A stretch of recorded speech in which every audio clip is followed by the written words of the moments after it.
2025 sees Blast Premier launch a brand new format where each event is a standalone tournament that crowns a winner. Blast will run 6 tournaments in 2025, split into 2 seasons of 3 tournaments. The 3 tournaments in each season will have unique formats and storylines to bring fans the best Counter-Strike across the year. The Bounty is an innovative new format featuring 32 teams. The Bounty is made up of 30 teams from the Valve Global Rankings and 2 wildcard teams selected by Blast. Teams will play a BO3 single elimination, with the first 2 rounds played online in Week 1 from European servers. The 8 quarter-finalists will play the second week in a LAN tournament from the Blast Studios in Copenhagen. These teams will play single elimination BO3 quarter-finals and semi-finals before a BO5 final to crown the Bounty champion. Teams will come into the tournament with a bounty on their head based on their seeding. When a team wins a match, they secure 50% of the bounty won as a guaranteed payout. The other 50% of the bounty carries over to the next match and gets added to the winning team's total bounty. In the opening round, lower ranked teams will get the chance to go bounty hunting and select who they'd like to play from the highest ranking teams. After each round, seeds are reset based on the previous round's results, and again, the lower ranked teams get the chance to select their opposition from the higher ranked teams. The Open is the grandest of the Blast Premier tournaments, with the final stages played in iconic arenas. The Open is a 16-team tournament. The top 12 teams from the Valve Global Rankings are invited to the Open, with the other 4 spots coming via regional qualifiers. The first week of the Open will be played from the Blast Studios in Copenhagen, where teams will split into 2 groups of 8 to play out a BO3 double elimination format to identify the 3 teams to advance to the playoffs from each group. The 6 teams that advance to the playoffs are then flown into the city hosting the arena final, where they will play single elimination BO3 quarterfinals and semi-finals before a BO5 final to crown the champion. In 2025, the Opens will be played in Lisbon and London. The Rivals is the battle of the elite. The Rivals is an 8-team LAN tournament. The top 8 from the Valve Global Rankings are invited to the Rivals to settle who is the best of the best. The 8 teams will face off in a BO3 GSL format, leading to a single elimination playoff bracket with quarters, semi-finals before a BO5 grand final. As well as competing for glory and prize money, Blast are investing in teams and the wider ecosystem through participation fees that will be paid to each team attending a tournament to guarantee income for them, and a year-wide membership program that rewards teams competing at multiple Blast tournaments across the year. Welcome to The Bounty, a new, bold Counter-Strike format where every round raises the stakes. Here's how it works. The prize pool isn't just split at the end. It's distributed as bounties. Each team starts with a bounty based on their seed. Lower seeds begin with 0, but can still strike it big by hunting bounties from higher ranked teams. Win a match and you secure 50% of your opponent's bounty as a guaranteed payout. The other 50%, it carries forward, growing the stakes for the next round. After each round, the lower seeded teams pick their opponents from the higher seeded pool. If they win, they claim their opponent's seed. In Week 2, the final 8 teams bring their bounties to the Blast Studio. It's a face-to-face showdown with new twists. Teams can challenge opponents by raising the stakes with their banked winnings. It's high risk, high reward. Here's how it works. Teams use their banked winnings to up the ante. For example, if Team A has $50,000 and Team B has $25,000, Team A can only challenge up to $25,000, the amount their opponent has banked. Both teams have to accept the challenge. This is Counter-Strike like never before. Are you ready to go bounty hunting?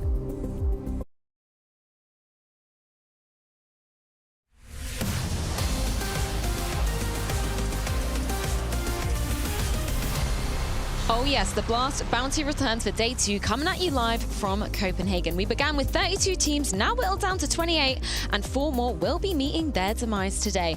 3 people that aren't going anywhere though, is myself, Spears, of course Pimp, and we also have Dupree back in action. How was your first day on the desk yesterday? I loved it. I mean, I'm glad to be back. I went home yesterday with the feeling that I was excited to come back today, so I think that is the best outcome I could have asked for. I love hearing. We didn't scare away? We didn't? No, not at all. Yeah. Peter, what's harder, winning 5 majors or being on a desk with this guy?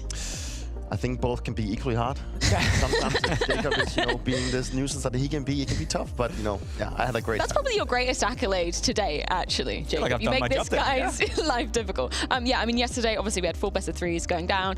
It's single elimination, so things got pretty tough from the start, right? They did, definitely. I mean, I think it was a great showing from FlyQuest winning the first game against MIBR. Pretty comfortable win for them, and then a really good debut from Regali as well. Yeah, good to see them play well. FlyQuest coming in hot. Yeah, no, Regali, I think it was kind of an unknown quantity, I guess, coming into yesterday. I don't know exactly how we expected him to be fitting into FlyQuest. How did he meet your expectation, Pip? I think he exceeded them a little bit. Regali, he's been a talent for a long, long time. Was an OG, couldn't really find his footing, couldn't really excel to the next level. Yesterday was just one game, one series, but he was looking good, and then flanked by Dexter, who we praised throughout the entire series as an in-game leader, showing how it's done within the FlyQuest camp. So for them to play well, both Dexter and Regali, that's a good sign. Second game of the day, Pimp, we finally saw one of the bounty hunters taking down the most wanted. The only time that happened. Yeah, and arguably the best game of the tournament so far. Very competitive, 3 maps back and forth. You could argue that Heroic could have won in theory all 3 maps. You could argue that 3D Max in theory could have won all 3 maps as well. Unfortunately for 3D Max, they fell short on Anubis, couldn't really get it going, whereas for Heroic, that's the perfect debut for a team that on paper is completely new, and especially with the leadership of Saw as a coach. We didn't know what to expect, but they played good yesterday. Yeah, it was great to see, and I think it was a very good sign that this Heroic team that was just thrown in and just get off the good start, getting a team win against this likes of 3D Max, and also seeing that Saw can actually produce something really great off the bat from these guys. Liquid 9 Pandas, that was our 3rd game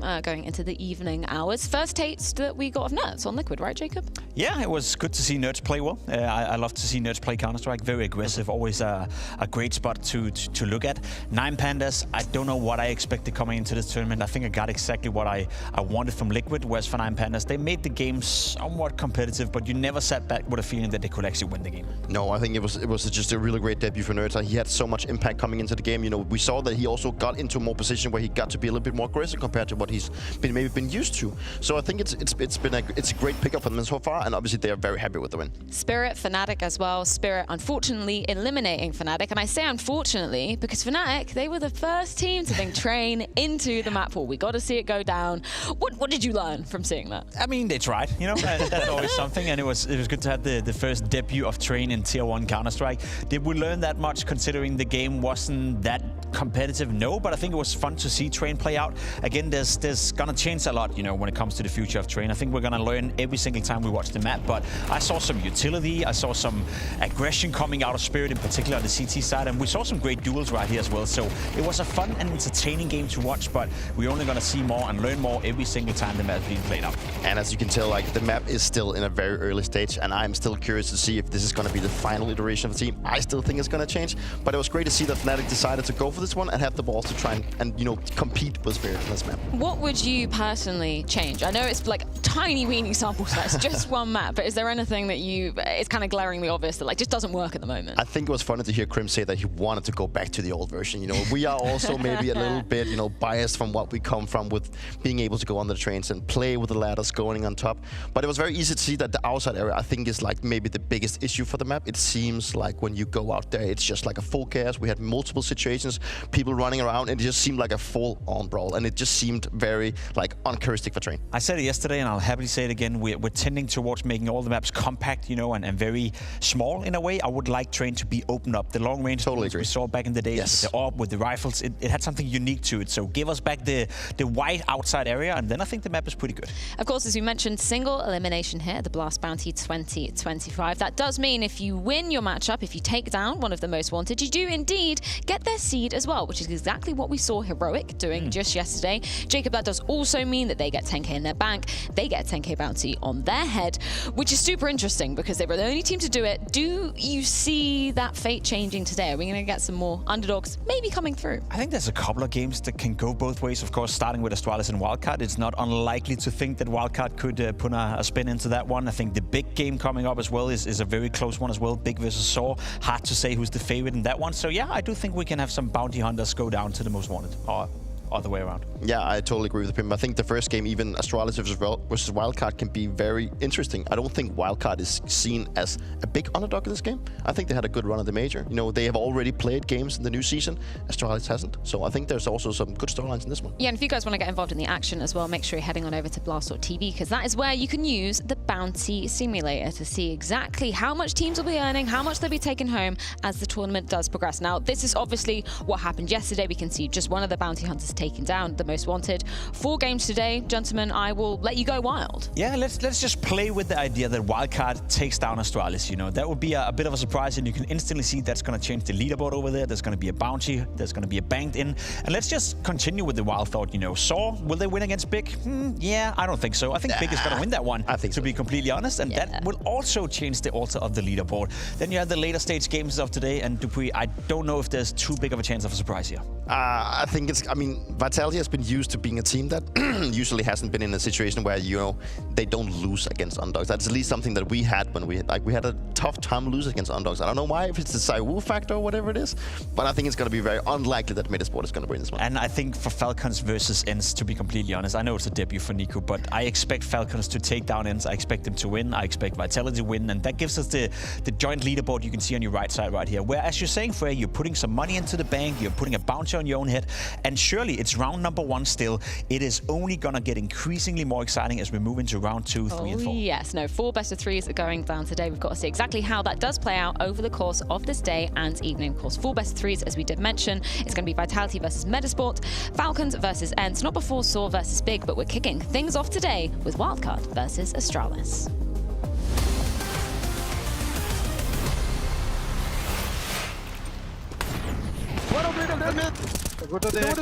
Twigs box. They wanted to compete. They're shooting now. Nice. Long player alive. I have long as well. Lower tunnel was one. I have long and short. I tried to have both. Hunter was short. Malus is long player. Short out one. That's one short. Short. I'm so bad. Maybe coming back. Maybe coming back. Il doesn't have long, Mathieu. Doesn't have long. Non, mais on a la bombe. T'as la visu ou pas? Je peux payer sur contact. Non, il fait à droite. T'es sur le point instant, je reprends le spot. Vas-y. Nice, Mathieu. Big fucking round, bro. Nice round, bro. I'm walking through mid. Just walk up boiler. Just walk up boiler. I'm holding flash. Two walk boiler. Look, Apex is long. Okay, go up, squad. Long one. Nice. Flashing side. Flashing nib. Flashing nib. Nice. Nice load there. I like it. Nice load there. Bro, let me go. Bro, take the left man. No, Nice. good job, bro. Take load there. Nice. That's what we need. He was apple. I don't see. He was not out, right? No. Ben. Out now. I have out. I'm not sent. Out inner. 2 outdoor. Side. 2. Side. Side last. You got this. Here to me. Towards me.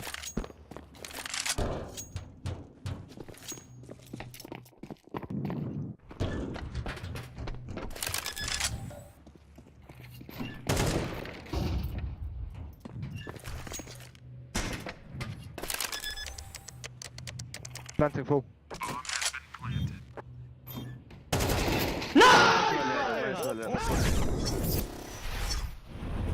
Sun. Going A. One aim in. They might come back. Not taking it yet. I'm He's faking it. Hey, one guy. Mid. He's putting it. Mid. They're running mid with bomb. They're going camera on you. 2 more mid. One more camera side. Nice. That's Broke it. I mean, A. I'm running him in. You have nade smoke. That's it. I'm playing He first can when go you get anywhere, close. Ross. He can go anywhere. Yeah, I'm playing first when you get close. Ready? Okay, I'm walking in. I'm grabbing informations now. I'm strafing him in. I'm picking heaven soon. Looks like side or cameras. That's heaven. Side. I'm nading him. I'm picking with the Nice.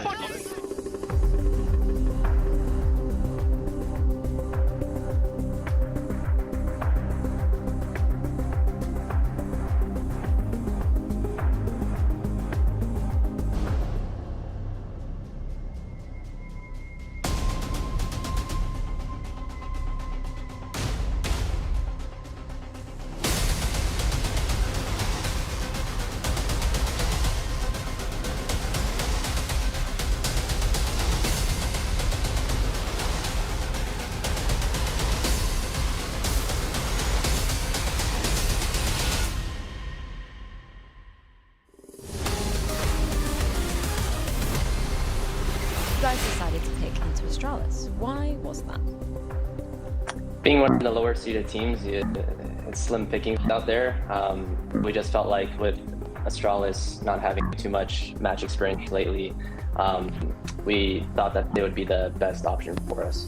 What's your thought process when you're looking at, the teams available and then the amount of money on their heads? Like, are you tempted by going for a team with more bounty on them?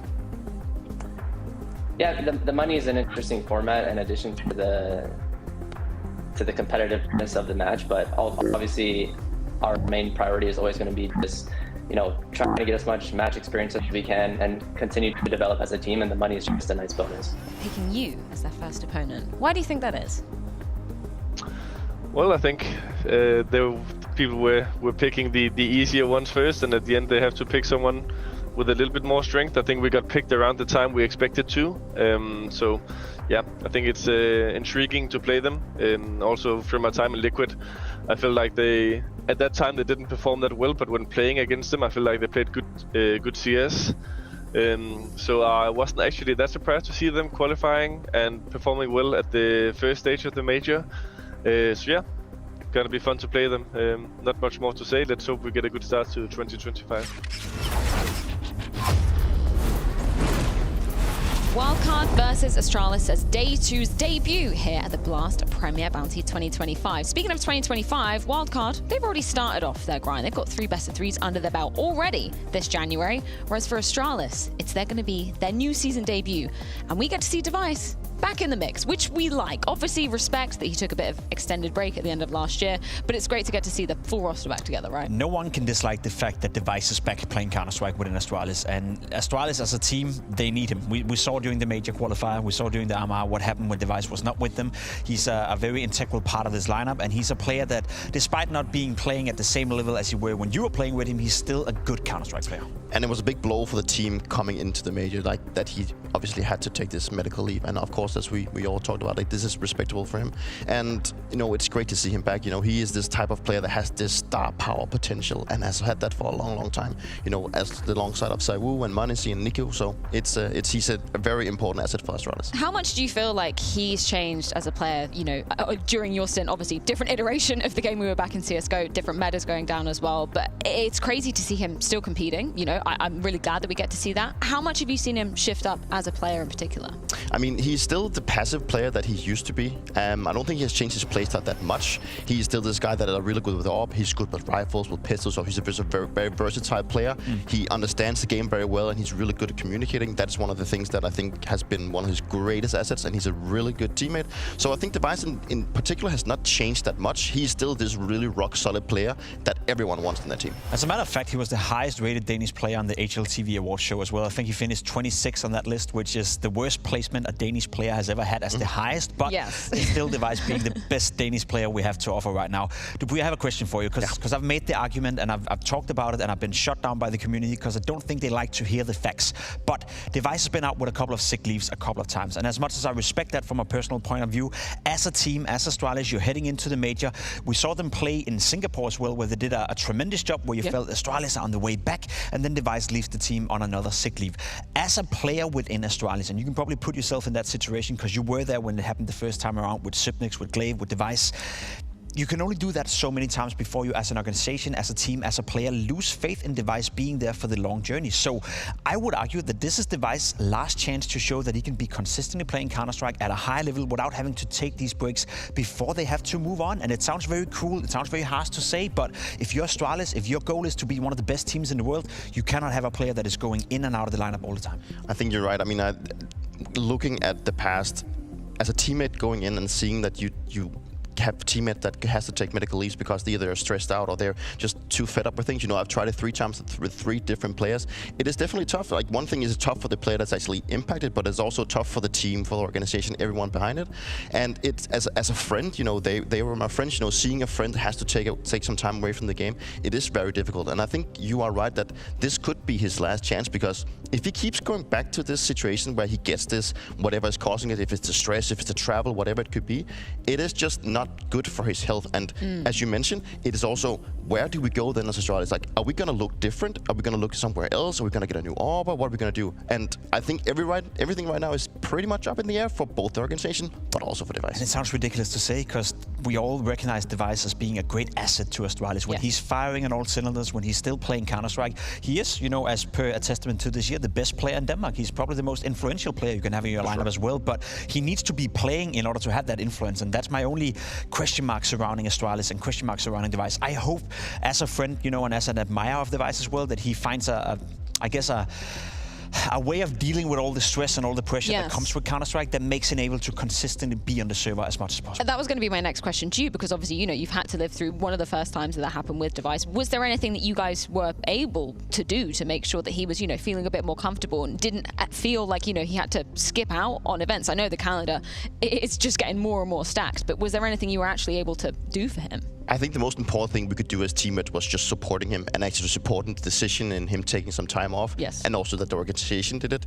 We could have just gone in and said, like, there's not time for this. You cannot do this. We need you at this event. And that would just be outright wrong. So we decided that the best thing we do was just to support him and help him come back when he decided to come back. Also find the right moment. So looking at the calendar, when is the right time for you to come back? Maybe we start off at a tournament that is less important in some ways. That is also something you need to take into consideration, because this could also be an affection of how he's dealing with pressure coming in tournaments, because there is a lot of pressure on Device. You know, he is a top player. He's a lot of expectation from himself, from his fans, and from everyone. There's one aspect that's changed, though, in this iteration of Device going on a sick leave. He's no longer the in-game leader. And I think that's a great step for Device as well. A little bit less pressure on him to come up with all the solutions to, you know, whenever you're an in-game leader, you spend an awful lot of energy thinking about the game, preparing your teammates. And I think that's, you know, for a player like Device who has dealt with stress issues before, that's probably not a good idea. And that's why I blame Astralis. There should have been an adult in the room saying, even though you want to be the in-game leader Device, do you think that's a great idea for the long-term health of you? And I think it's easy to be hindsight 2020 and be like, probably he should not have had, but he took a chance, it gambled out, but now they have KDN, so now Device can take a step back and hopefully focus on what he's best at, and that is playing Counter-Strike. Two questions for you, Dupree, based off of that. One, were you surprised to hear that Device wanted to become an in-game leader? Had he ever expressed that when you were playing together? Not really. I think he's already had this second voice in the team. He's always been really good at coming with the ideas and bringing stuff, especially when we play alongside Glaive. So it's very natural for him to take decisions, and also he has this superstar-esque thing that people just want to listen to him. You know, whatever he says, 90% of the time it works because he just knows what to do. So yeah, I was surprised. Second question, how shocked were you when we heard that KDN was going to be going to Astralis late last year? Oh, you know, I've been kind of thrown in all this mix. I was kind of in the whole mess with, you know, Stavn and Yabi wanted to go somewhere else and KDN wanted to explore different things, and I was thrown into Rogue to play a little bit of stand-in. So I got a little bit of, you know, taste of everything in that situation, you know. So yes, I mean, spicy. In theory, I was not surprised because I knew it was kind of inevitable. He was going to end up in Astralis at one point. But of course, I mean, it was still kind of a breaking point to the fact that Stavn and Yabi actually managed to get to Astralis, and, you know, they didn't want to play with KDN, and now they're playing with KDN. You know, it's quite of a funny storyline. Well, speak of the devil, I did have the chance to catch up with KDN earlier about the Device topic. Let's see what he had to say. Firstly, we know that Device obviously had to take some personal time off towards the end of last year. How has it been getting him, you know, back integrated into the team? Yeah, it's been great. Obviously, he has a lot of skill that we very much like to accommodate and that we welcome. He's been feeling good in practice, he's been performing well, and we kind of hope to keep the upwards trajectory that we had at the Blast World Finals. So yeah, great to have him back. As we can see, you guys are, I presume, in a boot camp, maybe at the Nexus at the moment? No, this is my apartment. Ah, okay, very, very nice, very nice. Huge apartment. No, it is weekend, yeah. You, obviously you mentioned practice. How many days have you guys been back? We started on the 2nd of January, so yeah, 12 days approximately. Okay. Decent amount of time. Yeah, but with a few days off as well, and yeah, I think we also had to come back from a bit of a longer stint since we didn't play that many days in China where the other teams were playing. So yeah, hopefully we're getting back, but I think in terms of the draw, we're playing Wildcard. I guess the only team who's already played 3 best of 3s in 2025 and won all of them. So we're not meeting a team that's just coming in with no official to their name. Now, you've not only played with Device Dupree, you actually had a short stint with KDN for a while, right? Tell us about that. Well, if it was this crazy mix where everything was happening, and KD wanted to go somewhere else, but eventually it happened that we had to play the fall finals in Copenhagen, and we were like, we need someone, we need an AWPer, we need an in-game leader, and KD was still inside the heroic contract, so he's like, yeah, I'm gonna come back and I'm gonna play. So it was hilarious to go to the point, that get to play with him. He's been a rival for me for a long time, Yeah. But for sure, I mean, Cadian he reminds me a lot of the likes of Apex in terms of his not in-game style, but his out-game, like the way he reacts to the players, the way he's a captain, something that is like super important for team. He motivates his players, and some people even call him like comedian or whatever they want to give his name in the community. But it is just a strong character. Like he likes to put out a lot of energy, and it's really important. Obviously, in-game, he's a guy that really understands the game. He's really good at micromanaging. Sometimes, in my opinion, maybe a little bit too much. He also needs to let the players think themselves. But I think playing with players that maybe are not that good at making decisions, he's a really great asset. And obviously, he's a really aggressive AWPer. He wants to go and make these plays. So he's definitely a character and something that I think Astralis can benefit a lot from. And could Device benefit from him a lot as well? I know Device to be a player that likes to be a little bit more passive, a little bit more defensive, maybe call his own shots. Do you think the way Cadian is leading a team, is that a great fit for a guy like Device? Potentially. I think that if they mixed up their playstyles, it could be good. Device is really good at just holding line, going for the safe pace, getting the kills that he's used to, where Cadian is more this up close AWPer, goes in for the fights, but I think it could also be a little bit hard for Cadian to be in a position where he doesn't get stopped, because that is kind of also his identity throughout his career. Like, this is what he has been doing for all these years, and that is what he's like considered good at. So for him to take a step back, seeing someone else, maybe it's good that it's Device, because it's this type of star player that he wants to take his role. But I think overall, I think they could be a really good match if they start combining things. Well, we've got a good matchup on our hands, because it was indeed Wildcard that were picking Astralis in this format, and Wildcard ended off the year on a high, making it through to the main stage of the major, which I think exceeded everybody's expectations, right? Yeah, and big part of that reason was the man on the right here, Stanislaw, coming in as an in-game leader. I guess reinventing himself once more. Again, NA Counter-Strike has been a laughingstock for a long time for many different reasons, but there are a few players over there who are seemingly finding their way back into the groove and find impact and are able to compete against some of the top European teams or against some of the tier 2, tier 3 teams. And Wildcard did that during the major, of course. Now, it is not an American team, per se. There's a couple of Swedes in there as well. They're mixing it up a little bit, but I think overall Wildcard has found a level where they are exceeding everyone's expectations. Now, should they be able to beat a team like Astralis, where the budget is arguably 3, 4, 5, maybe even 10 times higher than winning Wildcard?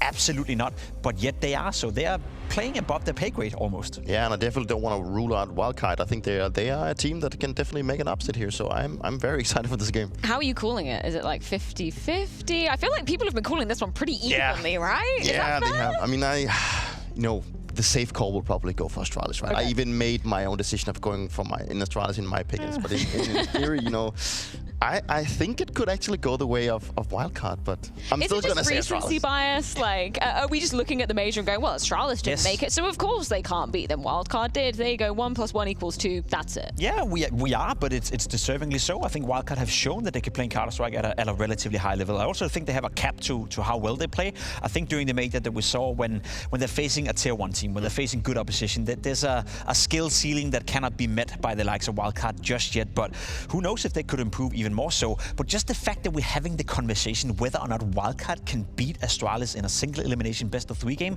it shouldn't be a conversation. 6 months ago, 12 months ago, 18 months ago, it's ridiculous to think that one of the organizations, one of the teams with the biggest budgets in the entire world are coming into a tournament like this, and we're wondering if they can take down Wildcards. That's the state of the fact where Astralis is right now, and hopefully for them that will change over the course of the season, and it starts today with beating Wildcards. Well, I mean, Wildcard, they're looking hungry already, right? 3 best-of-3s already played in 2025. They're getting back in the server as soon as possible. I also asked Stanislaw earlier about Train. He said he's a veteran, man. He wants to be playing Train. So he remembers, I think we should get out the map veto to see if it is indeed going to happen.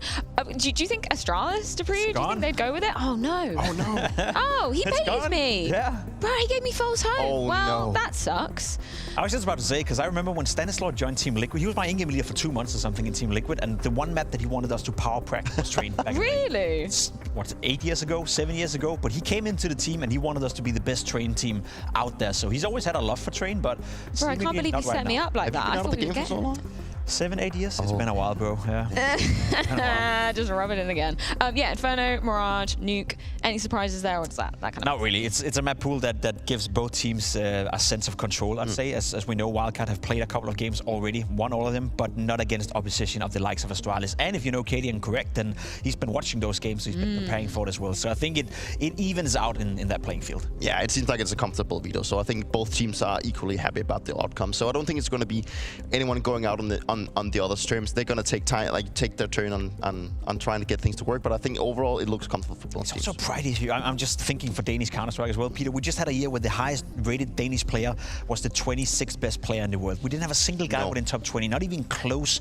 I mean, if not Astralis, if not Yabi, if not Stavn, if not Device, then who will come in and save Danish Counter-Strike again? And I'm sorry to throw the Swedes and the Poles on the bus right here, but I for God's sake don't want to end up like their scenes where they had top teams, you know, for many, many years. Sweden was dominating Counter-Strike, we had VP dominating Counter-Strike, and then the past 5 years it's been not looking that great for those countries. I feel Denmark is going that way, and it starts and probably ends with Astralis. Well, I will adorn you as the CEO of Danish Counter-Strike. What are you doing? What moves are you making? Is this version of Astralis? I'm giving Device Astralis right now a motivational speech. You know, I'm putting pressure and I'm applying pressure and standing next to this washed-up guy as well. Hey, you could have continued to play and help us out, but we're in a situation right now where we need all the talent we can. So you better get back on the server. So what you're saying right now is that if Astralis wins, this is because of your speech.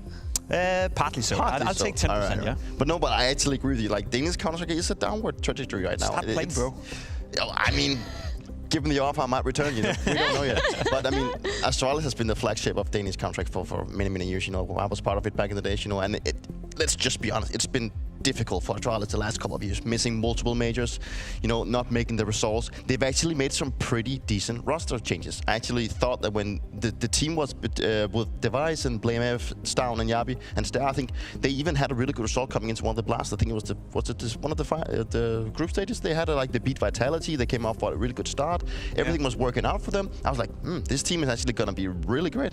But then eventually they just start declining again. And I don't know why. I don't know what is the issue, but they seem to have some kind of identity crisis in going in the right direction. You've actually made me think of like NIP back in the day. Do you remember when they were going to when we had the minors and they couldn't get out of the minors? Yeah. Are we actually going down that same road? God, I'm scared. Is it 4 majors in a row? They I think it's the fourth qualification for, so they already have set that precedent. So yeah, again, the reason why I'm putting it on the spot right now is that we're going into 2025 and we're going into a new season, and one game is not going to define Astralis. If Wildcard is winning today, that's because Wildcard is the better team and Astralis can still bounce back. But if you're Astralis right now, 2025 is on the horizon. You need to get off to a good start. We're just going to have a bit of a short delay because we're waiting for the players to be getting into the server to get the game underway. I do want to ask though, for you, Dupree, I know it was a very brief stint that you were with Cadian as an in-game leader, but obviously they've had this prolonged period of time off. Not that they wanted that, but for him, how was his calling ability? Was he a guy that liked to clearly prepare a lot? Was there a lot of tactics in that? Was it more kind of off the spawn calls? How would you kind of weigh him up as an in-game leader?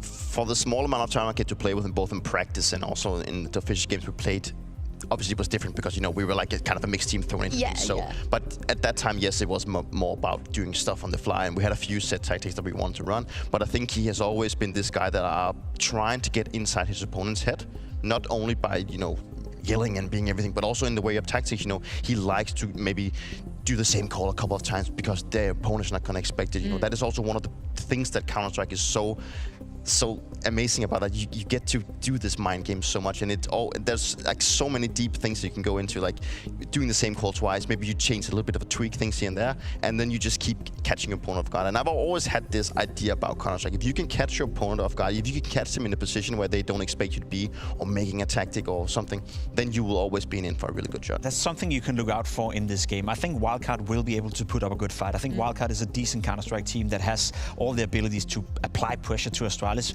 But I bet you that if Astralis are coming into this game and they're getting off to a good start, Cadian is also the kind of guy, as we saw in Heroic, that will then start calling stuff that is almost disrespecting the opponents, where it's going to be much more fast-paced, where it's going to be almost like you're suffocating your opponent. And that's the kind of version of Astralis and Cadian I want to see as early as possible. If they get off to a good start, and the viewers out there at home can look out for this as well, I bet you he will ramp up the pace and play even faster, even more, I guess, freed up in a sense, to disrespect the opponent, to give confidence into the players. So if you have a guy like Stavn going going off, if you have a guy like Device going off and you're getting off to a good start, then free up that individual quality that you have at hand and start disrespecting your opponent like he did back in the days with Heroic. I think something that's, for me, that is important to mention as well is that this is kind of a Heroic core. You know, it is Cadian, it is Sound, and Javi coming from the Heroic Same core. team. It is kind of the same team, you know. They are probably having some sort of the same identity as they had back in Heroic, and we played them a lot back in Vitality. You know, they were kind of our rivals, and we had this saying in the team that, and we copied a lot of things from Heroic. They were doing a lot of great things in game, you know, being reactive, you know, always taking space and always trying to do stuff together. We try to copy a lot of these things, but we also had this saying that Heroic can play the best Counter-Strike in the world. They are the team that are probably have the highest ceiling, but when they lose this confidence, when they lose this comfort, they will step back and they can play some of the worst Counter-Strike. It was like a flip just switched, and we were like, especially when we played them, we would go out, we're down like 5-0, how are we gonna beat these guys? And then all of a sudden we got 1 round, 2 rounds, like, oh my god, they're actually beatable. They're not playing that great, you know. I think there's some mental barricade somewhere to be found that needs to be taken control of. Very interesting. We saw Astralis obviously picking into Inferno. They're going to be starting on the CT side of things. How does that kind of set up if you're looking at Wildcard on that T side? Where can they poke and prod? Is there any kind of open season for Wildcard? Yeah, I mean, the classic answer is look towards Banana. You know, that there's going to be some control. I think more so if you want to broaden it out coming into 2025 as well. We obviously haven't seen Device play in Astralis for quite some time, so could there be positional changes? That's a possibility. How are they going to figure out the situation with Cadian and Device? Is that a solution? Like changing up positions? Do you think that's something that Astralis should do?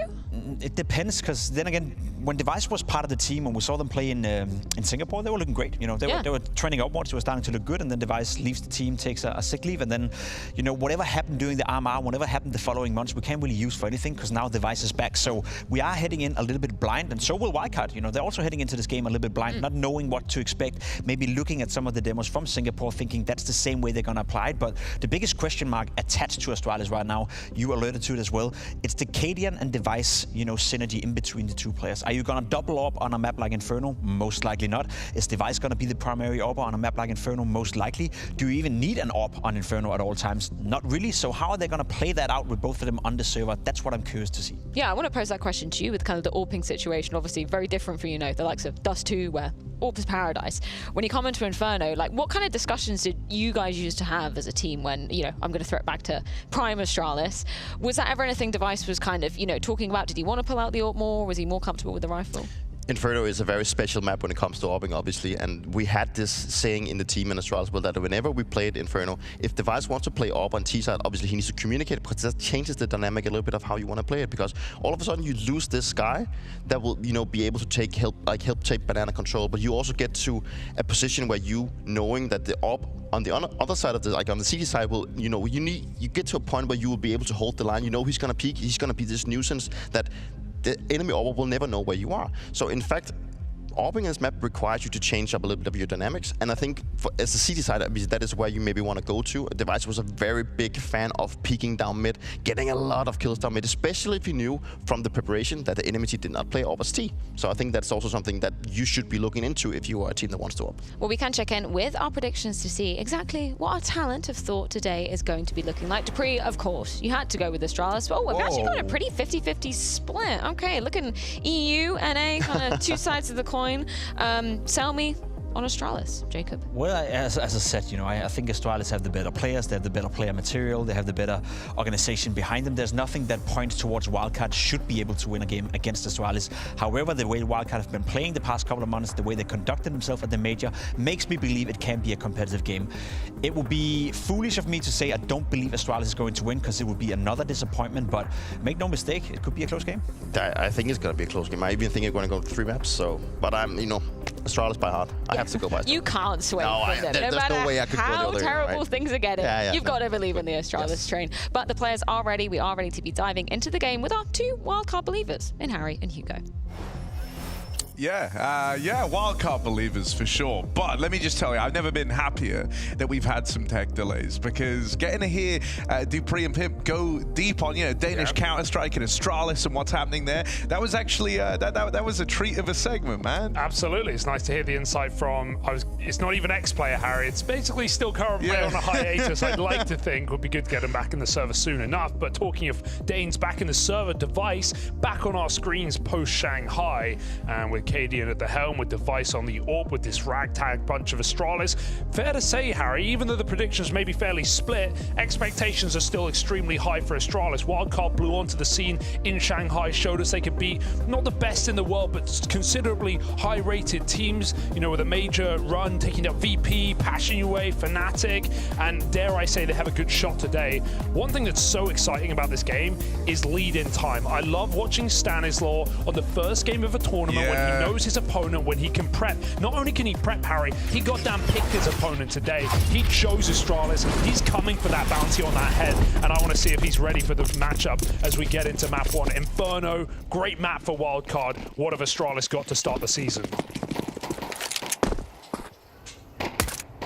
I mean, this has been a bit of a staple map for the Wildcard crew. And we don't have to wait long before our first clash over here in a banana.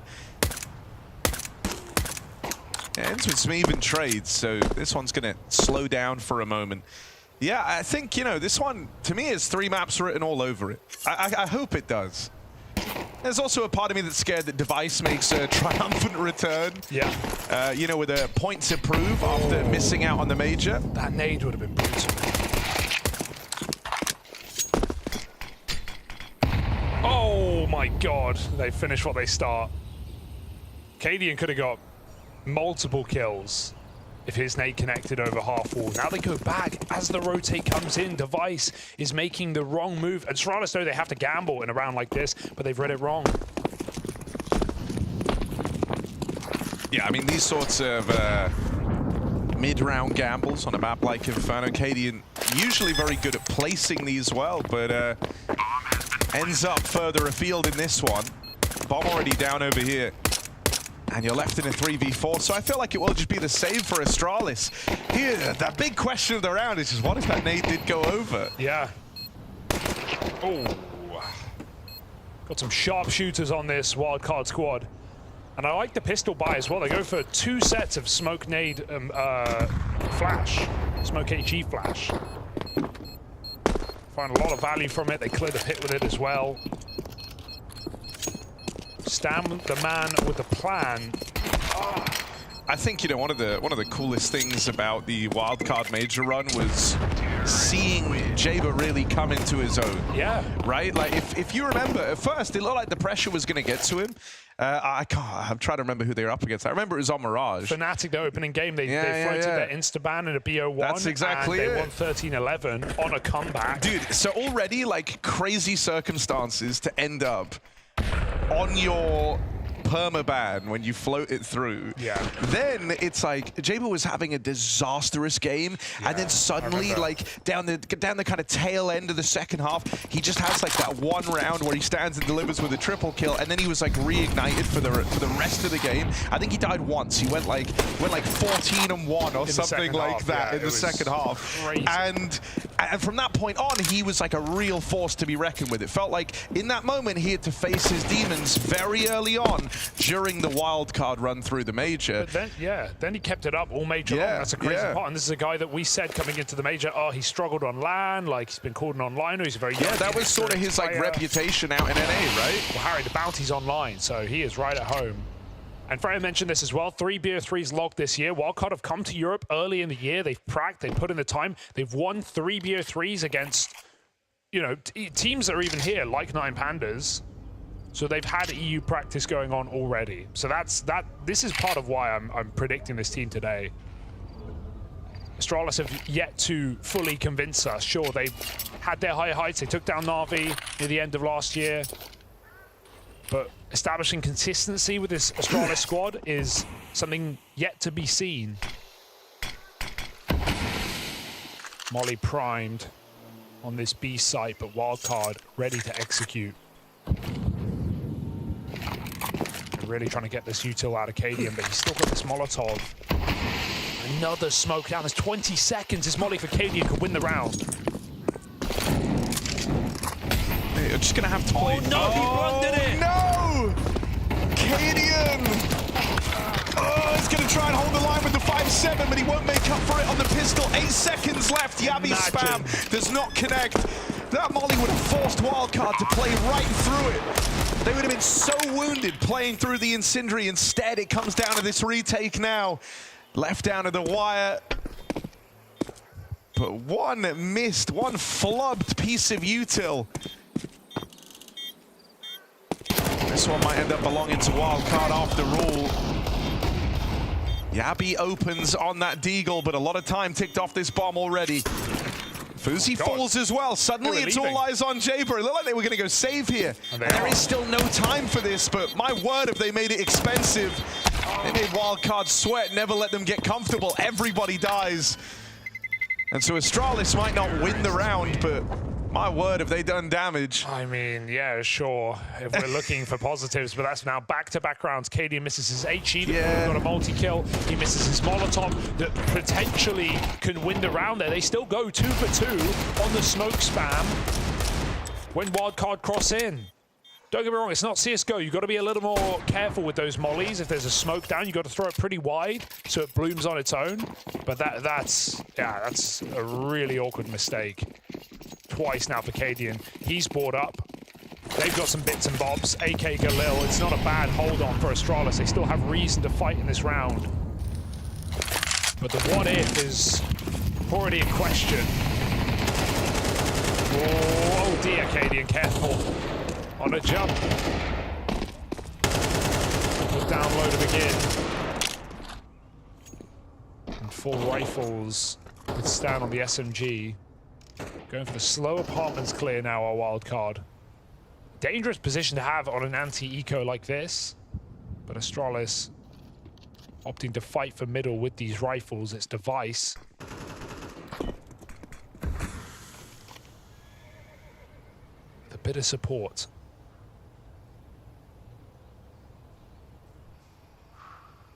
I mean, this is going to be a wild fight out into top of middle. Like, even that smoke over towards long isn't going to cut Device out of the round. He's playing ahead of it. So Stair takes that first contact. There's Device swinging out on the back of it. They could bail. Churned up in top mid, but Jaber with a key trade knocks Device out. On his forward angle, that's the guns away from Astralis now as well. I can't believe he chooses to re-swing that in 4v3 down, and he's on his own. There's no one trying to trade him. He waits a second, he goes for it. So high-risk play, but it's now opened up the round for Wildcard. Yabi, he's a good deagler. Better watch out at the back of the site. And it was his Deag that really tried to turn the tide in that previous round. Oh my god, Cadian's fast flanking.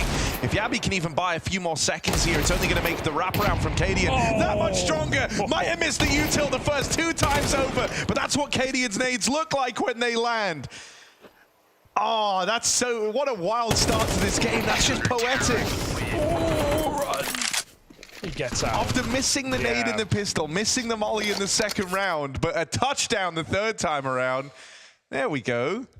Got to feel a little bit better. Yeah. Got to feel a little bit better because he knows he's butchered back-to-back rounds. I mean, I don't think he realized how consequential that pistol nade was, but one way to make up for it. Wildcard just couldn't clear Yabi in time. Jaber already showing a good face, though. That's a good sign for Wildcard.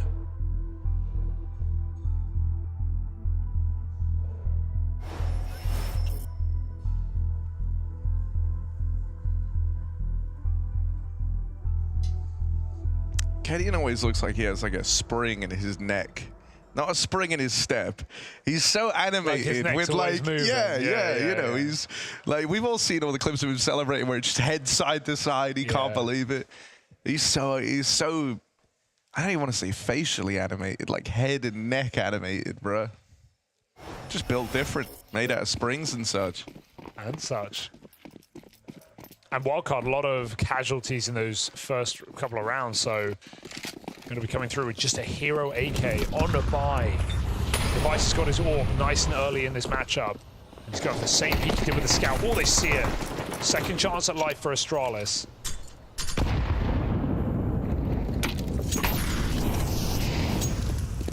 Blocked in the middle.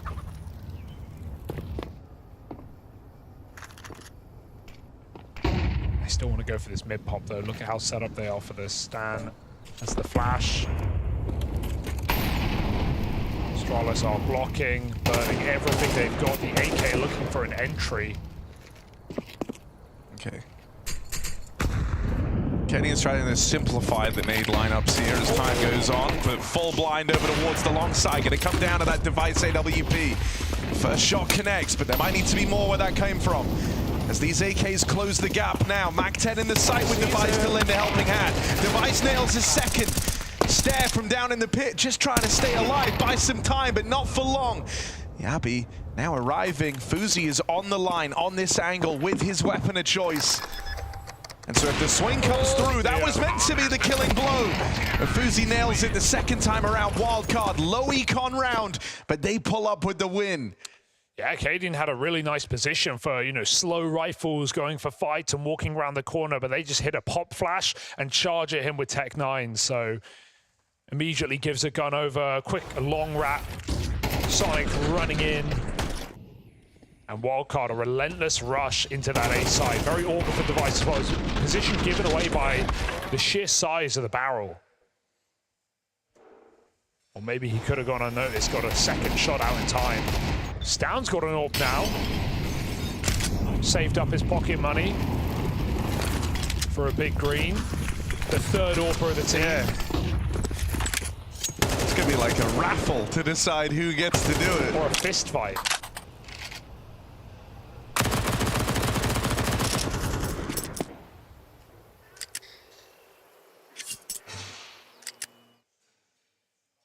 Triple B. Off spawn and Astralis holds safe. Oh, that's close. Stound forgot he's a second in the future compared to everyone else, so just fires off too soon.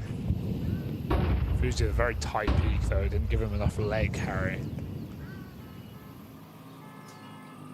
And Astralis, the one thing, ironically enough, has been maybe not the nades, maybe not the Molotovs, but the smokes have been really good. The timings of these smokes have been blocking Wildcard when they want to execute. They've done it again in this round. That block is nice. It means it won't bloom up, and maybe he can see on top of this boost. He stays crouched. They don't know.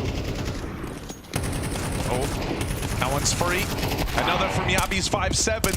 And it all obscures Cadian, who's tucked in at the back. Fuzi will pick up the trade, and now teed up for a 1v2 clutch. Stare has retrieved that AWP from the spawn. Device, in the meantime, closes the gap up through Banana. AWP goes swinging, and Stare is just on the line, waiting for exactly that move out of Fuzi. So many AWPs. They're everywhere. You know, Astralis could unironically be the first team since Furia to bring back the triple AWP. It's not really meta. We don't see the double Not AWP. in MR12. No, in CS2 we don't see the double AWP almost ever because of You money. have to be really, MR12. really winning, like winning hard. Or really losing to the point where it's like, guys, we need some, we need 2 AWPs. We need anything. Anything. We need the one-click gun. We did see Astralis in their like debut pull it out on that 30-0 they lost to Vitality, the panic, Cadian Device, double AWPing a Dust 2. It can happen, but triple AWP, no bueno. Rifle just good, man. Tech 9's also pretty good. We've got a couple more here for Wildcard. Their money has been kept honest in this game by Astralis, playing the long game. Device very keen to get involved on the short side. Another break on the smoke, but he doesn't go wide enough to catch a peek. Aware of Boiler as well. Device on short with an AWP. This is a famed position for the guy. Got 4 on A again for Astralis. They've once more got the right stack. And even blocking with nades like they're not stacked. Beckon Wildcard in. Oh! Okay, clearing middle, or so they think. Just so glad that wasn't a block that came down to anything. All right, Device, let's go. AWP, right place, right time. Device show maybe starts now. First shot lands, Susp on the receiving end of it. Device is keen to hang around and fight for even more. The Stare have him. Just gets it off the angle. Stare's got his back. And Cadian here to lend a helping hand. Device will fall, but Cadian's hoping to keep this round in check, and right now things are looking good for him. Rotate scrambled for Astralis, and they get everyone there in time, so not going to fall down to the pistol play in towards A this time around. A weird detail that only matters in CS2, wasn't it, in Go, is how every railing in every map soaks your shots, man. It absolutely soaks your shots. You can see Stair there spraying from balcony, and he's like on them. He might even be dinking them after this first kill, but all his bullets just getting eaten by the metal, and the damage is so low. Almost gets very awkward, but despite Device getting overran with another Tech 9 rush, Astralis have the stack, they have the manpower to hold on and win the economy game early in this matchup. 4 Glocks. And a little pop-up mid again. Uh-oh, this could get weird. Device. Pistols! He chugs them up. Dorbaret is pulled. And Device just throws himself into the chaos. All right. I like that for Deve. It felt like it could have got dicey once down dies to the Glocks. Device is like, check this out. This is how you deal with it, bro. Julie's just better, man. Look at that. It would have been so easy to like fall back, hold the line, wait for your teammates. Don't want to give them the AWP, but nah.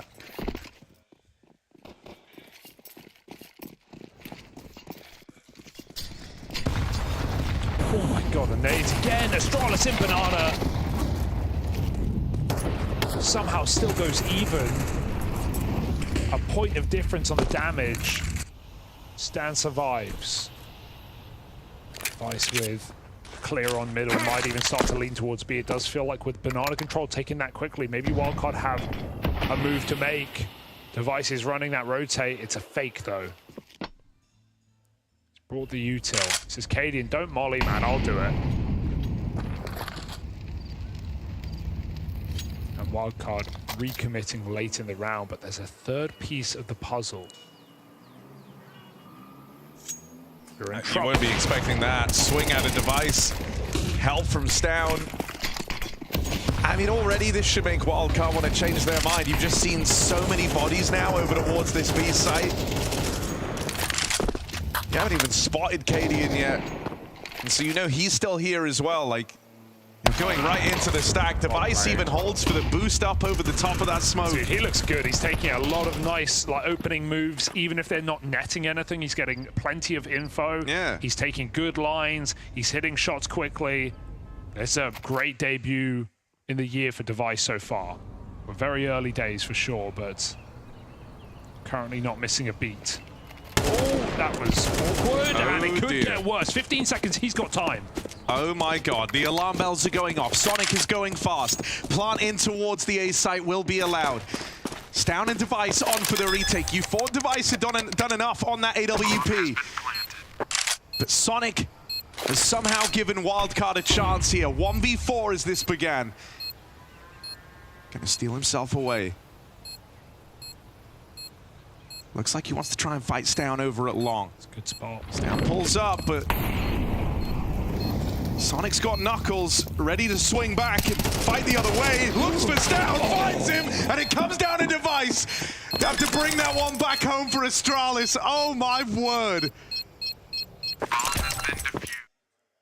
They can thank Device for that, for keeping it in check. He thought that he'd done so much over towards B, right? Takes the aggro peek down through Banana, nails Fuzi up on the boost. But that double flank, that double kill from Sonic, that is very, very thin margins in a 4v1. And of course it's Device to close it. Just as we're singing his praises, that's a very scary round when your opponent is feeling it like that. Low ammo, has to go straight for the headshot, on the headshot angle. And Device stops him in his tracks, but my god. We're gonna have a competitive game today. That much is so clear. Just rounds in. 2 out of 3 timeouts used by Wildcard. Catching their breath after a near miraculous clutch.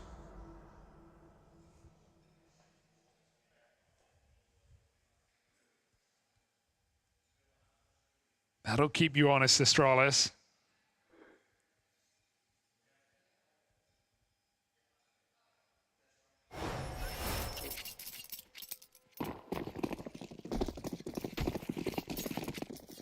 Device 12 and 4. Yeah. Looks real good after a little time away. Oh, Fuzi got through this, and they actually have no idea. This could go very wrong right now. They're throwing deep mid nades. Yeah, walk it. Just walk it. You got great timing. Stair tucks in, though he doesn't know. That could have been something, but even Fuzi won't overplay his hand.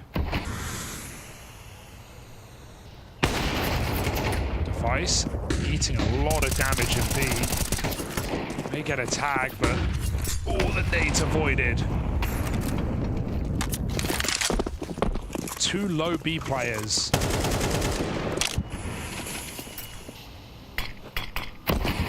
Looks like they just want to pick up the pace and hit this A side now. Stair down in the pit.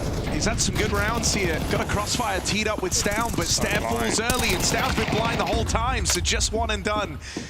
Locked out of this retaker, Astralis. They might just have to admit defeat here. Low HP on the 2 B players. Yabi and Device both tried their hand at peeking down through Banana. The calling's so great because they know how much Astralis have just been leaning 3 towards B, not necessarily off spawn, but just off of Astralis clearing middle, Wildcard going for quick Banana, forcing a 3rd rotation. Think about the previous round where they did exactly that. And they go back to B, they get a lot of damage off, they trade some nades, and then they just hit short really fast. They know that's a 4-on-2, a 5-on-2 on short. 3rd player cut off by the Moto smoke. Just really simple calling, poppy calling for Wildcard. And right now it's working. Yeah, something else I've liked about it, you know when you're up against Cadian here, he likes to keep his pieces, active and moving around the map, right? He likes to kind of go for these gamble leans when they're a man down. He wants to try and make these plays early, taking away the key map control. They've been really, really good at not falling prey to that early on, like even the kind of double peek down through Banana here. And then, whenever they get these little tidbits of info, they're often pretty quick to react to it. So, you were talking about how you like when Stan has some time to prep and get to look into what his opponent likes to do, the kind of protocols and then reactions from them, and it feels like he is right at home here. Obviously, it's a little bit harder in this specific matchup because the device wasn't as high, so it's not like you can even look at the last demos and draw too much of a conclusion.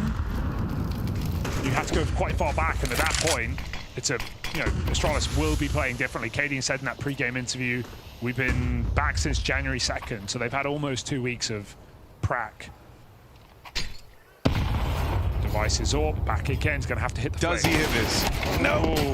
It's a resounding no, Device. Had to hit the flick on the boost. I don't think he's alone because Yabi and Cadian are still here on the A side, so they're actually looking like they're gonna walk into the stack. As far as winning a 3v5, this is as good as it gets for Astralis.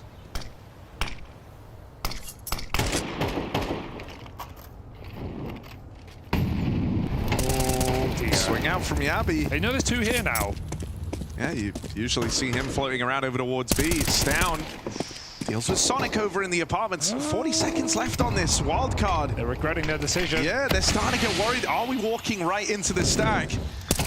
Stown will get bested. Yabi now moves in, trying to take up this position. Quick work made of the first man in, but Stan dropping into the pit, nails the trade. Cadian had up and left earlier on.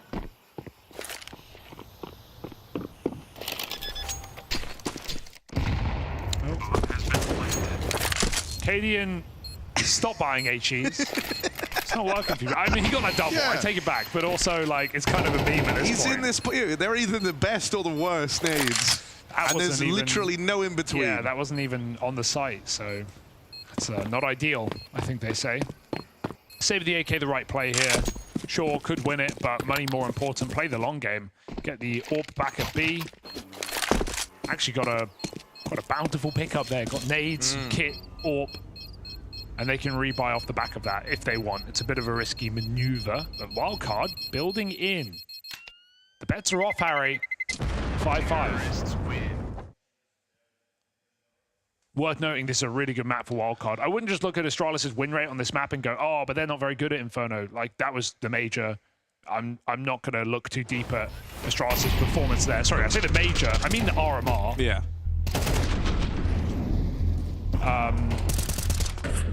There's no reason that this combination of players should struggle on a map like this. It was a great map for the old heroic core of Cadian, Yabby, and Stown, and Device, of course, in his heyday, one of the GOATs. So, still have expectation for Astralis to be able to perform on Inferno at a high level.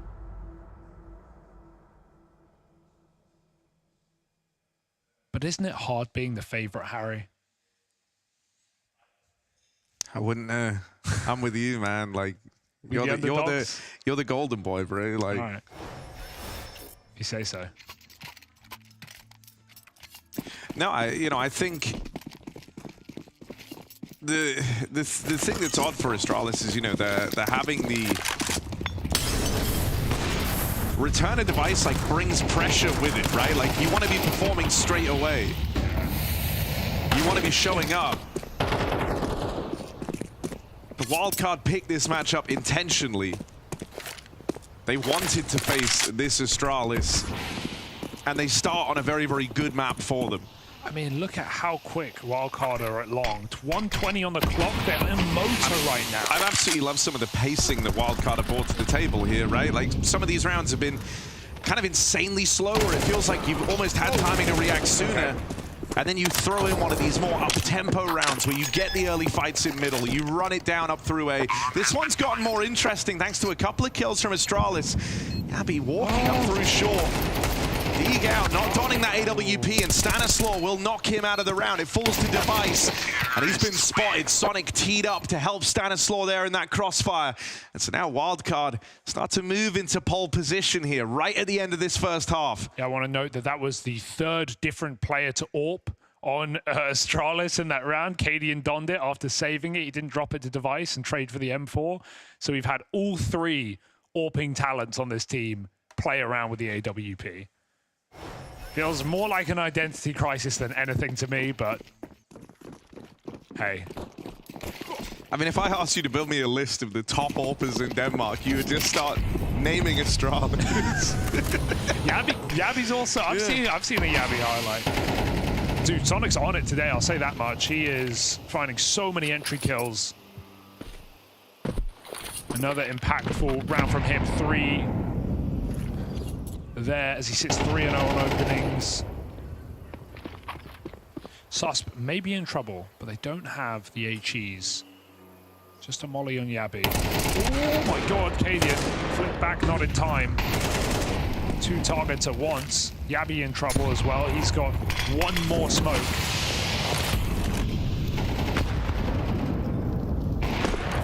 Fuzi tried. Yeah, you gotta respect it. Yeah, absolutely. Maybe it hits. I like the custom sticker placement on that AWP. Didn't see it. Look at that. Ooh. All over the scope. Ooh. It suits the what's this skin? The chrome cannon? Sure. Really well. Here we go. Another mid pop. Stown. Backs turn on the first 2 in, but it's just 1 from him. No one even looking. Stanislaw's been keen for the trades here, man. Yabby with a deep push all the way down through Banana. That should give Wildcard the tell that they're going into a bit of a stack here, right? When you see someone so deep, but they're not ready for Device. Tucked in back of the site, gets out with a double. Stare down in the pit. Just out of ammo, but it tees it up for Device's third. Now it's all eyes on Fuzi. Device does it all on the M4 to tie this up for Astralis. Device is trying to be that difference maker.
Right now, it's Sonic leading the way for Wildcard, Device for the side of Astralis. Good to have him back in the server, and boy, is he leaving an impression. Had some nice Device rounds in here, but all in all, it's led to a split half, Hugo, 6-6.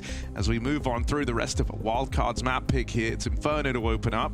How did you feel about everything that we just got to witness? I felt like Stan knows exactly what Astralis is going to do before they do it. There were a couple of rounds they walked into stacks, but they actually got out with one of two of them. Last round of the half was a bit awkward, but my main takeaway is just give Device his AWP, man. Just give him his AWP. He's playing great. Nearly 20 kills. Stop robbing it, guys. Here we go, a little B rush. Device at the front getting blocked in. No one's swinging, and so Sonic and Fuzi grab a killer piece. Here comes Device with the flashbang. Oh, caught in the open. This is absurd. This has gone very wrong, very quick, and it's going to get worse before it gets better. One man at the back of the site gone by the jumping Stown, and that might be Device doing it all yet again. Device one-man army has been activated. And he's even taken an aggressive line here, all the way pushed up through the ruins. He's holding on.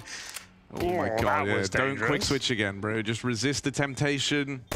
There we go. Waits patiently. Jaber goes walking right into his crosshair, and Device hits 20 kills in the pistol. Crikey. With 6 rounds to their name. About to be 7. Stan. He's actually hit some nice shots today, but Device just better. Dude, he's broken. This is insane. Yeah, so you can see why they need. You can see why they need this guy. Yeah, like, you know when you take a break from this game and you come back, that first game is always so. Yeah. Good. Like, it's always so good.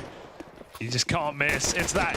Bro, kind of he's just feeling. Playing with so much confidence. Like, dude, he was trying to pick everyone else in Top Banana just got annihilated when they went around the corner. And Device just like waited, composed himself for 3 seconds, and then goes, "Okay, I'm swinging now." And their worst nightmare has arrived, and there he is, the spinning top of death in Top Banana. Okay, here's the idea: take a break before the major. And then go to the major. And then, yeah, you figured it out. Because if this is what he does, 21-6, and there's still a lot of rounds left to be played. Like, we're nowhere near at the peak yet for Device. I call it. How many? 40 in reg? No, God, no. Maybe, but no. I'm thinking like I'm thinking. Surely 30. 30, 31. All right. 10 to go. Actually, nah, 34. Okay. Here we are. Cadian. Throwing out numbers, are we? Dead first. Oh, it's double molly, and he still tries to go through it. He does go through it. That's a bit ballsy. Back turn.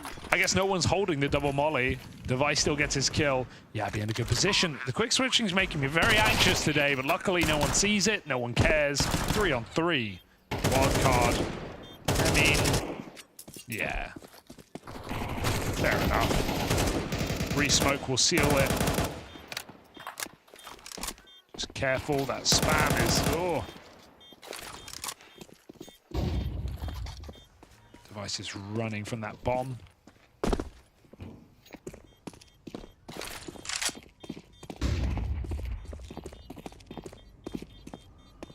So Astralis back in control of this match for now. Going to be one more round before Wildcard get full buy. Terrorists win. 22-6.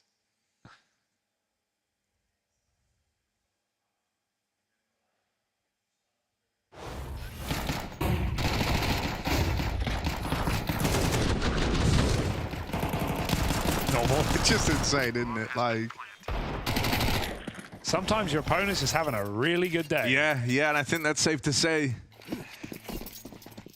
Yeah, like Sonic certainly had his moments in the first half and is playing well. But no one's matching up to Device right now. Got to be cautious on alt mid. Yabi actually pulls all the way back when his team call their smoke, so that's a nice reposition. Wildcard do have second control. Device heard Dupree's on the desk, and he's like, I gotta give him something to talk about here. I gotta have him big me up. Ooh, the break. And Astralis pushed the smoke. I like that. Still very cautious about the site, but no one's inside.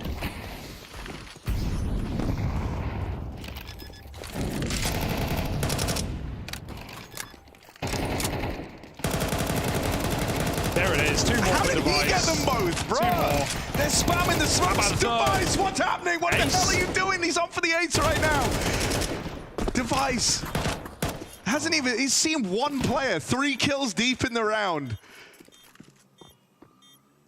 He's gonna cut it there. He's gonna take what he got. 15 health, get out.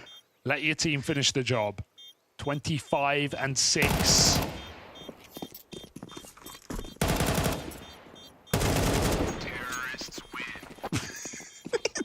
It's actually just shocking, isn't it? Dude, also, it's funny, like, when they took the B site, they're like all ADing, like, check it, you know, no one's plotting the bomb yet, they're waiting. But then the moment Device is, like, running up through Banana, instantly the confidence just soars through the roof, and then they all start planting the bomb. They're like, oh, okay, our guy's here. Big Daddy Device has arrived. We can get that bomb planted. Crazy.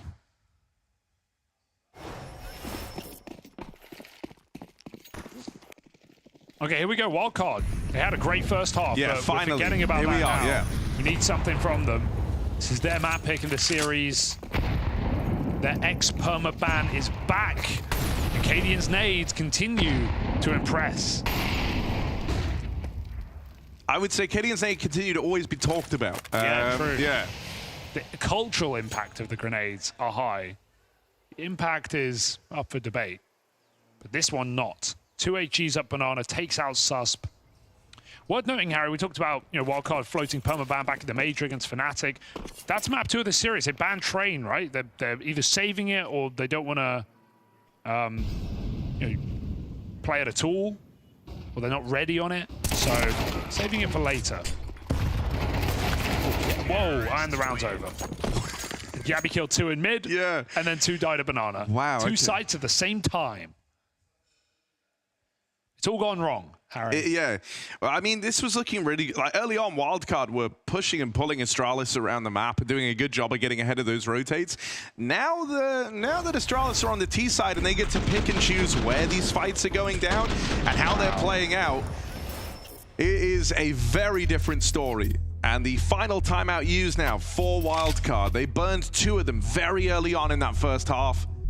There's no more time left to talk about this one. Don't even know where the second half has gone, Harry. It's slipping through our fingers right now.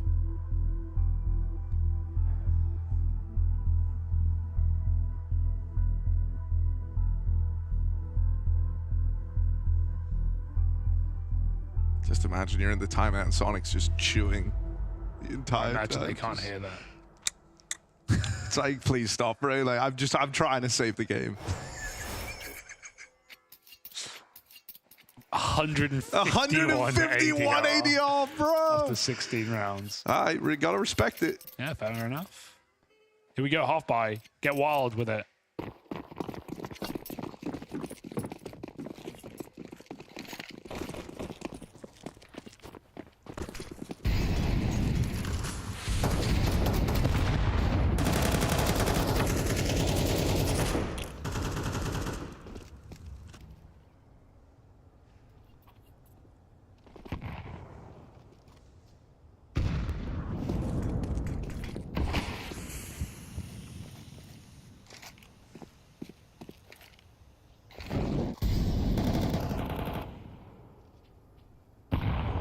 They're right there for him. And they're going to walk into his crosshair.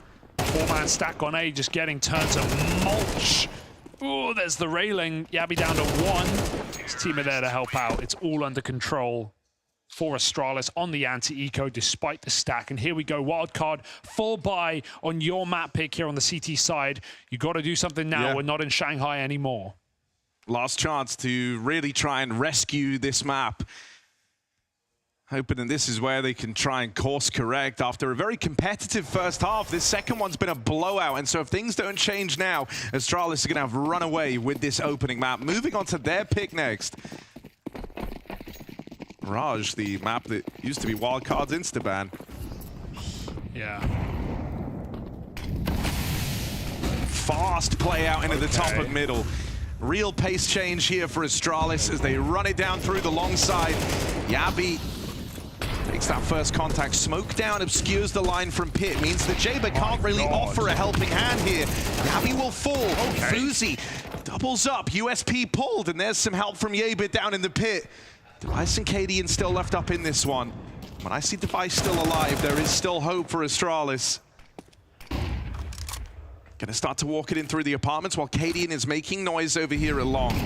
Up on the line, and Fuzi continues. A hat trick in the round as he finds his third. Cadian's low on health and just heads for the hills, looking to get out of there.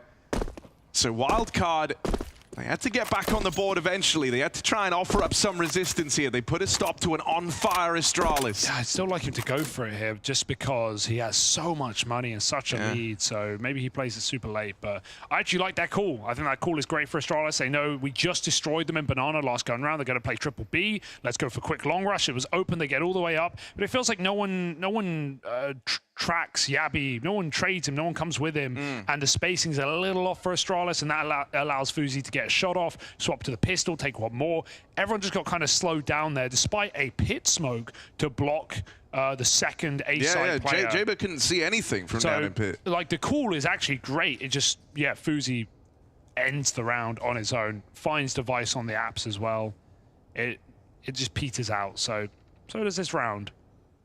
11-7, Wildcard's first defensive round. Counter-terrorists win.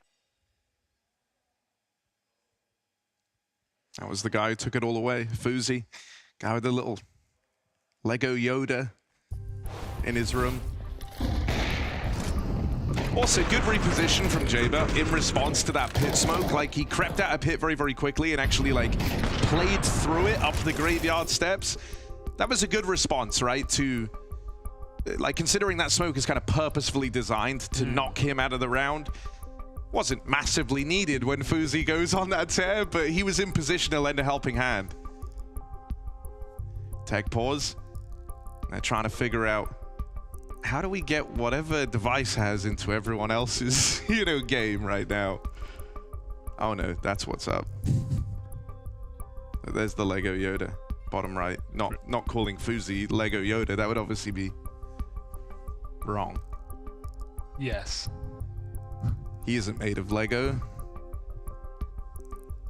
But he is kind of like Yoda. In what way? Metaphysical and spiritual sense more than anything else. Oh yeah, I see it. Yeah. His time in Asia was kind of like his Dagobah. Like, that was where he did all the training and got really good. Such a good... You saved that. Yeah, it was going nowhere fast. No. But in the end, all journeys end eventually or something. All roads lead to the ocean. Jaber's back. I think it actually is a tech pause. Yeah.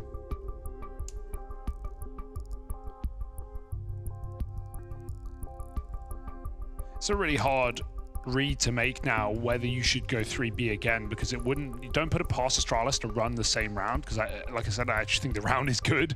How often is Fuzi gonna do that? So we'll see if Astralis want to call the bluff, or if they go back to something just a little safer and don't take banana control, allow the nades to come in, go for a retake. Well, yeah, I think, like, early on, right, you've kind of had the benefit of having Wildcard with their backs against the wall. Like, they've always been all in every one of these rounds, and as a result, they're missing some of the key pieces right now. That AWP is in play, there's full util. You could justify slowing things down a bit and waiting that out. Oh, well, Fuzi gets involved early. You asked, how many times is Fuzi going to do that?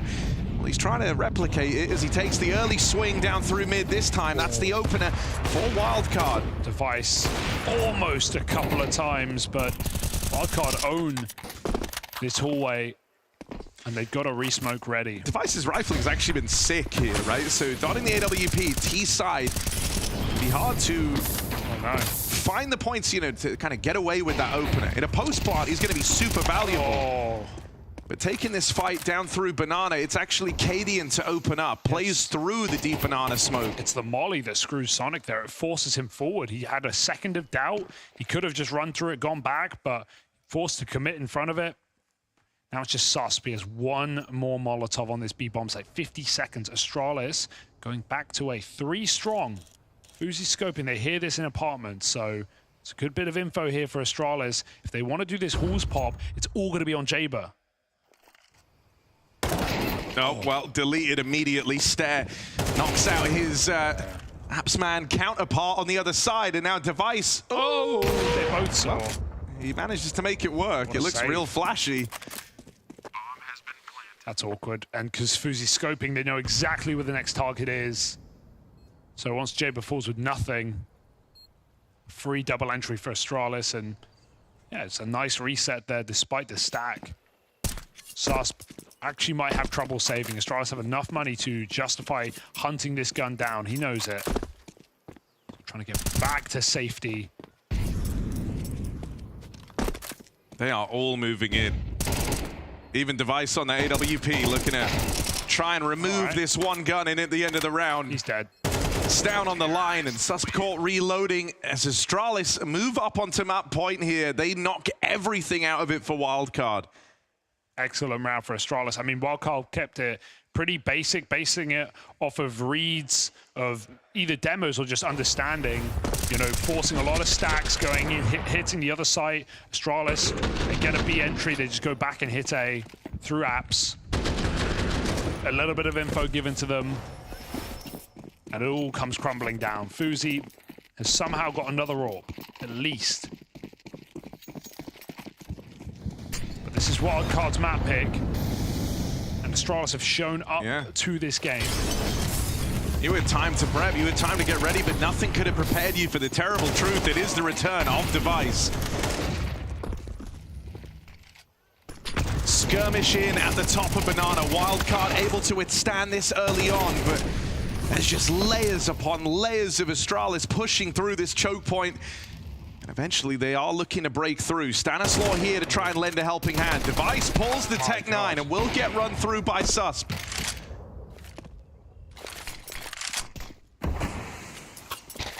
Good job to resist this. Have to like look for the spot to throw it out, right? But now Yabi instead, 2v4. Bombs over here at Banana. Might try and link back up with Yabi, just see if he can do anything. There's still 45 seconds left to work with. Fuzi waiting. Will get challenged out through the boiler. Gonna have to flick onto it. Oh, never mind. He's been given a jiggle. Given a little warning, and that's all was needed for Fuzi. Stare with one more, but you're hoping that this should be fine. Jaber over towards the pit side holds on, and so Wildcard, don't go easy, don't go over yet. Offer up a little bit more resistance before all is said and done. I will say, this is a bit of a comeback team. We saw it a few times in Shanghai. We saw it in that debut against Fnatic. It was down like 8-4 or 7-5 in the first half. They pulled it back on the harder half. So I'm not going to count them out of this game, but it does feel like just Device is just playing perfectly, at least with enough confidence to back it up, right? Like he just swings in with the Tech 9 there, almost unnecessary, but it speaks to the game like that he's having. Where his head's at, like he's just so believing he can win that fight. Yeah, and that's I mean, CS is so confidence, isn't it? If you believe, makes all the difference. I also Can't play think, scared. like throughout this whole thing, Yabi's had some really good rounds. When he's left to his own devices over towards like the A side, he's actually gotten away with some really nice openers there. Even in the round where they've had him, even in the rounds where like they've had him go in first, he's so willing to just lay down his life for the team. The amount of times I've seen him just full blind, but still running at the enemy as though, you know, he knows completely what's going on. He's done a lot to create, you know, some opportunities and space for his team here. So you're getting nice stuff from Astralis, and you're constantly worried that one big moment from a guy like Device, suddenly this is all over. He's just knifed out through apps. So yeah, Device looking for a big moment, trying to force it, going all the way in. Gonna end up in boiler. Orb fires off again for Fuzi. They know where he is, but he's taking a different line now. Calling for a 4A, just in case Astralis go for this early execute. They are teeing one up, but don't have to live and die by this play right now. They've been re-smoked at long. Do they want to go mid to B? They still have Stown and Banana. This feels very blatant right now. So Astralis pull back. Wildcard changed nothing. 4 players here.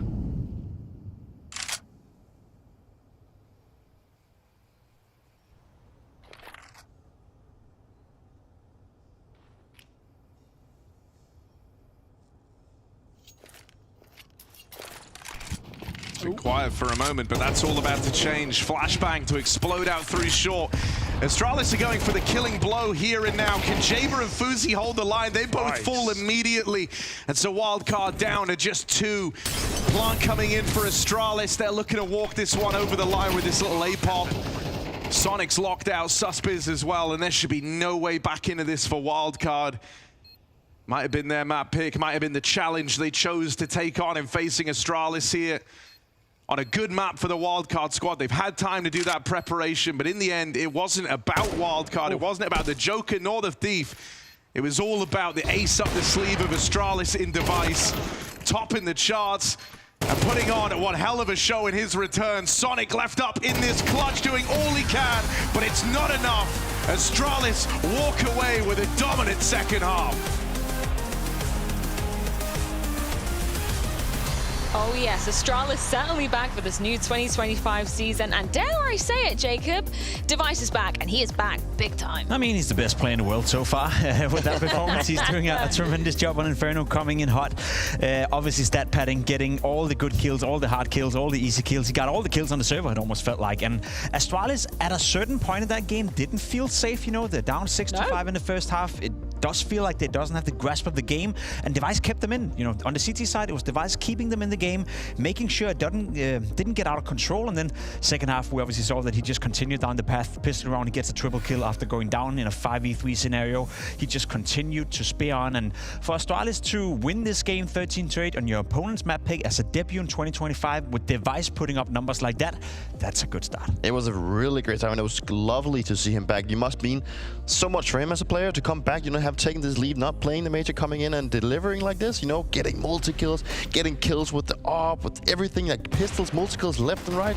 He definitely was the reason why the Astralis pulled someone off. Yeah, 27 kills total. Harry, if you're out there, you were almost correct with that prediction. But I mean, jokes aside, like, what a way to re-enter. Obviously, you know, he'd taken some time off, obviously missed out on the major. We were heartbroken for him to feel like he had to do that, but the fact that he can come in and show he's super motivated, he's still here for the team, right? Definitely. Crazy stuff. And it's the impact. You see it on the highlight right here as well. They're down in a 3v4 scenario. He gets a quad kill, wins the rounds, make it 6-6. Again, pistol round right here. It's a 5v3. Astralis are down 3 versus 5 players. He gets another triple kill. So the impact he came in with, the way he was able to change the tide of the round, a round where Wildcard had the upper hand, where they had the opportunity to really knock down Astralis.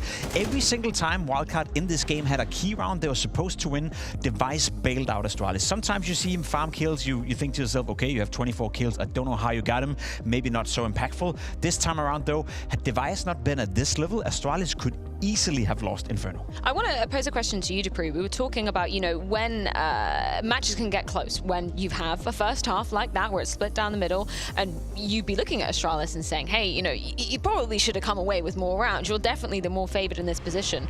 You've probably been in that position quite a lot of times alongside Device. How is he as a player? Like, is he somebody who can get, like, he doesn't seem like from the outside that he can get tilted easily. Is that true?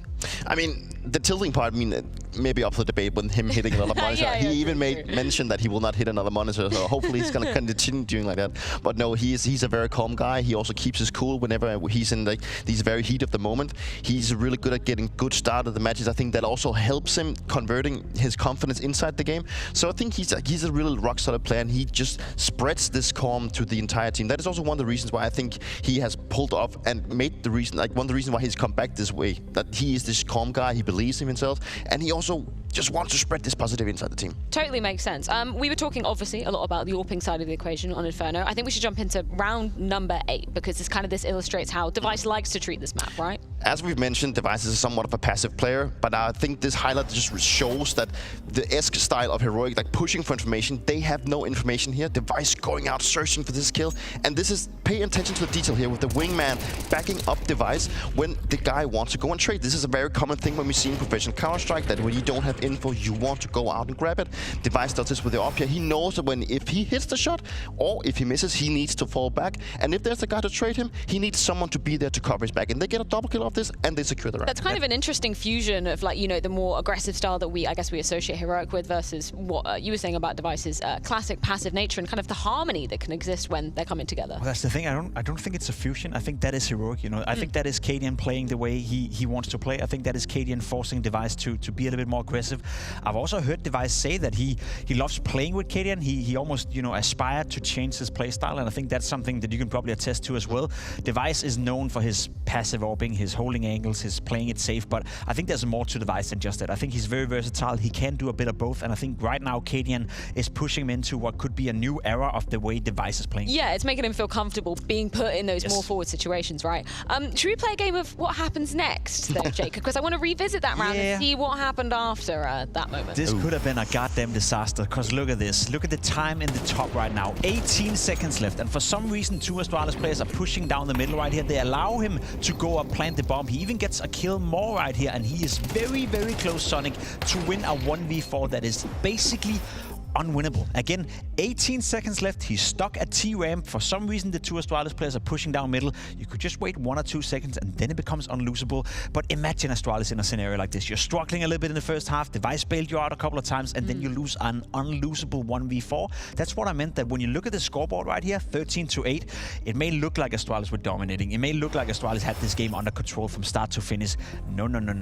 This could have easily gone the way of Wildcards many, many times had it not been for Device and had it been for this round going the way of Sonic. A valiant effort, but had you lost this to Pre, then you would have hit a monitor. I think definitely he would have hit the monitor if that would have been the case, especially pulling off the great move just prior to that. But I mean, the idea of eliminating Sonic on ramp is obviously good, but maybe there's a bit of miscalculation of the time. Maybe he gets that double kill, he gets a chance to get up there. The idea of eliminating him, so removing his gun and the possibility of him saving the gun for the next round is good, but there was a little bit of miscalculation. And I think that is also sometimes maybe a little bit of what Astralis is like. They are playing really good Counter-Strike, but then they seem to flash a little bit of these rounds where they are, you know, oh, what are you doing? Why are you supposed to do that? That's not right. I feel like, you know, you come from that school of like risk versus reward. Like back in the day, Astralis, like you played the percentages so perfectly. I know hindsight is 2020. Would you have gone? Would you have gone to try and take down Sonic? I mean, in theory, yes, we probably would have tried to do the same, but the thing is that the second guy coming down mid, he would probably have taken a step back. He would have tried to swing maybe 3 seconds later, so he wouldn't have that time, you know. And, you know, it is down to very small details, and obviously, I mean, the second guy could have just killed him or not. Maybe Sonic wouldn't have gotten an easy double kill. There's so many scenarios that could have played out. That is why it's so easy to be backseat gaming in Counter-Strike, exactly, right? Yes. But obviously, playing the percentage has always been an identity for us. Back in Astralis, it also was in Vitality to a certain degree. But, I mean, nowadays, Counter-Strike is played differently, so we also got to take that into account. That's you, Jacob, the backseat gamer. The backseat gamer, that's what I've been doing for 8 years now, and I absolutely love it. Being an analyst can sometimes be a little bit backseating. Well, it's kind of what we have to do in a sense. All I'm saying is there was 99 ways that Astralis would win that round, and there was only one way they could have lost that round. And for some reason, they decided to go for that one echelon of way that could have cost them the round, and especially early on in the game, that would have been a disaster. It was, I mean, just a completely different story when we're switching on to that T side of things, right? Very split down the middle in that first half. What do you think was the reason why Astralis were able to, you know, keep that momentum up and excel it even on that T side? Well, first and foremost, they won the pistol, and that is very, very important when you're, you know, splitting down the middle. It's 6-6. It's been a very close game. Device again pulling it back. They lost the double entry on Banana in that pistol round. Then Device bringing it back, and then from that moment and onwards, I even noted it in the green room, the pacing coming out from Astralis. You know, I said it coming into the game. I would love to see Cadian show no respect to the opponent, and that's kind of what I felt they were doing with playing very fast Counter-Strike. I know it's easy to do when you know your opponents are on a force buy or on an eco, but it was a very fast-paced second half coming in from Astralis, and I like to see that against a Wildcard that unfortunately couldn't replicate the first half performance. It was definitely just like they kept up the momentum they built throughout the first half. They just kept on going, and I think that's also one of the dynamics of Counter-Strike 2 is that you can now blow up the smokes. At least back in the days with Inferno, you could always just smoke up. You need to keep people guessing how many people you're stacking on the bomb side. If you have one guy standing on that B bomb side and he smokes it up, you can just blow up the smoke and you can still make an entry. You saw Astralis doing that multiple times. And allow me to get a little bit nerdy with it right here, because I think that's an excellent point. With the whole thing where you can blow up the smokes, there was a time in Counter-Strike where I remember, you know, thinking of the game and playing the game myself. You as an opponent team could almost force the opponents to play slow on T-side Inferno. There was nothing you could do if you decided to use all your smokes at the beginning of the round. You smoke off middle, you smoke off Banana, and at that point, no matter how fast you want to play, you had to respect it. You had to wait for those smokes to go out, because you could never go through the smoke in middle, you could never go through the smoke in Banana. With the blowing up system of the smokes right now all of a sudden you can dictate the pace on the T side of Inferno. That's what we saw Astralis do right here. So if you're a Counter-Strike fan, if you've been playing for a couple of years, the way you play Inferno today compared to just a year ago before we move into CS2 previous two is very, very different. It's no longer the CT side solely dictating the pace. You can also do that on the T side. Well, Astralis looking hella hot on their opponent's map pick of Inferno. Their choice of Mirage awaits, but we're going to be diving into it after this break.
Astralis versus Wildcard. Second map about to go down imminently, but not before we check on in with the Blast TV fantasy teams. Now, we do have some winners, we do have some losers. I'm going to contextualize me being a loser. None of my players have played yet. Over to Jacob to defend why he is a loser at the moment. I mean, only one of my players have played yet. And for the we over here, two of your players have played. Yeah. And that's why you're on top. You're still leading, you know. Who did you pick? What was your team? You had Donk, right? I had Donk. He gave me a lot of points. That's boring. I'm just going to say that. If you pick Donk, you're boring. It's it's a safe pick. Yeah, it's like Holland in the Premier League. You pick him as a striker, and your football fantasy team, you win the entire thing. It's boring, and you show lacks of character and lack of balls. You also pick one of your boys, though. Yes, of course. I had Magic. I cannot go and not pick Magic. You know, he is my boy. I've been playing alongside him for like 3 teams in a row, so of course I had to get him. He's also my captain, by the way. He's your captain. He is my captain. He's not the in-game leader, obviously, but he's still going to be there. Yeah, that's for sure. But he deserved a spot in my team. And he's actually going up against your old captain later today, Glaive versus Magisk. And I have 3 former teammates playing today. I have Glaive, I have Magisk, and I have obviously Device playing right now. Man, is he going to win the second map? Is he going to win the series? Because we're moving on to Mirage. What's Device's history on Mirage? Give us a brief TLDR. I think, well, obviously, Mirage for us back in Astralis was a map that we didn't put much effort into because we knew that a lot of our competitors winning titles, they were really good at Mirage. So we decided we could play Mirage, but we decided not to put too much effort into it because we would most likely ban it. We had to play it sometimes, but we could play it. But it was definitely not a map that we were like super comfortable going to. We always decided to go for either Nuke or Inferno being our comfortable picks, but it was a map we could play, and also a map that Device, you know, as an AWPer, it is also a little bit of an AWPer's paradise. If you know how to move around, you can be so like moving around, so yeah.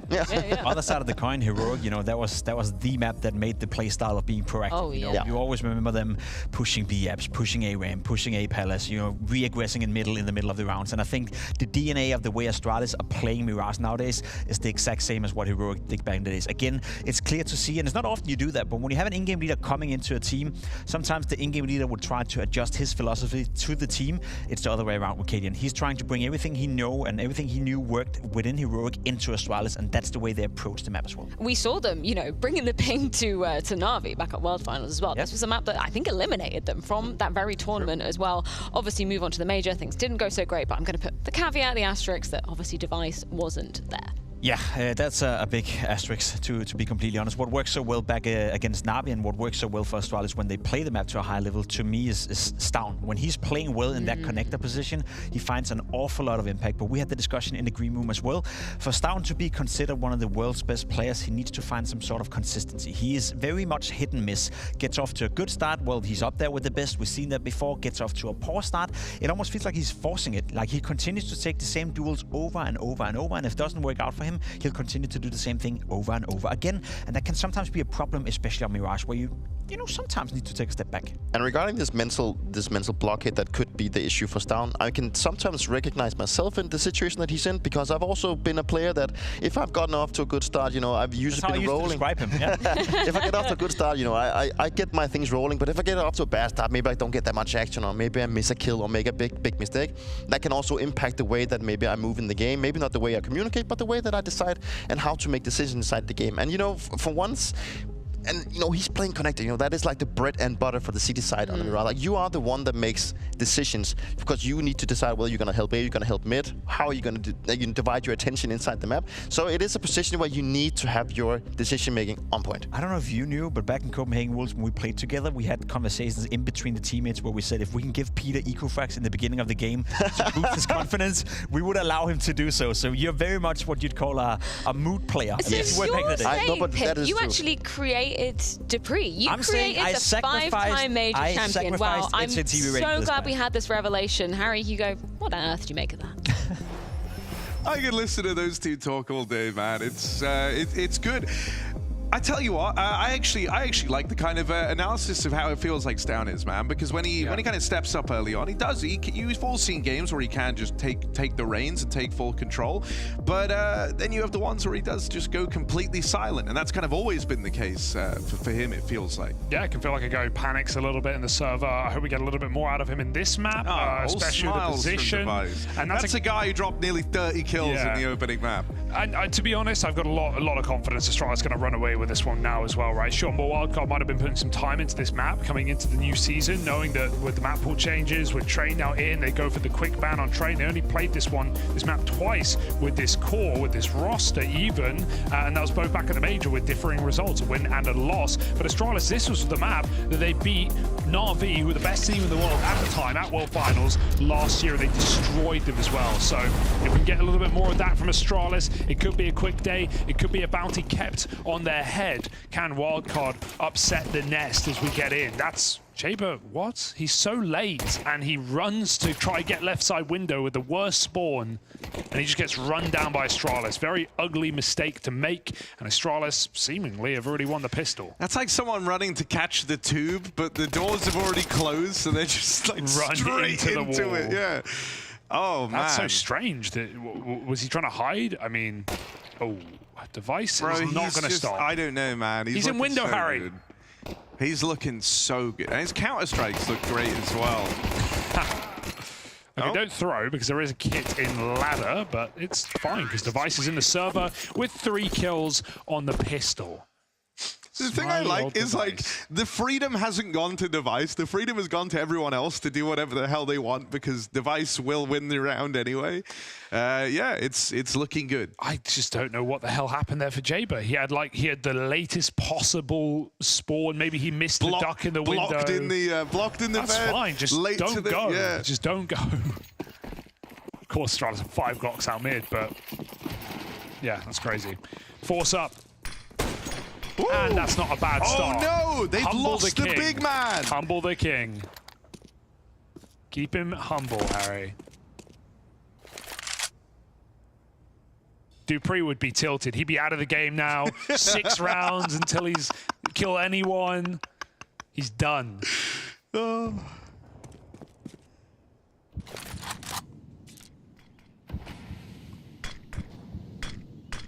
All right. Oh, unlucky. Imagine if it had landed though. All right, Fuzi. Ooh, he keeps seeing little hats. It's a good smoke. Wants to shoot him. Oh my god. It's the perfect smoke to stop the ticket scout. They know what they're up against. They're going to get a bomb plant. Cancelled it. Actually, that hit. Pistols are coming in, but Astralis are not fearful right now. Easy.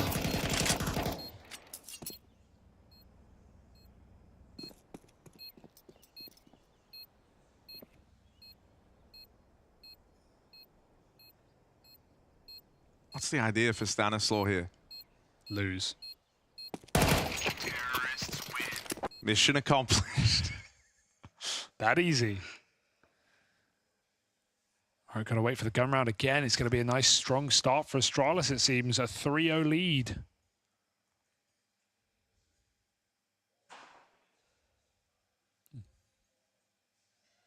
I noticed an open bag of crisps on Jaber's desk. Yeah.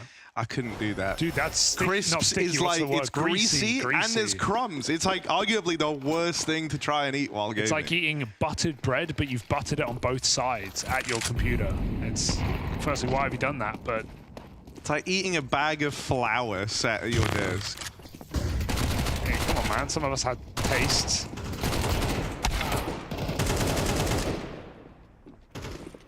That's a guy who was mid-mouthful of crisps heading into the pistol round, and it was... That would all make sense. Sorry, man, I greased my way through the murder hole. I got stuck.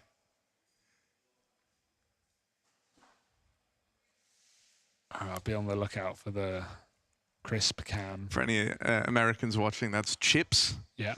That is what they... Yeah, that's it, chips. That is the word. You got the chips are down. Last bounty, 15K on the line. And it's all on the head of Astralis. They're looking to maintain that. Smoother from JB. He's going to wait for the window smoke this time. Allow it. Fast under. Oh, Astralis is playing with a lot of confidence on both of these T sides. Very quick control taken out below. Maybe needs that nade. Where do they go with this? It's Wildcard. 3 players with eyes on middle right now. Waiting for a retake. It's happening. Sonic is going through. Oh no. Oh yes. Oh, he didn't clear it. He hasn't seen him. That's a jump scare from Cadian. One more shot would have done it. Now they're B hitting. Suspers here does have a semblance of support from Fuzi, but like if he falls straight away, Fuzi's still going to struggle to get involved over on the catwalk. It's a good move here from Susp. Catches Yabi on the cross. And Fuzi wins his fight in the meantime over on short. Susp is constantly just keeping them guessing, man. He's been shifting all across this bomb site. They've got no idea where he is. As it strikes with the element of surprise for 2. Wildcard looking to get on the board here, but Device still in the picture. Might have something to say about that. Not for long. That's a good read from Stan. I know it's all Susp, obviously, in the site, but those rotates were really quick, because as soon as Sonic clears under and sees Cadian and dies, Wildcard realized, hey, we heard 2 guys run under. We heard like 3 in middle at least, and no one's here, so they must have walked back up a B. So Stan was actually already rotating before Yabi even died here. So Wildcard knew what was up. but it's all Susp on the B anchor, putting up a double kill. Fuzi connecting the dots with the orb. Wildcard at least won't wait long to get in this game. Yeah, I see the lays.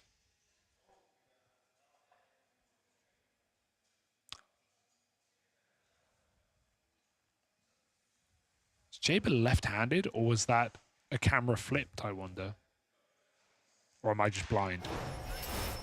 We'll have to wait till later to find out. No, the keyboard was on his left side, flipped, right? It's flipped.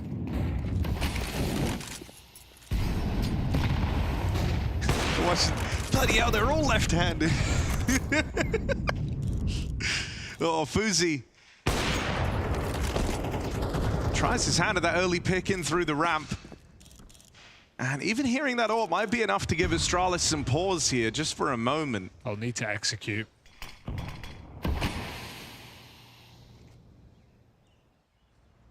This move from Stan comes from necessity. You don't have info anywhere else on the map, right? You're kind of holding on to middle, sure.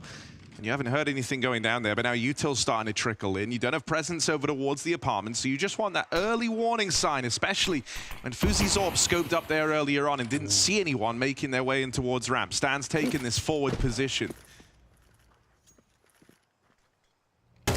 Oh, that's crazy. On the jump. We need a hero. It might have to be Sonic. Stan lets them pass. Stanislaw. He's the hero. He's the guy. He's the one. This is his moment. Stanislaw, don't mess this up. Nails the double kill. Trigger discipline. Wow. For Stan, and it's all left on to Stown. Nails the first, but gonna have to deal with the guy that ruined the whole round. Goes looking for Stanislaw ramp side. And now the Stan's got the spot. Jaber plays through that smoke in at the bench. It's well handled there from the captain of Wildcard. He's so calm, man. I've never seen him smile. I've never seen him angry. I've never seen any form of emotion from Stanislaw. He is just locked in, focused, and relaxed. Lets two players pass for so long before he even takes that first shot. Guarantees it. And this was after Astralis threw a window smoke late, right before they executed, and so Wildcard really started trying to clear middle together. The execute timing was great. If Stan's not in this position, Wildcard are out of position. They're looking the wrong way, so excellent work for Stan. There's a couple of those. Stanislaw.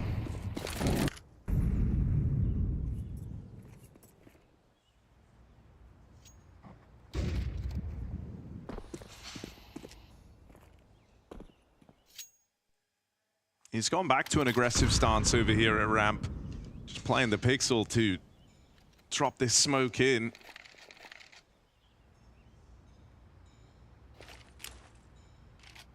Gonna need Susp to keep his head on a swivel here, right? The worst thing that could happen is if Stown gets passed over in Palace. He's also got KD in there alongside him.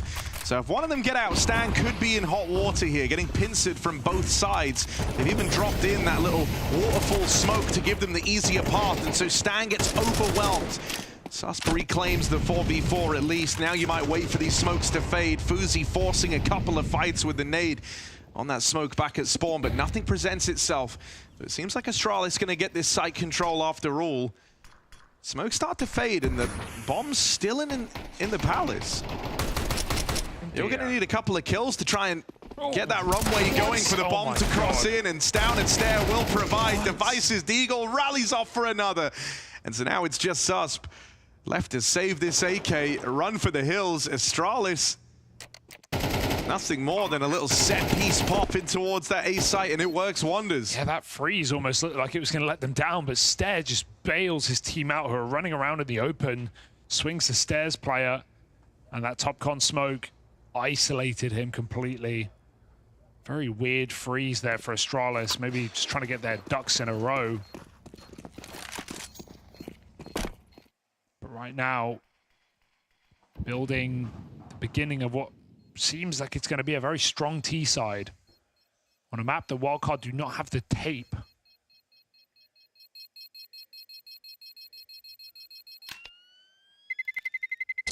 Terrorists win.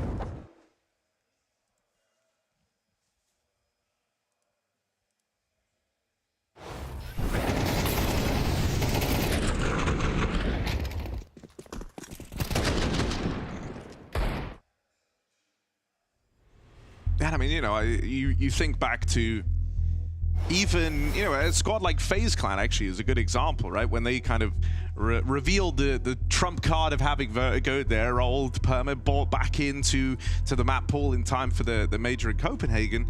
Well, what that did to them kind of after that fact, and how it actually, you know, they tried to play it a bit more after the surprise reveal. It was no longer a surprise, right? Teams were ready for it to start cropping up, started to shake up their map pool a little bit and made it all feel uncomfortable. You wonder if it's the same thing for Wildcard, right? Because they revealed this trick back at the major in Shanghai, and now they've let it crop up here in this series, but thus far, not a hell of a lot to show for it. And like you say, do you have the kind of depth, the playbook to go head-to-head with Astralis here on Mirage? You want to try and course correct sooner rather than later on this half, because already Astralis are in a really powerful position. Every round they're winning is hitting like a 2-for-1. It's a map where you need your stars, and Sonic was that guy in the previous, but right now 1 and 6. So can this Donk-esque play get him activated? No. Cadian hits a flick, Stare follows up, and he is showing up in a big way this game. Back-to-back double kills. Susp and Stan just trying to hold on right now, but they're walking into the B site. They know exactly where to look. All easily done. Literally everyone's firing on all cylinders now for Astralis, right? The opening map, it was all about device. Now there's not a weak link in sight. And after his, you know, star-studded performance, Device could just take a little break, and not like that. Hang on, before anyone panics. Just like, you know, he's chilling now, right? The rest of the gang have really found their form.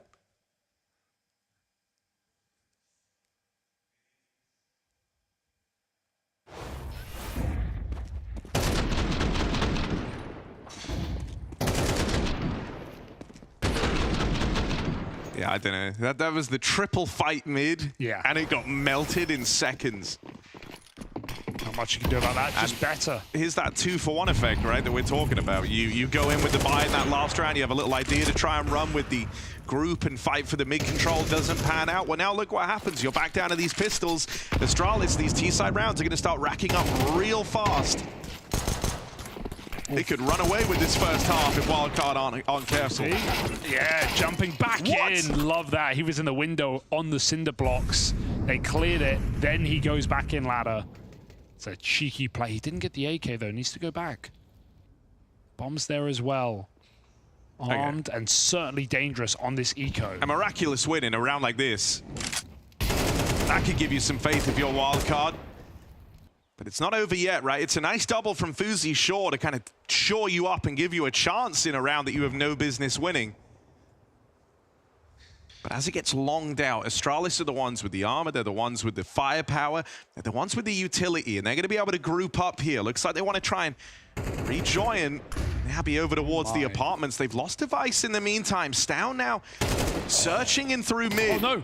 Yabby had them back turned, tries to strike now as Stown moves up through short. Damage done on Stown, he'll get picked up. It all falls onto Yabby, 1v1 for the round. Fuzi is on for the ace in the meantime. Started this off with a double kill on the pistols. He's now run into mid and grabbed that AWP. He's got Device's gun, his weapon of choice has been picked up. Can Yabby be the one to keep things clean for Astralis?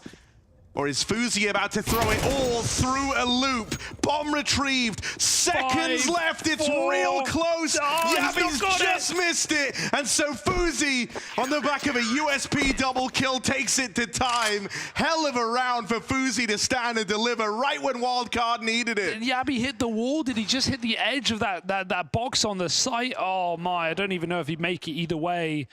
That is razor thin margins, and he's so paranoid that Fuzi, 4 kills deep, is gonna go for the kill that he never thinks about the bomb till it's too late.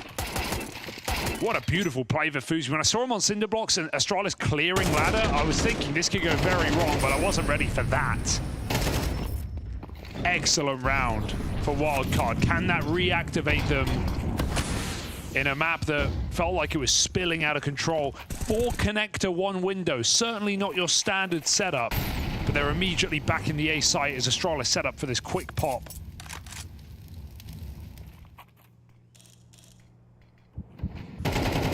Oh, Stan just gets up here in time. And he's got layers of support, right? 4 strong over towards the A site for Wildcard. Even a 5th man in rotation now. This is a hell of a read from Stan and the gang. Cadian, in this downtime, has pushed all the way through the B apartments. He could get out B right now, but that bomb out in no man's land is not going to do Astralis any favors. I think it fell off the balcony. It looks like it has. I don't think they can even get it, so this is a real disaster. They've got to wait for Cadian to big flank. Fuzi's now watching that. Or is he? He's walking window side. Eyes on it. But the timing, it looks like it's going to go very, very wrong for poor Fuzi here. No, no, no. Oh, he had a chance. Cadian now trying to pinch Wildcard as they set up for a flank. Wildcard start going B. Do they know they have the bomb? I don't think they do. It was in like a weird skirmish, right? Stan was the one who dropped it, but I don't know if he's realized that. They've accidentally left the package. They've given this back to Astralis. They've given them a way back in, and Cadian's flank starts to deliver a 2nd kill from it. Wildcard had this round in the palm of their hands. Oh dear. All that chaos of the site hit, they didn't realize. And Cadian looks to rip it away from them. A 3rd kill from this backstab. There's something about Cadian being able to find these timings on Mirage. Jaber sent to go and save. This was Wildcard's round, laid out in front of them. It goes so quiet, so they just think Astralis have left and gone B, but it's quiet because Astralis are waiting for a flank. That's crazy. I mean, we couldn't see the bomb. Device couldn't see the bomb from Palace. He tried to grab it. It looked like it was under, which was smoked. That is a disastrous way to lose a round for Wildcard. 5v3. And Cadian comes in with the multi on the flank.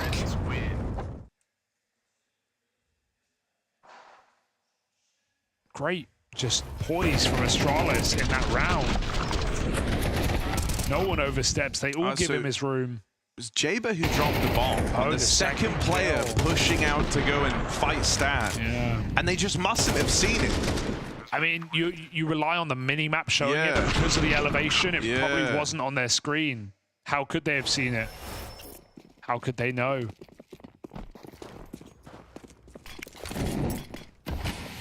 Dear oh dear.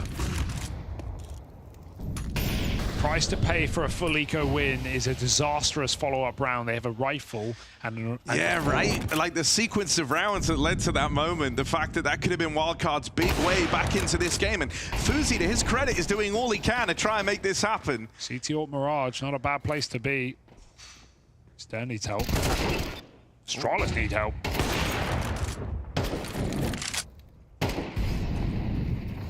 Oh, good save.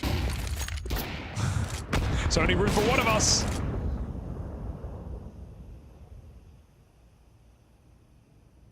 Make it 3-2-1 this.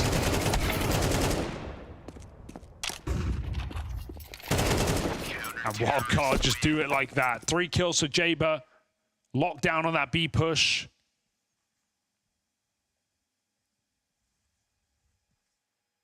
Not the first time Wildcard have tried to take the mid control. This time it goes a lot better than the last. Very scrappy game right now. A lot of people making individual moves for Astralis. More often than not panning out, but not here. You know, that was a really well put. It started with Fuzi on that AWP, but Jaber had some great impact in that round there, swinging into fight after fight. It was him who, you know, in the games that you've seen Wildcard play, who's been the difference maker. And it was him who, when they very first played this map in the Fnatic game, had that one big round, and then that kind of sent a bit of a shockwave through him and energized him for the rest of the game. But now, deeked out by Stair, one of his chance here. It's that Fuzi AWP. Turning around for the quick double. Cadian is once again trying to find these little gaps, these little timings, but firing off. They know about him in Palace. They've spotted Device down here in middle, but they've had to pay a heavy price for this info. And Device just slinks on out of there, looking to elude capture by these CTs as they group up in middle.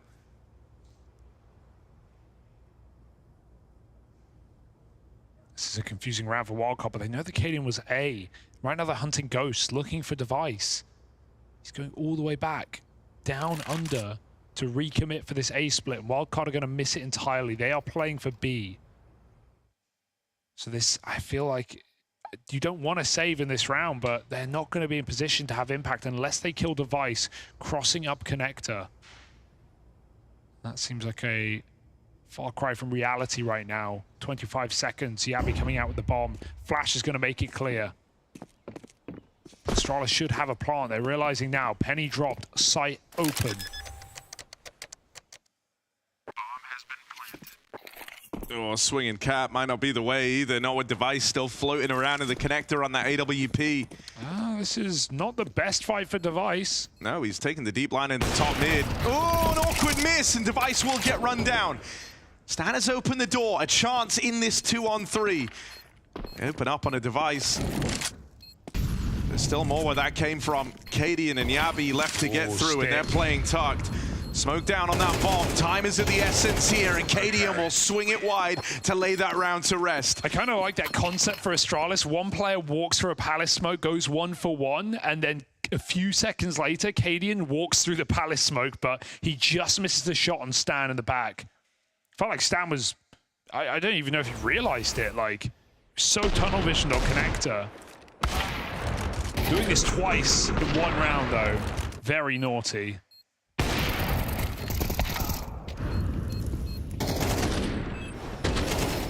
Final round of the half here, Wildcard. They've not had a great economy this CT side. It's not going to get any better, but they must make the most of it. A 5v4 on the top mid push. Astralis explode into the stack. Not having any worries dealing with it though, right? Getting past these pistols pretty cleanly right now are Astralis. Sus left out on an island as his teammates have gone ahead and left him solo here. He's really got his work cut out for him, just armed with a deagle. Astralis crossing in, gonna make it into the site, and he will get overran. Sonic pop flash out from spawn. Just the one and done, and only Fuzi left standing. I mean, this guy has been constantly offering up resistance every step of the way, but expecting him to find much in this 1-on-3. Bomb planted, Astralis, time to get set up. There's no hope for Fuzi as Astralis run away with this T-side 8-4.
Astralis wanted to show up here with the return of Device having a triumphant tone, and I would say it's fitting that right now after running away with Wildcard's map pick to open. They now hold a commanding lead here in the second map. These bounty hunters of Wildcard looking to get sent packing.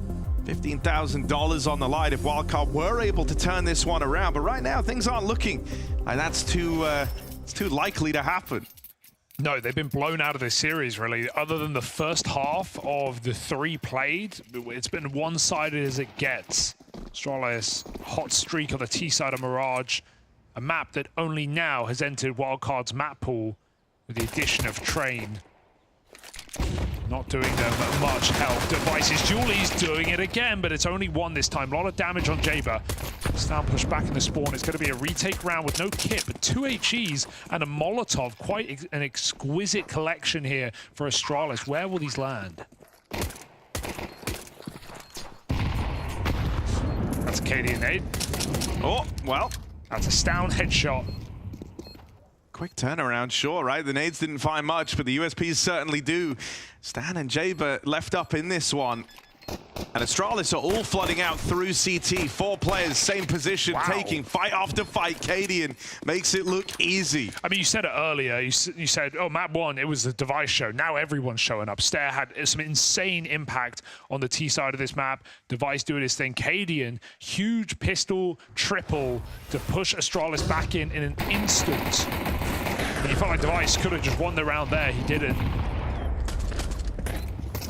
Astralis go on a tear.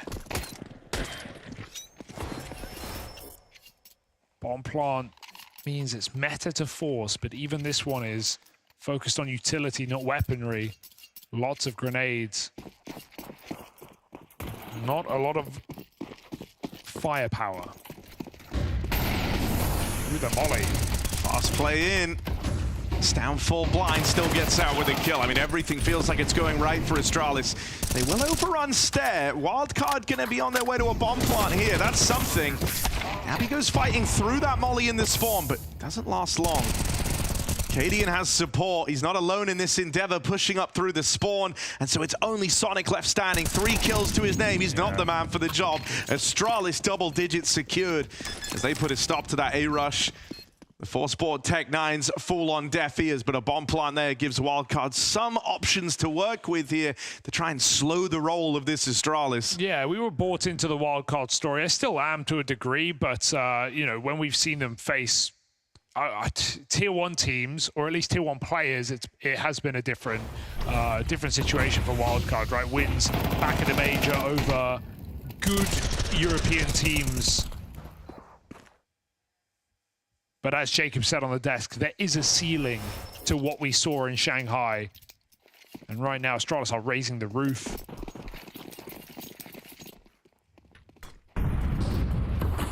Tender 4.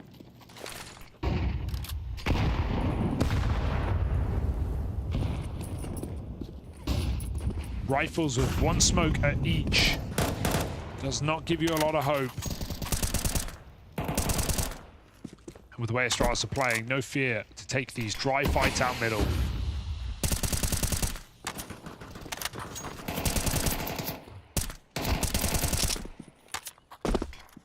Sonic just ain't feeling it right now. No, it's a crying shame as well, because he looked really good on the opening map of the series, right? Back in Inferno, he was like, towards the end of that first half, he was like the one guy in the same realm of Device, but then went way quieter in the second half, and it feels like that's kind of tracked onto this second. 3 and 15, rough way to go, when he was looking lights out to open up the start of this series. Cadian, we say he's good at finding these gaps. This round is a crazy example of that. Yeah, he sort of missed it, though. He's going to go around a ramp and then go, well, they're not A. And they're going to walk up con, and there's going to be a 4th A player. So he might not even get a kill, Harry. They might all be dead. Full stack, right? Everyone is now here for Astralis. So even if he doesn't get any kills from this wrap round, the info it's provided, the stack it's facilitated, and he still gets his 1. Just left on to Fuzi now in this 1v3. It was a desperate buy from Wildcard, allowed from that bomb plant in the round prior. But they leave no impression. Astralis are running away with this series. And Wildcard are just wondering, why is the B player on ramp? What's he doing there? Yeah, at this point of the game, it looks like Astralis are playing without respect, right? They're just going for dry fights, they're swinging, they're winning, they're punishing everything. And if Wildcard aren't going to shoot back, then this is... Astralis are not going to stop. Not going to suddenly start respecting. And, you know, I think, like, Cadian's someone who's good at kind of cooling around the momentum, right? Like, and it feels like that is very much reflected in how they've gone into this map. The amount of sort of these fast, poppy rounds that you saw in the first half, now in the second, you're trying to find every vulnerability, every gap in the offense. You're playing the CT side just as aggressively as you ended your T side, right? And I feel like he wants this to be punishing. He wants this to hurt. He wants Wildcard to not feel like they ever had the chance to get back into this game. And he's accomplishing that goal right now.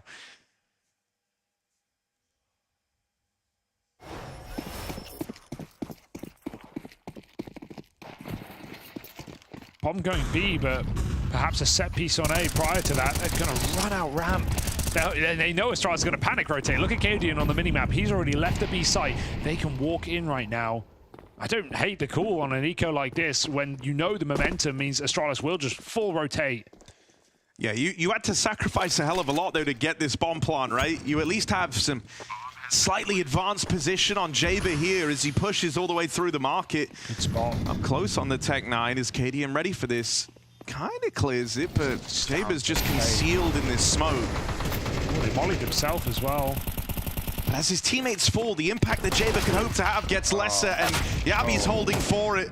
Astralis keep that one flawless. Even though they chomp down on that fake over towards A, the rush does pull the rotate. They nail the retake. They don't lose a single player. And so this second map, a totally different tune to how the series started. It's not even close. This is all Astralis right now. A very impressive game for Astralis. And nice to see it's not just the one-man army that Inferno felt like for the longest time. Sonically, like he just realized he's on the Truman Show or something, like he's looking into the camera. Oh, well. Doesn't know it's there. Don't laugh, you'll cry. Yeah. I would say go next, but this is elimination right now on this round for Wildcard. Nothing to do but try and survive with 8 rounds straight for overtime. Astralis are already hitting that panic button, rushing that B rotation. Down stops Sonic. There's no cat split, but Susp and Yabi is putting up damage from the back on short. Device has joined him. Stan does fall in, but this is a far cry from a winning round for Wildcard. They don't even know that Stair has crept his way in. Fuzi finds the headshot. Wildcard giving it all they've got to try and keep on living here in Bounty. Cadian fast up through short. Looking for that opening, takes one of the dome straight away. Fuzi is one of the guys you want here if you're Wildcard left up to deny this clutch. Been the one guy with output for this Wildcard squad, and that dink onto Cadian I think already makes this clutch attempt tenuous at best. Cadian might have been playing a confident game thus far, but he doesn't attempt this 1v2. He concedes a 5th to Wildcard.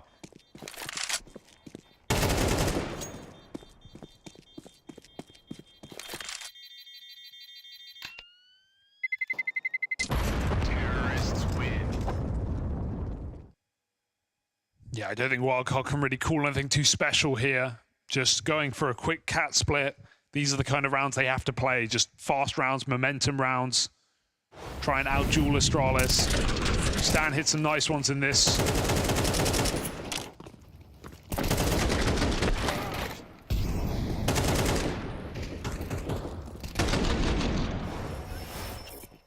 The Swedes keep them in it for at least one more.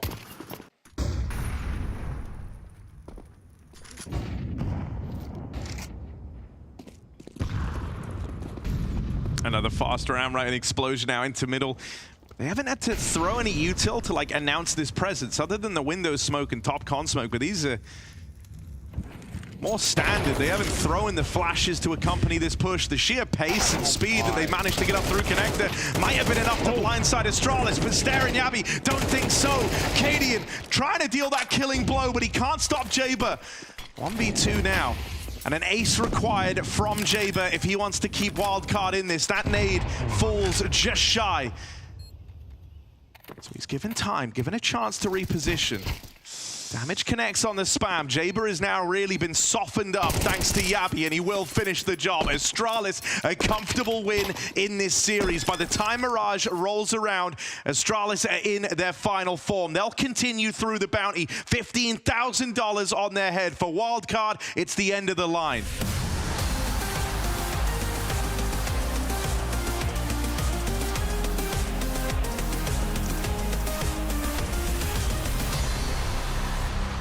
Oh yes, Astralis back and back in a big way, as Harry perfectly alluded to. Bounty unclaimed by Wildcard. Unfortunately, single elimination does mean they are eliminated here in Copenhagen, but what a way for Astralis to start their 2025 season. That was pretty convincing. That was great, and it must have been so great for Device to have such a debut coming back into the game, being out for a little while.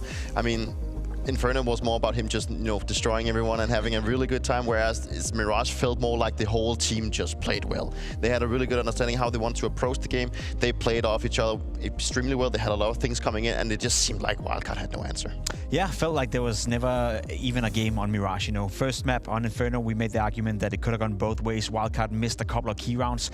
On Mirage, felt like Astralis were in control from start to finish. Again, Device not popping off like he did on Inferno this time around. It was Stair having a good game, other players chiming in, and overall, it was a very convincing performance from Astralis. So if you're a Danish Counter-Strike fan, if you're an Astralis fan, this is exactly what the doctor ordered for them to begin off the season. 13-8 in a relatively close game on your opponent's map pick. That's fine, that's fair, you win it.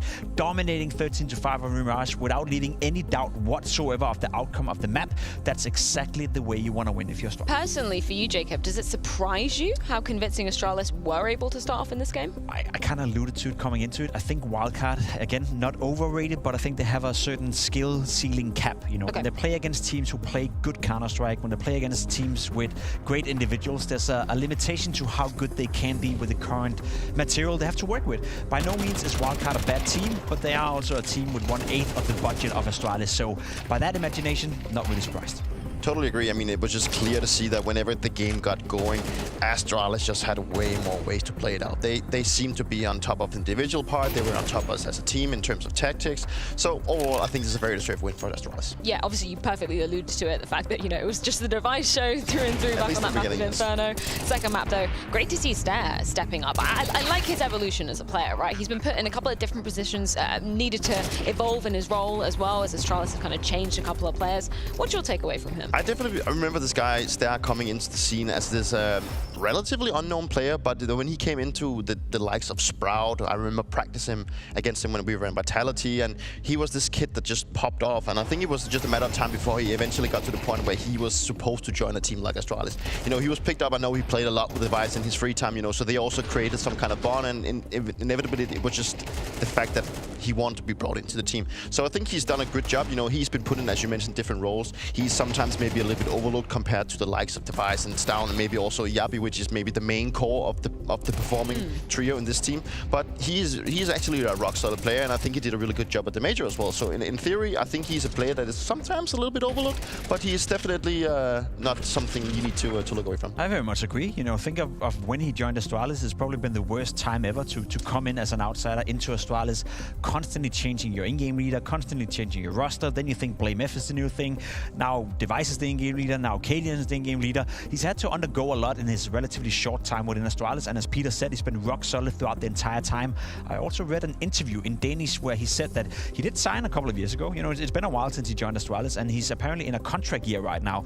And there is this saying in normal sports, whether you look towards football and in particular in cycling, which I care a lot about, when a player is in a contract year, you get a little extra motivation, because if you want that contract renewed, or if you want a better foot to stand on when you're negotiating that contract for the next couple of years, you better do well for yourself. So players in the year of a contract where it's expiring are usually the players also stepping it up a little bit and maybe playing a bit harder than they normally would have done. As a player who's perhaps actually been in that himself, or has definitely been around players, is there some truth? Oh yeah, definitely. I mean, I don't think as a player it's something that you put into your mind saying that, okay, I need to secure my contract, but it's just something that maybe automatically happens to play into your brain, because you know that if I don't get to perform. I maybe don't get a team, maybe I don't have a way to play, and it's all about staying relevant, and you want to sell yourself the best possible ways, and there's like multiple ways you can do that, but obviously putting in the numbers and playing well, that is a great way to go. Well, speaking of some great numbers, we do have Device on the line after what was an epic debut from Astralis here at the Blast Bounty 2025. First of all, Device, huge congratulations. Thank you so much for joining us.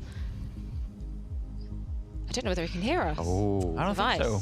He doesn't seem like a guy like that. Doesn't or he's seem ignoring like us he's on paying purpose. attention. Yeah, he knows that you're on the desk, Dupree. Sorry. I was really looking forward to talk to him. Phone down. Well, we might try again in a moment. Yes, Maybe we should wrap up the conversation about Wildcard. Okay. Because obviously it's a tough. I'm surprised that they did go for Astralis first of all in terms of the picks, but yeah, just a tough debut to be starting from when you got Device back in the mix and posting numbers like that. Yeah, but also a reality check for Wildcard and a reality check for the community. Again, Wildcard is in a position right now where they're trying to establish themselves within the North American scene. They would love to qualify for all these tournaments. They would love to get as many points as possible towards the Valve rankings so they continue to get into the bigger tournaments. And then it's up to Wildcard to convince us that they can exceed that skill ceiling I'm talking about. We saw it at the major. We saw glimpses of it where they played well. They definitely deserve to get in that position. But overall, Wildcard, with the budget they're having, with the player material they're having, I can't really expect much more than this. So it's not a poor showing for them. It's just a reality check. In our reality now, I believe we do have Device back on the line. Can you hear us now, Device? Yes, hello. Can you hear me? Yes, yeah. Congratulations, hello. first of all. Thank you so much for joining us. I can't see you, but I can hear you. It's okay. We are here somewhere in the universe. I don't want to start by asking you a question. I want to throw over to Dupree. Your former teammate is joining us up in the deck so graciously. Hey, Nico, first of all, how are you doing, my friend? What's up? Good, a little bit better now. That's good, my friend. This is so weird because this is the voice I'm used to hearing TeamSpeak. I've heard this voice so many times whenever we play, so it's actually it's a different way. So, and who would have imagined that we in 2025 would be like, I'm the one asking Device questions with TeamSpeak. that's a funny way. Anyway, Nico, obviously, unfortunately, this has not been your first time taking medical leave out of the season, and now you also had to make the decision coming into the major. And I'm curious to hear about what was your thought process into coming into this game, and how were you looking to, bounce back? And did you do anything as an individual to come back to this point, or did the team do anything specific for you to feel comfortable? Because you had a really good Inferno, and you also had a pretty good Shung on Mirage. So, what was your idea and thoughts about all this coming back thing? I mean, yeah, it was tough last year, end of the year for me. It was, of course, as everyone knows, not what I wanted or anyone in the team wanted. So we, of course, spoke a lot within the organization and also with the guys about how I can schedule a bit better, how we can do things, and we changed a little bit regarding to practice and all of that. But for me, it's a long season, and it's just about, I mean, just spending your energy the right places, and hopefully it will last. It's as you said, it's not the first time, and it sucks every time you get challenged. And yeah, I'm just happy with the game now. It was a great game and fun to play Wildcard as well. That's good. I mean, we all know this feeling of having a good game, so I can definitely feel you in that. I actually have a second question now as an OG Astralis player. How has it been coming back to the organization and being away from it for some fun time? It's good. It's not the same people around anymore, but it's still like, you still have the same proudness wearing the jersey, for me at least, and I think it still has the same heart. It's different, of course, and it's also different guys playing with and stuff. So it's nice. I like it. It feels like home for me. That's perfect to hear. Device, it's not a secret that last year was a challenging year in many different ways. You also placed as the highest rated player within Denmark on the HLTV top list, and I know that you personally probably don't care that much about it, but looking into 2025, I think we can all agree that Danish Counter-Strike needs to be performing better. Is that a motivation for you guys as well, that you know that last year was not the greatest year for Astralis, and for you individually as well, you know you can do so much better? Is that something you use to fuel as motivation? Yeah, I mean, we had no stability in Astralis, but also in the Danish scene the last year. So yeah, I think that it just shows it's something that I've learned with my, the last few years is the teams that get more time. You see it with 3D Max, Eternal Fire, all of those guys. If you get more time to play together, I think that you just reach a higher level. Regarding to the individual things, I think it just follows along with the team performance. I think that, yeah, not qualifying for both majors and only having a few decent playoff showings is it's not good enough, and Danish Counter-Strike to not have a player in the top 20 is also very weird. I think that we have the ability and the guys in this team as well. I think everyone can be in the top 20 list. It's just about having some team like accolades or achievements, and yeah, that's of course our goal. We have high hopes for what we can do together as a team, but it's about building it slowly and also just trusting the process. And yeah, I think we'll do good this year. Well, if you perform anything like we saw in that last series, I think you'll certainly make it within at least the top 20 for 2025. Device, thank you so much. I wish we had more time with you, but alas, we do have to move on. Thank you so much. And yeah, congratulations on the win. I think we should check in with the seeding standings, as well as, of course, Astralis. They were one of the hunted by the bounty hunters, and they don't be falling down, unfortunately. Wildcard will be eliminated, so Astralis still have that bounty on their head. But plenty more Counter-Strike on the cards today. We've got Big versus Saw. It's going to be going down after this short break. Don't go anywhere.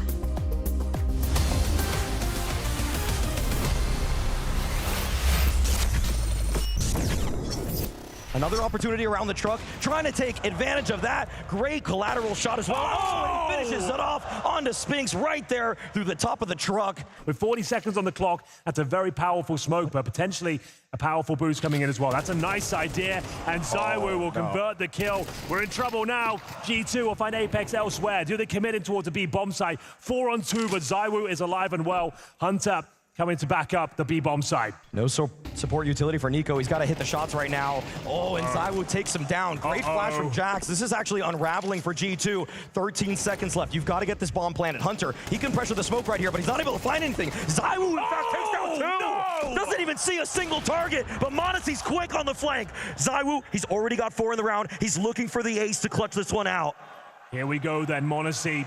AWP has no information and taken down by one of the world's best, ZywOo. We thought m0NESY had done enough here. 2 opening frags, nowhere to go but the B bomb site, and once again, they completely crumble on that side of the map. It was a brilliant boost, a stroke of genius, but Nico needed one there. That is wonderful stuff from ZywOo right there. He doesn't see Snacks, he doesn't see Hunter. No and then way. He blindsides m0NESY. Give up space on the B site, and as Magix tries to get into the cover, he just gets his head torn off. He's not alone though. Zontic's still behind green, but that bomb goes down. Nice rotation from Astralis in the mid-round. It's going to help if Zontic gets that kill elsewhere, but Zontic pushes through with the double, so they don't let any pressure off. Device, can you close? He gets the first in the 1v3, snips Donk as he tries to cross over, but he's lost track of Shiro. Or has he? Just Tom Cruise on another skyscraper doing his own stunts.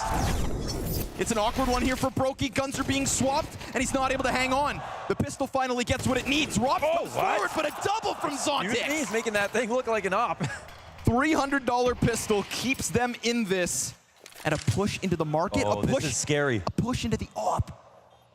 But not yet, not yet. Shiro can't miss, not this time. And so Kerrigan is tasked to clutch. There is enough time for this defuse to happen. CTs have to get it moving now. No kit, they have to get in. And as they push forward up the catwalk, Zontic's dead, but what do you know? Lo and behold. Beautiful timing, and Spirit picked that up somehow off of Zontix's 2K. Vitality is delivered in that department time and time again. Jax, not his best work, no trade potential. Little bit of damage inflicted towards Brolan, but he doesn't come out on top in that key duel. Shadow spotted by Spinks. Flashbang delivered, and Brolan starting to step up here. Towards B we go. It was a bit of a ruse. Can they at least get a bomb plant down again? Oh, Apex, it's scrappy! That's more like it! Breaches the B bomb site, and the round is back on!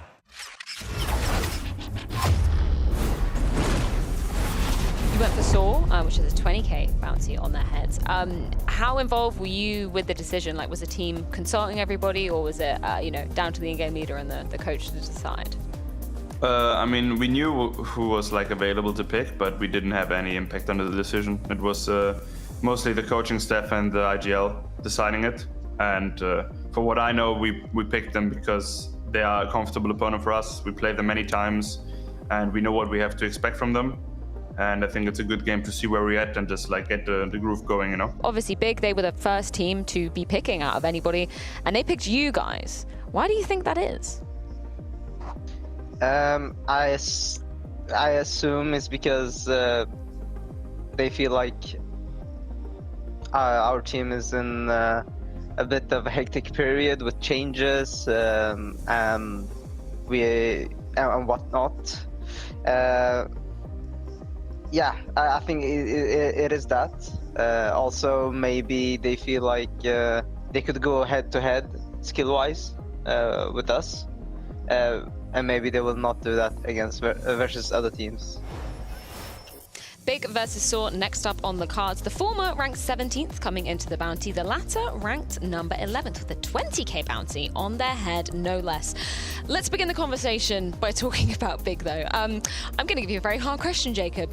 What's the timeline been of this big roster? Because I feel like every time I look at HLTV, something's changing, something's up, something's afoot. It's a team that's been trying very hard to find their identity for the past couple of years. You know, Berlin International Gaming, call them what you want. You know, started off by being a German lineup, then they moved into an international aspect where you thought they would open themselves up to more talent, to acquire more talent. Smuya was playing in there, then back to some German Counter-Strike, then Santaris was part of the lineup, then back to some German Counter-Strike. It feels like it's constantly developing, you know, between two things. Do we want to go international? Do we want to go back to being German-speaking only? And then in terms of the circulating of players, we had Sirsen being part of Big when they were very, very well doing back in Corona days where they were ranked #1 in the world. People may think, wow, did that happen? Yes, it did. They were online kings. Sirsen out of the lineup, Sirsen back into the lineup. Same thing is happening with Hype right now. So, Peter, I'm confused. I don't know what direction Big wants to go, and in all honesty, I don't think they know themselves. No, I'm just as confused. And maybe they just interpret the whole Berlin International Game incorrectly. They think they need to be a little bit international or they need to be German. I'm not sure. But the whole idea about them constantly going back and forth seems to just hurt them more than they do them good. And they seem to shove the same guys in and out, and I'm not sure who's making the call. Is it the management? Is it maybe Tamsin according to like in compliance with the coach? Who's actually the one making these calls? You know, and the player material they have, I wouldn't say it's bad. You know, you've seen Tamsin becoming an England leader, but also being a very good individual player. Crimbo has been for a long time been the guy that has been standing out. Now for me, it's more like JDC coming in. He's one of the mouse boys from the academy team. He's one of the rising stars within this lineup. So it's going to be interesting to see if them returning to be in full German could potentially do something good for them again. I think Hyped is one of the examples of, you know, one of the players that's been in Big. He was in Big Academy. He went out. He came back into Big. Like, what's a crack with him? Well, I mean, he played well in alternate attacks, especially the last period he had within alternate attacks. Again, playing Tier 2, Tier 3 Counter-Strike, a lot of online games as well, but he was producing numbers as an AWP player. Don't know what happened to Sirsen. Again, back in the days in Corona, you remember probably playing against him. Oh, yes. He was fantastic. Like, Sirsen was up there, you know, to be ranked a top 5 all player in the world. Hasn't really regained that strength at any point. He was doing all right, you know, in the second stint in Big, but seemingly they needed a change. And I fully echo Peter's sentiment. You know, Big's player material is not necessarily bad. I think Crimbo is a fantastic player. I think he could even, you know, be looking towards some of the top international speaking teams and be like, maybe I could get a spot within those. I'm looking at Vitality, you know, instead of Messi, could Crimbo come in and be a better player than Messi? Perhaps, you know, that's how good he is. But overall, it's just confusing. They frustrate me because they are supposed to be better than they are Big, but they never really seem to click fully together. What's been the story with Hype's career then so far, right? Because obviously he's come into Big. What kind of results has he historically delivered? I mean, Big Academy, he did well for himself. He came into Big as well, and I think his debut was actually in this very studio a couple of years ago, the first time around, and he was doing all right. He was not a game changer. It was not an all player that when you saw him on the server, he would dictate the game or he would go toe-to-toe against the best, but I think he held up to his ground, you know, in some degree. Again, as an all player in modern days Counter-Strike, you need to be performing at a very high level. You need to be able to take charge of the game, and maybe he just needed to mature a little bit. You see the stats on the left side, that's from the first time he was in Big. The stats on the right side, that's from his time in alternate attacks. Given the opposition was slightly easier in alternate attacks, it may not seem like a big difference, but maturing as a player, Peter, that can sometimes help you to take more initiative and come back into the top tier echelon and perform better. I think definitely the whole thing about taking a step back, maybe playing maybe a little bit more according to your own level, like where you find yourself, right, will give you that extra motivation. It will give you a little bit more extra confidence. Maybe also just, as you mentioned, like maturing maybe as a person, you know, understanding that maybe when you enter this professional scene on a higher level, like you need to do this and that to be more efficient, and also how you work together as a unit. Maybe the whole pressure thing was also just too much for him. You know, you come in and you need to step into some big shoes, and you know, the op role in Big has just been maybe a little bit cursed for some time. You know, how they constantly seem to swap out this guy. So it's going to be interesting to see if now him taking a step back, coming back into the lineup, also maybe forgetting what happened in the past, that he was actually removed, coming now and getting a second shot, will maybe do some wonders. On the flip side, Saw themselves, no stranger to some roster changes over this break. No, it's an interesting lineup. You know, they have a lot of experience within the lineup. They have some new players as well. Jose coming in, SHR, a player that stats-wise have done tremendously well in the second-tier scene within Portugal. Now he's coming in and hopefully he can recreate some spark within his lineup. It's kind of interesting because we spoke about it, Peter, as well. Roman and Murderous, players that you and I played against 10, 12, 14 years ago. They're still hanging around and they're still doing quite a decent job. It's been a long road, you know. I remember, like, I see Materials as this Portuguese OG star, like he is like the guy that just like he rules everything in Portuguese Counter-Strike, you know, still sticking around playing alongside Roman. Yeah, it's crazy that they keep going, but I mean, like, they gotta love Counter-Strike, so why not? Ooh, okay, Train isn't being banned first wave. Is it gonna be picked though? That would be oh, there's a chance. There's a chance. Maybe a decider. Oh, Big is allowing Train. Big is allowing Train, and we get it. Maybe, possibly. We have to go to 3, though. I'm crossing every bone of my That's a statement, right? Both teams feel somewhat comfortable in playing Train. They allow it to go to a third map. I also, for once, hope that we go straight to the third map so we can see some Train in that regard. Should we just say it's 1-1 now? Can we just That'd be hilarious, you know. Just flip it around and start authority, and we have that power to do so, but it's interesting to see both teams are okay with that. I will say, just to round off Saw before we jump into the game, a team that 6 months ago were making waves in European Counter-Strike. They came into a couple of the majors as well, where you thought to yourself, wow, they're really playing well. I think Barry, as a coach, which he was in there as well, was doing tremendous for them. It does seem like they've taken a step back. It does feel like the player material they have to work with is a little less significant than it used to be, and there were a lot of roster changes coming out of nowhere when they were actually performing and playing well. So I'm very curious to see how they're going to conduct themselves in 2025. Well, fingers crossed we do make it to that third and final decider of Train. But one thing I do know for certain is that we have Harry and Hugo standing by on the mics. Yes, you do. And talk about intrigue. I really want this to go all 3. A sentence I didn't know I'd be saying. Big versus Saw, right? If it goes the distance, Train is the final map. That's very exciting. Obviously, we've already seen it play once, but now we get to cast it, Hugo. That's kind of huge. I would love that. When I saw Big, I was like, okay, they're going to go for Train. They surely want Train. This is a team that, you know, historically, it's a very different team now. There's no God B here, but historically have been the masterminds behind a lot of the util we know and love to this very day. God B, Tapson, players like this have, you know, invented a lot of cool ideas and always loved to theory craft. So I think Train a new map to a pool is a great time rather to, you know, get your boots on, get in the private server and figure some stuff out. So hopefully we go the distance with this one. The question is, what the hell can we expect from these 2 new teams debuting with new players? SHR first official in the Sword jersey. We've got a new look Big as well with Sis and Gone, with Rigon out, QB hyped in, hyped back again. I mean, this is a team that, let's be honest, like as high as the heights that Big have reached, Pimp talked about it in the online era, #1 in the world with Sis and playing online. This is a team that's just made so many mind-blowing roster changes. Mind-blowing maybe being the wrong word. You know, just constantly cutting and changing, constantly adding in English speakers, removing them, going back to German. It's been so hard to know what Big exactly want to do. Now they're back to full German. Of course, Rigon did speak German when he was in this team as well. But hey, is the future bright, Harry? I don't know. I can't tell you. Yeah, I don't know. Maybe. It's just that, okay, the problem I have with Big is that, like, boy, do they care about the environment. With how much they recycle talent in and out of this roster, it's kind of crazy. Hyped even being one of the names that springs to mind. You were saying earlier, right, when you go to his teams list even, it's like 4 big logos. Just 4 different big logos main team over and over again. So, you know, maybe it's kind of like a slow cooker situation with Hype. Okay, leave it on all day. Yeah, it's like, you know, occasionally you peep in and you're like, ooh, that's looking good. But we'll leave it a couple, you know, we'll leave it a few more hours. Okay, and obviously CS time, hours or months or whatever, you know, it all makes sense. I get the metaphor. Yeah, so maybe they're thinking it's finally his time. I don't know, I remember when Hype like very first joined Big, he had a couple of nice games in there early on, and then things kind of started to peter out a little bit for the guy. But you're hoping that after some back and forth time, even some time away in alternate attacks, maybe this is Hype's time to shine. Let's find out. Big versus Saw. We're live now. We start with Big's pick of Ancient. Yeah, I don't want to underrate Saw at all in this game because, I mean, we saw exactly Astrals and Ujerks, what they were able to accomplish in this team. And even when they got rid of Astrals, they still won a challenger event post-Cologne with this guy Agil, SHR being the new piece, first official in the Saw jersey. What's he got to show on this B-bomb site? He's going to get tested. Yeah, we're going to have to find out right now. They're not looking. Crimbo gets one for free. SHR will elude capture for now, darting out through that long smoke.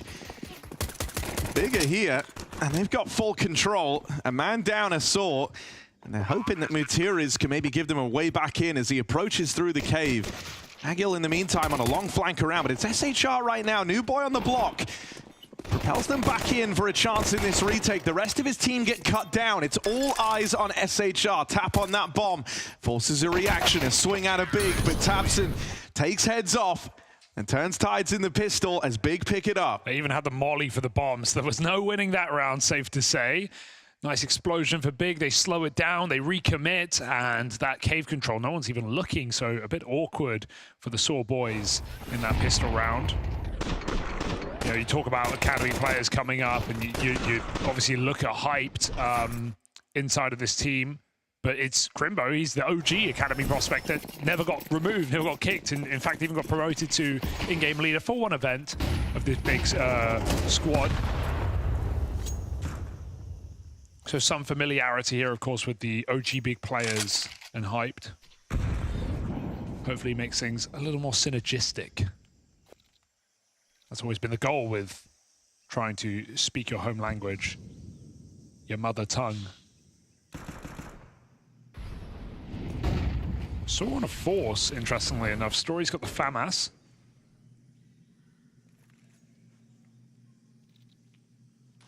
Might just be left out of the play, though, as Big look to execute into this A site after a bit of milling around.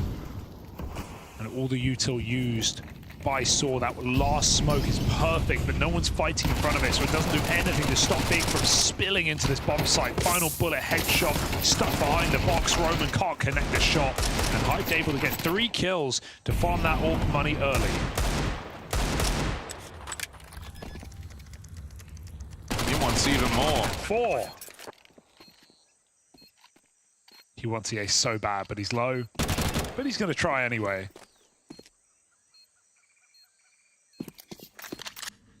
You know, one of the things for me that's like going to be interesting with this Saw squad is like Story's always been, you know, even through the loss of Astrals and Ujerks, he's always just still been a part of this roster. And he's someone who, like, when Saw are at their very, very best, obviously you had Astrals and Ujerks looking insane, but Story also hit like a nice kind of consistent streak of form. And then past the kind of the glory moments for this Saw squad, I feel like you've had him be very, very hit and miss. And he was someone who even like early on in his journey would struggle with consistency. And then you kind of got like a nice run of form out of the guy. And it felt like then we started to see those struggles creeping back up again. I want to see if he can find like a nice consistent output here for the Saw squad, because I feel like he's going to need to, right? He's been a consistent piece of the team now around guys like Mutiris and Roman. And so I want him to play like him, and because when he is on form, he can be a really scary, dominant AWPer. But I just think about the amount of swings and misses I've seen from the guy, or even, you know, just very important misses where it really does have like huge implications. He's on, he went for like a flashy opening pick, but he didn't get it, but it's all fine. It's like, nah, maybe he's lost them like a really important clutch that could have completely changed the tune of the game. So I will be keeping a close eye on Story here, as well as the new addition of SHR. Story is the first to fall here, but it's a pistol round around that saved FAMAS. So not the end of the world. They are walking into the stack, but should have no problem getting rid of the USPs. Agil in the corner. Entry upon. And the MAC-10 makes it easy as Big sit up 3-0. Here comes the buy for Saw. In a matchup where Big are favored, but both are unknown quantities. both playing their first officials with a new roster.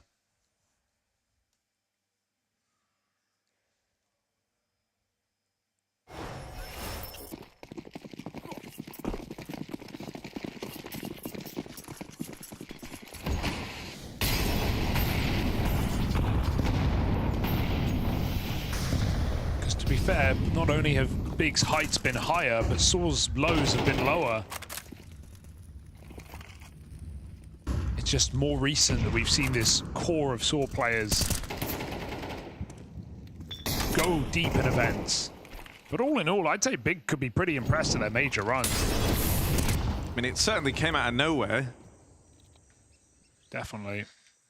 The thing for me is, I think, like, when you look at the individuals bought into Big, I would argue the pressure is lower.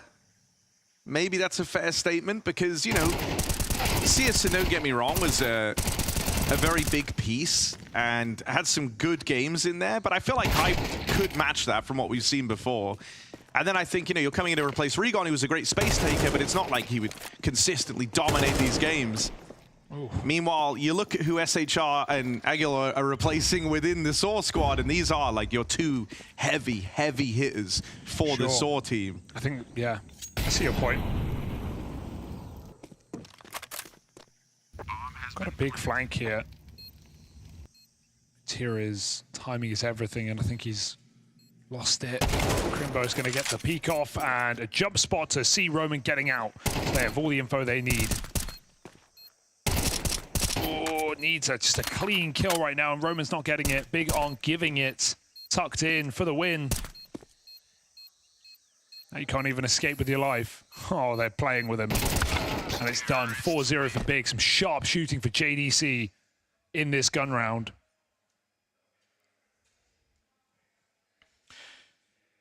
You talk about pressure, though, and while I agree with your point, the boots are bigger on Sword of Phil. Yeah. I think we've seen more from both these big players in QB and Hyped than we have from Agil and SHR.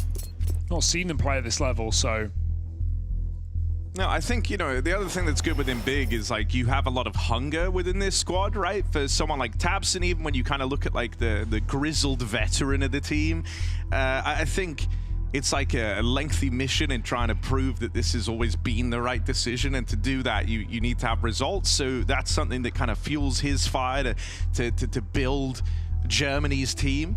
Then, you know, when you kind of look down the line, for me, someone like JDC, who was kind of left out of the Mao's successes, you know, left to the wayside after being with them in NXT, being with Mao's in the early days, and then getting removed, finding himself in this team. I feel like he wants to show that, you know, he should still be getting talked about.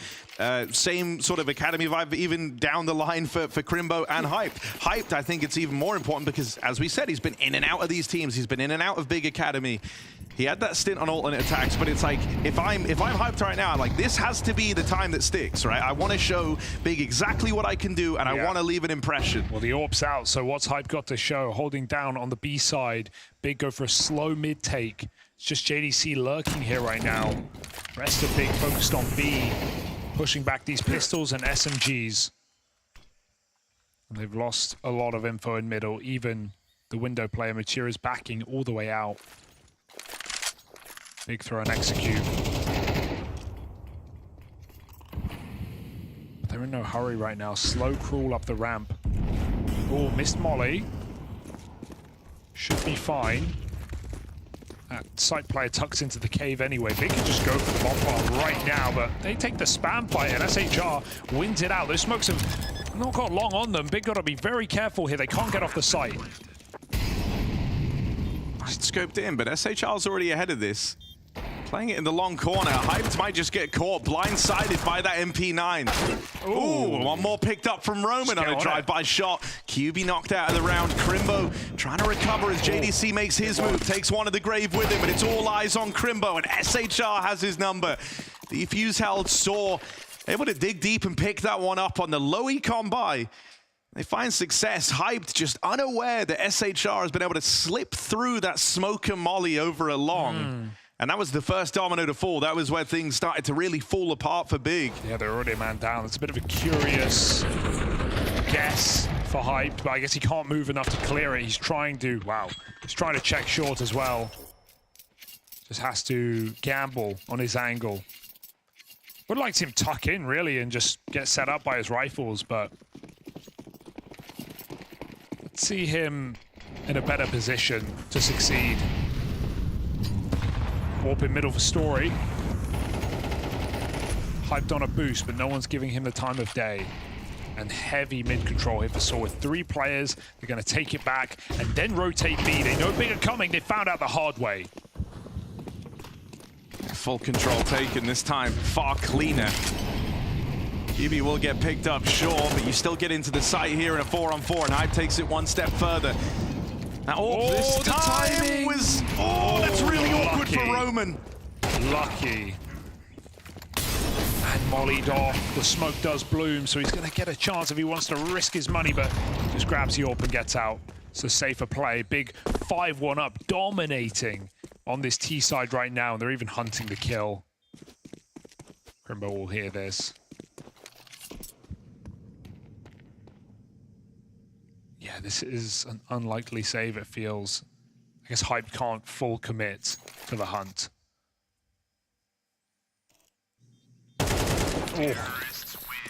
All right, if Crimbo and JDC are hitting like this, Saw could be in trouble.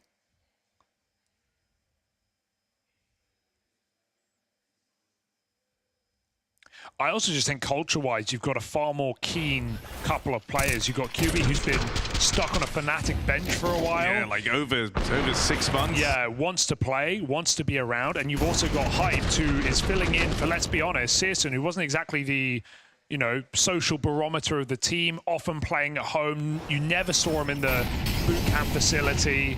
A quieter guy, a more reserved guy. And I think you're going to have a lot more energy in this big team now. Hyped. Great display, quick pick onto Roman. Cost him all his health. He ate the nade and the molly. But it does get bigger 5-on-4. SHR peaks early. Shows how much he wanted it. Really tries throwing himself into that cave fight, and with good reason. Early advantage taken. And eyes set once again for Big towards this B site. Smokes down over towards short. Materials tries to play through it. He seems adamant that there's a player trapped in here over at ramp, but he's right in that cube. He's been tucked in the entire round, just waiting for his time to go. So claustrophobic on this B site. Oh, the timing that's just opened up for Mutiriz. QB has only just left this position. Mutiriz, that could have been golden instead. Crimbo, quick to deal with him.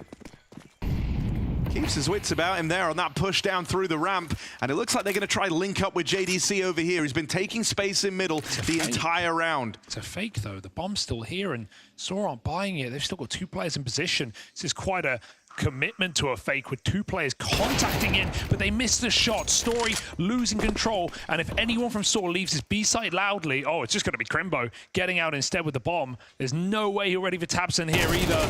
Catches one more free kill, cancels the reload too late, but it's still enough for Big to roll out that red carpet. Why's he reloaded with like 15 bullets left? He had 11 bullets. He had 11 bullets. It was unnecessary. Tabson, you need 5 bullets to end a round, bro. Like, come on now. That is, yeah, it's a curious reload. I mean, you're not ready for 2 players there because you have already won on A. But Saw were just looking to save, I think. By the way, those sorts of misses from Story, they're the kind of shots I'm talking about, right here. JDC shift walking into his crosshair. That is a golden chance to uproot the round. You've got your weapon of choice. You're holding the correct angle. It's not like he caught you super by surprise. So I will be, I'll be watching that closely. That's keep track. It's number 1. It's number 1 indeed. Because on the other side of things, look at how Hyped opened the round, right? Runs through 2 sets of util, gets slightly caught by the flash, and has to flick back round into the cave, and he nails the opening shot. Yeah, Story knows he really let the round down there for Saw. Especially considering if he gets that kill and Big just run into B, they go into the double stack, right? Could have been a 2-on-3 in B. Oh, Agil's up there with a bit of vengeance, drops a gun, but Big have rushed the A site and it's completely empty. In a gamble round like this, with low economy, Big make the right read. Full control, temple taken even. These could still get weird. Big have like used all their smokes. They have 1 smoke left, and that goes out over towards Donut. But even then, right, it's angles open in CT. That's why you can see Crimbo is trying to alleviate that pressure, taking space away. Oh my God, JDC just commits. Very well handled here from Big, considering the resources and the spot that they're in. The fact that Saw are going to start clamping down on the A site, it's a low buy round for them. They've got nothing to lose. They put that smoke to work over in Donut, and Crimbo makes the perfect play, trying to get aggressive and deny those rotates through CT, because that's how it becomes a problem, right? If they're out in CT already and they're able to shut down any attempts of getting that bomb planted, they're harassing you from Donut, they're laying down some, fire from CT and creeping up close on the wall. That's how that round spirals, so well handled. Yeah, comms are really good in that round for Big. They must be, because QB calls, there's many middle because they've climbed up. Big accelerate on what was a slow A play. Crimbo calls a flash in CT. Taps and throws the perfect flash. Both players CT are blind for Crimbo to kill. And then Hyped covers the donut bomb so much that JDC just commits as they run through, and Hyped hits that one orb shot. So that was just a beautiful round for Big. They go 4-5 and they never even break a sweat. Crimbo's 10-1. It's going very well for Big at the moment. I think if one thing's clear, it's like, for Big, they know 3 players they like to have in this team, right? Tabson knows 2 guys that he kind of trusts to have around in this JDC Crimbo duo. Don't feel like they're going anywhere anytime soon. And with good reason, JDC, he does love the early mid-fight, runs it out through the smoke. Roman wrestling with the AK, but he can't get his bearings, and Tabson able to pick that up after all. There's Hype's AWP, once more finding an incision, this time over in middle. Story is on the line. An awkward miss, they get closer to Mutiris. Story finally nails it. Too late. But that bomb's made it across, made it into the red room, and can now link up with Crimbo or go B. Oh wow, this is risky, but I guess Crimbo's not too worried. This is still great timing. Yeah, this could get weird with Story having immediately committed to the idea that this is a B play. Crimbo's going to be left out of the action. Hype's even backing up down the ramp. If Story finds him early, Crimbo's got to get a move on, but that's a missed shot from the AWP. And that was maybe the best chance you're going to have to lay this clutch to rest. Now in the 1v2, they know where you're coming from. You're softened up, and you've got the big ticket item here for Source. So Story's just going to back out of there and hold on to this orb, meaning Big. They keep stacking up these rounds. It happened again, number 2, Harry. I mean, they're crossing mid. He's on his angle. He needs to hit the first shot. If he does, his teammate definitely gets the second, and it's Saw winning the mid fight, but he misses that opener. I think it takes a repeat. It's made even more jarring by Hyped and how well he's playing, right? And how influential these orb kills have been whenever Hyped has been able to pick them up. Good sign for Hype, definitely. I wasn't too sure. I haven't really been watching him since, he left the main big team last time, a year and a half ago.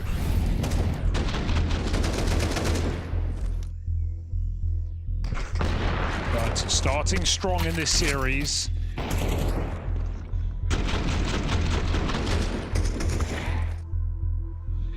Yeah, one thing I'll say about Hyped is like within alternate attacks, the team he was on last, it was like, firstly, played a hell of a lot, as is often the case when you find yourself on like the kind of grindy up-and-coming squads. Played a hell of a lot. Wasn't necessarily mind-blowing off of the top, but then started to put up some fantastic numbers. And he is someone who has that pre-existing relationship with the big guys, both through their academy and their main squad.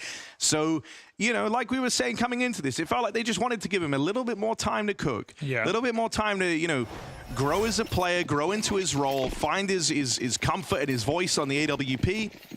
I actually like that he did some of that exploration away from Big as well, right? Even going into that alternate attacks team.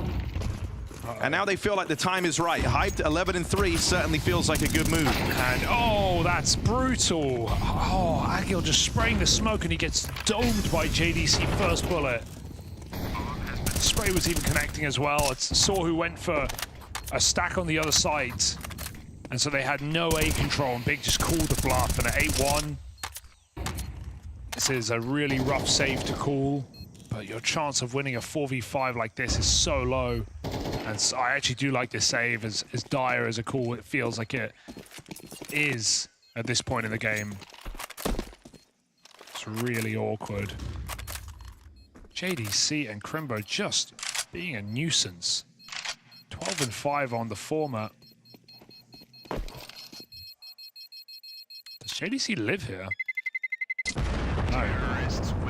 But it literally doesn't matter because we've got hyped on max cash, minus $50, so...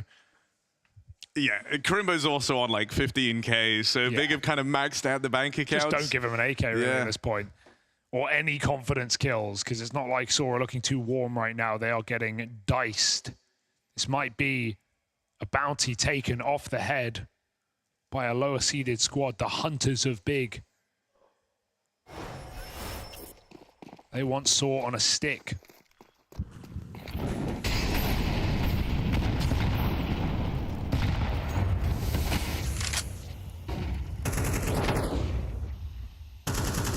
We've not had many bounties claimed yet, right? So this would be a crazy dominant way for that to go down. Heroic, the only team to have done it thus far.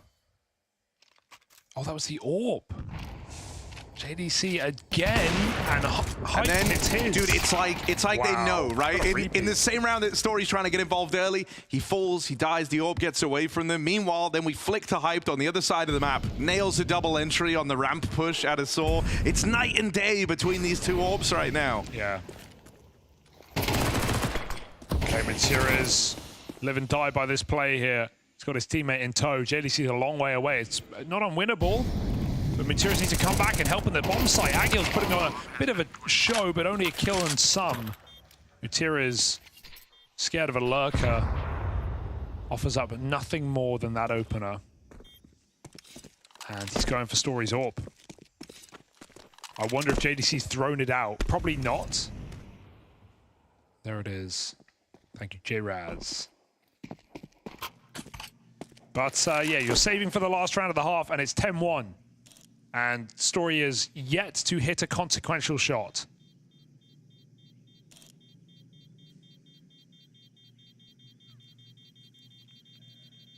I mean, I want to say he's actually like only found one on the AWP thus far. Which was like the... there was the re-peek in mid. Yeah.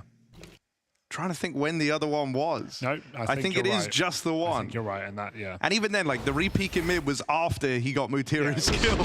Oh, good shot. Now, like, to be fair, the Story there. That one's a little lot fair. Yeah, look at him. I mean, what can you do?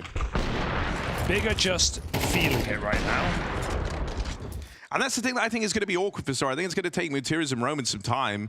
You know, obviously as well with, like, Golden in the mix to try and catch up the latest additions, bring them up to speed. Yeah, he's a very... you've lost some insanely heavy hitters, man. Yeah, and these are very young, inexperienced players. Like, so were Ujerks and Aristos at one point. You got to get there, man. And so right now, far from that position, spam through a smoke for Matires. Hyped has picked the AWP on the other side, Harry. Now he's winning the head-to-heads in Donut. I want to replay that if we can, but it might be too little, it might be too late, it might be a done damn deal here as Big look to sit 11-1 at the half. Yeah, it's just not even been close. Big have gone on an absolute tear. They want to make a statement here. And they also want to take that 20-grand bounty sitting on the head of Saw. They want to do it convincingly. Hell of a opening showing here from Hyped in his first half in the big jersey, at least for some time. He's absolutely nailing Saw.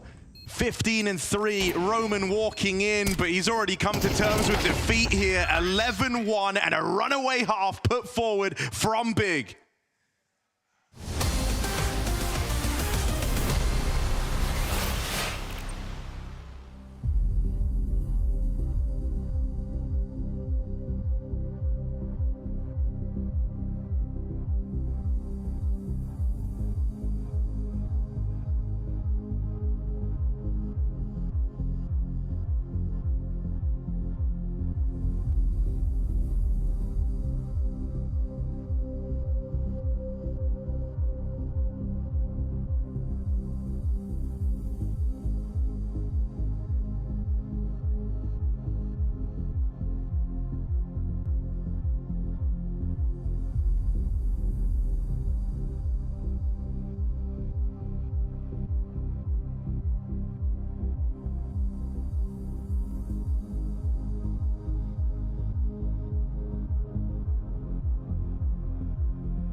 Big hype, not just for the Austin Major, but also for this new German AWPer. Hyped, putting on a masterclass in the first half as the Big Clan run away 11-1 over this new Source squad. It's debuts for both teams, but it's certainly different stories as Big do not miss a beat and barely drop around. Yeah, it's not even been much of a contest thus far. This is all the while QB just kind of along for the ride, right? He's 1-6, and they're 11-1 up. He literally is just kind of in the sidecar right now. Yeah. It's kind of cool. Enjoying the view. He's having a good time. You presume. I would be having a great time if I'm QB. I'm like, wow, I made the right... This is so good. I made the right call. These guys have got me. Hyped v the P250, and he's done it again. The head-to-head is brutal. QB, come on, double your kills. You got a chance. He just doesn't want to throw, but he will fall to Roman. The bomb is nowhere near. It's in the red room, for crying out loud. And yeah, bigger, murderous. 4 players in position. Oh, hyped. Freakishly good right now. And the crazy part is this game started with the Riflers just destroying Crimbo JDC. Crimbo was 10-1. JDC was like 15-4. They were just destroying, and now Hyped in those last 6-7 rounds has absolutely taken over. He is 18-4. Dare I say it's done. It's a shame, like, this doesn't even... I wanted to see how the new look Source squad was going to be. Wait till nuke. Yeah. That's kind of the vibe. That's how it's feeling right now. I wanted to see what SHR had to offer.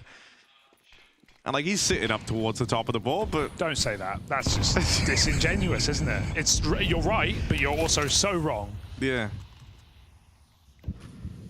QB's just playing such a different game to the rest of his I'd love team. to watch his POV. It's like, damn, these guys keep wrecking me. And it's 12-1. It's like, who?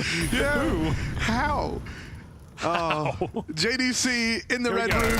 Okay. Tries to farm up, but Metizport will find him. Hyped on the line, on the angle. Oh, no. Can't live to tell the tale. Gonna get run through. QB's on the board. Second kill. Damage through the smoke, keeping them bogged down in the red room. And so Crimbo now going to try and slink out and fight CT. Swings it. Stories on the angle. Double so red. they deal with him. Metizport still waits around over here, playing the crossfire. Oh. And so Big don't give this one a go. Fair enough. Yeah, when you've lost red and you've lost CT, it's like, I don't want to rotate through there. They just want to end it next. Force buy win for Saw. That's something. Not going to build anything off that, though. Me, personally, I'm just going to, we saw it. It's over. Big have another chance with the force buy.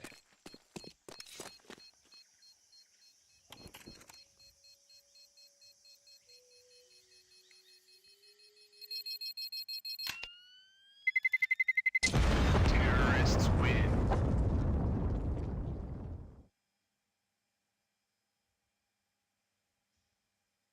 It's not exactly the look of elation on the faces of Saw, right? You've broken through for a second round, sure, but you feel like it's only a matter of time till this one ends. It's kind of insane because like the round they win here is super legit. It's a double red setup that they were able to get past cleanly, and there was even a third man nearby lending a helping hand. It was not an easy round to win. It's just I can't shake the feeling. It's so inconsequential. Yeah. Out middle. They don't even smoke the molly till it's too late. It's fine. There's a CT molly. Barely does a thing. It's like a green turtle shell, You'd much rather red. True. But you wouldn't want blue, because that means you're probably in last place. Chira is calling Bullet Bill right now. He is deep in this site. Not going to get the kill, though. SHR up ramp with 1. Waiting for his team there. Not really nearby. Matira's 1 health. Big block that B bomb site. With 3 CTs now here. And Crimbo on the large flank. He might even kill this bomb dropping off at bottom mid. Rotating him right into Crimbo. Going to get to strike and then just gets out with 1. And I love that. Doesn't hang around, give up the trade, give up the chance of them removing the pressure over at A. Now Saw have to constantly keep their eyes on main. And Hyped's now moved in right behind Agil. It's just Story. 1v4 as this begins. It is certainly a chance to have impact here for Saw, but all of them have fallen on deaf ears. Can this finally be Story's moment? It's not an easy round teed up ahead of him. That's nearly the lineup, but it just gets away from him. And so Big with a dominant win to open up their run in Blast Bounty. Now we look to the future. Nuke up next and 20k on the line. Big are coming for it, Saw. Oh yes, Blink, and you'd quite literally miss this one going down. Big, the bounty hunters, looking to take down the most wanted of Saw with a 20k bounty on their head, no less. And that was a very convincing start. I think that's an understatement. That's the most convincing map that we've seen so far here at the Blast Bounty. That was a quick one. You know, I had personally Big as the favorites in this game, but I thought it was going to be close. I thought it was going to be a back and forth. I thought it was going to be a brawl. I thought Big coming into the new season with the new lineup as well would need some time to get gelled into it, but they came out swinging from the get-go. Part of the story is also Saw not playing well at all. It felt like they fell flat quite early on. Big had a very easy time basically doing whatever they wanted on the map, and it's one of those games where if you're Tapson as an in-game leader, and you probably know that as well, Peter, doesn't matter what he was calling, doesn't matter what he was saying, anything they would do on the server would just work out.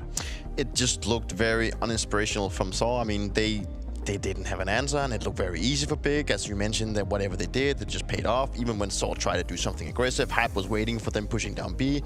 All these kind of scenarios. And overall, it just looked a little bit nervous from Saw. Like, at least from what I saw in some of the rounds, that the kills that were secured, like the kills that were meant to secure, just looked a little bit floppy, and they didn't really get to that point where they actually played well. Sometimes the scoreboard also tells a story for you. When you look at the top fragger from the side of Saw is sitting at 7 kills over the course of 15 rounds. Then you know that in terms of raw firepower, in terms of fighting back, you know, maybe having rounds that you could argue, you know, a 13-2 game could have been close in some sense. There were a couple of after-plan scenarios. There were a couple of clutches going the way of Big. None of that. It was just pure domination from start to finish. It looked very disjointed, which I think is why I was kind of left, you know, coming into this new season, scratching my head a little bit about Saw, because that wasn't the story last year, and then they get rid of 2 of their best performing players, and it's like, right, what are we going to be left with here? What's the identity now? Wasn't it at the Copenhagen Major where they came in, had won 16 series in a row? Everyone was like getting hyped around them. Could they make the playoff? Could they qualify to the Legend stage?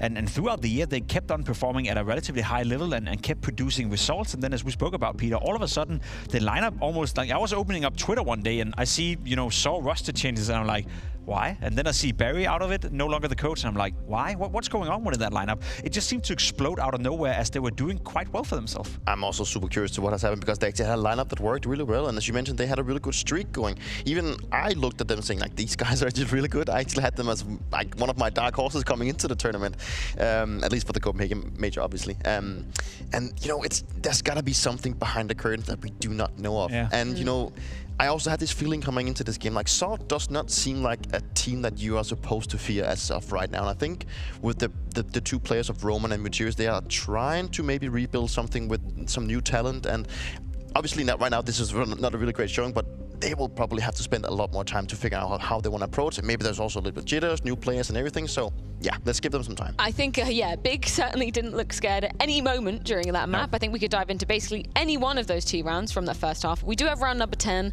What's the story here, Jacob? I think it's just to showcase how easy it was for Big. Out of spawn calling, you see again Saw, they're down 8-1. They're gambling a little bit. They want to take mid control. They place all the players in towards middle, and Big out of spawn rushes into this free A bomb side, puts down the smoke, gets the first kill, and within the 21st seconds of this round, the round is basically over. We don't have to see anymore. No more more kills is happening on the server. It's just out of spawn coming in for big, and that's what I meant with it didn't matter what Tapson would do, it didn't matter what he would call. Had they gone middle and ran into a stack of Saw, they probably would have still won the round somehow, some way, and that was kind of the sense you were watching the game with, that, as you said, whenever Saw tried to change anything, this iteration, they were gambling towards middle, didn't work out. They had a couple of rounds where they were trying to walk down B ramp, didn't work out, Hype was waiting for them, so it just felt no matter what they did, Big had the number. And it was probably also a case of, you know, Saw trying to change up things. They know they were getting punished by Big, maybe taking mid control. They decided to put more people in mid, try to contest that area, maybe fighting down B lobby.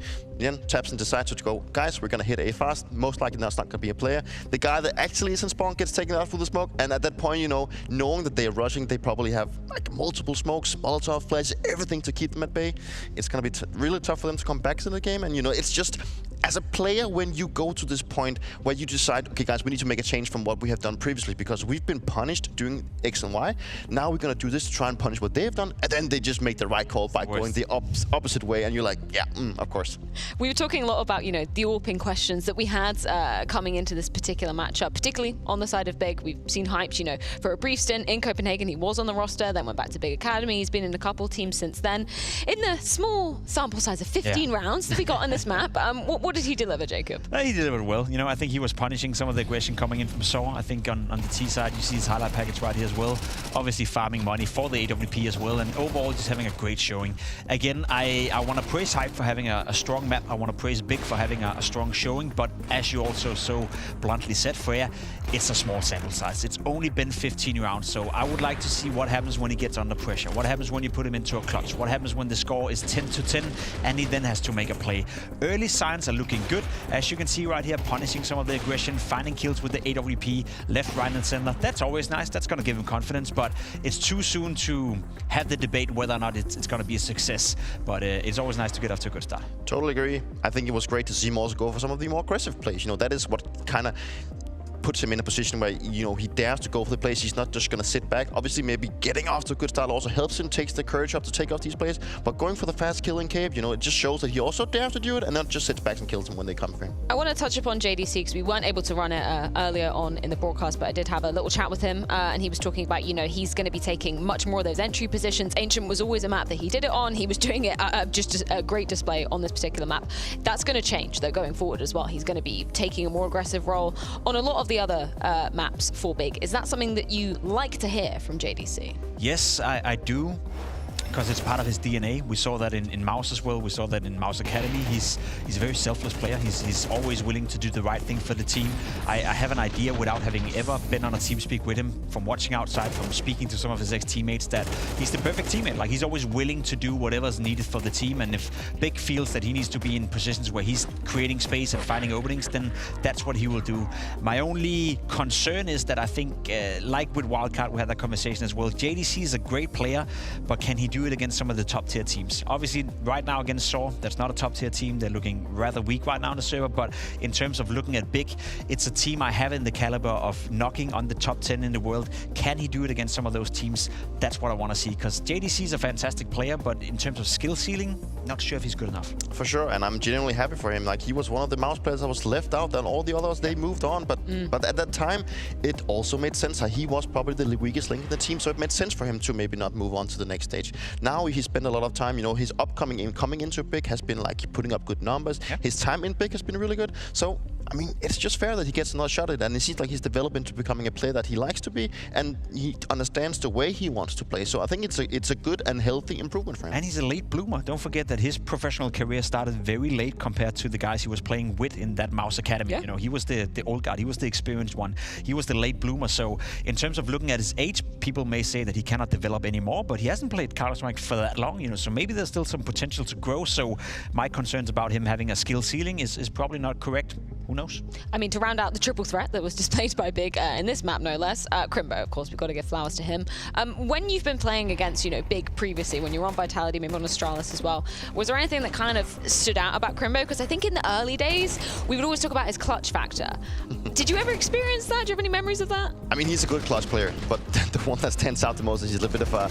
He's the guy that likes to hold from behind, you know, camping outside long doors on those two, even when his team is inside the B, and you get killed by him flanked, thinking, and you're like, yeah, of course, Crimper, you're going to sit out there. You get a little bit of grudge going on against him. No, but he is a player that is really good at utilizing that kind of position. So of course he's also there for it, and he's been a talent in that lineup for a long time, and seems to, for the last couple of years, been a very stellar core of the whole big iteration. So I mean, he is also going to be part of the team for a long time coming forward. But as we mentioned, there is a case. I personally is think, he though? I think no, but talking about what you mentioned earlier, I think there is a case if Crimper decides or gets into a position where he really performs in his role, there is a case he could move on. I honestly think he should consider moving on if he starts playing really well, because he's been in big for a long time. They have not really made that great results. They are constantly going back and forth, and I think there's a brighter future for him somewhere. Your Vitality, if you're getting into a position where you want to change your role player or change your player that is occupying the same roles as Crimper, I think he's one of the few players you have on your card right now that you could bring in.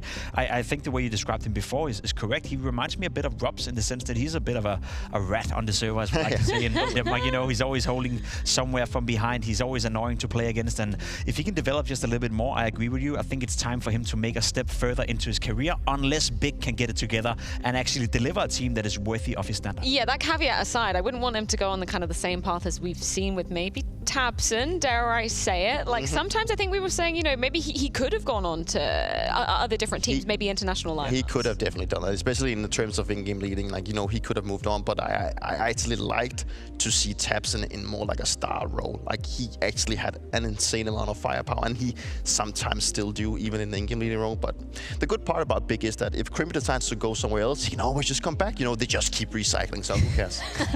Saving the environment, one player at a time. Speaking of players, we've got plenty more coming up on the cards. We've got 2 more series going down later on tonight. Going to be rounding out with Vitality versus Metizport, but also Falcons versus ENCE as well, which I'm sure, Dupree, you're going to be keeping a close eye on that one with some former teammates in there. Oh, yeah. But we are going to be going things to a quick break. When we are back, we're going to be diving into Nuke, the pick of Saw in this series.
Yes, day tickets went on sale at 10 a.m. today for the Blast Open, which is going to be going down in Saul's home in Lisbon. We had a great time when we were there last time, Jacob.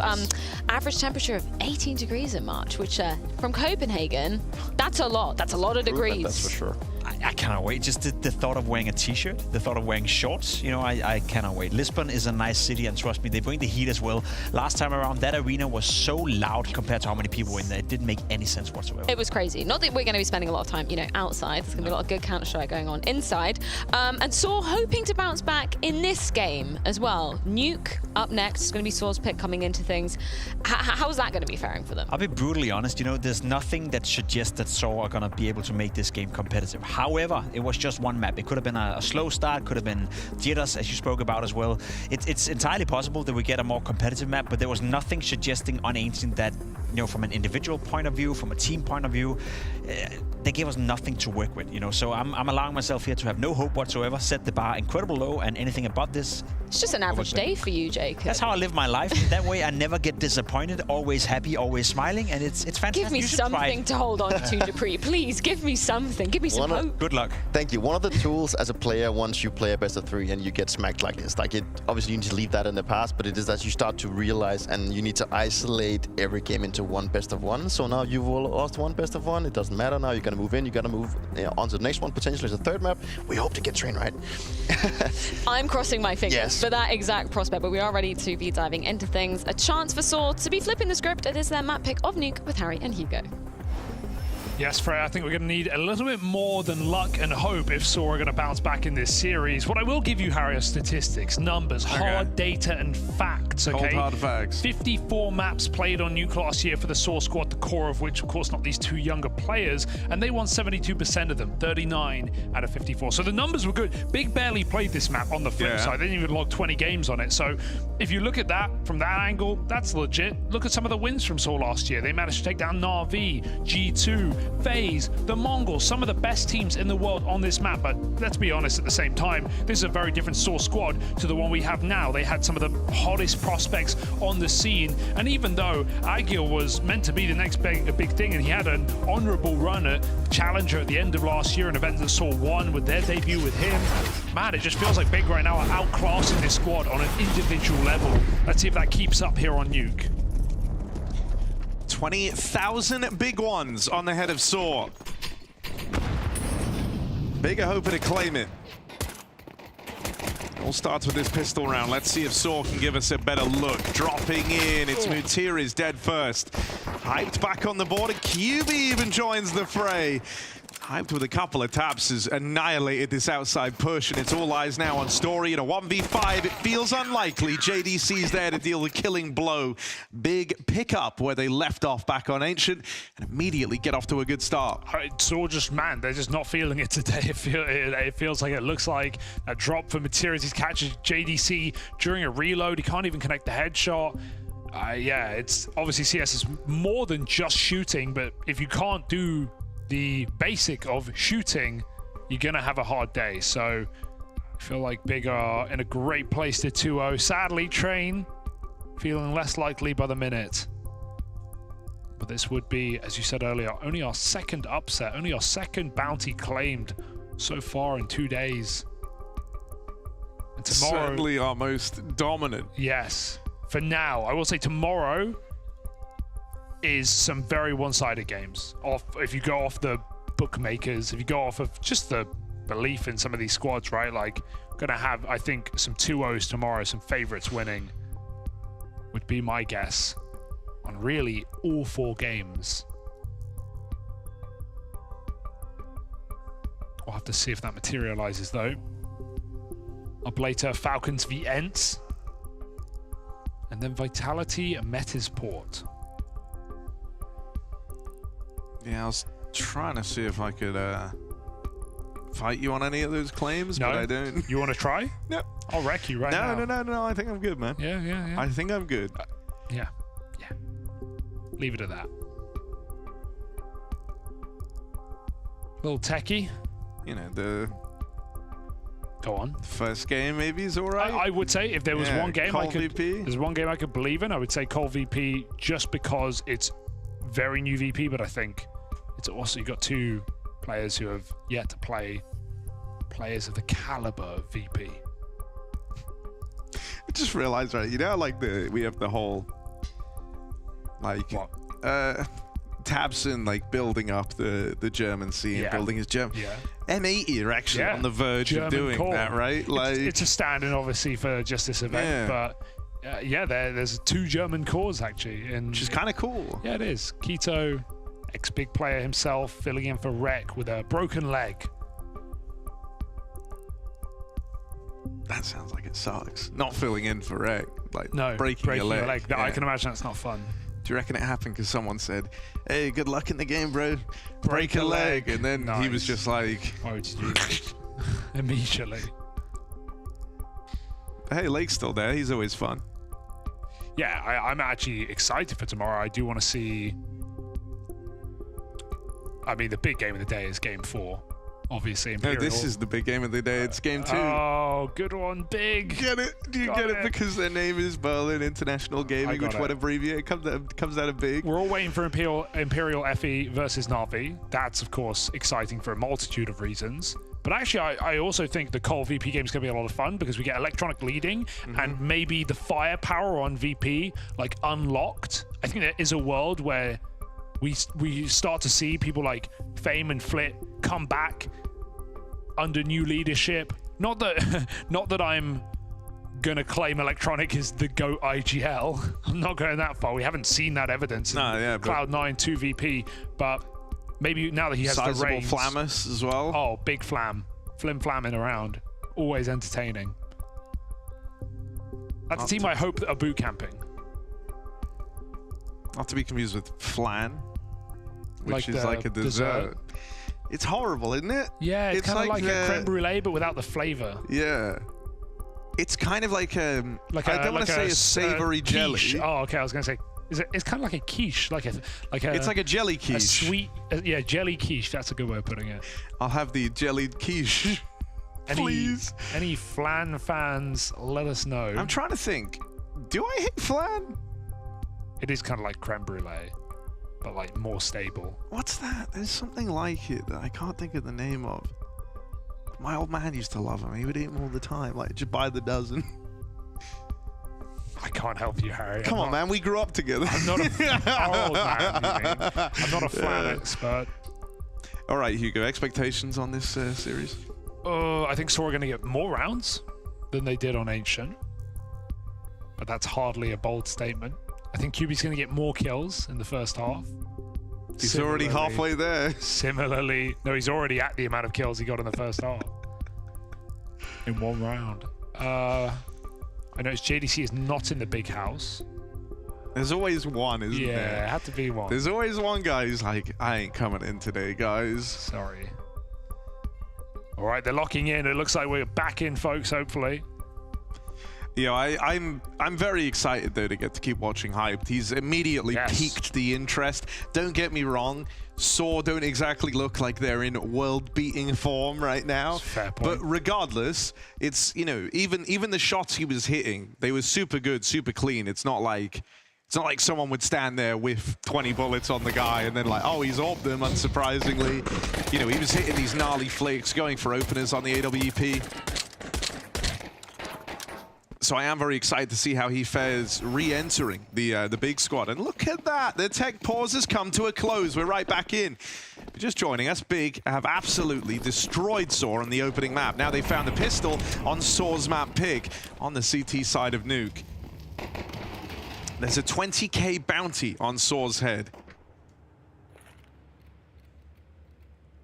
And Big want 10k in their banks, 10k on their heads to follow. So let's see.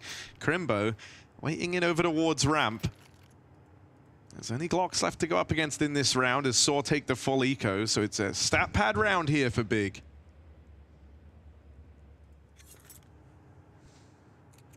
Crimbo in the open though. Oh, he recovers it well. And some help from his friend Hyped. Simply done for Big on the full ante. And now it's time to up that ante as Saw come through with guns. Right, we're going to need to see some good calling because clearly the individuals are struggling, but this is a map where you can maybe call yourself out of a hole. So Materials, pressure's on. to get his team in good positions, to maybe go for those yard smokes, try and cross secret. Do something standard, do something safe. Smokes are coming down.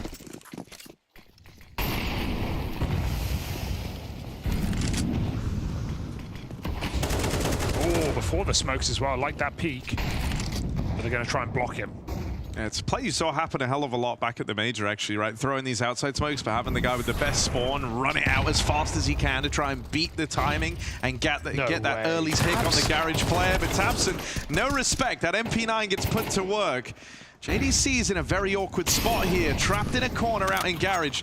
He's at least gotten out of the really dangerous spot, and now he's got some cover from that AWP, and he's won that fight. He's 15 points of health. They knew exactly where he was. JDC surely can't get away with anything else, but just him still being alive here is enough of a problem, right? Saw really want to try and get this kill, and in doing so, they're quite tunnel visioned right now on JDC. That might give a bit of a timing to QB and Hype to try and make some moves and lend a bit of a helping hand. Yeah, but it's a bit awkward. Go walking through main right now. They're going to do it together. Oh no, down the vent. I like that more. Hype just holding the cross. Shadow advantage. Picks Agil. And now backing up into the AWP as well. Hyped is 7-0. Dude, he's looking so good. I'm a little worried. Got the pink headset too, so he stands out from everyone else. This standing ovation type performance that he's giving us. I feel like we've been seeing tabseN get cheekier and cheekier in Counter-Strike as of late. You remember that round, actually, it was on Nuke, where, I don't remember who he was flanking. But he, like, shot them, so they jumped, they got scared and turned around. I want to say it was like Hunter or something. No idea. Yeah.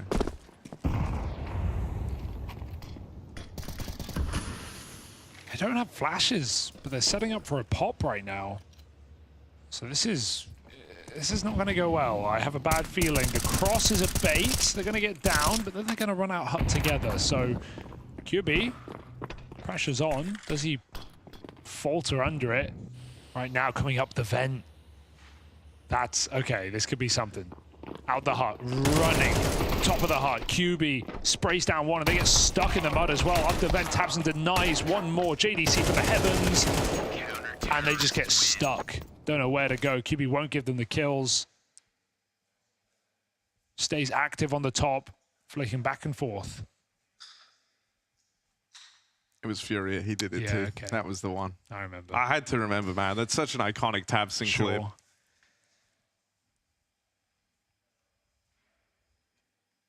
But yeah, they're off to the races here. Repelling the A plate. They have the guns coming back out for Saw. They haven't really made a dent yet. Agil is so blind.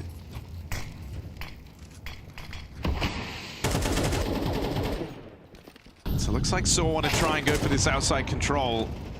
SHR gets immediately dinged. JDC on a quick jiggle.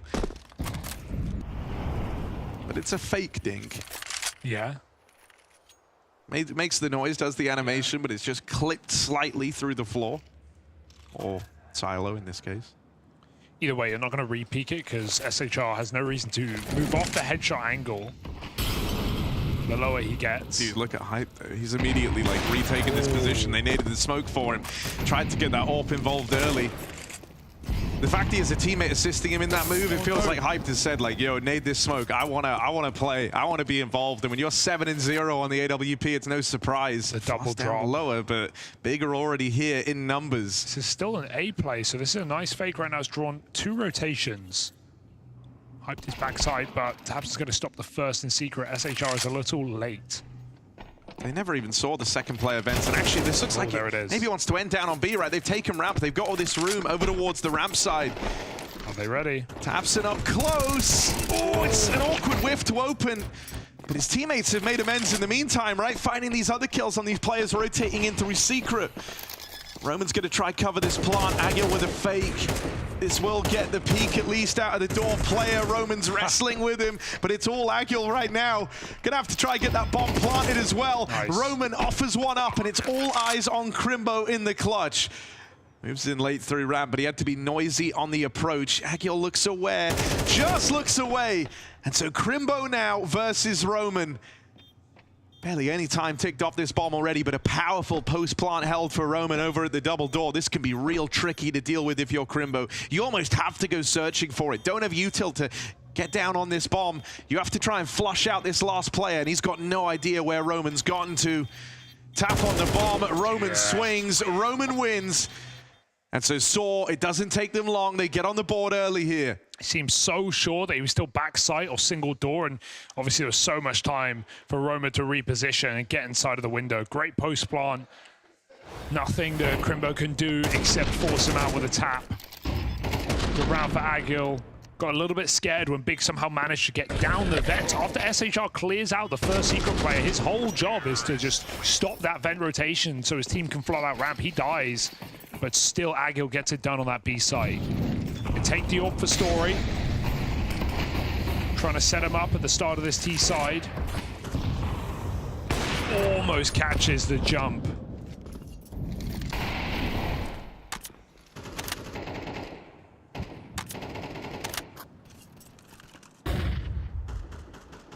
Tira's getting cheeky with it.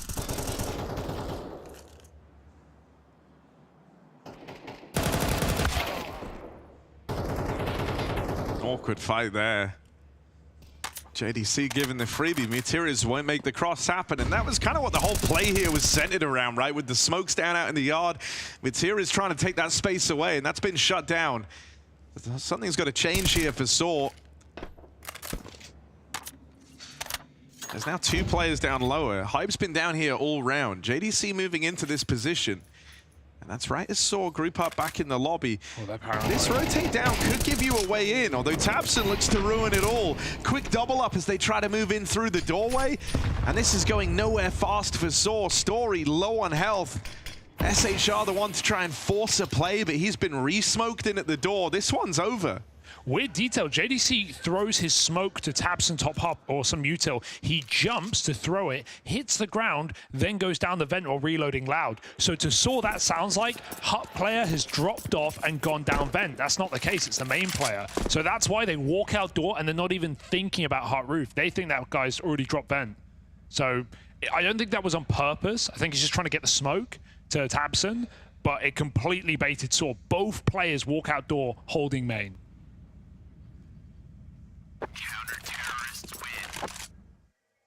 Damn, bro, you really thinking about the game on that level? That's crazy. Yeah, that's not. That's You're all, in the game. I'm locked in, bro. That's all they have. That's all the info they have. Like EA Sports up in here. It's in the game. He's in the game. Okay, he was holding that roof. Take it all back. I lied to you. I only saw it when they're both walking out and Tabson's just killing them. Damn. Don't know if you can be trusted anymore, man. Fraudulent. Yeah.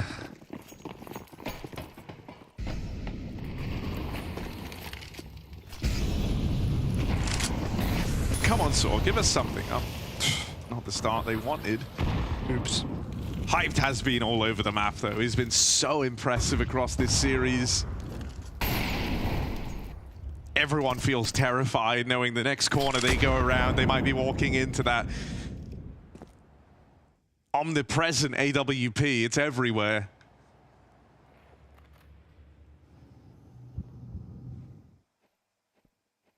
Safe jump spot angle from JDC.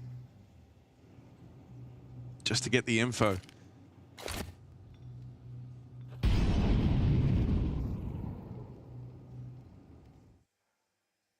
Hyped is so active though. All these different positions, starting garage, he's dropped back site, now he's pushed ramp all the way. What's the idea in this round? Like, Story, don't get me wrong, great position. Don't know if it's the gun for the job. They're doing this a lot. They're coming up vent again just because they have Story here. But they're 3 lower. And they're he's 2 going lower around. rather.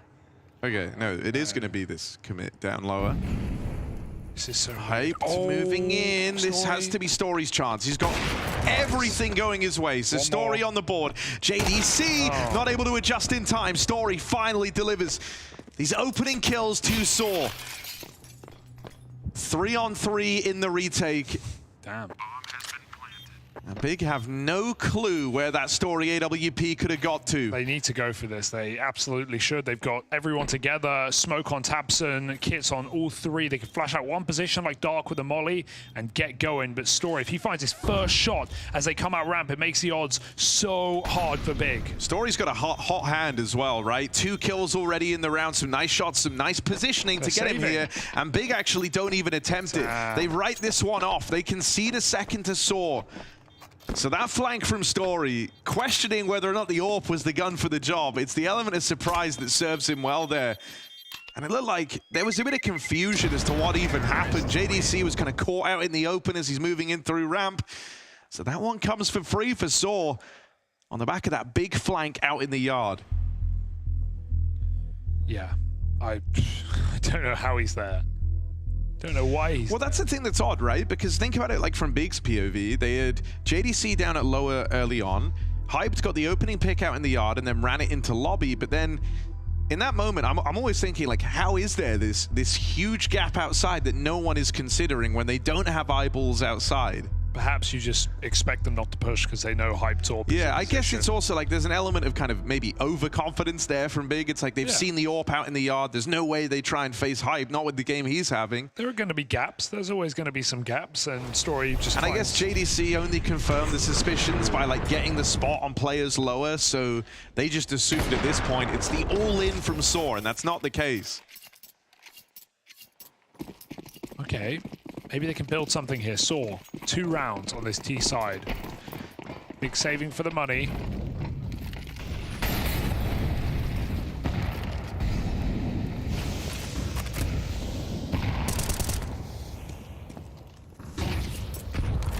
Oh, that's a crazy route. And JDC is holding just the right position. Crimbo already on the B site. Hyped, they're past him already. Again, Big just love these double drop lower. They've gone for it once more. Crimbo and Tabson down the vent.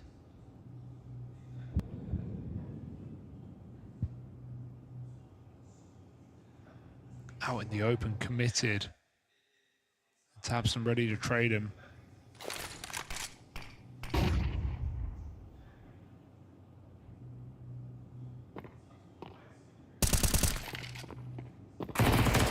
Oh, now they know. Yeah, they know about 2. Run.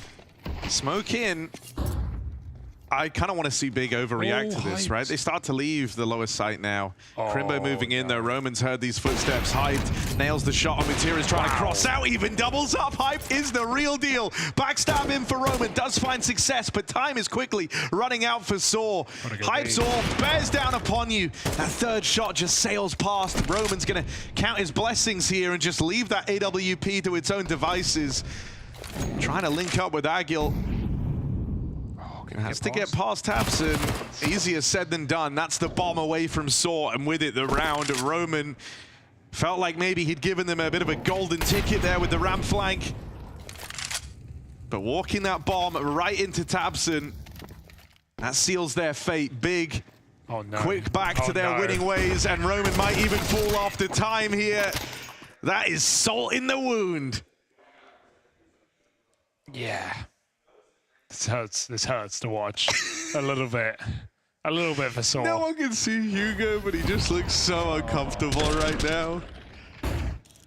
At least You're like Hyped clutching is at your sick. chest, Yeah, bro. Like, I'm in pain. At least Hyped is sick, man. That's making everything a little bit nicer. He's just hitting everything whenever he's in the right place. And I think this is the most fun map to AWP on. Maybe Mirage or Nuke CT side, just because Nuke more so because you can play rotation and start somewhere else every round. Yeah, like there's always an opening move you can do. You can do that on Mirage, but it's more traditional that you would start near a window or go for con or play your spawn on Mirage. You go for your B peak with the spawn on upper. But Nuke doesn't matter your spawn. Obviously, your bad spawn limits what you can do. I also think there's a lot of like these angles where you can just keep re-peeking and being a nuisance. Like I'm thinking about, you know, Hyped in like the rounds where he's fast dropped event. Well, I can assure you there's going to be a round at some point where he's able to kind of swing it around the left and right side of the vent angle and constantly harass there. Out in the yard, even when you take that early fight to silo, then you are able to readjust to like any number of options to go and fight players crossing. Hyped has so many options and he's exploring all of them right now.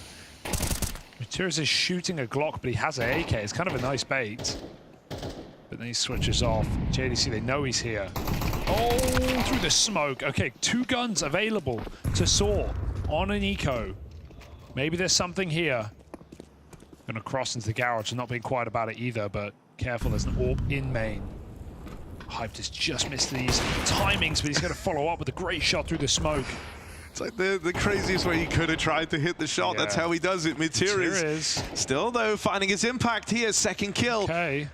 Tapson's got to push, he feels, because they've lost hell control, but they're waiting, or... One more! Whoa, what? Okay. I mean, it's only Glocks at the end of the day, but it's a lovely little sequence out of Tapson there.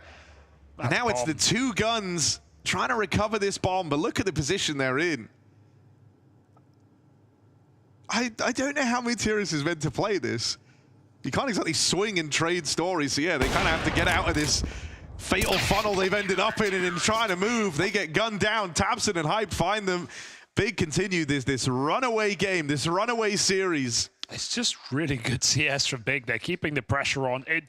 Everything feels easy when your AWPer is having this amount of impact in the server. Because he's not only getting you 5v4s, 5v3s constantly, but he's making Saw scared. He's making them not want to reface him. They are terrified moving around the map. They're avoiding him. They're doing their best to, at least. They don't want to repeat. Because he's been moving around so much, it's like everyone in every position is scared. Bro, even in the rounds where Roman's been lurking in lobby, he's terrified about the Hype 3 position. I think this is a much needed change of pace, just the all-in upper play. Hyped is, of course, here, though, because he is everywhere. Oh, it's the leg. Matiris, his worst fears have come true. They've run into the AWP. Please, just let me live. Please. He's coming. He's coming up the ladder. Come on, someone do it. We ain't getting out of here for free. Oh, good catch.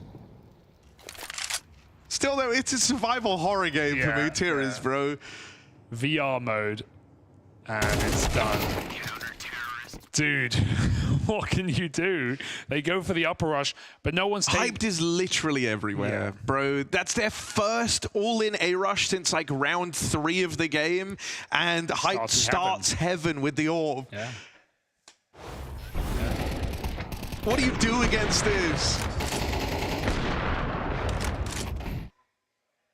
Also, QB's here. He's hanging out. QB's in the game. 4 and 2. Crimbo 3 and 5. Oh. Tapson and Hyped, same score essentially. My God.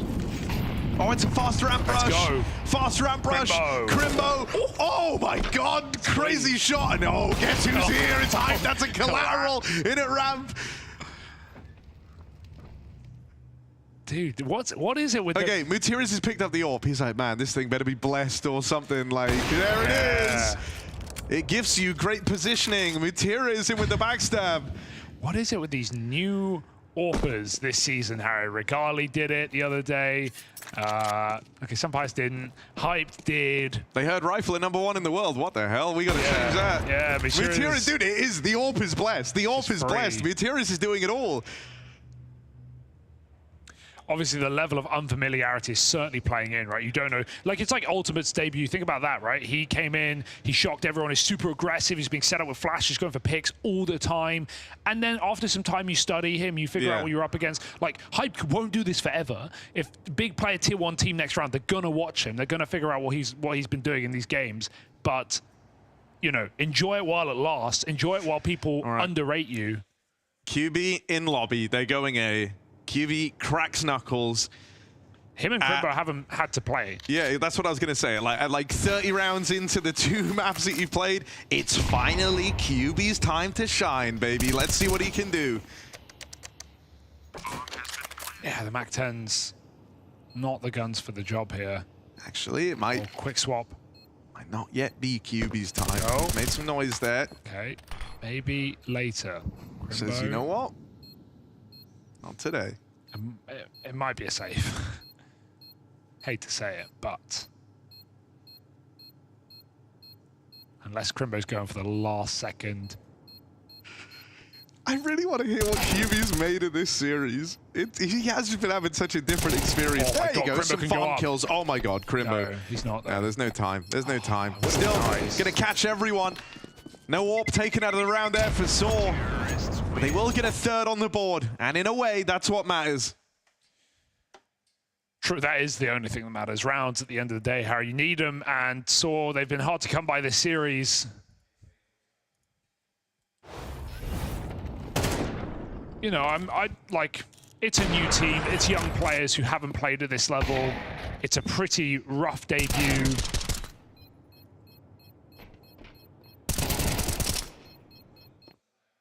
But we'll give them time, Harry. Today is just not the day for Saw, it seems. They've outscored their last map at least.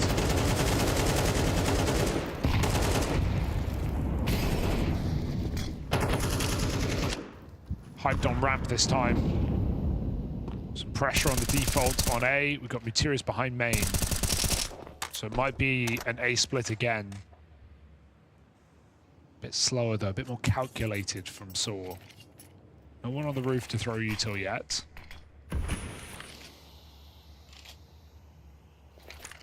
The insane way I've learned to figure out where Saw are going is you look at where Hype is. Okay. So he's at ramp. He started ramp this round. So they're going and ramp. they are actually grouping back in the lobby, but I don't think they will go ramp, right? They've thrown this little lurk smoke for Mutiris to play around. It's going to be this A split with Mutiris trying to come through main. Backstab on JDC, that's awkward. Now they don't know about Mutiris. And Tamsin, that's a nasty surprise. Kyubi, it's finally his time to shine. Back in the site, he is getting wrapped, so will get shut down. Story finds him. Last round of the half here, so finally we see Big having to give one of these kind of clutch rounds a go. Can Crimbo make that first incision? Yes, he can. Agil on the receiving end of it. Crimbo a little bit more now feeds the beast. And Hyped moving in through the back lines on this lobby lurk. That AWP getting ever closer. Crimbo's going to slow his roll for a moment. Buy Hyped a few more seconds. See if he can find anything on that AWP. 2v4 looking to come up for Big. It's just Hyped, but he can't land it. Story holds on. Is 4 rounds enough for Saw?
Saw managed for, and this is what awaits us if they manage to do the impossible and turn this all around. Train as the decider. It's down to Saw whether or not we get there. 4 rounds picked up with Story putting a stop to that 2v4 to close.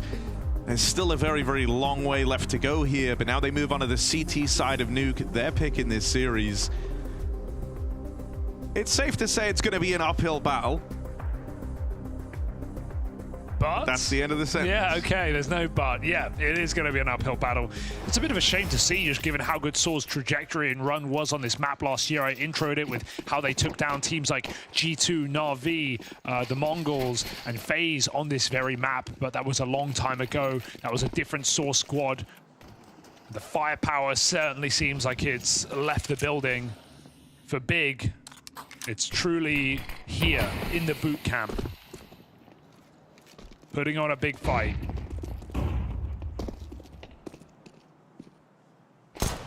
Oh my God, that's 97 from height. He is having one of those games where he just can't miss. He can't miss a beat. Crikey. SHR tapped out by JDC, and now all this control over towards Heaven and Hell and Maid, and it's basically A has all been taken. Tabson on the board. They do deal with JDC, that's something. But very quickly, it's all come undone. As Big lock in yet another pistol round. They've had all of them. Damn. Yeah, we want to train today, but that's not looking likely. Big. I'm very excited about this team now. Maui must be smiling in the green room, because this one is turning, or is starting to look like a threatening squad after all, with an AWPing piece of Big that has put on a better game than Season did in the last 6 months. Of course, it's early, it's against Saw, it's online, all these factors, but hell of a debut for Hyped. Yeah, it's like we said earlier. It's like, sure, you're up against what looks like a pretty deflated Saw squad, but the shots that he's hit are still remarkable. Impressive, yeah. And also his reads, positioning, communication, crosshair placement, it's all been fantastic. Doesn't need to work on any of it, really. They've got the ramp. This is a full eco, and Big are pulling out the strats. They're going secret with the smokes. Crimbo's made it down. They've pushed the ramp player lower. Now they're dropping vent, but Crimbo's here to backstab on his own time. He's in no hurry right now. Let his team play first. They are the pack. 4 players from the ramp side. Smoke on the door will let you go single. Still, his player in Astralis hasn't fired off yet. They're not going to clear him. They have no idea. You drop right in. Oh, there's one. There's two. Okay. SHR. Okay. Roman now into the fray, but going for the gun. That's his death sentence. JDC quick to deal with it. Mutira's backstab will get denied. Oh, nice try. It's actually an impressive round nice with just try. the USPs, but not meant to be. Big keep that locked in. Shame he went for the gun. If he backed up with the smoke up, could have waited for the flank. Would have been a lot more pressure on JDC. They're having to look both ways. But very nice try for SHR, who stalls them out as long as he can. Still. It's on this one, Harry. Full buy. Lose it and weep, because that might as well be Big taking this series and stealing that $20,000 bounty.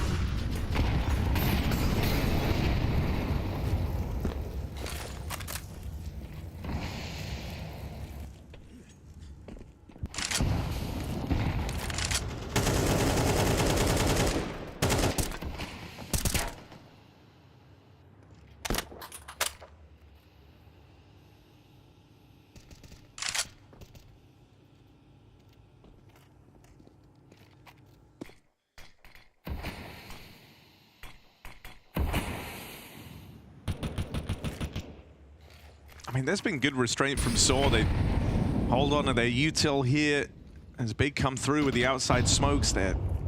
Still sitting on a couple of pieces to try and slow down the pace of this round wherever it ends up.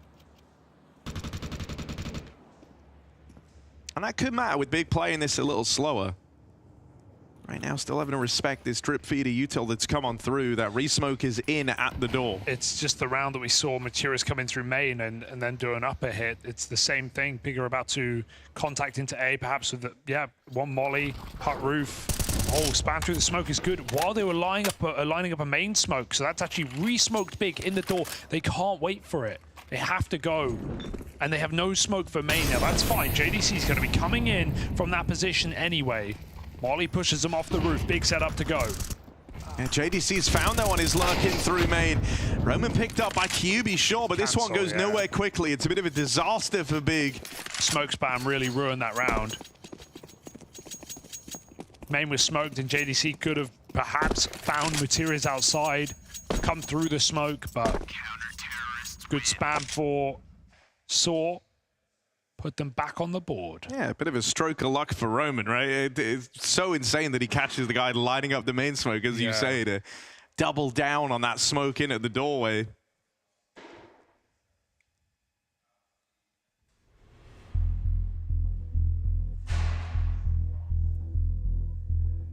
Oh, timeout called in. Yeah, get ahead of it if you're Big. Don't let them warm in. Don't wait till they're back in the game. Catch them in retirement, Harry.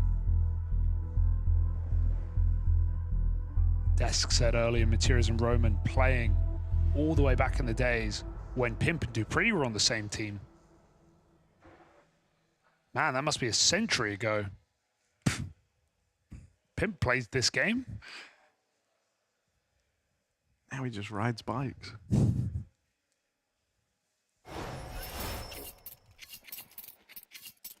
But are Big on their bike as Saw making the comeback happen. Let's see. Got to prove it, Harry. Remains to be seen in this series. I think they might up the pace. That's what it's feeling like. Don't have a lot of util to work with here, and I think last time they were betrayed by the slower round. So it seems like that timeout, the decisions come through. Let's play with a bit more flair.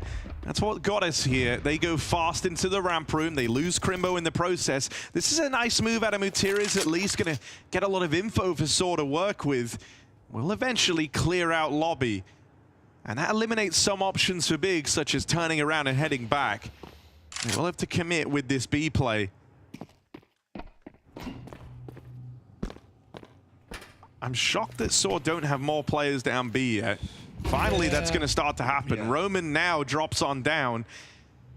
But still, Mutiris is fully cleared lobby, and he pushed through outside. You can have the Hell player. That's fine.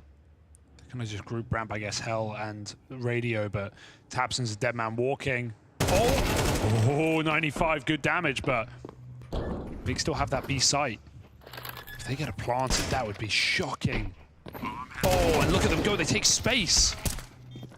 Yeah, they reply pushing in through the door. Yeah. Roman double kill though, and that leaves it all on QB. Saving might be his best option here. Does have the Incendiary to work with. But getting out of the round with the AK, the extra money from that bomb plant, that's too tantalizing for Big. I don't mind the save, actually. You weren't going to win that stuck in single door. They can peek you from ramp. So many layers of elevation, so many players. They had a smoke for his molly, so it's a reasonable save. Play, again, as we said, the long game.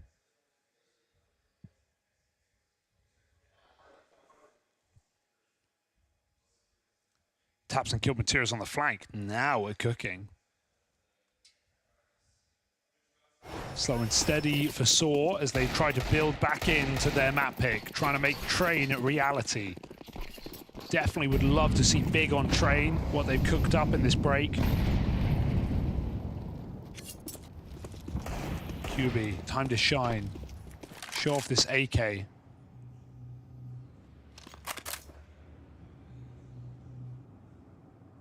Will the pistols go first, or will they just let him entry and cycle the gun? That's exactly what they do. Material's trying to run. Oh, he didn't get the nade out. So, hyped with a trade. Only Crimbo has armor, but he's too far to get this gun. So still not a round that should materialize into much for Big.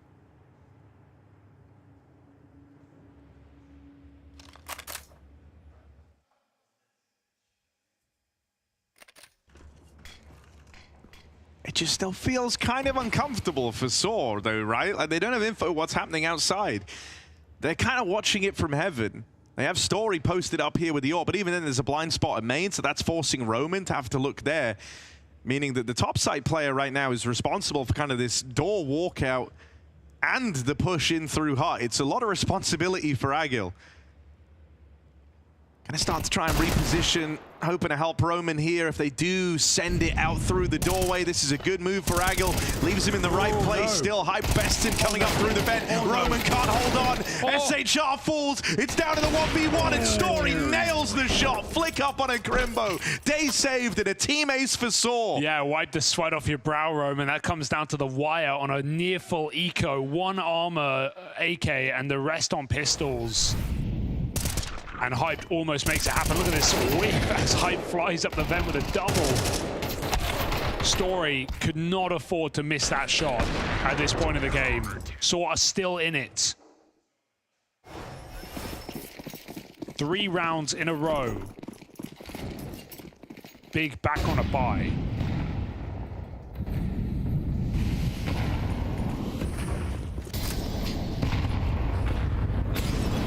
They're just gonna bust up her again.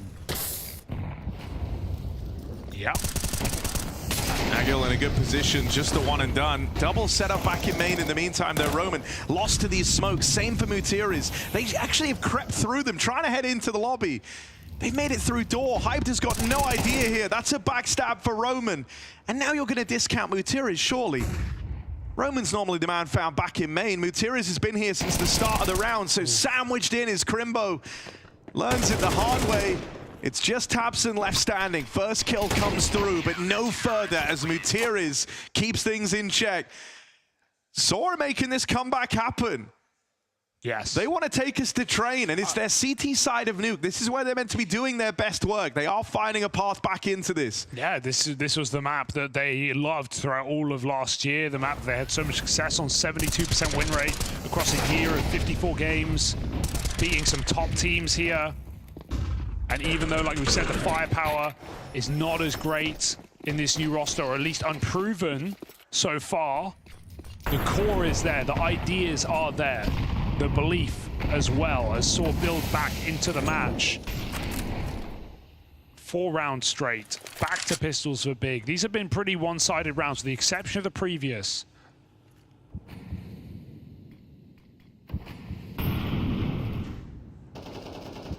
SHR backing up at the right time. Still gonna have to escape. You can't commit here. 5 players running ramp. He's gonna drop his molly. Maybe he wants to give it a go, but the flash pushes him back. Or doesn't fire off. Story late with the flash. They could line up. He misses his shot. Tech9 out. Quick trade for JDC. Now things get weird as they run down the hell player. Big have opened a path to success. Orpin and AK retrieved, some great position taken as well. Are they ready for another player, though, over here in heaven? This time it's Agil stepping up to the mark. And Hyped is the one caught in the crossfire. They've been able to get past one man over at main. It's considered by SHR. So that's picked up. Tabson dealt with. The other 2 going to try and clamber in through the heavens, but all 3 Saw players adorn this top site. Crimbo and JDC with a very tall task ahead of them. Although these 2 players that were in main have actually got them pushed into the lobby. Right now, it's only Agil still here. If they can deal with him, suddenly the round opens up. Saw are quickly scrambling these rotates back in, and they will get there just in time. Crimbo, 1 off the tech. Damage done on the both players, but out of ammo and finished off. Saw on fire as they are grinding this comeback out. Yeah, great repos for Agil as well. He gets spotted, he gets out behind the site and waits for his team, who bail on that ramp rotation, to come back and help on top. Both players spotted heaven. Needed Crimbo to just jump out, take the shot so the AWP could trade. But they wanted to win that with 2. Nice route for Big, but not the route for a round, nor a bomb plant. Another buy that may lack this AWP. No, Hype's been crowdfunded it. No helmet, no nades, but enough. Maybe for Big to break in. They need this AWP now to perform like it did all first half, all series so far. Smoke's getting broken. Big crossing, or at least attempting to after the break. So many bits of utility landing outside. Story with a whiff, and he is going to get picked. Hype finds that huge entry. There's so many trades. Hype gets 2 outside. Materia stuck back garage with an ugly spray. And SHR, new boy on the block, has to pull out a clutch, but Hype will not allow it. 3 kills off the new orb in the big clan jersey. I don't know. That's not how, you know, the nuke T-side AWP is meant to pan out. The fact that he is out in the yard, taking every single fight possible. The one onto Story, that's sort of the fight he's looking for. Then he gets gifted that little quick flick up on Agil. And then he even goes hunting for the last man, ready for the rotate in through hell. There's frustration for other players on Big, but with Hyped playing like this. Safe pair of hands. My God, he just keeps doing it. First I was thinking, T-side. like, dude, I know your T-side hope. It's gonna be harder, you know. Like you might get given 1, but then they don't have to fight you past that. But no, every single chance he's given. Oh, they're full blind. Second player hot roof. They clear 1, but he has to drop off, and tabseN is there to take the mantle. Entry after entry. Big send Saw to the Shadow Realm. A little upper pop, and I don't think Saw were even ready for that call from Big. It was so quick. Well, look at how energized tabseN is as well.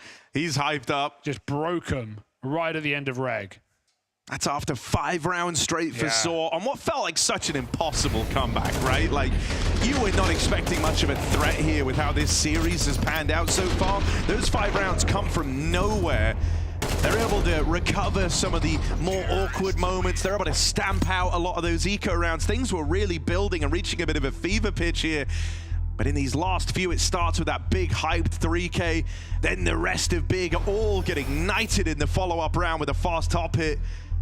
And it looks like it might all be coming undone. Final timeout called on in. Saw one last chance to try and talk this one over. Impressive calling as well for Big to just go for the throat like that instead of just going for all these slow rounds that haven't really been working. They get hyped, activated on a quick outside play, gets all his kills. They know Saw's money is a little weakened because they've been getting close rounds, and then they just go for a fast upper split. tabseN through main, or JDC through main again, and everyone out hut and door. So yeah, big cool rings around Saw in this series, and now they look to close it against no more than 5-7s and Deagles. Nice nade stack. That will catch Hype by surprise. Hell of a player to have removed. Yeah. You're very happy it's found him.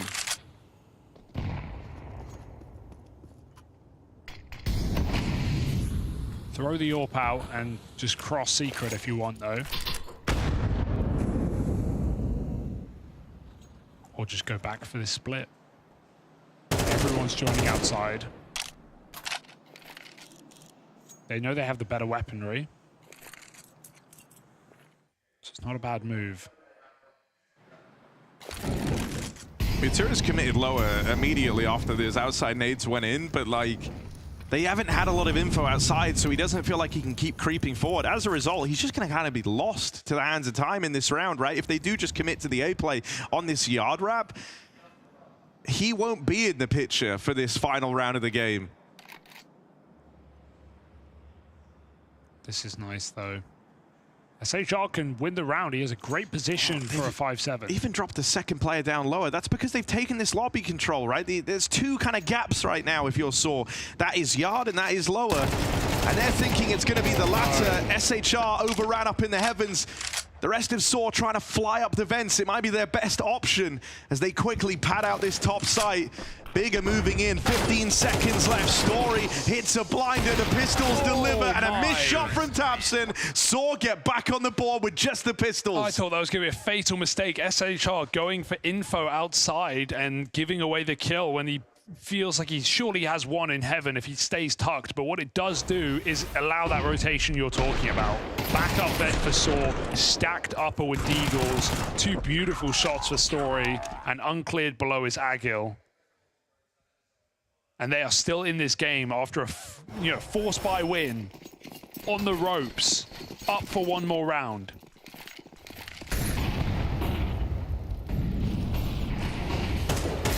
They don't get the freebie at the start this time, though, of the nade stack outside, right? Last time Hyped had to watch that round play out from beyond the grave almost instantly after Saw lobbed in those nades. He'll get to leave a mark this time around, donning that AWP. Outside Util lobbed in. JDC, the one player there. The rest of Big are grouped up back in the lobby. This is nice. JDC creeping into the garage rather. Oh, but Story holding it from Jens. And we won't have a big heaven wrap in this round. It might just have to be the contact out A with this AWP, but they are not in positions Hyped can find them in. Not with an AWP.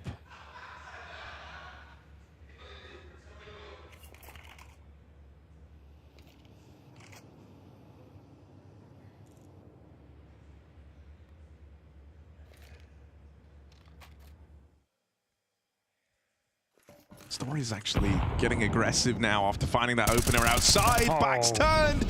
Story's had his impact here. And that might just be the save call for Big. Hyped finished off. Story on for the ace from nowhere. As Crimbo is left cowering up on the T roof. These last couple of rounds, Story went from bottom of the board to ascending to the top of it for his team. It's not been from that AWP, it's been from the rifles, from the Deagles. That's what's made these rounds come through for Saw. And so now it's a one-round game, and that's as Big start to approach some money problems of their own. Yeah, it's funny, isn't it? The rounds that Saw win are extremely one-sided in the CT side. So Big never had money. That's why we had the streak in the first place. They were buy eco. They never got bomb plants. They never got damage. Flash in the pan for Hyped. Upper hit worked well, but stress now showing for Big as they are facing overtime.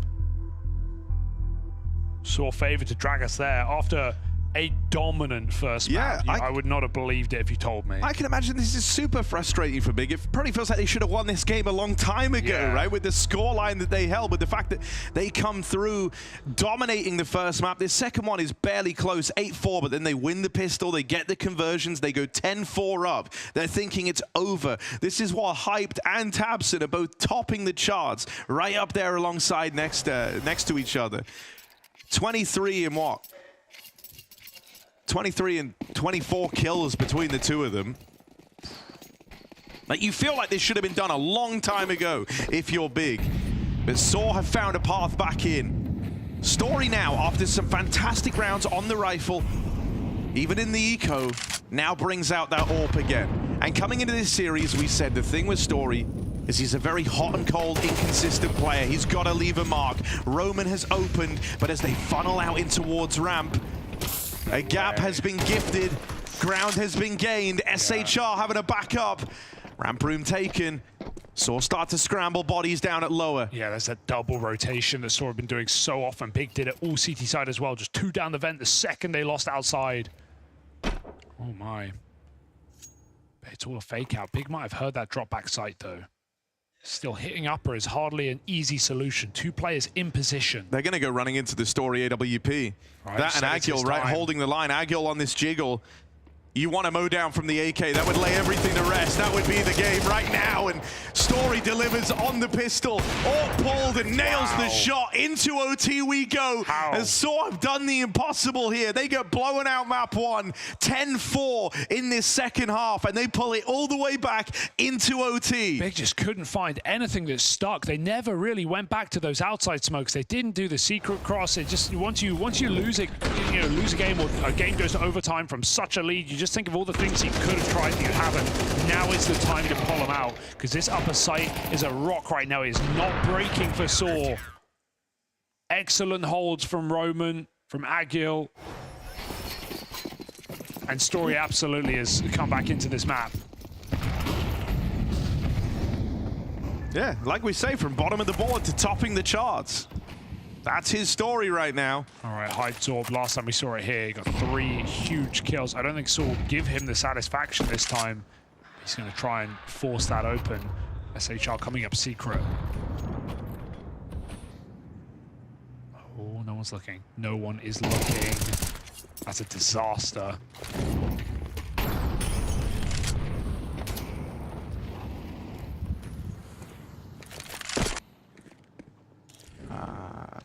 Hey, no.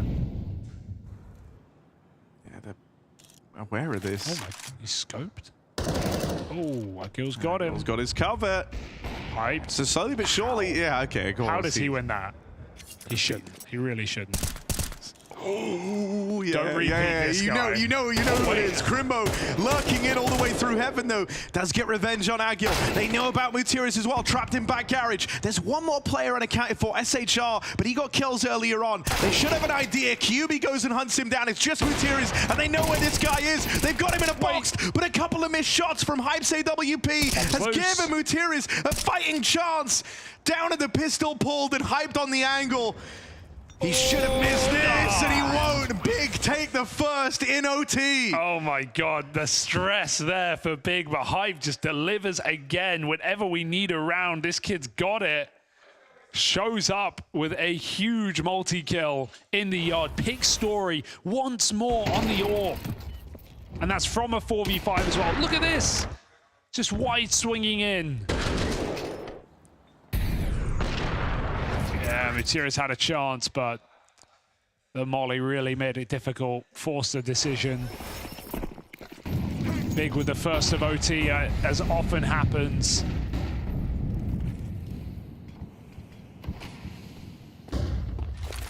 Ooh. JDC again, surely, down half. See his toes. So many breaks on this smoke. Big get across all the way. This is what we wanted to see. Yeah, they haven't often done this, right? They haven't done this. Crossing everyone fast in through Secret and actually committing to the lower hit straight away. So fast. Oh, Roman's like, please let me up the ladder. They got a group ramp. Mutiris, though, tapped out of the round already. Taps and finds him. SHR on the angle, on the line, but just one found. Story Zorp won't connect, and already saw in dire straits here. 3v4 on the retake in at lower. And because this has happened so fast, Big still have a lot of util left to work with. Dude, you could save. That's the worst. Yeah, that's the worst part. Save is actually the right call with 10k. Just don't have the money. Look at them. Story couldn't rebuy an AWP. Could barely get full rifles, so they have to give it up. The pace of Big there.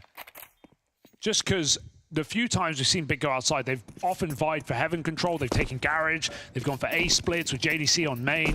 They haven't crossed Secret, so Sword just weren't prepared to have to fast rotate lower. They thought Big would slow it down, like they have so often in these mid rounds. Let Hyped pick. Nope. Charging lower, tabs and double entry. Big find 2 in a row. Terrorists win.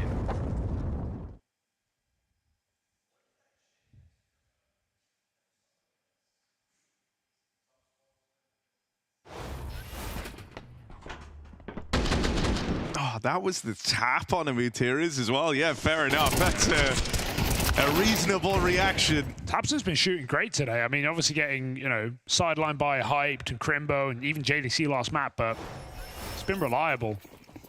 More than reliable on this map. 25 and 16. Only bested by Hyped.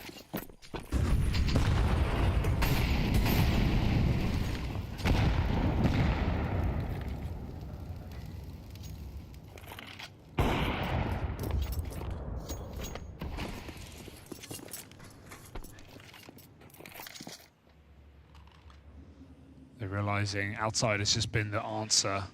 It's really hard to hold on to your util if you're sore as well. Like, you're constantly, because, we touched on it, the Hyped already countlessly across this game, just how active he's being, how he's constantly keeping them guessing. You're always having to keep that door re-smoked, worried that he could be holding the angle. In this round, Saw have looked to problem solve by playing 2 players in through lower. And Molly gonna slow down the push of Roman and Mutiris, the OG duo of this Saw squad. Back to what worked, but Story denies it. Tabs with a fast hell cross, and the AWP is here. He's looking for more. It's actually dropped in backside. Hyped, of course, picks Mutiris in Secret. That's where the bomb is going, and Roman has gone back up the vent. He's dropping once again. Double drop Secret into the bomb. They're still climbing heaven. Like, they want to go up, but they have to go through main. Gonna have to run that bomb back in. But JDC holding on to the heaven angle is huge, right? You know that bomb isn't gonna get dropped in rotation. He's now got a chance, picks up one, freebie on a story, quick rotate up through the vent, can't come through now with the heaven control taken. Molly even denies that further. SHR won't be the difference maker. And so Agil and Roman on a long rotate here, all the way through Secret, smoking their way. They blow it open and look for anything, but it's a bad nade. Doesn't give them the view, doesn't give them the angles. They're flashing through. This is desperate. Out of ammo. Knife pulled. It won't happen. Agil wrestles it back from nowhere. That was not supposed to be a sore round. That was desperate move after desperate move, and Agil keeps his cool. Yeah, that's like the round you know is already lost, but it's lost. It's the loss. You have to go for it. You have to run through the smoke. You have to play loose, and somehow the overpeak comes in. I mean, I call it overpeak. Krim is just trying to trade, but he had his chance. He missed his shot, and Agil makes him regret it.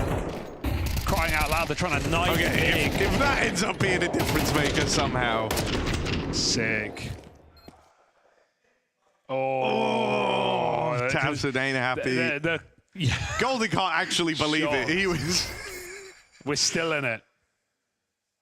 That could have been a flawless T-side for Big. Think about regulation, 8-4 on the defense. Big have to channel that still and get 2 rounds to close it in this half. 2 out of 3. Still fancy their odds, but now Saw are awake, well and truly. Yeah, I think you're going to go up against a slightly different T-side to what you faced to open this up, right? You would Saw deflated coming off of that last map. Yeah. I will say, Hyped has far better chances here to find that monstrous impact again, though, right? CT side AWPing is going to get to bring it out straight away. That is a problem that is very, very hard to solve. You don't really know where he's going to play. You don't know where he's going to end up, what opening move he's going to look to make. So, Mutiris and Saw certainly have their work cut out for them. Let's see what Hype does with this AWP. He's not taking it outside. Gonna find himself up in the heavens early on.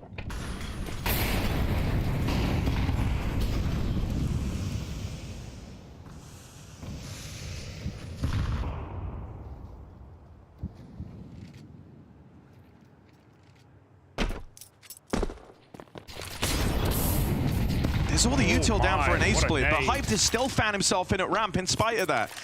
Still, they've conceded the ground. Hyped instead just fights for control over Hell. Doesn't want to give away this key piece of real estate. 120 damage from that HE, though.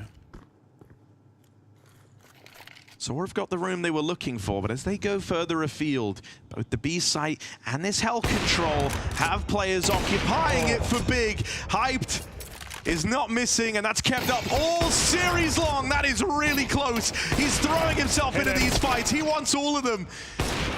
Ooh, out of ammo, but with the repeat, he gets the info at least. He's 2 players on ramp and the bomb. They're going to have to drop into B. 2 CTs here. Big ready to close this round with these. They even break a hole just to keep the pressure on. You can't cross for free. You got to keep eyes on it the entire time. Agil getting closer. Big go for the door. Crimbo denied. Everyone is coming in, dropping down the vent one by one. Tapson does catch him through that gap. And Agil needs to run it back with another clutch. Saved their bacon a couple of times here, but it's a lot of pressure on Agil, and JDC with a bit of help from his friends there able to walk that one over the line. It cuts him down shy of the clutch. They do a really good job of making that way more entertaining than it had any right to be, but it will get away from them. And that's in spite of these hyped heroics in Hell. Head on a swivel, throwing himself into every one of the fights, tagging up Mutiris, giving JDC a freebie outside. But it won't come to pass. That round will not get saved by Agil in the clutch. And now Saw need 2 in a row to force double overtime, or else Big claim this bounty and bank up $10,000 with 10,000 going on their heads. Roman opens, Hyped knocked out early. That is a huge sigh of relief. You've removed that AWP, but here's a second one. Crimbo in at the ramp room, dropping down. Has to make haste here as they're right behind him. SHR locks that in. Route opens for the lower play. All right, don't need to save here, Big, but you're not winning this retake, right? 2v5, just pushed out of position. JDC hits his. Let's see what they've got. Does either save AKs, and that might be the percentage play to set them up for a closer in the last round of this OT, as Saw back into Big, up the pace, and find great success, hunting down both AWPs. I think it would be very easy if you're hyped, right, to not try and replicate your first half here on Nuke because you're in the overtimes now, right? The pressure's a little bit higher, but he's still been super active, roaming across the map, trying to make these opening moves. That's one of the few times where it doesn't pan out for him, right? He gets lost early on, and you can see how that emboldened the rest of Saw. Also, when you've dealt with that AWP, you know you've dealt with the guy that is roaming around, right? The guy who might find himself over towards ramp. And so I think that's why you see them really follow through with the play, knowing that there isn't going to be that second point of contact anytime soon. So a very good reaction put forward from Saw, and a timeout called in now for Big, who once again are feeling that pressure. Will this be another overtime? Saw keeps surprising me. Yeah, I was ready to write them off. I mean, it's not, and yeah, it's not even been the young players coming in and being the stars of the show. Sure, Agil's definitely had his rounds, but SHR has been probably the least consequential player in this series for Saw, him or Metizport. So it has been Story's recovery, Roman's rifling. And this was a 10-4 lead for Big after winning both pistols and converting them. We are now in overtime on the cusp of a second.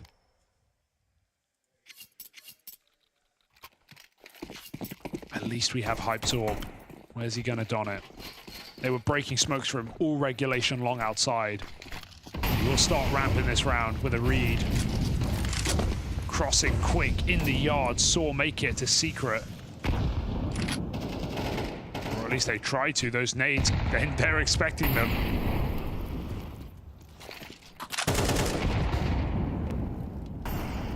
Oh, 2 mollies, 2 HEs, a flashbang, and then Saw make it down, but they covered a price. The smokes fade, and Big take a double entry. No choice but to slow this one down now. Story's AWP is trying to get involved, but not being given the chances outside. They're not going to give you fights. A back garage player is just to contain. So this gets really awkward now for Saw, who throughout this entire thing have been backs against the wall, going against the grain with this comeback in the first place anyway. But now they've lost SHR and Mutiris. They've gone down 3v5. And as you say, Big are not overstepping. There's no reason to fight them here. They have given up a path in towards lower. 2 players managed to make it down. Roman late lurking through lobby. You've seen him do this before. He tries to collapse in through ramp a little bit later on. It's either going to be that or covering these vent rotates to give his team a bit of an easier time in this B site. Doors opened, noise made, Crimbo on the scene, and he can end this right now. It's just Agil left in an impossible clutch, and Hyped is the man to close it. Big bounty claimed, 20K taken off the head of Saw as Saw ascend packing from Blast Bounty. Yeah, big bend, but they do not break, and they take one of the biggest bounties we have seen so far at the 2025 Blast Bounty. Saw coming in, as Harry aptly said, with 20K on their head, which means Big get 10K guaranteed in their bank, 10K now on their head as a bounty. And they overtake the seed of Saw as well. That's going to spice things up a little bit. It was a tough game for Big to get over the finish line, as you said. Was slightly bending at the later stages here on Nuke. It felt like they were in complete control in the first 12 rounds, 15 rounds. And then all of a sudden, Saw came alive and showed us some of that potential that we were requesting coming into the game. Overall, I think it's fair enough that Big ends up winning 2-0, that we're the better team by the vast majority of this one, but they had to fight for it. They definitely had to, and I think they are very comfortable and very happy about this win, especially also thinking that they get this maybe a little bit controversial seed from Saw. So, in theory, I think it was a great one. It was a great debut from at least some of the newer players, and it's great to see that they got the dynamic working, especially Hyped was this guy that really showed off some really great performance. So, for them, it's got to be great. Yeah, as we get to see putting up some stellar numbers over the course of this series was Orpa back in the mix, Hyped for the side of Big. Where do you think maybe things got a little bit skew-with for Big in that second half? Why do you think maybe they're taking their foot off the gas? They're getting ahead of themselves a bit? Yeah, I mean, I want to give a bit of credit to Saw for finding it in himself to step it up. You know, after losing the first map 13-2, coming into the second one, and you're nowhere to be found. Then on the CT side, Saw came alive. You know, one thing is them playing better and starting to show up and starting to win some of the duels. Another one is probably big. You know, losing grasp of things a little bit. You see it right here as well. 12-9. The buy coming in from Saw is very limited. You know, it's match point right here for big, and somehow, some way, they don't even come close to winning it. So as much as I want to praise Tapson for having a great individual game, I think from a T-side perspective, that's probably where he would agree with me that could have been better on the side of big. And it's definitely also like in this situation, you know, they have no reason to win this round. They're boxed in, they have pistols, but the only reason why they can actually get out this situation is if someone decides to pull off a really great individual play, and they actually get into the side story, land some great headshots, and then, you know, the 5-7 is a very bad thing to go up against when you're getting close. But I also will say, if you're big, you know, you see them win this round here as well. I think that's the one where Kyobi is a little bit lucky that the player coming in right here is running out of bullets. That's an unfortunate scenario. Luckily for Saw, this man could pull off the clutch. So there were a couple of back and forth moments, but to be completely honest, big were not playing up to their best on that T side. And I think Tapson would agree instantly with that when you have such a big lead, you should be able to close it. Again, then, you know, you find it in yourself to dominate in the overtime. It felt like big were the better team, and they, you know, won some of these rounds quite easily. We even argued that they should have won all 3 rounds on the T side in the first overtime. So at the end of the day, it got close, but big was still the better team. I like the way that big played what ended up being the final round, right? They weren't pushing too much, some great utility outside. I was kind of curious to get your perspective on that, Dupree. Obviously, you know, your position, very important when we're talking about Nuke. Why do you think big had made that kind of read? Do you think it was the right call for them to use a lot of that utility really early in the round? Obviously, utility on Nuke outside is really important. The thing is, you want to always try and block off the T's coming out fast by using a Molotov as CT to deny them the fast entry behind red container. With the new Counter-Strike Go, Counter-Strike Go CS2 thing introduced where you can blow up the smokes is obviously also something that you need to take into consideration. Nowadays, you will have a lot of more utility dumped out into the yard. Then you maybe give an extra grenade to one of the yard players so he can blow up, try and get that crucial information if anyone has crossed into secret. There's a lot of things that goes in, and there's a lot of mind games as well, because sometimes you will have a guy sneaking in as a garage, and you saw JDC trying to use that as well. But once they got to that point, you know, it felt like when Big got that space outside, when they went into garage and they got the control of main and could work under heaven, it just seemed like they had a good understanding how they want to approach, maybe do some ramp splits, and we just saw Hype multiple times being outside, punishing whenever they wanted to go out for them. So I think they did a great job of trying to try different styles. They tried to hit inner, didn't really work out that well, but then they started to spread out and play out the situations. Well, speak of the man himself, we do have Hyped ready for a winner's interview here after taking down Saw 2-0. First of all, Hyped, huge congratulations. Thank you for joining us. Thank you, thank you. Can you walk me through a little bit of the later stages of Nuke? Obviously, Ancient, an incredible performance from the entirety of Big Clan. Nuke first half looked great. Second half, though, where do you feel like things got a little bit complicated for you guys? I think they kind of like punish our outside look quite a lot sometimes. But in general, T-side Nuke is a hard map to play. Even like we have like 2 or 3 packs on Nuke. So we kind of like we're a little bit like not on top of our game, but yeah, we managed to close it out in the end, and I think that's the most important part for us. Sometimes winning when you're not on the top of your game is also a great sign. Hyped. I want to speak a bit more about you, the fact that you're now back into this roster, the fact that you're back into Big. How does that feel to be sitting in that environment once more? You've been there before?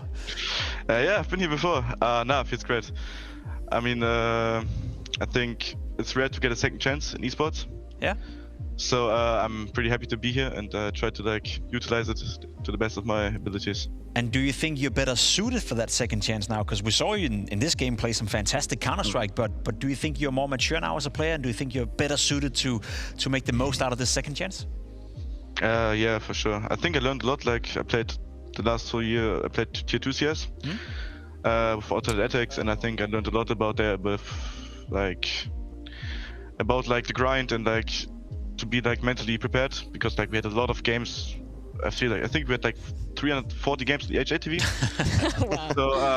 Wow. Yeah, like I think I really grew much as a player this last year, and learned a lot from my time in Big. So yeah, I think this time I'm definitely ready, and show myself, to show what I can do. Sounds good. Hyped. Very much appreciate you taking the time to join us. Congratulations. Thank you. Looking Thank you, forward to guys. seeing you in the rest of Blast Bounty, because that does mean that Big now takes seed number 11. That was Saul's seed. I'm wondering how that's going to be shaping up the competition. You think Big are looking good going forward? I mean, yeah, it's a decent team, but I will say that it's probably one of the weaker ones with such a high seed, depending on how the rest is going to play out. You look towards Big, you have Heroic also taking over seed number 12. Astralis, keeping their seed 15. I would argue right now Astralis is higher in the hierarchy than both Big and Heroic. So I think coming into the next round, it's going to be different in terms of who's picking who. So I'm already starting to look ahead right here, and we still have a lot of games to be played out. But this whole format, in terms of who we're going to go for, who has a bounty, who's the weaker seed, etc., etc., I cannot wait for Friday to find out. Yeah, I'm stoked. It's going to be amazing. Yeah, we do have plenty more Counter-Strike going down today, though, and there's quite a big debut happening in just a few minutes' time. It's Nico on Falcons, taking on ENCE after the break. Who?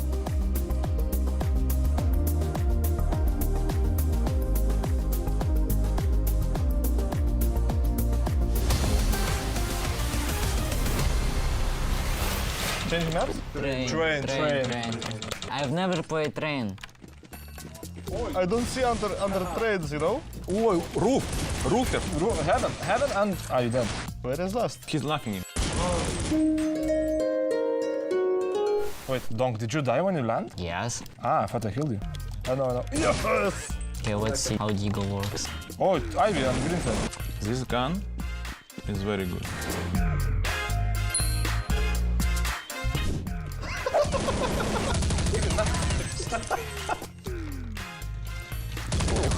Top dog. Maybe root? I'm seeing everything. How he pushed? Okay, so I go plant. What is this gun? I planted. Is he there? Yeah, he's there. Ooh, okay. The movement is not bad, actually.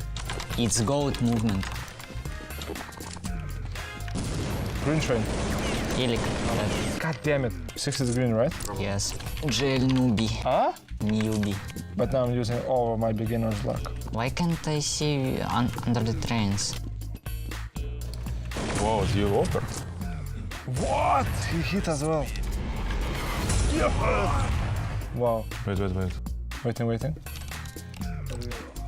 What the fuck, how you kill him? They call me the master.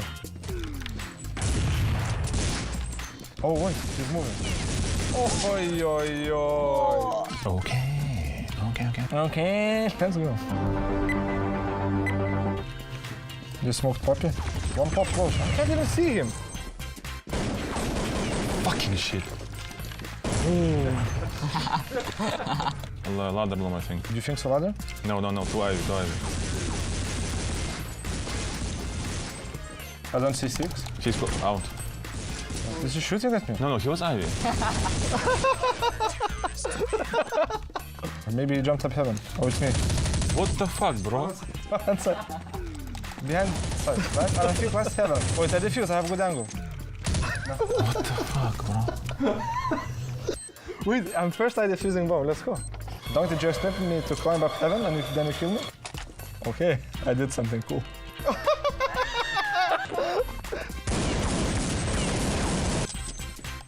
Wait, I can't knife! Overpowered. No! Take, shoot, take. Doc was a huge fan of CS 1.6. Yeah, shit map. He says flash was 8 seconds. Yes, actually, flash It's is... very long. Wait, maybe I should use more flashes. No, please. I will flash you now. It's my mission. Oh no! One more. You will kill him now. Nice try. Ace.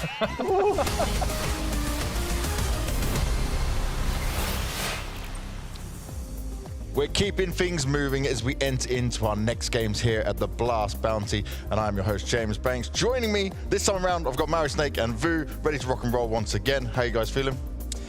I just wish I was a little taller still. I think that's kind of the main gag here, We gotta bring out a box for you. We'll invent a box that's a little bit see-through so it can all be done here and we can do it. But I want to just focus straight into this because this is an exciting game. It's a new Falcons coming up here. Falcons taking on ENCE. And this Falcons it's a hell of a lot better than what they showed us last season.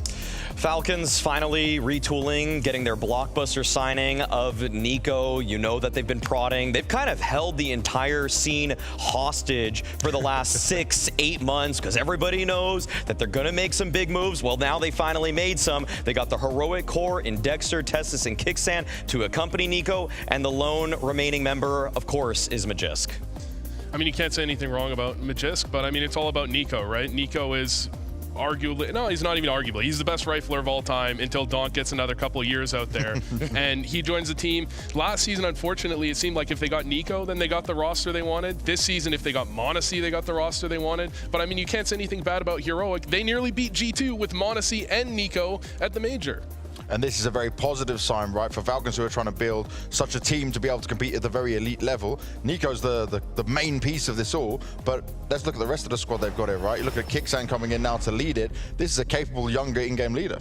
Kicksan has definitely been on the rise. Ever since he moved from Blue Jays to Apex, really showed the world what he was able to do at the Blast Paris Major, reaching the semifinals, beating Liquid in the quarterfinals, surprising a lot of people there, and even putting some of his teammates on the map, like what he did for JL, for example. He got Knock a job after that, too. You know, this guy actually has been, in some ways, kind of like a minor miracle worker. You know, I'm not going to elevate him to the status of like a Jesus-type figure yet, but he's actually showing that there are some capabilities, that he has a good head on his shoulders regardless, with the exception of the fact that he buys the Negev a little bit too often. I think he's been doing that less, though. I'm just trolling there. Yeah, I've not seen that too recently. No. Just Anubis mid sometimes. But for someone like NiKo, right, who's been used to playing at the very top, you mentioned it, greatest rifler of all time. Now he's getting an in-game leader like this. Do you expect him to maybe help out Kicksan in some ways a little bit? I mean, I think NiKo's always a great secondary caller. That's why he thinks he can IGL sometimes. You know, he makes great reads in the game. He's played pretty much every role, so he knows how it's supposed to go. And I think they can basically put him anywhere, and he's going to succeed. I mean, the thing is that NiKo's versatility over the years has been so impressive. At times for Metizport, he was a lurker. For G2, most of the time he's kind of that first in, second in space taker type player. And other times he's even being kind of a more supportive rifler. Like his utility knowledge is also excellent. So if you give some nades to him in a late round, he's going to know exactly how to place those too. Like, he is the full package. And the reason that he has been the greatest rifler of all time is because he has that level of versatility. He's not a one-trick pony where he's focusing on one aspect of the game. No, he actually can play every stage of the round, probably as good as anybody in the world as long as he's got an AK in his hands. If you look at G2 with NiKo, a lot of people are going to tell you, like, G2 set up NiKo for success all the time. And that's not untrue, but if you look at G2, at NiKo with Mobs, since Mobs joined, he's actually taken the entry role on a decent amount of maps, going in first for Mobs, and Mobs trading off of him, and NiKo still kept up his stats. You can't even tell he's been doing that. It's been a very strong showing from him, but I want to find out how things are feeling in the Falcons camp, so I caught up with Kicksan earlier. Kicksan, with the core of you, Tessis, and Dexter coming across, does it make it easier for how you're going to lead and play with Magisk and NiKo coming in? Yeah, I think it's gonna help us at least a little bit, because when you start with a new team, it always takes some time to, you know, get to know each other and understand how we want to play the game. But now at least we have a core, and I expect it to be a bit easier than usually. Nice, that's certainly positive to hear. And what's it been like for you getting to work with Zonic? It's good. I'm excited to work with him. I think he's a really experienced coach. I mean, he won a lot of majors, so yeah, I'm happy to be working with him, and I'm excited. And what's it been like so far? Is there some things he's trying to change already, or how's he letting you do things? It's hard to say, because we still haven't even played our first game, but what I can say is that I'm getting a lot of trust and freedom from everyone in the team, and that will help me a lot, I think. So we will see how it goes. Now, for NiKo in particular, is he getting all the positions and role exactly as he would have had it on G2? I would say it's a bit similar. I cannot go too much into details, but I think he's happy with his roles. Now that's a very telling sign. A lot of trust and freedom for Kicksan, which shows why they picked him, and also a lot of belief from a very strong team. I love that as it is right now. For Kicksan to be able to take the reins with this roster, with a three-man core that he's already used to, including himself, that's what I want to see. I don't want Zonic to be doing too much, because if I'm just being completely blunt here, you know, Kicksands had more success than Zonic lately. That heroic team in the last year has looked better than anything Falcons has put forward. So I want to see Kicksands' ideas first, and then Zonic can clean things up. If things need to be tidied up in certain areas, if he thinks that there's a better way to go about things, ways to integrate Magisk, ways to integrate Nico, then that can come a little bit later. But as it stands, I just want to see him work with what is essentially an upgrade in 2 different roles that he's working with now. Yeah, I mean, one of the criticisms of Zonic with the Falcons roster is that he didn't give Snappy the room to work. He might have been trying to play too perfect of CS with a roster that didn't work with, right? And if he takes Kicksan has worked with kind of random pieces at times, kind of, you know, makeshift players that have come in, and he's always made it work. I respect that if he's going to give him that, you know, he's going to give him that space to work. Are we going to now expect a lot more from Kicksan, though, considering the praise that comes his way and now the pieces he has here? Yes, because Falcons just have a target on them at all times. You know, like community sentiment is always kind of battling with Falcons. We've yet to see them have any significant results. They haven't even qualified for a major with this org yet. And so, yes, the spotlight now gets a bit brighter on Kicksan. The expectations are there. He's qualified for multiple major playoffs with varied cores. And so you've got Nico. You've got a multi-time major winner with Magisk. You've got 2 other guys that you're very comfortable with. Like, this should be a team that is consistently punching in at the bare minimum top 10 on rankings throughout the entire year. Now, looking at the ENCE side of things, this is a team that obviously comes together, and we're not sure what we're going to get from it. Glaive leading ENCE, and then they go off to win the Elisa Masters event. That is a huge step up, probably beating expectations of what you expected for a team like this. How positive is this for them going into this season, where it's a bit more open and some more opportunities will come their way? Yeah, I mean, when ENCE first got together, they had the Polish core with Glaive, and then they had a couple of results, and then they just fell off the map entirely until they picked up, you know, Kaspersky, and they picked up Natu, and then they've actually placed first at a couple of events. They've had really promising results coming into this year, and now they just have to build on that. Well, let's see how Glaive has been building on it in this interview. And in terms of getting ready to play these officials, how settled and prepared do you feel for the season ahead of you? I think we are in a pretty good state, I would say. I mean, we have been a team for a longer time than probably the rest of other teams, because so many changes has been going on. So I feel like we are pretty confident going into the season. It has been nice for once that we didn't have to do a change. Yeah, that's definitely a positive to have there. Now, obviously, the Elisa win was a huge one for you guys, but I wanted to ask what you feel about the potential for the team and how you set your expectations for the year because of this. I mean, we didn't talk about the whole year, but at least it would be nice to climb the ladder a bit regarding the Valve ranking, right? This should be our goal right now, and this is what we are focusing about. We are in we are at almost 30th place, so we need to climb it a bit to get more invites to the better tournaments, and this will be our goal for now. We didn't talk about longer goals because that's hard to do at our place right now, I would say. So a bit of focus on more of the short term there, but it's still positive, it sounds. Yeah, I mean, that's my GOAT IGL right there. That's my #1 behind Kerrigan. You know, but yeah, I mean, he's got a couple of new players, well, new-ish players. I think they joined in October. Kaspersky joined, and yeah, I think at that point you just have to work with what you've got. You've got to try and see what they're great at, build on the fundamentals, and just not make mistakes. And I mean, I think they definitely have a chance against Falcons here. Well, let's see if they've got a chance when it comes down to the veto and how things are going to be working out here, because, right, when you look at it, what Falcons are probably playing, I guess very similar to what we saw from the old Heroic lineup. They should. I mean, the thing is that I'm kind of curious about the bands that we're going to be working with, but oh my gosh, okay, well, this came in pretty fast. We've got ENCE picking Train.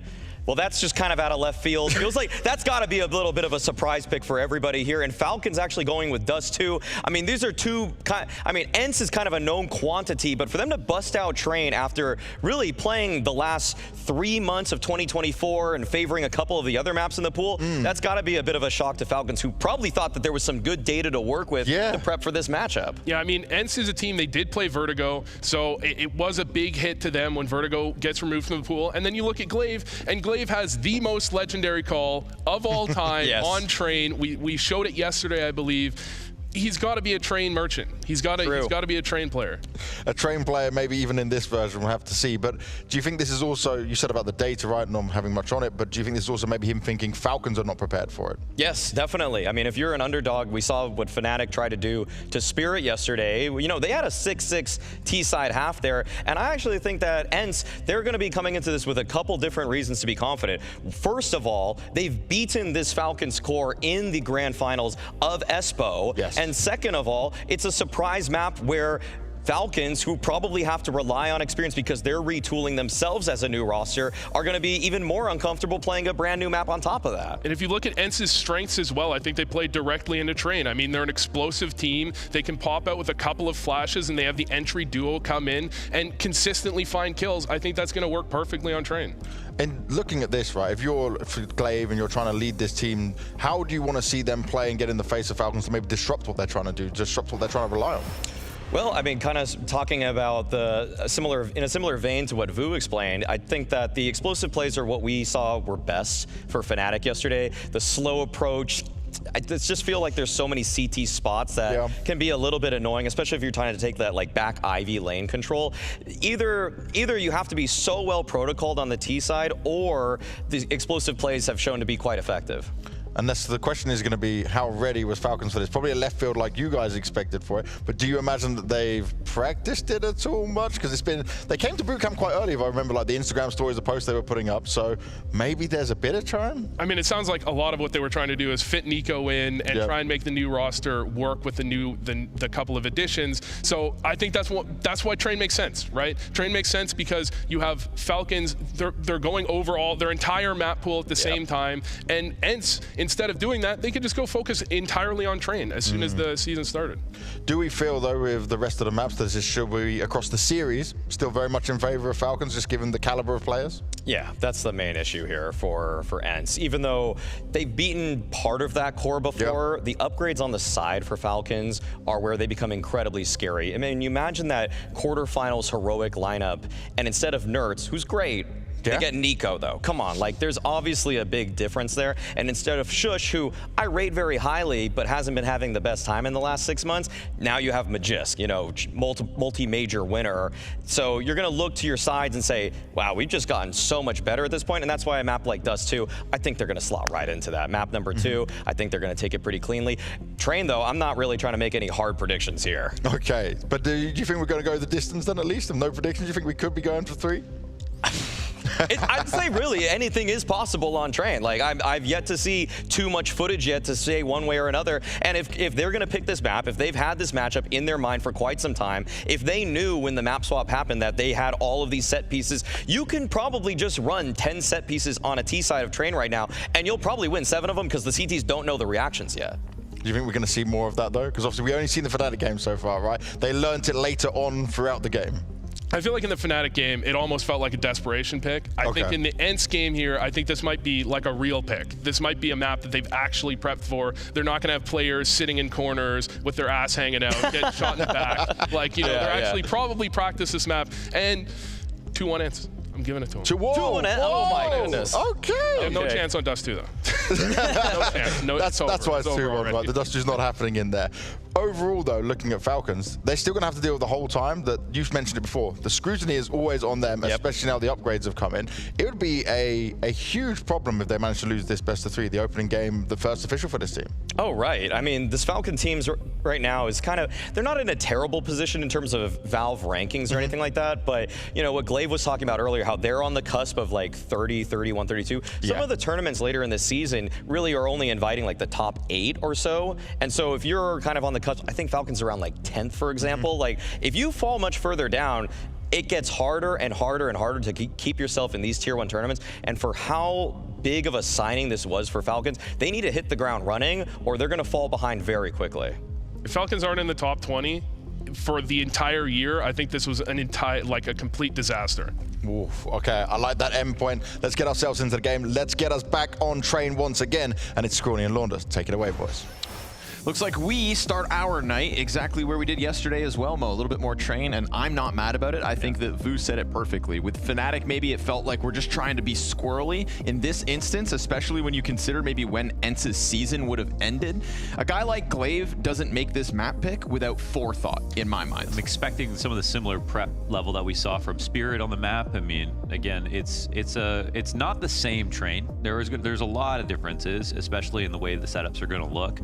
But in terms of who could prep for a map like this, I think for sure you would expect it. Now you do have Magisk on the other side. He was part of Glaive's, major winning lineup. But at the same time, this Falcons team has just so much pressure, so much expectations, more roster moves. And even though ENCE haven't been playing all the best competition, they have been winning a lot of their games in general. So whoever's been in front of them, for the most part, barring a Spirit Academy here or there, they have been doing quite well. So let's see what they can do. To begin the year on a high. That's what Falcons shot for when they created their last roster. They've been waiting for it to click. Will it do so tonight? First kill goes the way of ENCE, and that's an open B bomb site for the plant. So retake is on for Falcons. God, it's so weird not seeing Nico in G2's colors, but we're gonna have to come to terms with it all. Glaive hangs onto the flank.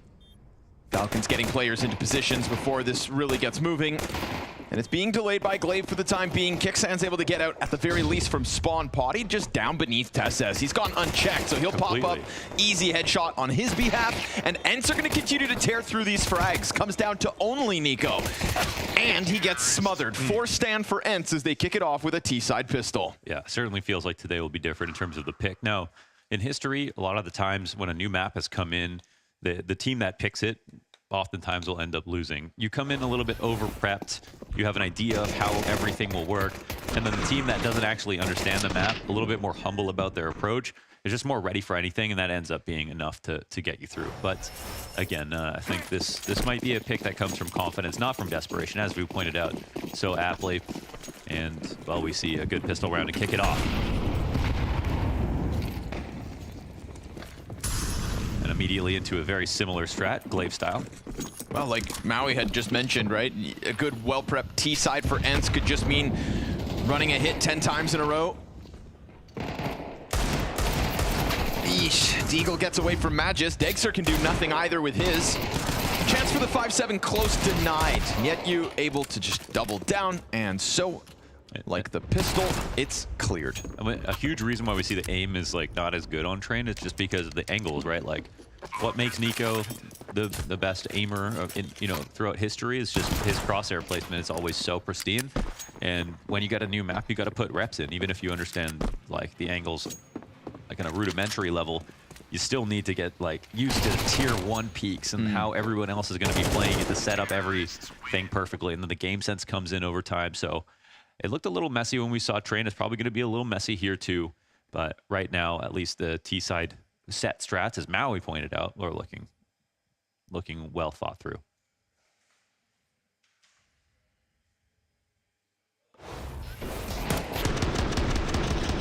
I could totally see, by the way, Kixan being a great train IGL one day. I think his style could be very similar. The same credit we give to Glaive for the way he's operated his teams on this map in the past.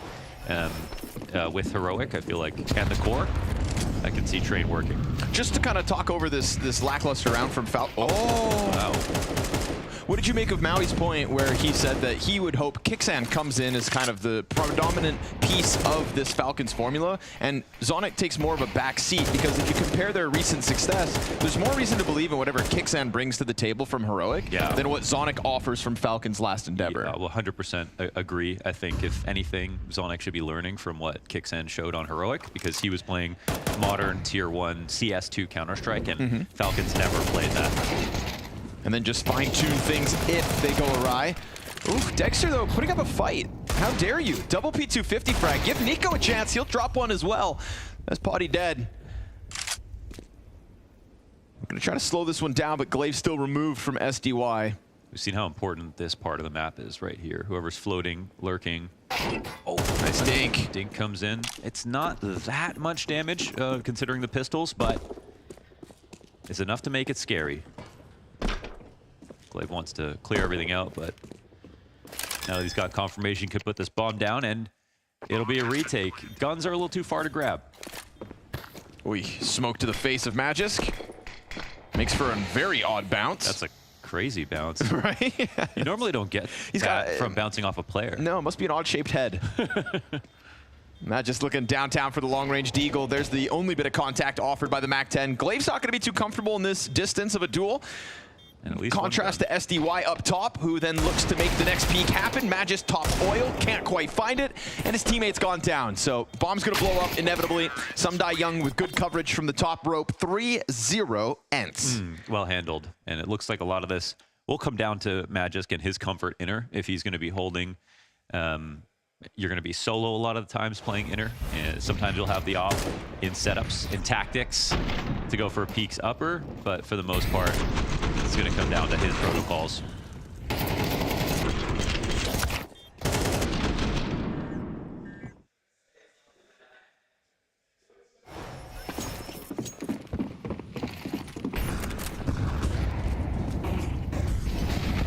Right, good push. Shoot up. Oh my goodness, So they have thought. absolutely destroyed Magisk on inner. Destroyed with the counter nades.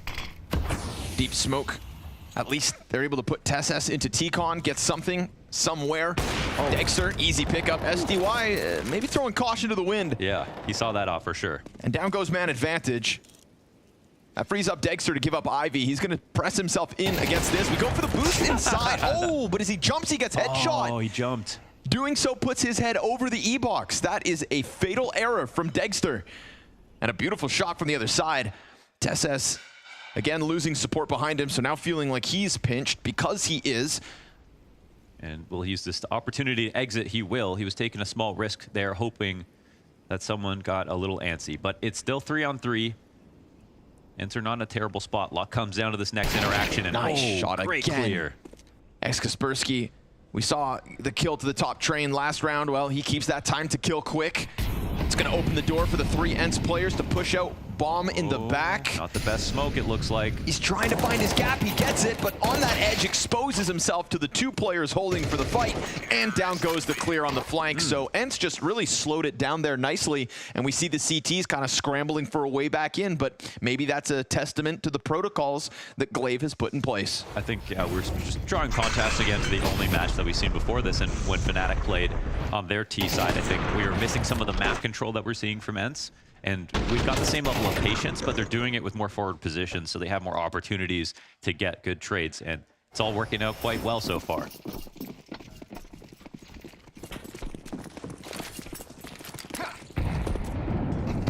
There's a big bounty on the line.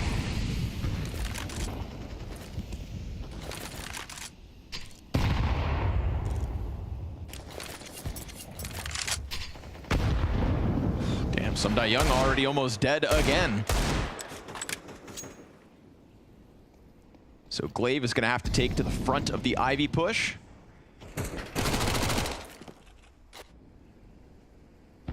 Flash for main.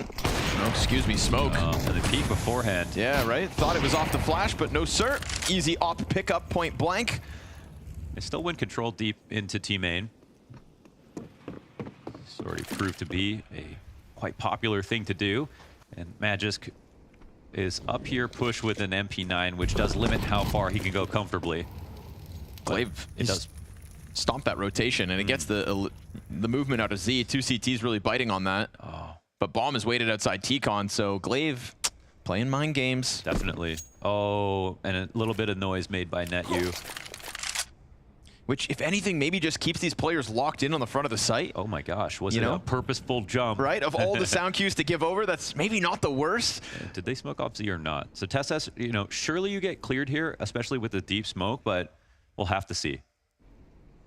Oh, we didn't clear properly. Offer's got to get the trade now. That's the bomb spotted. Oh no! Body makes a fatal error. Now your 2 Pop Dog players are trying to cross over, and it's not looking likely. TeSS going to sit on that bomb. Nico doubles down with the deagle. Oh, wow.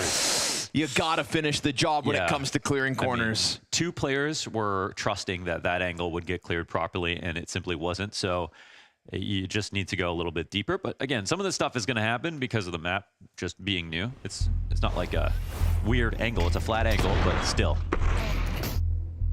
That's what it comes down to right here.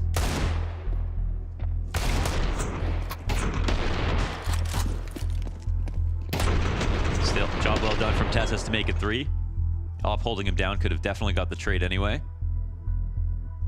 And Falcons have won their first round.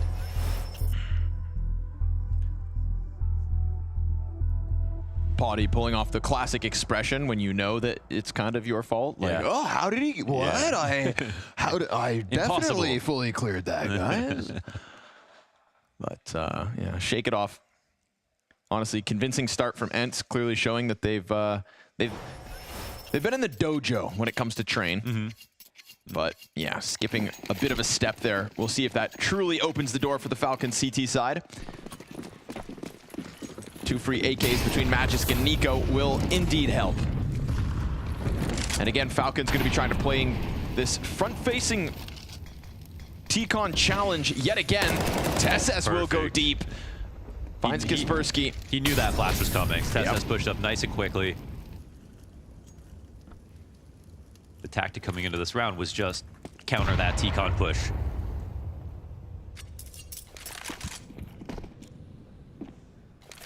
I feel like Dexter's gonna be the guy to try the Windows wallbang. Yeah. Yeah.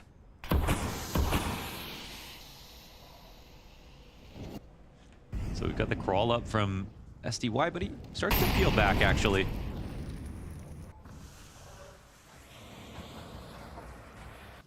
It's gonna be another interplay, this time Nico to support Magisk. And we're looking for Magisk's first kill, and again, you're oftentimes going to be solo on the inner site. This looks like another situation, or Nico's going to come back with some utility. And they have to make some noise to run back. Now, it's a full alert. We got Kicksan moving over to B2. This makes it incredibly awkward at 30 seconds. Missed op shot could have helped by peeling Nico off the play, but we've got 2 defenders inside sight. Kicksan kind of still floating back and forth between Z. There's contact backside. They pick up both the entries. Smoke spam. It's off the mark. Look how low health there is, and no yet HEs. bomb still goes down. No HEs, no nades, in fact, for CT side. God, it's going to take a headshot out of somebody here for ENCE. Or the op can connect, but that's 2 missed shots now from the top shelf. Netu looking for something, but also wanting to make sure he stays alive. It's Sumdayoung who's got the most health. There we go. Kicksan starts to clear. That's all of the bomb site taken back over. Sumdayoung gets his second, but Kicksan is on top of that bomb, and he is going to keep his head down for the defuse. A late lurk from Sumdayoung that's just too far off the mark. Yeah, saved. I mean, to be honest, the lurk timing is fine. They had 3 people on the site that just needed to get 1 kill, and they couldn't do that. So he could have won the round if his teammates had gotten something. But they were sitting there slightly low, and some pressure was put on them.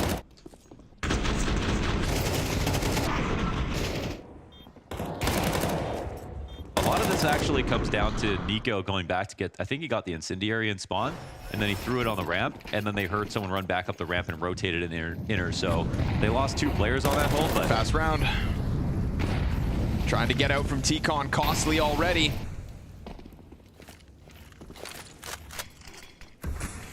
Sorry, Glaive, didn't work this time.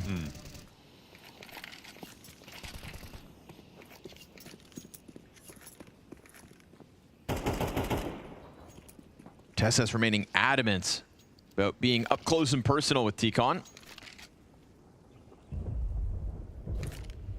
They'll wait that smoke out and see if Kaspersky can get any kind of an entry. Incendiary going to spread onto his feet. Easy lineup for him and Nico just to further back. So keeping those rifles primed.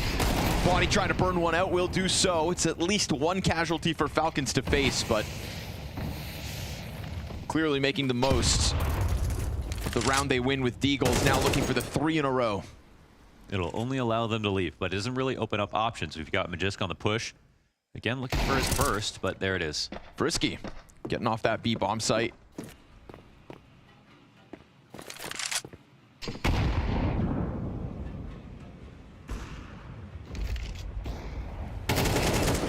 The second dropped. Nico not as successful on his off-site push. Never skipped up that bomb though. Dexter's gonna make sure there are no further antics. Falcons recovering nice and early. Yes, big time. Lock comes down again to T-side, T-con control with the first kill, the swing off E-box into the deep smoke afterwards. They have good coordination on the utility. As you can see, the Molly forced the second swing, and they got both kills because of it.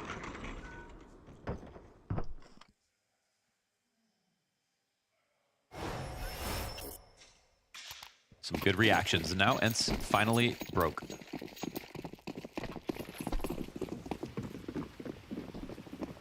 Two smokes, one of which now thrown.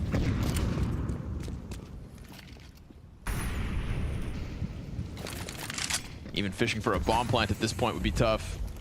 But SDY doubles back. Is it a CT smoke up there? It landed on Icon. Like the... Or no, I mean the one that's in like... Oh, at the end of Ivy? No, talking about like... Where Kicksan's standing? No. There's a smoke on the roof. There must have been, because Kicksan's not in one, and it was on the radar. Yeah, yeah, but I'm talking about the one that this top pop. There was one over here for some reason. I don't know if they missed it. All right, another angle. See, aiming high, a little high there. Yeah, still fine. Ready for that back shelf, but Kaspersky down on the ground. Now lying on it. And Magic's afforded a peel away. Remember, entered this round with 2 smoke grenades on ENCE, now just down to the last. It's been thrown out to get them on the exit of ramp. A frag grenade with ENCE's name on it, and the top players push first, right into Nico's waiting crosshair. Yeah, Nico's not gonna let you get any footing further. P250 in hand, gets blasted away by Nico. 4 easy pickups on the anti-eco. Nice, lots of money made, lots of money saved on their guns. They've got a tied score now.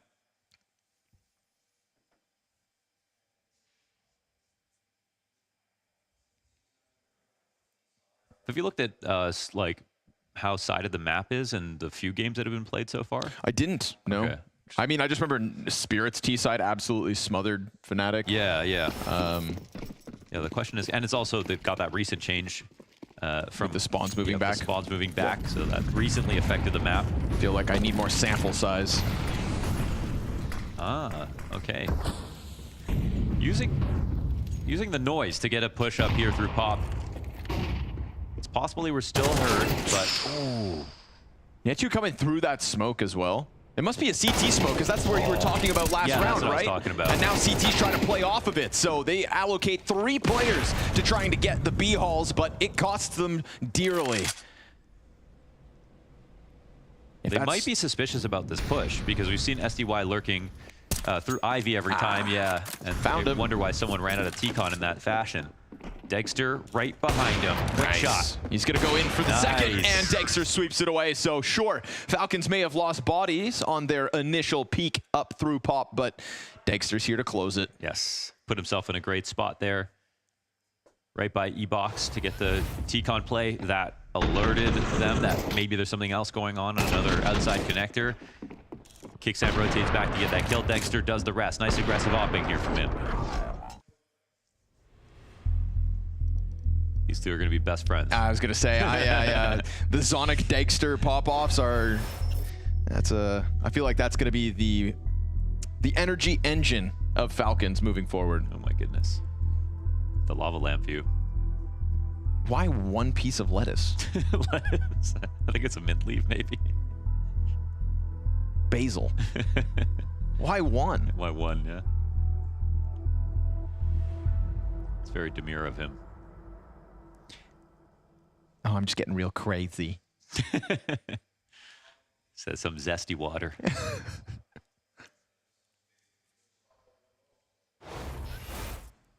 Whoa. Oh, okay. I thought it was all gone.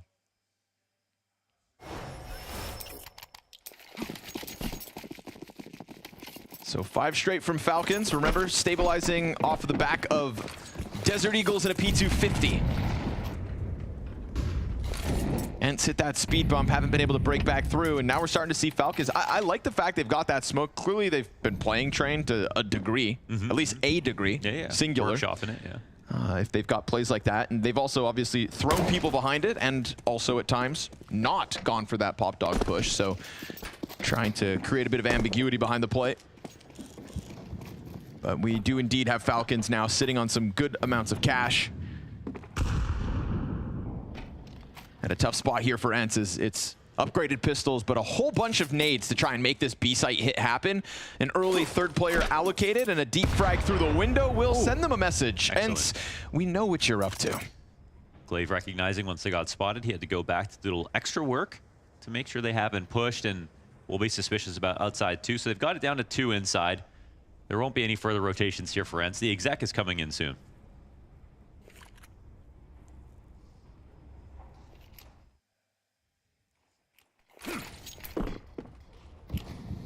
Nico sitting on a Molotov still.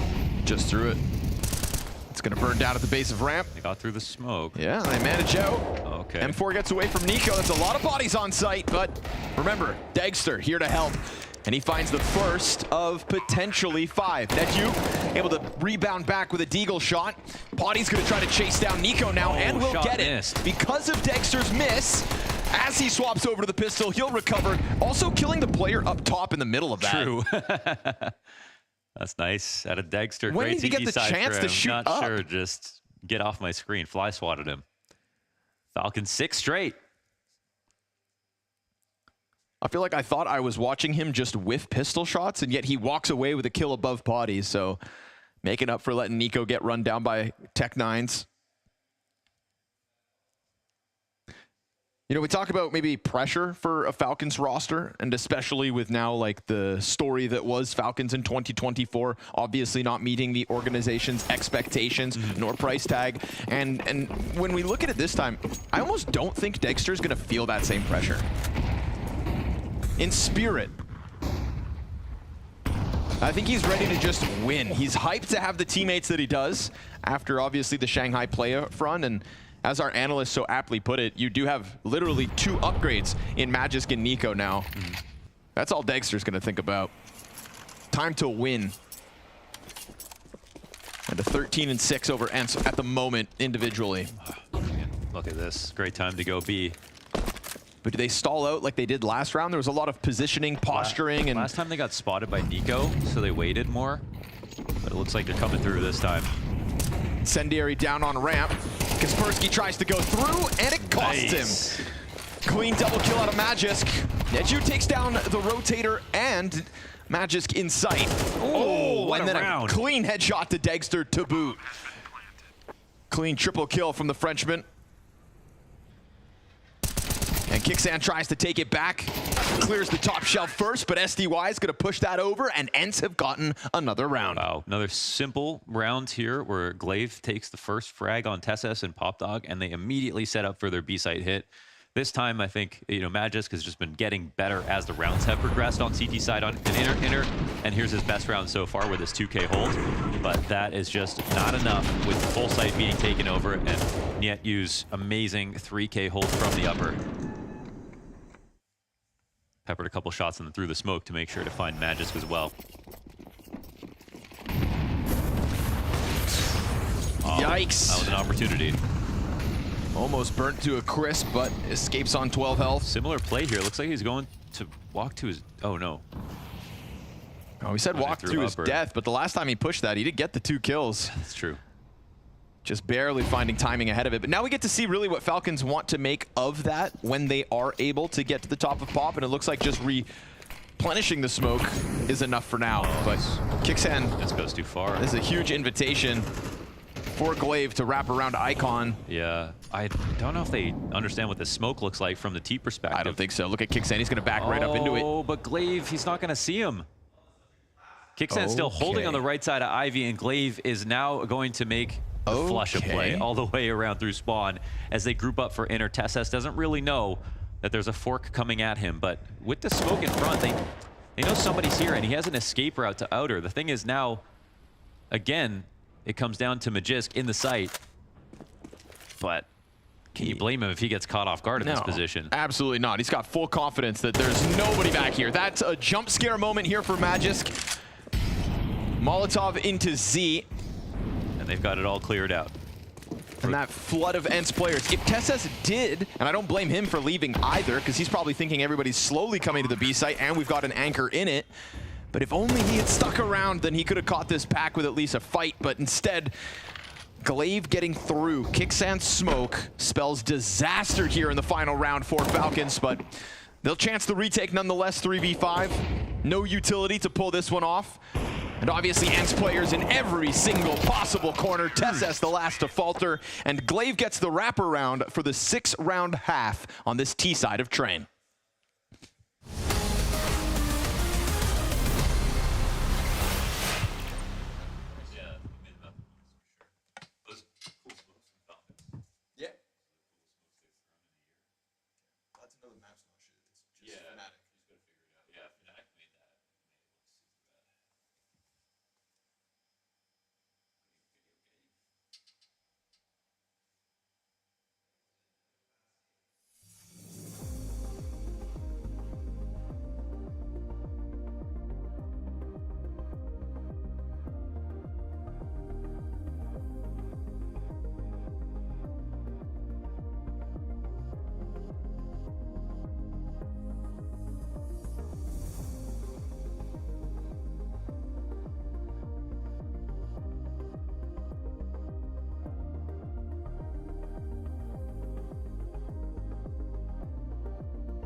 "12 rounds into ENCE versus Falcons here on Train, and I have to say, I think this map played better today than with Fnatic and Spirit yesterday. That one was far more sloppy. This, we had game plans, we had strategies, we had some nice utility pieces thrown out by Falcons.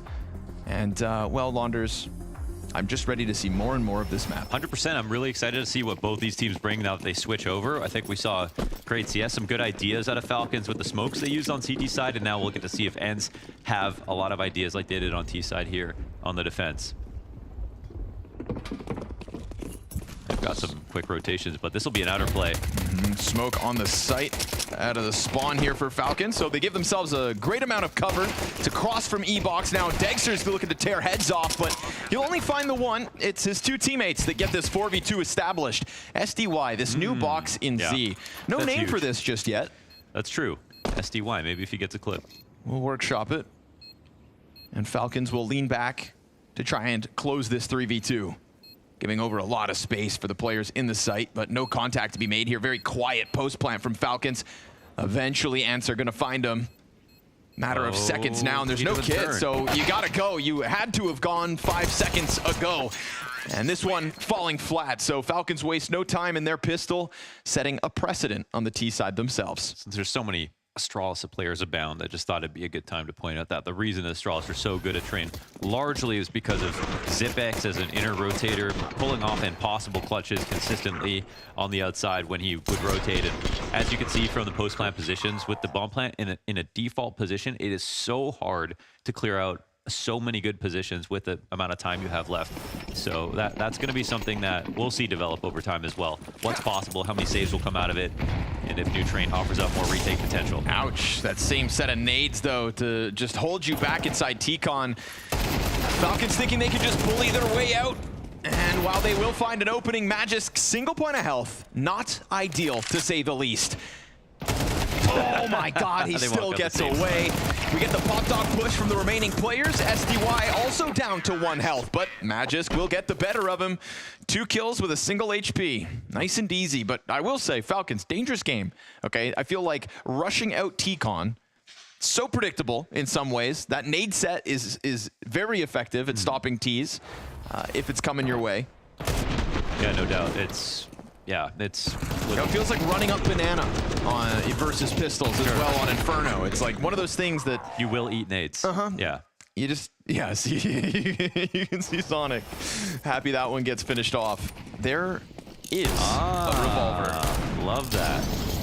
From the deadpan Kaspersky, he's got the revolver. A revolver on the train. This is a Western. I like his player photo. It's like he asked, do I have to smile? And can I frown? They said, yes, you have to smile. He said, okay. A revolver to the top of the train. Haven't seen a noteworthy revolver play in Tier 1 CS since JL. Legend. And that was back on Dust 2. Triple kill, if I'm not mistaken. 4. My god. Knowing us, it was an ace.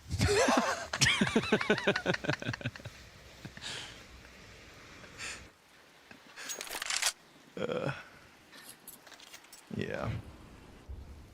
It's never B-roll. Highlights only with that revolver. But not given a chance to pop off. Down to 30 seconds. Surely Falcons don't hiccup. They come flying out T-Con into the revolver, which hasn't... Okay, there's one. Yeah, oh. Yeah. The no recoil is so crazy. Yeah. You telling me you don't want a deagle there? Yeah. But hey, man. Your life. Hey, you're the MP7 guy, okay? It's You're two underrepresented communities. Nerds buys it. Yeah.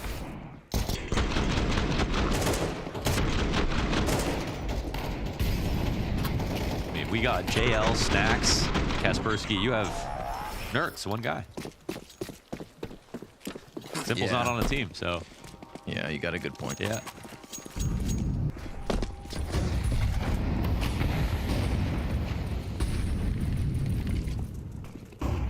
Ooh, that smoke. Yeah, jumping over that is crazy. Oh, Nico. Fatal error, but they're going to pop on this. While that M4 is on reload, TSS able to exit. Got a couple smokes around him. That smoke coming up, that's the question. It's looking good for Glaive, I want to say. But TSS is still aware of this angle. Let's see. Oh. Yeah, nicely done by TSS. And Kaspersky was just spraying, so sure. TSS able to lock in the double kill. Molotov denies the Z rotate.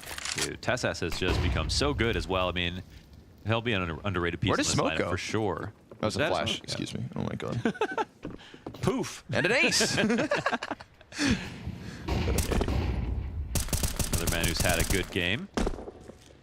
Oh, they've got the cross now because throws them all like really wide. Does that bounce onto the bomb plant? Looked like it could have, but it doesn't entirely because bomb's now going down regardless.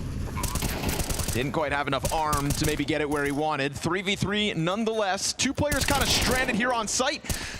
Lining up for them top oil, but we're going to get Kicksan to try to wiggle off site. Clears back oil first, knows there's one above. The Opera's not confirmed. Now he is. Frag grenade reveals the last CT spot. Kicksan trying to slide around. He's going to be found out, obviously. It's being held by the Opper and cleared by the rifle. So all too easy here for ENCE on the retake, closing that 3-round gap. Yes. So let's see if it's a drop in the bucket or not. I mean, we're about to find out how good ENCE are. You know, two sides of the map so far. It's been a pretty even affair in terms of, I feel like, skill, tactics, shots being hit. But TeSeS is really standing out here for Falcons.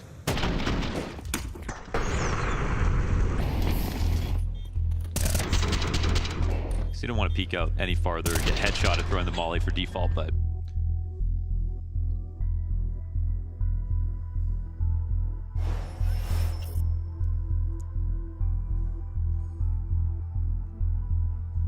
timeout's being used quite liberally here. Of course, we're getting deep into the game though.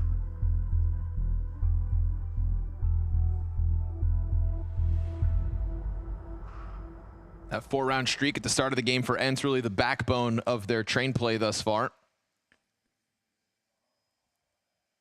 That's what's got us this deep into the 24 round. When did Kicksan's hair grow back? That happened fast. Yeah, true. The hell? It's in a good place, looks like. Pimp. Whoa. Wait a second. I don't think that's the lineup. Yeah. Let's see that on Nard out here in a few minutes.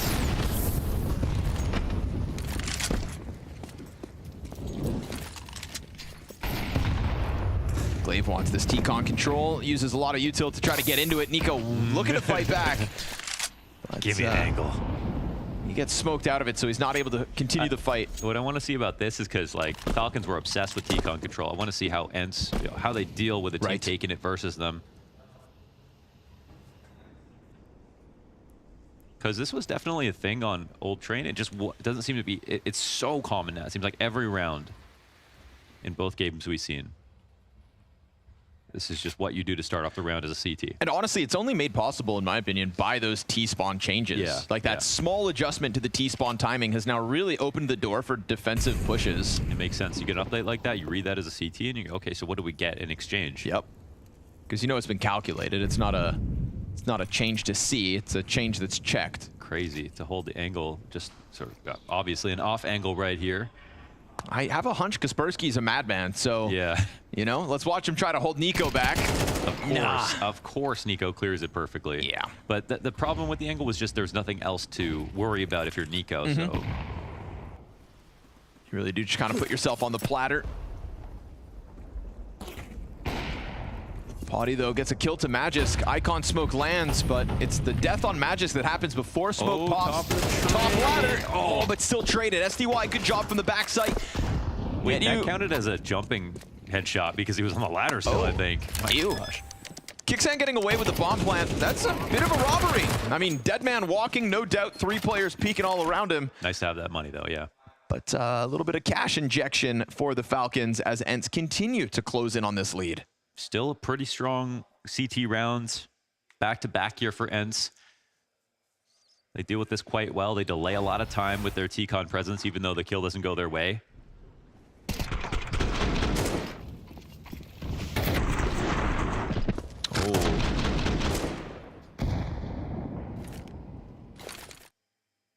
That's how he gets the op kill right as Nico kills him.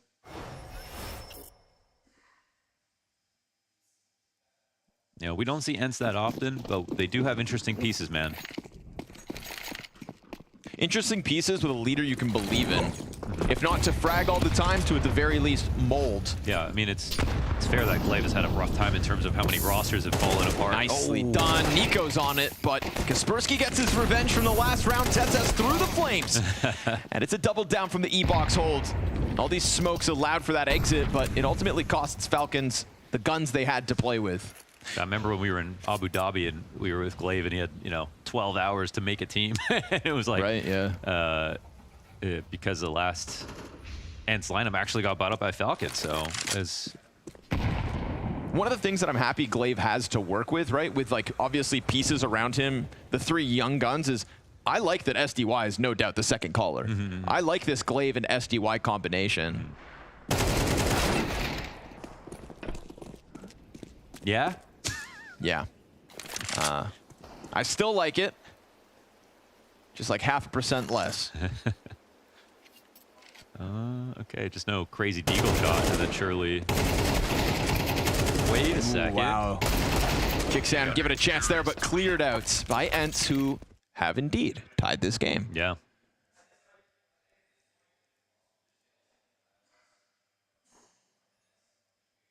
We saw some cool smokes out of Falcons on CT.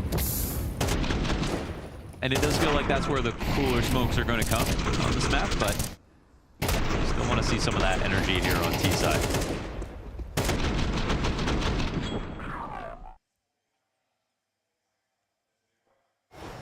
Don't beat yourself up, kid. Yeah, Body having a rough go of it, but hey, man, you've tied this game. You've got CT side ahead of you, and Nico effectively keeps getting kind of smothered out by this utility. Yeah. Softened every time. However, it gets opened, and TeSeS finds the 5v4. And they go dead silent. I think they immediately want to get into an idea. CT's chilling. There will be some time before they can clear out all the nooks and crannies, but with no T-Con control, I think, you know what? I think they got the idea that maybe this turns into an inner hit with how quiet it instantly got outside, and they're rotating right away. I felt like this feels like a very cerebral move from ENCE. That makes sense. Just too quiet too quickly. Look how committed they're getting. Even though it's a 5v4, and to put themselves in a good spot. TeSeS, though, coming in 17 and 12 up front. 3 players from above, met by the incendiary, but they do get ahead of it. Oh, instant headshot from TeSeS is clean. Oil train gets cleared. It's only SDY to hang on for dear life. And as they go 2v2, that late lurk from Nico. So far away. Incredibly late to the party. Degster into the corner. SDY aware of it, and he gets another.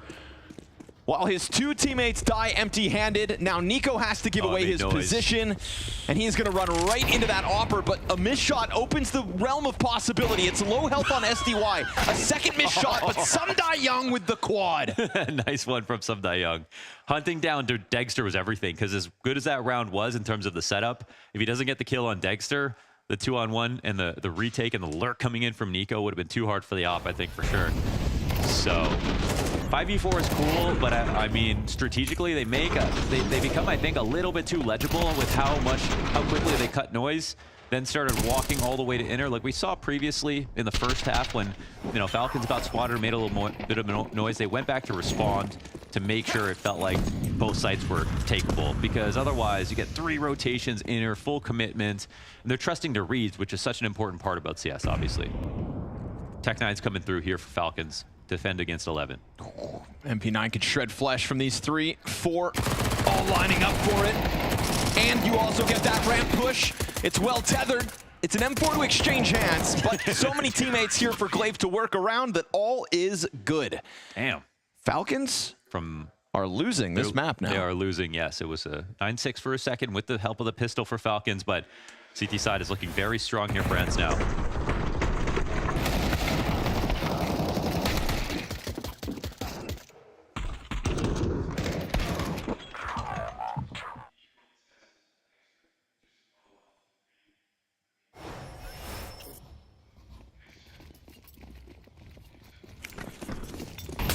Trying to get out fast again. Nico looking for these lightning quick entries, but the flashbangs are so good at stopping this in its tracks. Sumdai Young with another multi-frag, taking to 20 kills in the map thus far. We've got ENCE on fire, he himself stoking those flames. I think they just went out of prep right there. They said, screw it, let's just take outside fast, grab the entries, but Nico was blind the entire time. The utility was solid, and as you mentioned, running a banana sometimes, especially on a map that's this raw, the CT's nades are just a little bit easier to throw. The reactions aren't there for the T side, and the push is now coming through. Is there a chance they give this away? You know, if the map is totally quiet? We'll see. Seems like not. Flying timing's gonna work out, poor Kixan. That's both confirmed. TeSeS with the kill, but you got players breathing down your neck, and that is 3 map points now for ENCE. Yeah. You know, great map, man. 22 frags, lots of headshots in there.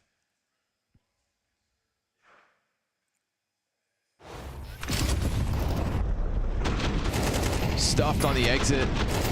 out nice too. My goodness. You know, we saw that trick like you had alluded to, the CT smoke from Falcons that allowed for them to get up into Pop Dog and challenge the backline. And that's really the only thing that I think throughout this map has said, like, oh, they've prepared. And yeah. I wouldn't blame them for getting completely caught off as a brand new roster on a map like this. Even our analysts before the game going live kind of tiptoed around predicting it because it just did feel like a map of Train in the hands of Glaive with a team who had a lot of time off to prep. Could indeed piece together something competitive and a level of comfort here for ENCE's CT side that Falcons simply can't break through. Are they going to come towards Glaive though? Because it looks like they want to split outer. Pop is starting to get walked by, actually. And the bomb's still outside Ivy. One will be spot. I don't know if the bomb was spotted there though. But with two players, I mean, that'll draw their attention. It looks like people are a little confused right now as what they want to do. Glaive happy to take that information and leave. But I think this still opens up the potential for an inner walk. It's just, it's going to take some time. But no, it looks like they'll try to go T-Con. This is a little risky because the amount of time you can burn with T-Con control. Gets spotted as well. Kaspersky dies empty-handed. Missed shot here from Body. Trying to get it back, will recover with one, but then the second Pop player clears him, 30 to the clock.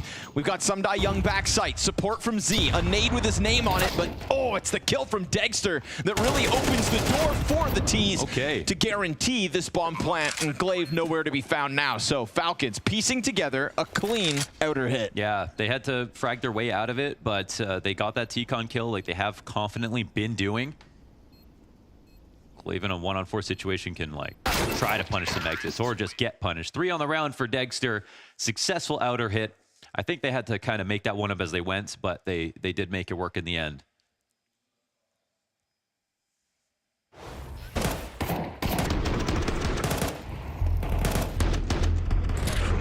Second time Nico's gotten that frag over Kaspersky in there.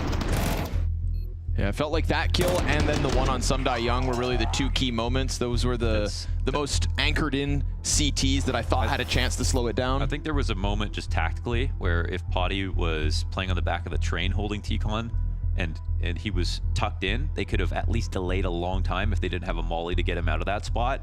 And Potty could have watched the cross, but instead it was Kaspersky taking more of a 50-50, Potty watching for Pop Dog instead, and the reliance on both of them to get their frags, but between the two of them, they only got one.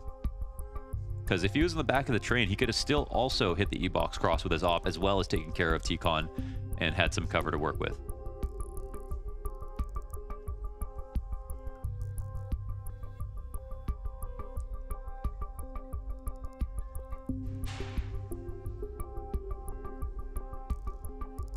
Just come across like he's been pretty frustrated with the situations he's found himself in, the shots he's missed. Yeah. Despite ENCE going on this clean 7-round CT streak.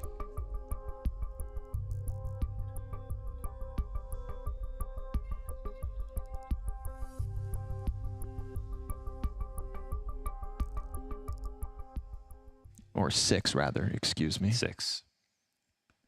It's just been so many. Didn't mean to spoil the script. 7th one for the win, if they can peel it off after this tech pause.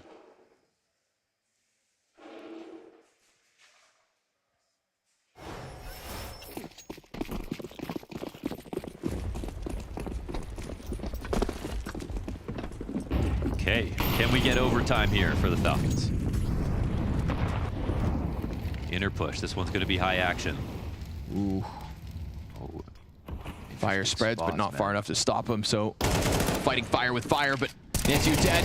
Kaspersky gets the double. Solid, it makes it a 3v3 at least, but now Falcons, oh, actually, thought maybe they try to jump on this. TeSS with a lurk. He didn't jump immediately, but it's still good timing if he can come out. If a missed op shot here for ENCE. You didn't see that? No way. No way he didn't see that. I feel like TeSS did. Are you kidding? It felt like TeSS did for sure. Not the best molly. That one was a little too heavy to be thrown. Filled it with rocks, but rock solid entry instead. I'm sorry, that, I mean, we were just talking with Dupree about sometimes casting and seeing things on X-ray, not being sure of what the player could actually see. I'm gonna go out on a limb and say he could very clearly see him upper there on the shoulder peak.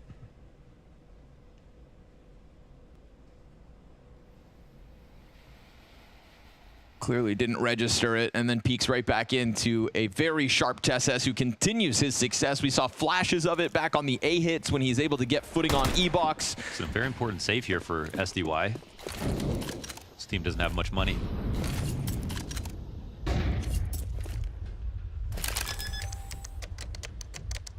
Did you know that the B bomb site has water on top of it? On top of the trains? Top of the train, yeah. If you walk around on top of the site. Leaky windows in the ceiling? No, it's actually, you'll notice this. If we could get a cinematic view of the B bomb site, please. Cue it up. We've got these, like for an oil spill, you know, the yellow shaboopa-whoops. Yeah. See all this toxic liquid that's leaking all over launders? You step in that orange goop, water footsteps. Gets on your shoes? Mm-hmm. Okay. It leaks right through. You'll grow 7 toes, just like Prius. Should replace that with some Danish tap water. Clean as can be. Oops. Terrorists win. Looks like they've done an okay job containing it. Yeah. Yeah, it's like, guys. Still some work to do, but... anybody clean this up? You know, maybe patching the holes in the ceiling would help too. But TeSeS, insta-kill after insta-kill on this B entry.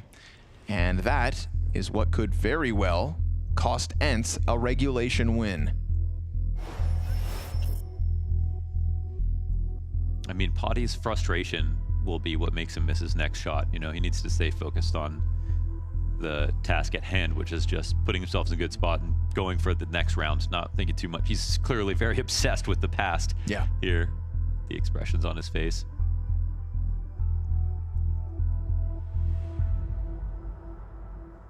Yeah, bad games, but you always got to look, you know, on a pro team like this, looking at Kaspersky here, Nyetu just hitting shots and go, all right, they're buying me time, you know, I'll get mine.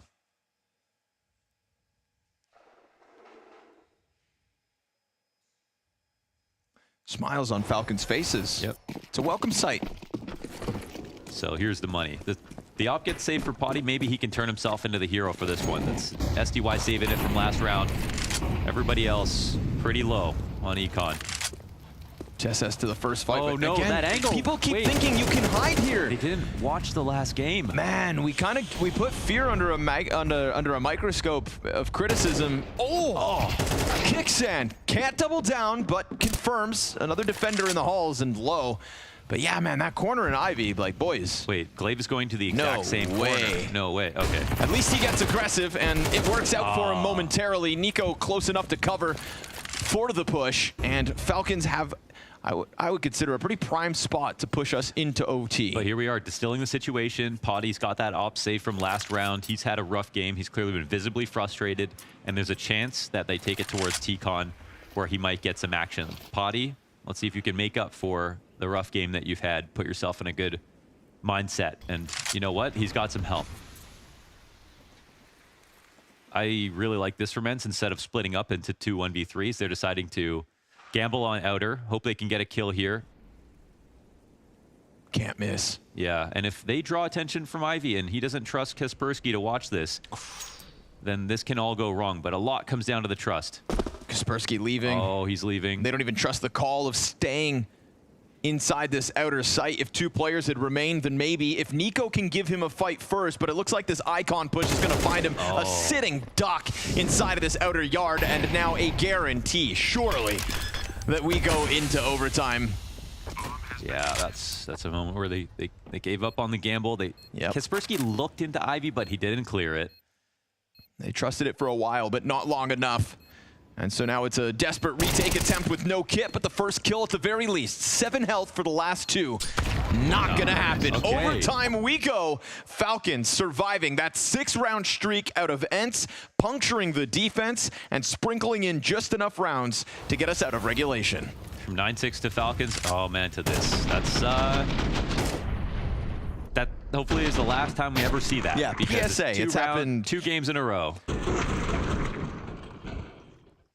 But I think I feel like on Old Train to install angles that you can't stand in at all. Right. So understand. In Old Train, there was no cutouts there. Not right there. No, right. It's at the top of Ivy.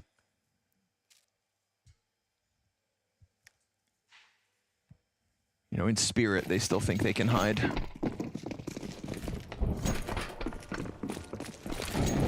right, it's trained CSGO style. Nico pulling back from the T-Con aggression.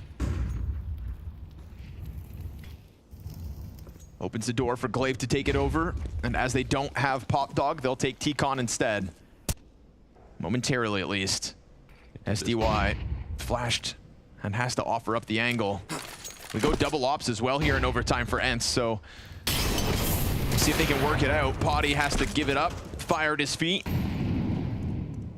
SDY hoping to flush players into him, not the case just yet, but now we're talking double ops in Ivy. But this is actually pretty nice, I'd say. Oh, it's a good trade at the very least. And did both get spotted? I don't know if he got deep enough to see that TeSeS is creeping along that wall. Kixan's not going to hide himself whatsoever. He's not the only one to exit, but now he's kind of cut off from the pack. Glaive wrapping back around at Thomas, and as he does so, Dexter's going to clip him. We get this late play out from TeSeS, but a full rotation because they were able to drop that bomb down in the site, and it's looking likely that ENCE hang on unless TeSeS clears it from the back lanes. Yeah, they have the resources to watch this, but do they have the awareness? 30 seconds. SDY could do a little lap here if he wanted to. Someone could watch their flank. And I think they're mostly worried about Z in this spot, but now SDY is coming back around. The thing is, he could miss this timing. He's going to hear this. Oh, they turn, but not fast enough. TeSeS gets a second. No way. He finds 2 clean duels, and Sumdai Young responds. 8 HP. He's got across the bomb. And that forced Dexter into a fight, but it's one he's going to win. Ooh, the information was there. The second player was waiting. It's a beautiful next kill by TeSeS for sure. The odds were not in his favor, but it was also a disadvantaged situation for the Falcons. He had to hit that shot, and he did. Right here, the peak's a little messy from Potty. It's SDY in the back who has a fine angle just sitting there.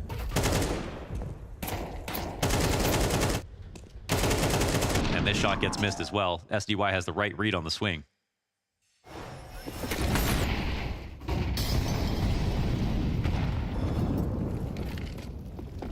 Glaive, tough spot. Oh, but he makes it work.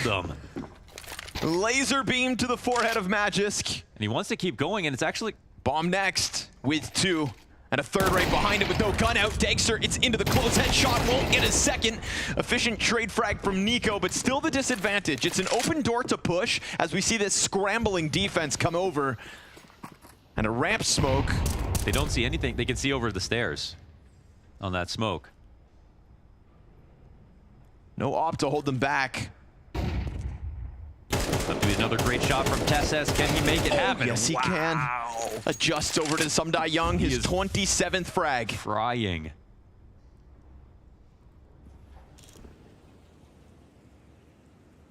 And what's nice about that just glance out of upper to get the kill is it's going to keep them cautious about some kind of a pop dog to A rotate. We got a smoke grenade still for Nico if they want to give themselves cover, but they could also just creep it out, play contact, and they'll do that. Oh my god! Dude, he's frying.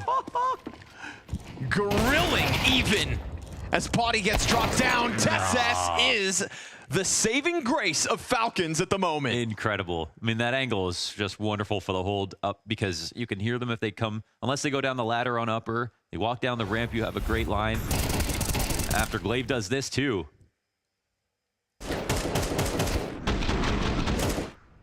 What an adjustment. Saving the day.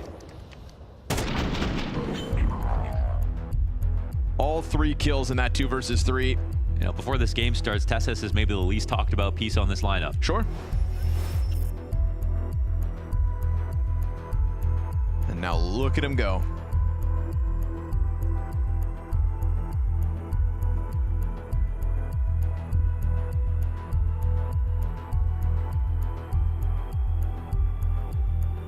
Feels like Falcons have slotted into their groove.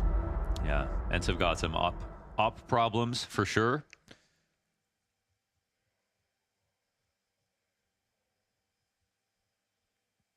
There's always the AUG.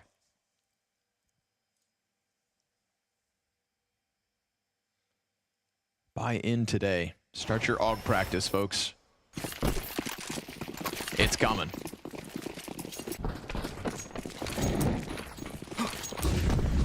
Last T round in overtime for Falcons. Bunch of smokes all over the yard.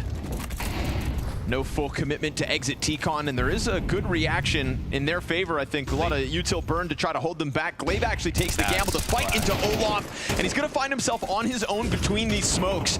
We get the Ivy challenge to come out. Nico contact into sight, doubles down to Body, who just can't find his impact on this outer yard. It's a Nico triple kill to try and compete with the star-studded performance of TeSeS, and things are going to slow down in another mid-round with more than a minute to work. Bomb makes noise as it crosses over to the Pop Dog. They know about Dexter. He's not trying to be shy about this approach. Not a bullet hit. And Kaspersky leaves a lot to be desired. They double up on E-Box. This could still work for Netju. He's been good. He's been clean. But down to 2 HP. Attempts it with the flashbang straight to Dexter's face. And he can't push it over. Clean sweep in OT for the Falcons. Wow, they make it happen. The comeback into overtime, and they are about to finish this potentially 16 to their name. Max pressure on ENCE. Some of the critical shots, man, it's the ops in really sound spots. Just can't land them.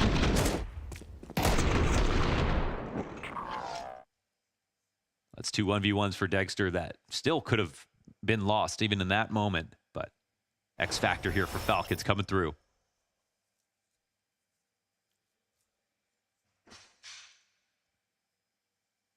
This is the kind of game that'll leave you embittered, I think, with the amount of moments that could have gone your way. I think watching this from Glaive's POV, I think in some of these late round situations.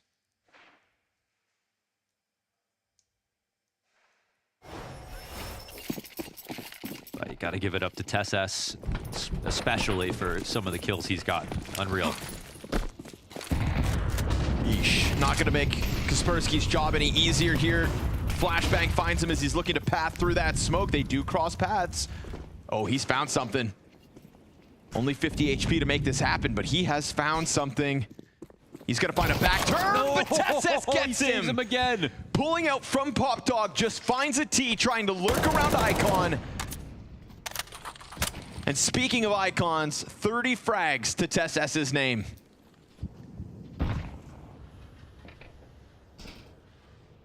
Big performance in the Falcons' debut. And surely imbued with confidence now. 3 attempts to close down map 1, an out of nowhere train challenge with Dust 2 up next, and the individual levels that Falcons have. It's going to be enough. Surely that's what they want in the minds of ENCE as they look to wrap up map 1. 2 frags left to take, and no footing here for ENCE. No bomb possession, no nothing. It felt like Falcons have needed a win, something to feel good about, and this is surely that. This new formula for the Falcons in their opening endeavor, a 16-12 victory on Train queued up. NetU fire ahead of him, an entire system that they have bought out from Heroic, and they add in 2 hard-hitting players with Nico and Magisk, but it's one of the Heroics that steps forth first. Big moves from TeSeS. Falcons survive the test of Train coming their way from ENCE. And it was one hell of a test and one hell of a fight that ENCE put up. But I feel like ENCE had that game in their hands and they let it slip away from them. And once that happened, Falcons saw it and said, give it to me. A few key moments, a few key advantages. Ones that, you know, if we're in a big arena or something like that, I would give them a huge pass because some of these guys, they're pretty young. Yep. However, you know, in an online situation in a boot camp at that, you would really think that ENCE would have held their nerve, but sometimes the experience just rings true. And for the guys of Falcons, even though they may not have the reps and officials just yet, it's the years behind them that carried them through this. Yeah, I mean, I think you, as ENCE, if you got blown out, I think that's one thing. I think you can accept that. But when you're up 12-9, maybe 12-8, I don't think you can let that one slip away and feel any good, honestly, about the way that one played out. But this was overall a much better look at how to play Train than what we saw before in the Fnatic Spirit game. Oh yeah, I mean, this one in general, like, yeah, ENCE weren't able to close it out, but the strategies they had in terms of mid-rounding, in terms of how they wanted to start that game, even in terms of some of their CT rotations, they all looked pretty good. It was just down to simple micro execution between some of the players where they weren't able to, you know, hold their mettle in some of those just kind of like late game situations. But all in all, like, this was really entertaining. Like, this this was really good in terms of the looks we got, in terms of the mid-rounding. Like, I really thought that both teams showed good overall structure, which people will now take as a blueprint as opposed to what we got yesterday. Yeah, I think that's a train game that you can look at and probably use it to see what you can expect out of train for the next couple of months before a lot of advancements are made in the map. Now, looking at Nico in his first debut here for Falcons, right? We pushed on him so heavily here, but he was definitely loud on the cameras. He was looking hyped in some of these rounds, and they were fighting for survival, but he was doing a hell of a lot of good fighting.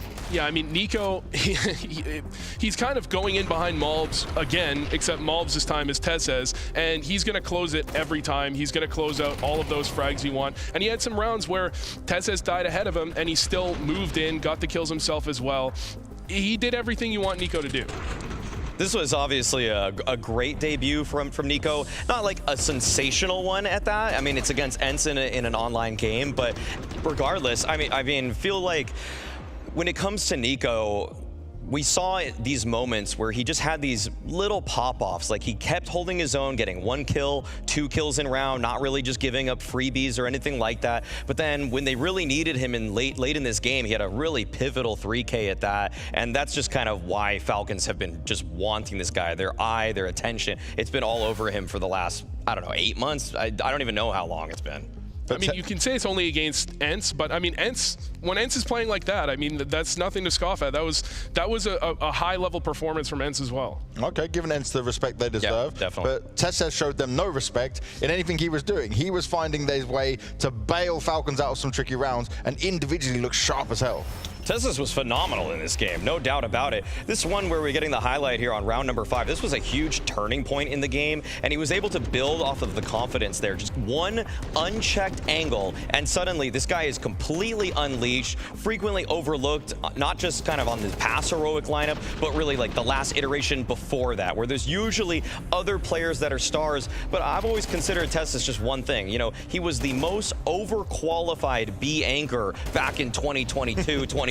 You know, like, it felt so criminal that he was in some of these supportive positions, because when you're actually able to let him loose like this, the mechanical ability is incredible. He's got one of the best sprays in the game, and overall game sense for a map that he's playing for the first time in an official. It looked fantastic. And the positive signs, though, on the other side for ENCE at least, right? There was some moments of glory from Glaive, for example, but Nateju came out and was actually looking like the player who wanted to fight the whole way through and try and keep him in to win that game. Yeah, I mean, Kaspersky is the name we're mostly looking at when people talk about ENCE, but I think Nateju, to me, is their most impressive player when you actually look at gun rounds. In gun versus gun situations, he absolutely destroys people. He gets entry frags whenever asked, and in this game he did more of the same. I mean, he had several rounds that he kind of solo won for his team. Overall, I mean, I think the thing with Nateju is just that he did more than he probably even should have in this game. He over-delivered in some of the positions, and unfortunately for ENCE, I think the tactics were good, but then, you know, kind of in the late game situation, he just couldn't get quite as involved. Like, he wasn't really responsible for the outer yard defense, which Falcons started to really turn their attention to. When we look at Falcons turning their attention to train, though, right, we were worried that maybe they won't be so ready for this. Would you say that they were better prepared than what you expected? Yeah. I mean, both of these teams played better than Spirit and Fnatic. Yes, exactly. Not only... You have ENCE come in, they have a strategy, they have a plan. That round 5 we mentioned, you know, you had Tezes and T-Con gets the kill, you have Nico get a 2K, and then right after that, Falcons had a clear idea of what they wanted to do on the map. They were taking T-Con control. They weren't giving map control to ENCE to work with. So ENCE had these plans that wanted to play a little slower in the round, and they just couldn't get back control of Pop, and they couldn't get control of T-Con to actually work with.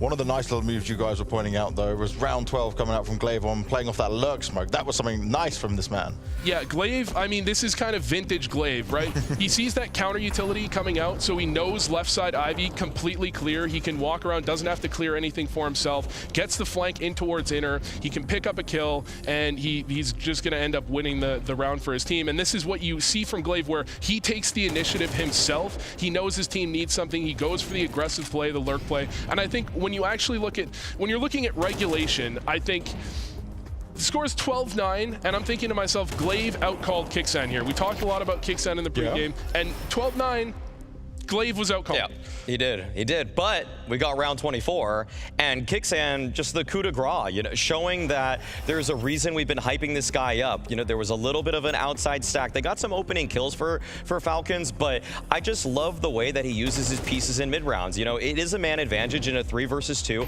but to send 2 guys Ivy late in the round with the clock kind of ticking down right there, having 1 guy late come out of T-Con, it's just the option choices from Kixan are why we've been really rating this guy as we have been. You're not just sending all 3 people to the same area. You're not doing something too obvious like just all sending out lower B or outer B or upper B, I mean. But you know, it's those kinds of things where he takes control of every single option possible and finds what was really in that situation the perfect answer. I mean, a 3v2 on Train is kind of like a 3v2 on Nuke, where it's like you can just walk into the wrong bomb site, there's 2 people there, you have no chance, right? And that's why it's an impressive play, even though it's a 3v2, but he makes the call that actually catches them off guard because he's not writing it off, he's not thinking this is an already won round. I just think that another thing about that mid round is that in his mind's eye, he's not going to really ever expect a stack towards Ivy. Like, that's just nothing a CT would do. Like, a real gamble stack is probably like in ladder, in T-Con, or double B. But the thing is that Ivy in a late round situation, we don't know how this meta is going to develop yet with this map, but he's being in some ways kind of prescient because you could probably send 2 guys Ivy in late last 20 seconds of a round, and there's going to be very little coverage there unless the CT is playing completely backlane. But backlane's not as valuable as it was in CSGO, where you get to see everything. Like, there's no purpose of being like back right Ivy. You know, it's not a useful spot anymore. That's a great point, actually, because in CSGO, you know, you put that upper back lane, he can play for the after plant, right? Yeah, he can exactly. play for the retake. He doesn't have to go for the round, but you can't do that in CS2. Well, one thing we know for sure is Train continues to deliver much better than Vertigo ever could. But saying that, we're moving over to Dust 2 next when we come back from this break. See you in a few.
ENCE will be fighting for survival here on Dust 2 against the Falcons that have kind of all the pieces you'd want to shine on a map like this. This was the Falcons of old kind of key pick. They were always going for Dust 2, but this is when you've got these players now. Kixan saying, hell, I can go for it too. This is one of the maps where you just look at who you've got on paper, and even though we haven't really seen this 5-man lineup play it, you can make a lot of strong assumptions. Yeah. Like, Falcons can be good on this by sheer personnel. You know, the guys you got on the server, you've got natural anchors on both sides of the map in Tessus and Magis. You got Nico controlling so much of what's going on in the middle of the map. Like, this is going to probably be one of their best maps moving forward. Yeah, and I mean, you look at it from ENCE's perspective. ENCE is not very good on Dust 2 either. That's why I took ENCE 2-1. I thought they would take Train. Yep. I don't think they have any chance on Dust 2 because they're just not a great Dust 2 team, and you've got Nico and Dexter and Tezes on the other side.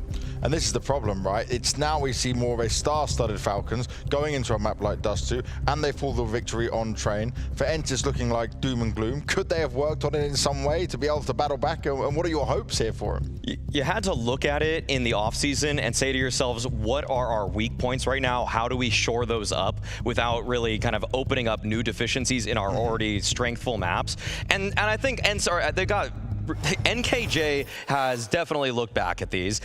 Glaive has definitely looked back at these. And if we want to just zoom into the match, I mean, technically, they actually beat this heroic core. You know, Elisa, Masters, Espo, Grand Finals off of a Glaive pop-off. But that's also kind of why I think this series wraps up here, because I don't really see Glaive having the same huge, like, 25 kill game that he had or whatever he did in that Grand Finals. He was just kind of possessed in that moment. And I think this is where Falcons are going to find some comfort. Yeah, and if you look at that Grand Final, the reason I don't really give ENCE much is because I think they had a lot of anti-stratting going into that final. They had a lot of ideas of exactly how Heroic played.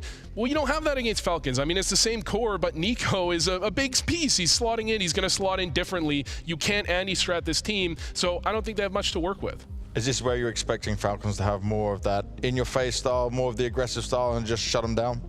Right, so I wasn't really willing to predict map 1 of this one, James, but yes, I do believe that is what we're going to see. Falcons, they're going to get aggressive towards lower B when they want to. They're going to get frisky in some of those positions. You know, I'm sure Dexter's going to take some swings off of Cat. This is where the confidence is just going to exude from all of these players right now. So if I want to make the hard prediction here, I'm going to even go like 13-7 Falcons in this one. Ooh, okay. And Vu, you were kind of going with Glaive on many ways and some positive light. You did predict they would win this series. Can you even fantasize about a dream world that he can fight his way out of this one? No. And that's why Kerrigan stays on top. That's why Kerrigan is my #1 of all time, okay? Kerrigan wouldn't have lost Train. Kerrigan would be 2-0ing this. No, I mean... Damn! It's not impossible. It's not impossible. But when I've looked at ENCE's Train... or ENCE's Dust 2, my God. It just hasn't looked that impressive to me. I feel like they're lacking some things. They give them credit for playing their style and not trying to meld the meta too much, but I'm not a fan. Okay, well, even Vu has lost hope when it comes to what ENCE will be able to do on Dust 2. Scrawny and Lawners, you got any left? Yeah, a little bit, I guess. Yeah, I mean, that win at Espu was special, but I do think it was like Glaive on LAN and really feeling it, you know, calling back to old times. I feel like you kind of need that. He had a 1.80 pop-off. It was huge. He took over the game. And as was pointed out in the last ask, you know, you've got you've got a new Falcons lineup that have just taken the heroic core and then made 2 upgrades. Yeah. So, and then we saw that machine working really well on Train. We have Tessas playing like amazing form at the moment. So in terms of the quality of players, there was way more apparent inconsistency on ENCE. The actual game plan on Train was good, man. They actually did have a lot of great rounds, but they got outdone on the X Factor and consistency, and they got beat on the op front. And those things are going to be very important on a map like Dust 2. I think it really says something when Maui Snake's willing to give the score in his predictions. You know, that's usually something he only reserves for when he is that confident. So I'm going to hold him to it just because I know he doesn't throw those out unless he means it. 13-7. And I do think their assessment's correct, right? We're going to get some CT aggression out of Falcons when they decide to. We're going to see, I think, a little bit more of Tess's confidence, perhaps imbued in the other pieces, but maybe not this round. Glaive, he's going to find the headshot on Kixan, showing his brain's bigger through the smoke. Didn't even need to see him to get that opening 5v4. We got a CT smoke with 3 players to challenge through mid doors. Clearly, Falcons not looking to waste much time. There's a flashbang in the middle to try and disrupt something. Neyu able to keep his head down. Now he's revealed himself and lost teammates, so everybody looking at him. No surprise he gets popped. Degster jumping headshot, apparently, somehow, some way, somewhere. And he's gonna keep that pressure up in mid as the door flash comes out to guarantee his duel. Poor Body, who was certainly frustrated with his own performance back on train in an unlikely 1v3 here. Now, we don't want to see that visible frustration, of course. You could see why he was frustrated, but you don't want to be tearing yourself down, especially not while the game's still live and you still have chances to make up for everything. So we'll see if that changes today. But for now, great B pop here for ENCE. Opening kill comes in for Glaive, and as we could see on the screen, 4 players die holding B. They had the right setup for the attack that was coming in, but they aren't hitting the shots like Falcons are. Here's the shot that killed Kixan. Ooh, first bullet too. Love that. Ooh, Glock stuff to the back of the head, but you can see even with the death from Kixan, dude, there was not a moment of hesitation from the rest of the Falcons. They wanted that B site. They wanted to hit it fast. They split it with conviction. And that pack of players rolled in like they owned the place, Mohan. Like squatters. Squatters. Ooh.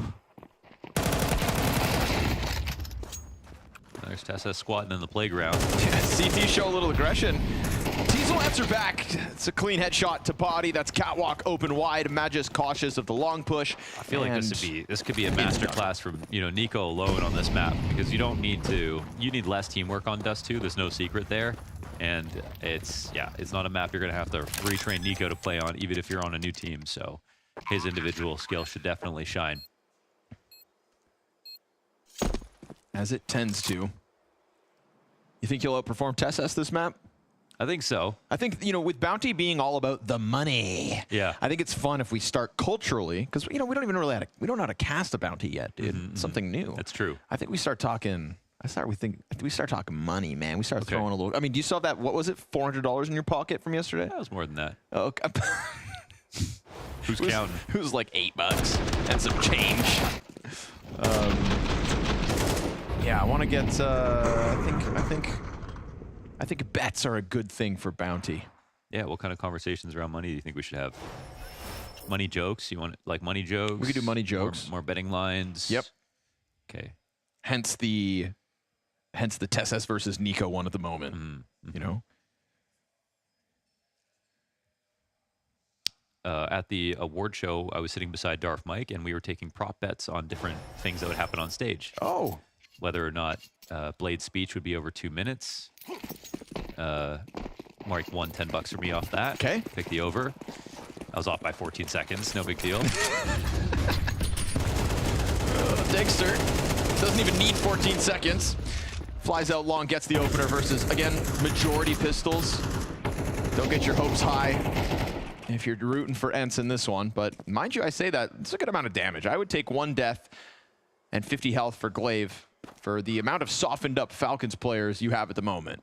With the Galil and the MP9 still floating elsewhere, it's just a matter of putting them in the right place. Unfortunately, they're not in the right place. Both weapons currently pitching into tunnels, which they will find empty and clear for the taking.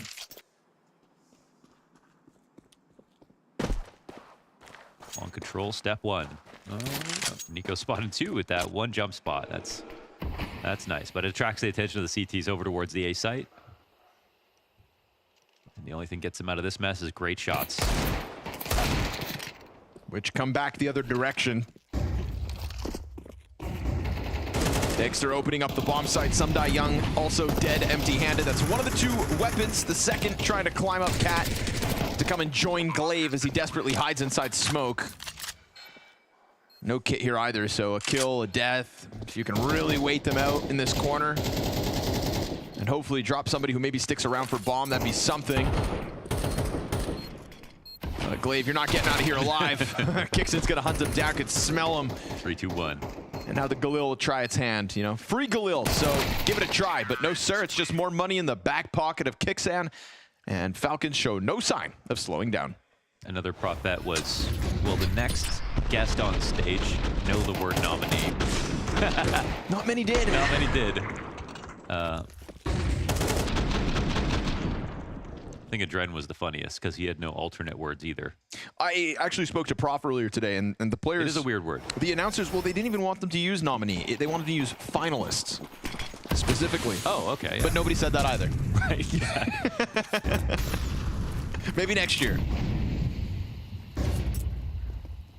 Time will tell. I won 500 RSD off mic from that one. But nobody opened the envelope before they were supposed to.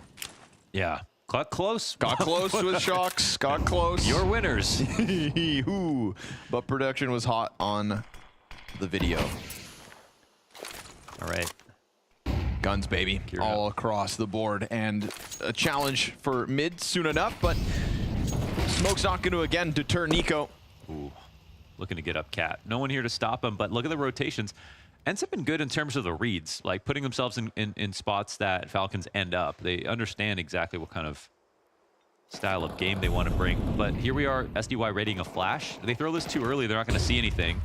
And then Nico's not in a position to pop up, so they've got to wait it out. But it was the prerogative of Falcons to get up Cat. Now they can switch to a B play.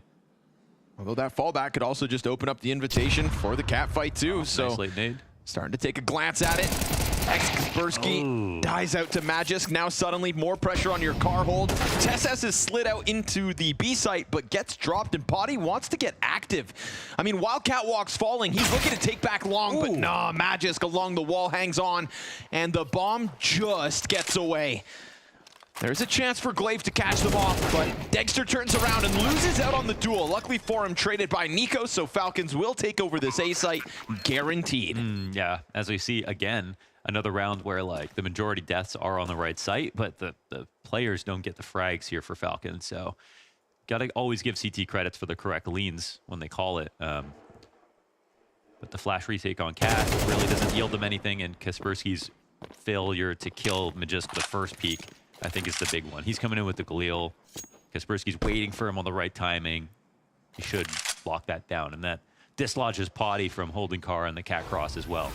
And you can see the adjustment that has to come in too. But a great second kill from Magisk. That was hard to counter.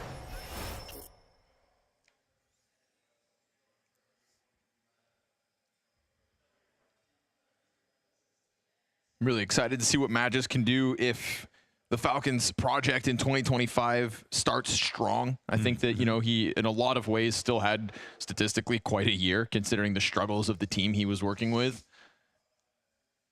Tried to keep that afloat for as long as he could. Couldn't. And I'm sure he's entering this year with like a weight off his shoulders when he looks over at this trio that Falcons were able to buy out. Yeah, because after Kirby, he was the young one on Astralis, so. It's been some time. Straight up charge into the B site, disrespecting the lesser buy here of ENCE. So, you know, we tried to paint the picture, or our analysts did, of the aggression Falcons were going to be throwing out throughout Dust 2. And you know, Falcons buying the core of ENCE the last time, it's a pragmatic move, because when you buy the core, the IGL and the two players they're used to playing with, the system is way easier to implement. Of course, it's so much less time and less emphasis on like whether or not the chemistry will be there. Of course, it still failed, but I think the idea made sense of going for, you know, the three main players on the team. And they do that again here with the Heroic lineup.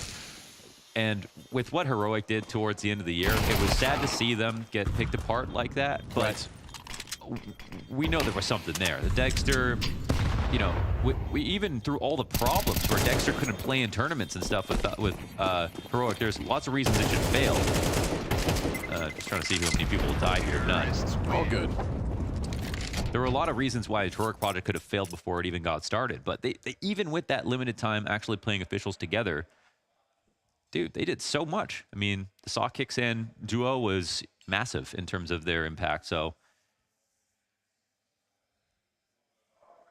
Saw ultimately for me is the guy I feel worse for, because obviously, you know, departs ENCE when they were originally bought by Falcons, now departs, well, doesn't depart Heroic, but loses out, loses out what he had built twice now, so. But in a way, I think, you know, you should be proud of yourself at the very least. He'll be back. Nico's already out. Behind blue and zoning them, but Kaspersky wins the duel this time. Hanging on for dear life along that wall. We get this creep out middle from Kixan, disrespecting smoke and into the cubby. And no eyes on it.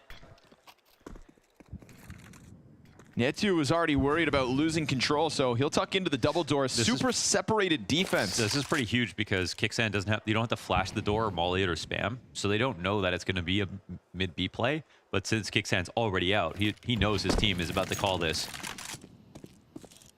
Smoke grenade to give them exit. Follow-up wave of util. This is not comfortable for Potty, but he'll take one down.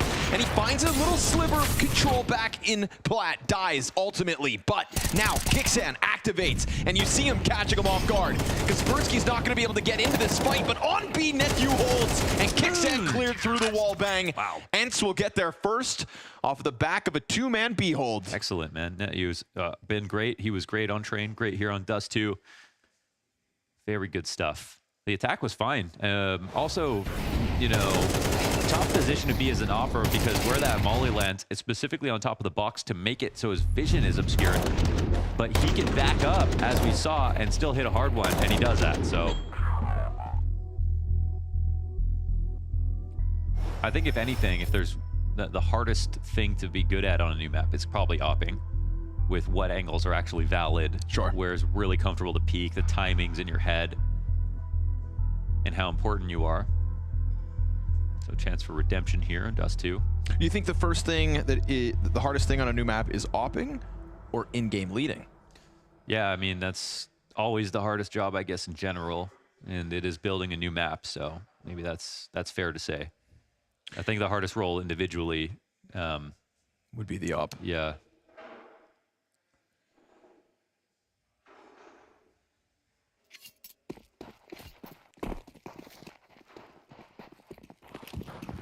Back for long goes Dexter. Yee. Yee. They smoke it off instead. Whoa. He can leave. And will. Definitely feels like the right decision. Two players up in tunnels. Nico and Tesses up in tunnels. Love to see this work. Very cool. We're playing CS2. Do it again. Shoot. No need. Smoke rotates. I love a tactic that leads into another, you know? So you don't have to total fall back into a brand new position that's like passive on the other site or something. But the walkout, oh my gosh, Nico's found a great timing, it looks like. Yeah, from one play into another man's play. Nico gets the walkout, puts the pressure up, but Potty's op has moved quickly, swiftly towards long. And as he comes back to reestablish the angle, could be because Kaspersky wants to get in there, and he hears that top mid sprint from Magisk, so there will be nothing that catches ENCE off guard this round. There's a potential for the flank to even snip the bomb as it tries to keep going. Magisk gonna take it to the back, turns around, hold on. Oh, he's got a chance for the duel. Did he get out? No, he went to lower. He'll lose his teammate behind him, and all's good. Clean flank from Kaspersky, and we have ENCE making the most of their chance here. Very solid back and forth. I mean, we have Falcons figuring out these mid-lurk timings to get opportunities at the very least. They haven't worked out so far, but that gap will eventually cost ENCE, I'm sure. And then conversely, good control of long. They're finding out when the walkouts are coming.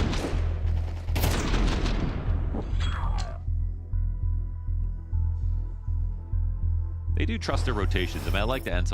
They don't play just vanilla CS. Like they have an idea, they hear something, they want to gamble, they do it, and they've been right very, very often. So timeout's getting used here from Falcons to get back on track, but still been a solid start for them.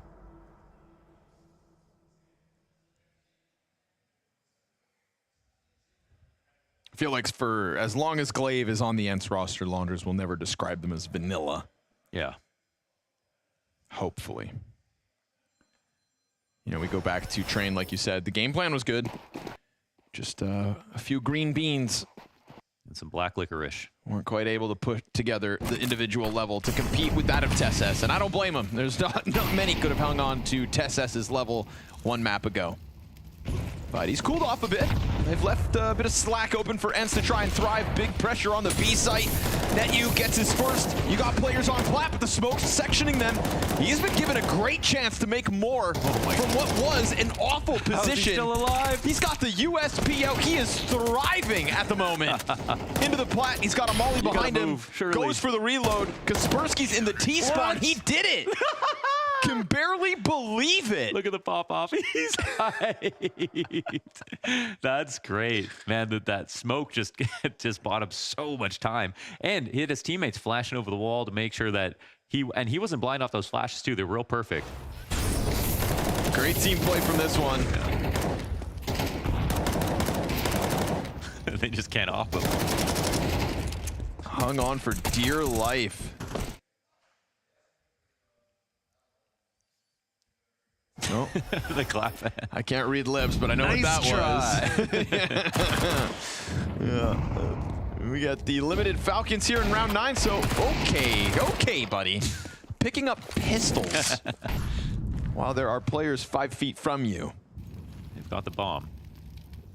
Yeah, that bomb's key because they lose a player out on long. SDY sitting on 11 health.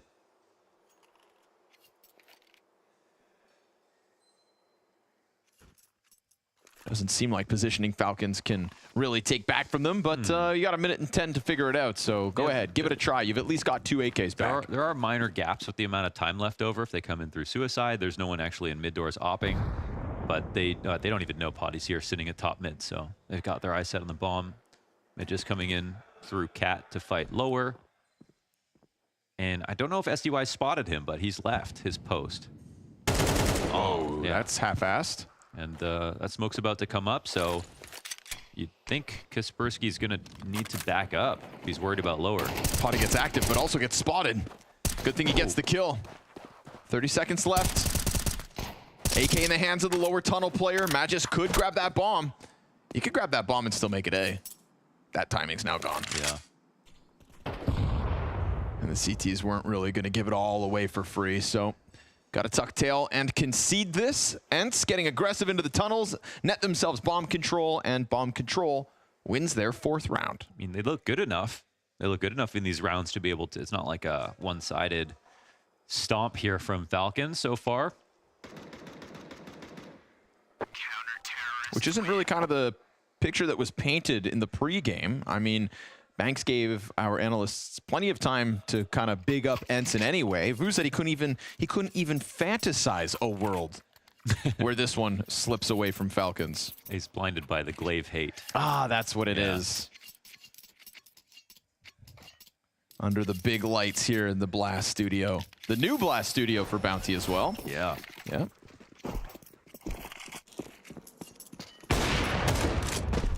Double ops from the CTs. Dexter's gonna have to be careful where he steps. But speaking of being careful, Kaspersky not so much. Head taken clean off by Magisk. So nice head-to-head for Magisk. Yes, sir. And Magisk trying to set himself apart from the pack here to give Falcons that injection as this T-side comes into its closing few rounds.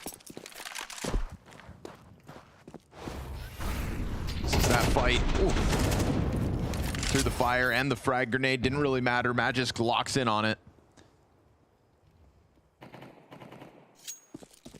Still 2 ops floating around, one on platform of the B bomb site and the POV you just saw from Potty, who gives up cat control as well. What are they gonna do? Go back for long? Free up glaive to play site instead. Yeah, I mean, with their formation, it could be a 4-1 up cat. It looks like they're, gonna do that. When it's a 2-2 split like this, this is the site you want to go to. But with the op in play, wait, are both the ops on B? No. No. Okay, we got Potty here watching long. And Glaive sitting in a position that can get mollied, so he's got to think about that. Throws his smoke out. Oh, that's a well-timed smoke, man. Right into the middle. Oh, he was like 1 second off making the perfect move. Can Potty go massive? Oh, almost with the collat, but he does turn in time. Okay. And that is critical long control, made possible by him and him alone. Yeah, it's a possible retake now. 2 teammates trying to emerge out from CT spawn. We've got the planter keeping his head down and Kixan TeSeS out here on elbow. CT's revealing themselves. We're gonna get this wraparound from Degster. He's looking to push CT spawn from mid, and that could really unravel things as Body's looking to get back into it. He is the only player to offer any kind of a hold this round for ENCE, and he won't be given a chance to do anything further. That is Falcons to pull ahead to 6. Yeah, it won't be quite enough. And again, a lot of that comes down to Glaive on the timing where he's trying to smoke cat to counter it. At 30 seconds, that would have been huge. Almost certainly Falcons don't have the time in their mind to feel like they can wait for that. So they either, you know, cancel and go mid B, which is still open, or force their way through. And of course, Glaive just wishing he threw that just 1 second earlier to get in front of things.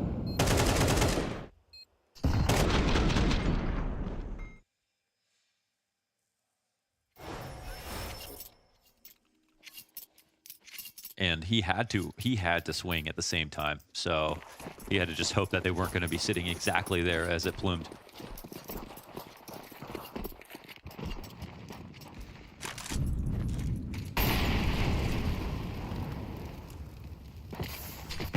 Head of the fire, Disrespect. Look at the damage, though. Both players almost dead. This is going to be easy for the man who held on last time with ease.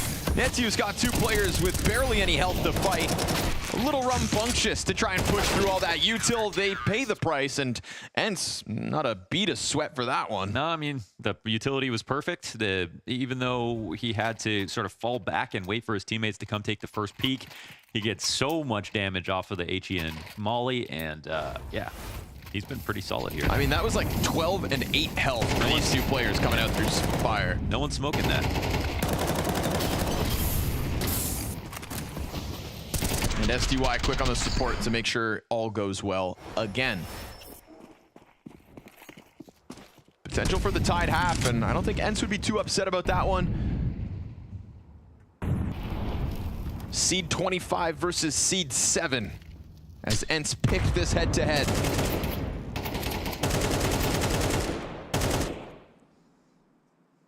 Keeping it close as can be. Sumdai Young, forward position.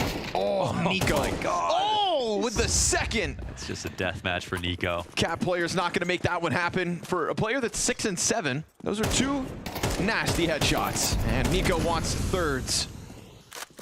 Netsu's done good things on the solo hold. Will indeed peel TeSeS off the play and then go back at middle to try and hold back Nico. But he's made it out to the car, and this is just going to cost the next CT to step forward. Surely this smoke bush isn't going to work out well for the last player of ENCE. Dead man walking. Nico triple kill. And there we go, folks. One more added to the tally.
Not as individually dominant as what Falcons would have hoped for coming off of that star-studded play from TeSS back on train.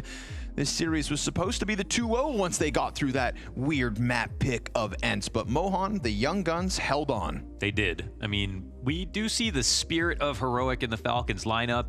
I think for ENCE, we see how they have been a team for some time, and even though this is sort of an unlikely and rare matchup, that they're willing and ready to step up to the challenge, but they couldn't close out Train, and they might not be able to close out Dust 2, though. I think on their best day, as we've seen in some of these rounds, they could. So we'll see what kind of CS they can bring to us right now, because, of course, elimination is on the line, as it is in every single matchup here at the Bounty. Not ideal. Magisk down to 10 points of health. We've got Util on top of him, so flushed out and empty-handed as he dies. Kicksan's gonna charge through the double door. Smoke be damned, but it's still just one. So man advantage here for the ENCE side. TeSS tries to draw out the fight. He's got coverage from the window, but he's the next casualty. Nico, one tap, clean as need be. Plat Peak next is dead. 2 down for Nico. He's got a teammate trying to run over to help, but that's not gonna happen. NetU wins this site, defense or offense. That's right. Damn, Nico is such a scary presence up there in the window. Like, none of those shots were easy, and he nearly won the round off the back of his efforts alone. But this exec is perfect. They have a player backside in a molly, blind at the same time as they run out, and the only thing that can stop him is Kicksan in the door, watching the cross. 1 round to tie.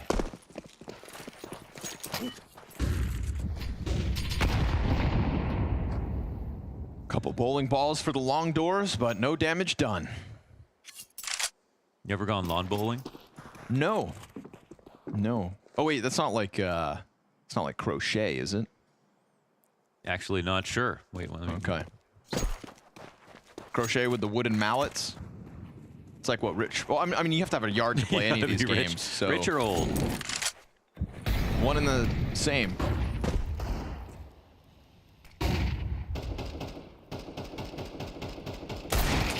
Not gonna happen, Nico. Not with your Deeg.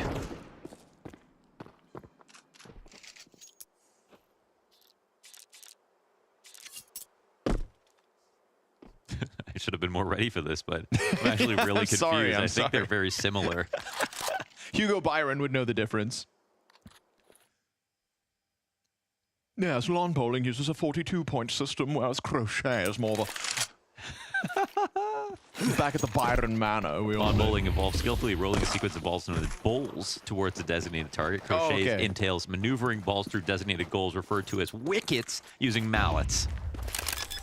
Both on lawns, though. Okay. Well, and probably with old/rich people. Yeah. Wearing socks and high... I'm wearing shorts and high socks and... Yeah. They're tailor-made hats. Those goddamn old people with their properties.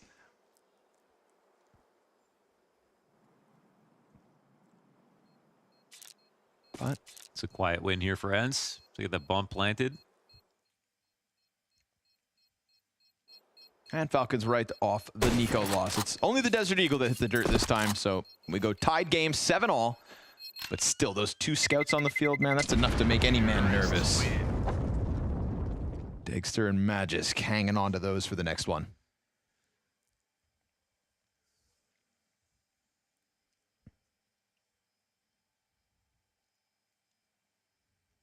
Who's the next player to wear glasses? Whose eyes are going to fall off next? Hopefully not fall off. Mine were the last. Yeah. You know, who's getting old, man? I don't think Kicksan, I don't think was wearing glasses for his whole career. If I'm not mistaken. Got some glasses on glazed. STY. Probably Yakindar. Yeah, that's earned, yeah.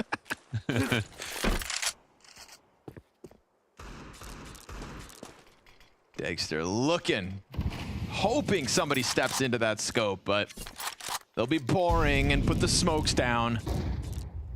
And actually not really make a move top mid immediately, so no spam behind it.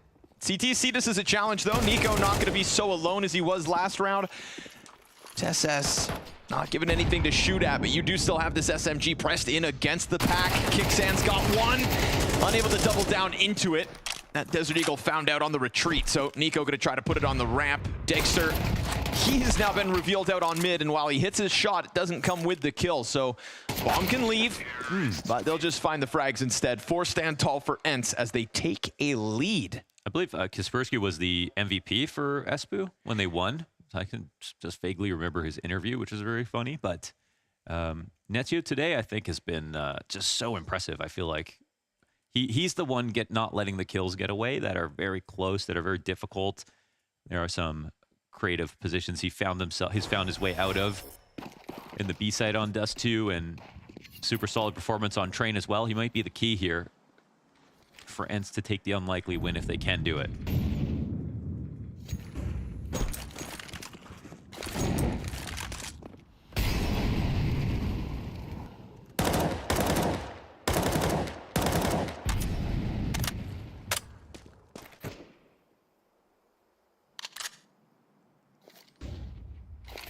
Felt like a very big if before map 2 went live, but sitting pretty on the 1-round lead.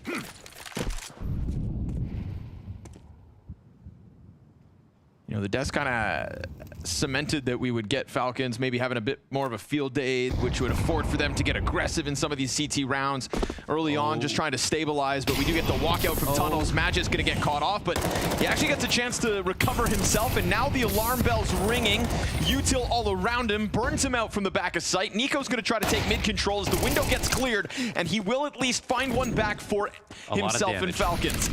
It goes 3v3, but he is barely standing. You're right. We're coming in a retake with no smoke. It's so key for the B retake to have one, but at least they've got the big flank coming around, and Glaive is not pushing or expanding towards tunnels, but NiKo's really taking his time in here. They write it off? Yeah, they aren't even going to try it. Damn. Time ticks down. I think they look at the utility, at least have a kit, but yeah, no smoke, I think, is the big one. A molly for K-Sharp, a smoke for the tunnel. Like, these are two really, really important pieces of utility to have. Even though, as we could see, it was viable for a second.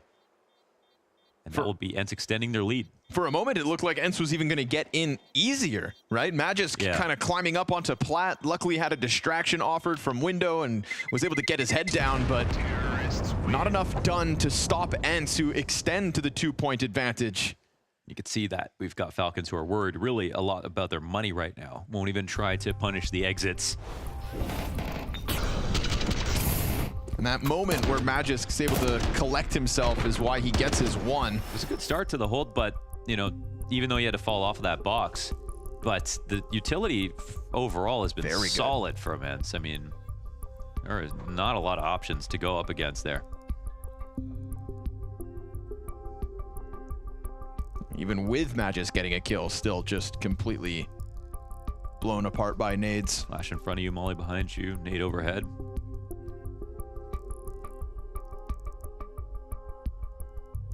Peppered by it.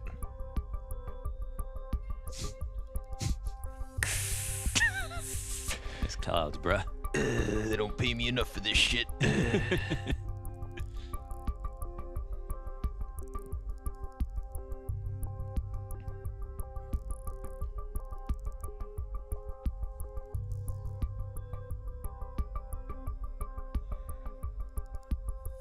When looking to see who the highest performing ENCE player was at Espu, it was actually Sumdai Young. Oh. And Kaspersky second. Okay. Glaive third, NetU fourth, Potty fifth. Make of that what you will.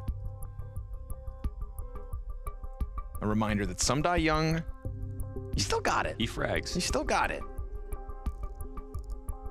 And like Maui had mentioned in the pregame as well, right? Glaive had that big pop-off moment, that one game.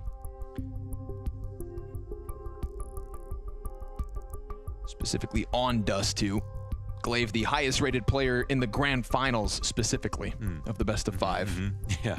He's like, guys, I don't get on these stages too often anymore, so I'm sure as hell not going to lose this. I mean, literally. Yeah, that was literally it. And you know what? I'll take it. It's still SDY, guys. Classes. I'm not buying this. It just has Scrawny's mustache.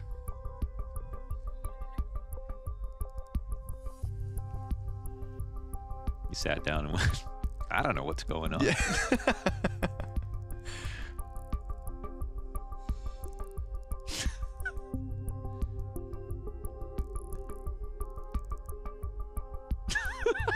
Why are you looking at me? Intruder alert. Is it a party outside their window? Oh, big man on campus, huh? That's what I do before I fart. Okay. Brace yourselves. Let's get back into it. Falcons trailing. Falcons trailing on Dust 2 launchers. I thought TeSeS was going to just smash these kids. I thought we were going to be talking about the perfect Falcons debut, a beginning to the year that they could have only dreamed of. And now, second map's in question. It seemed like it was going to be the one, the bounty. Right? $30,000 on the Falcons' head. We got a jokester on our hands, don't we? Yeah, wait, what's going on? NKJ.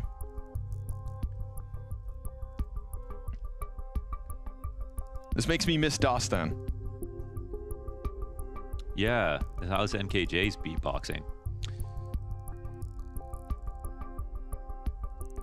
No.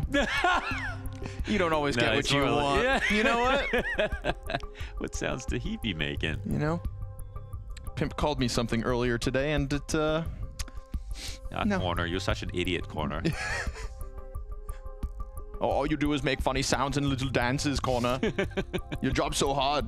Shut the hell up, Pimp. You don't know me.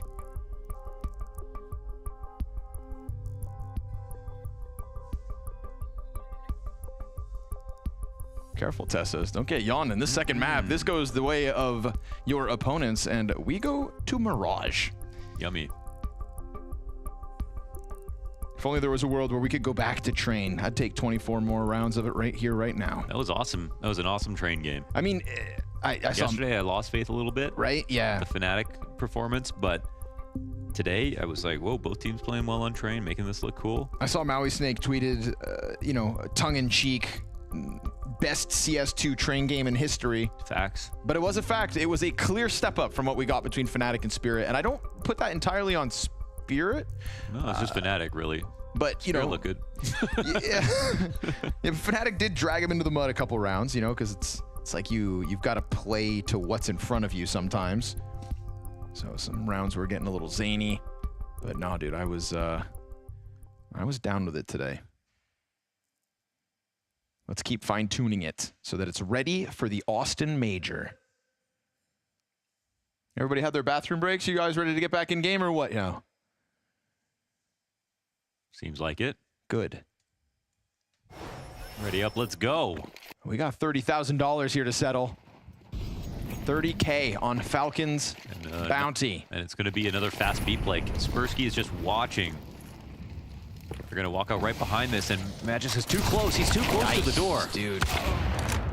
Just gets enveloped by the aggression here from ENCE, and a smoke on the doorway denies Dexter. He's going to try to pop it.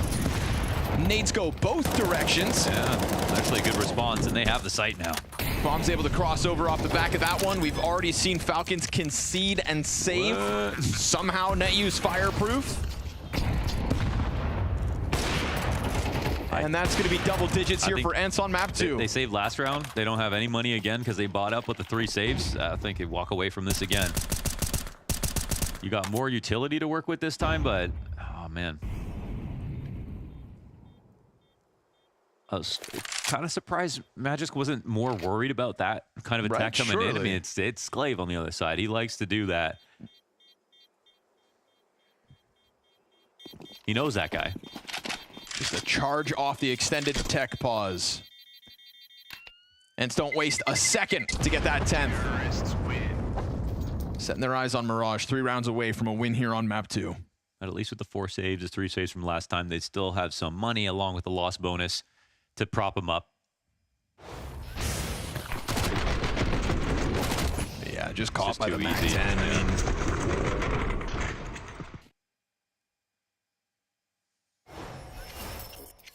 jumping hyper peak from the SMG at the front of that one. ENCE are on fire now. 5 straight.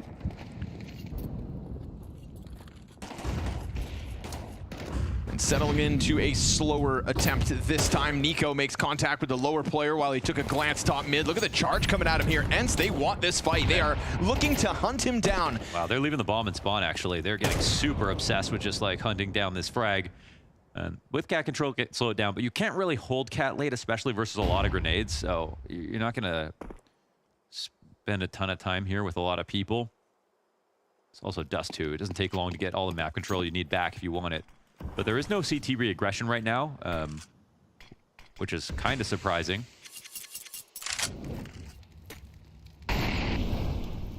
Expecting to find some HEs.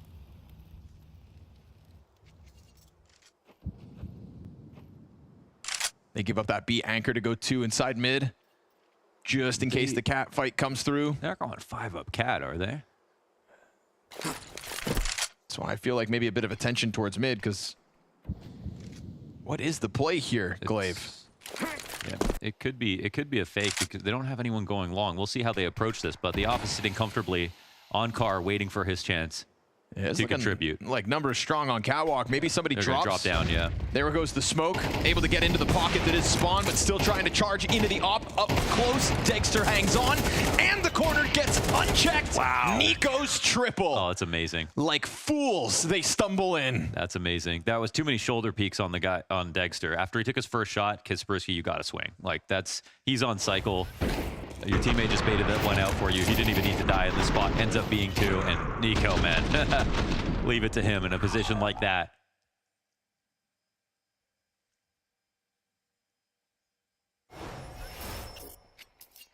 And with that, like, look at the money, right? There was so much money saved from Falcons. Not going for those B retakes. Now we get into the tunnels. Here we go. Falcons looking for the fight. NiKo, last round we saw him go head hunting out of the gate. He'll do it this time for the one and done.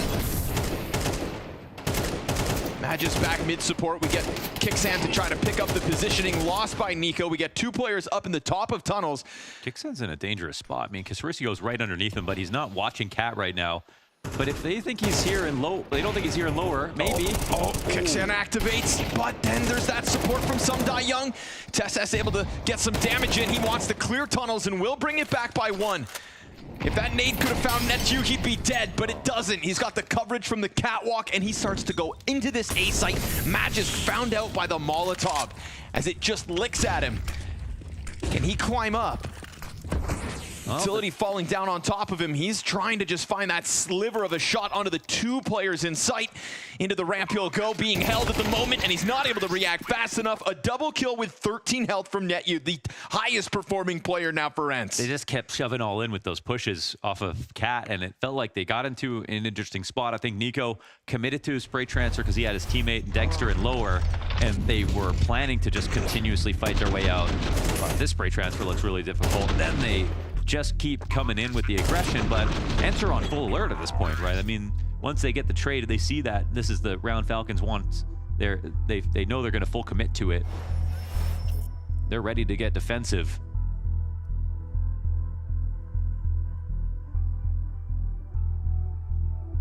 That's the messiest round so far for sure, but it favors ENCE all the way.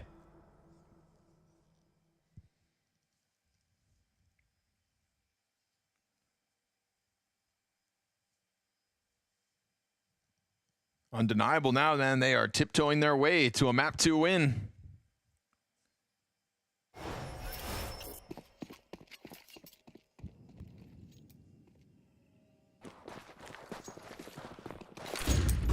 Kaspersky on the hard entry out long. Gets onto the corner, underhands the flash in, but doesn't decide to go through. Gets the duel, but Kixan, thanks to NiKo, is able to finish this one off. We've got more players where that came from. Double kill for NiKo. Burning player in pit. Coverage is perfection here from NiKo to keep the IGL alive. It's always NiKo, man. We've seen him try to go swinging off catwalk 2 rounds in a row. 1 kill in his attempts there. Triple now as he locks ENCE out of long. And they take the bomb control at that. NiKo could just very well ace this. If they even attempt it, surely they want to keep Even though they've got some money, this looks like it could already be a long game. 2 guns they want to save. It's just that it's a full minute. High-low setup here should be easy to hold.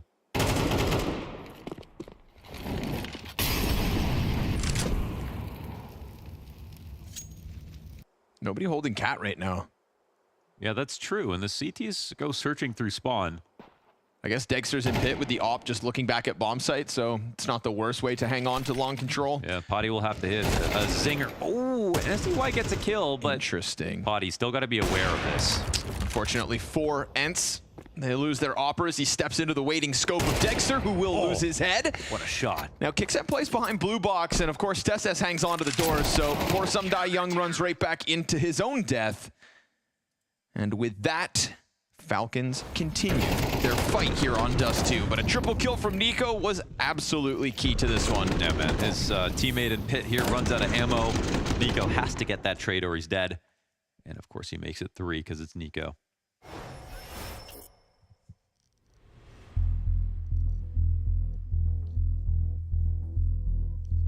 Ooh. Our end's gonna have problems closing out like Train.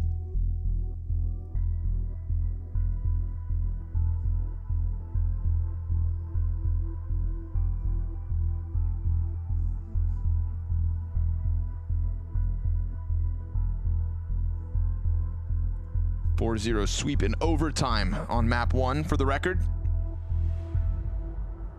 After ENCE allowed Falcons into the action.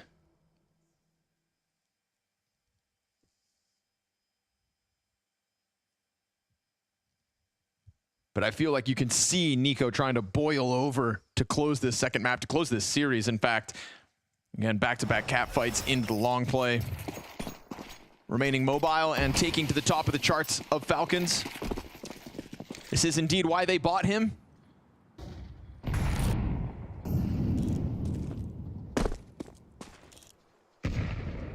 Entering the Counter-Strike scene on the hunt for a star, and they finally got one signed. First official with this 5 of the new year. And he could take it over on Dust 2, but still, ENCE lead.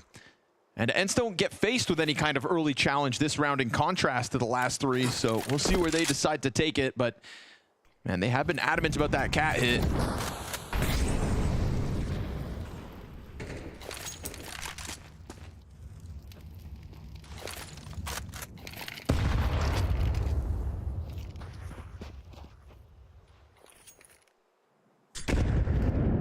You're right about that. The thing again that was missing, however, and that's kind of unlike ENCE, is they were doing a good job to like reads, especially with CT rotations, but that last T round, they really forced it. They wanted it to be an A play. They didn't really do anything to incentivize Dexter to think about rotating or pull Nico into a mid B setup. Instead, they just waited, then hit Cat while it was still a 3-2 position. And right now, ENCE are still similarly blind in terms of what they know. But it's going to right now be the correct read. Mid B is the call.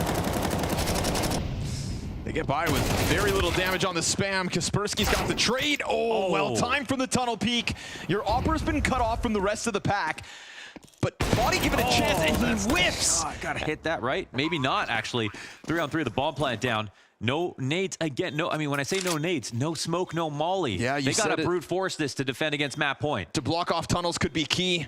And they're not gonna have that option, that luxury in this retake. Looking to lock in towards Carr. Kaspersky against the wall, gets cleared out first. Sumdai Young with the answer, calls his teammate back and loses him. It's a window push from Dexter. Dexter and Nico jump on bomb, and Falcons close this gap. What a retake. I mean, the flash works. So even though they're low, they don't have the key pieces of utility. Tunnels could have caused them problems.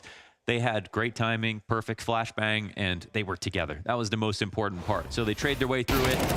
And this shot, man, from Potty, like, if you're going to be out there in the open, someone's walking through a smoke, the exact angle you're waiting for, yeah, you got to hit it, man. And there are lots of moments where, you know, if you're not having a great day, you could just have a rifle and guarantee that kill.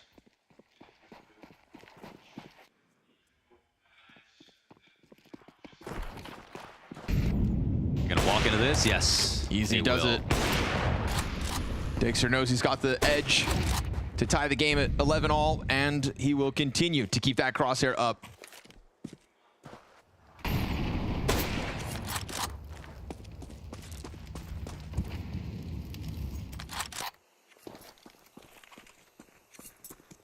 Could be easy pickings for TeSS. Could be. It's got to go up and down. It's a good amount of damage that will surely detour ENCE, but over towards tunnels, a dink comes out. Magic's not going to lose this bomb site this time. Couple players low, but that's it. 2 in tunnels now as they sit around. They've got a scout M4 to work with. I mean, we're talking about a round. Potty doesn't have armor. They should probably switch up, but I mean, it wouldn't matter. SDY on 12 health.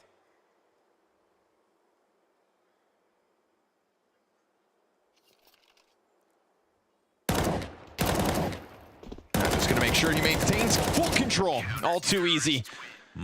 Plat hung on to, and the lesser weapon's not enough. So, sure enough, 1 round closer. That's right. God, don't let ENCE get their hopes up. Oh man, two brutal games to lose, definitely. I mean, Train went to overtime, clean sweep, 2 clutches from Dexter, those 1v1s in overtime. Those are hard to stomach, and then another comeback here for the Falcons. Great for the debut, though. This is showing a lot of resilience. Tons of solid calls. 1 or 2 B rushes that maybe looked a little bit egregious, but outside of that, solid start. Letting the confidence come through. It's a solid buy for round 23. Aggression again. And then the lower player, a little late to activate, but luckily TeSS also ahead of it. Now the lower player's gone unspotted. Cat aggression. And this is Falcons feeling like they've got it in the bag. Blasted through the telephone pole. And Sumda Young nowhere in this action. That is Falcons starting to now, I think, off of the back of what felt like maybe kind of Nico's injection of himself. Those back-to-back cat plays and then that triple spray down over towards long. And ever since, Falcons have been up in their grills. Yeah, appreciate the call, you know, on a round like this, round 23, the setup to be this aggressive inside of tunnels, but they had a great idea of how to pull it off and perfectly countered ENCE's default into now a 3v1 position for SDY. Hard to see this clutch coming to fruition with the amount of HP left over and time ticking down. TeSS on the long road through T-spawn. We get Nico out onto elbow, so yeah, not likely whatsoever. 30 seconds to the clock. Doesn't have a smoke for the cross. His best tool, really, the element of the surprise, because TeSS has decided to go back towards middle. They seem to be thinking that this has actually gone down as a mid to B or a mid to tunnels to B more than long play, which means now Sumda Young can cross over with the kill. And while Dexter's up on catwalk, you'd think these 2 CTs just need to join forces. They've got tons of utility to make his job difficult, but Sumda Young, give it a chance, will be cleared out by Dexter. Okay. They had good utility. It did look a little weird. They missed this enormous gap towards long, but it's all good. Laugh it off. off. Nico could take a breath and laugh it off, and Dexter will come in for the defuse. That's 12 rounds for Falcons. 1 away from eliminating ENCE. A strong start on this T side from ENCE. Both teams picking up pistol, both teams starting with conversions, but it just feels like Falcons, knowing maybe ENCE are going to start to have the shakes, come swinging for the kills.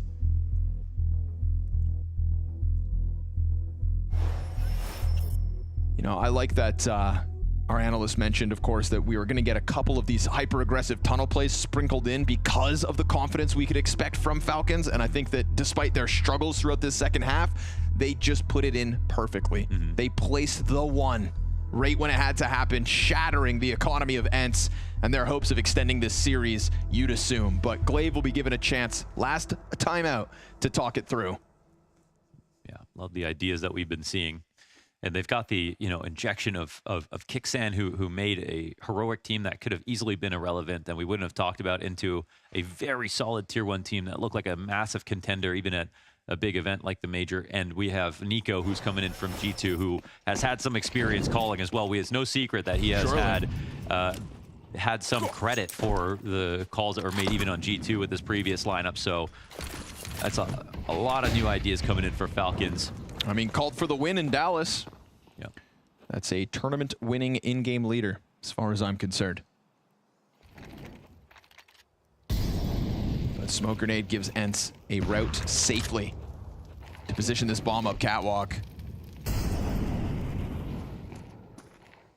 Once again, I feel like they're missing stuff outside of the mid doors to be able to influence rotations. But if you have a dead quiet map and then you decide to commit like this, well, there is a chance that they started off the round in a position like this. But Nico, he's ready for the drop, perfectly ready. Kaspersky gets swept out of this one. That's a team flash that won't make Nico's life any easier, but luckily for him, no follow-up aggression from the remnants of ENCE at a minute. We've got 4 remaining.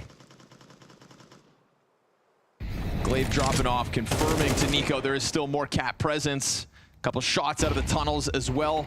CT utility still looks in a good state. Nico trying to get ahead of the smoke. Will have this duel, but Glaive able to hit the ground and take his head off. Then we get that window entry, banking on the old dogs. ENCE off Glaive and Sumdai Young, crack open a B site. Sumdai Young holds mid, and this one comes crumbling down around them. We go overtime back to back by the looks of things. Unless a Dexter clutch takes place, but he doesn't even know about SDY up close. Done. That'll be the and end dusted. Of it. And somehow, off the Glaive jumping Mac 10, get the entry. That matters the most. And I think we have, I can't remember who died there in the B site, but that's obviously a key frag that took place. But mid B split works out wonderfully.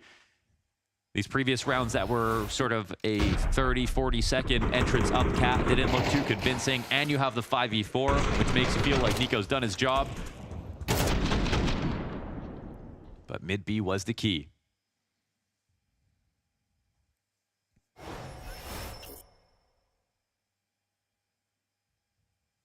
Back to overtime we go.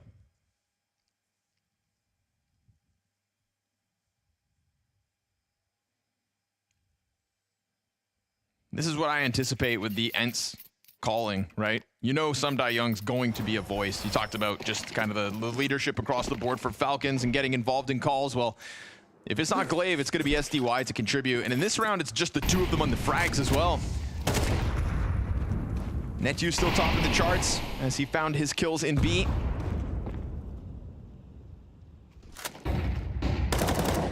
There's no world where SDY just rolls over and gives up, so vocal as we come into overtime.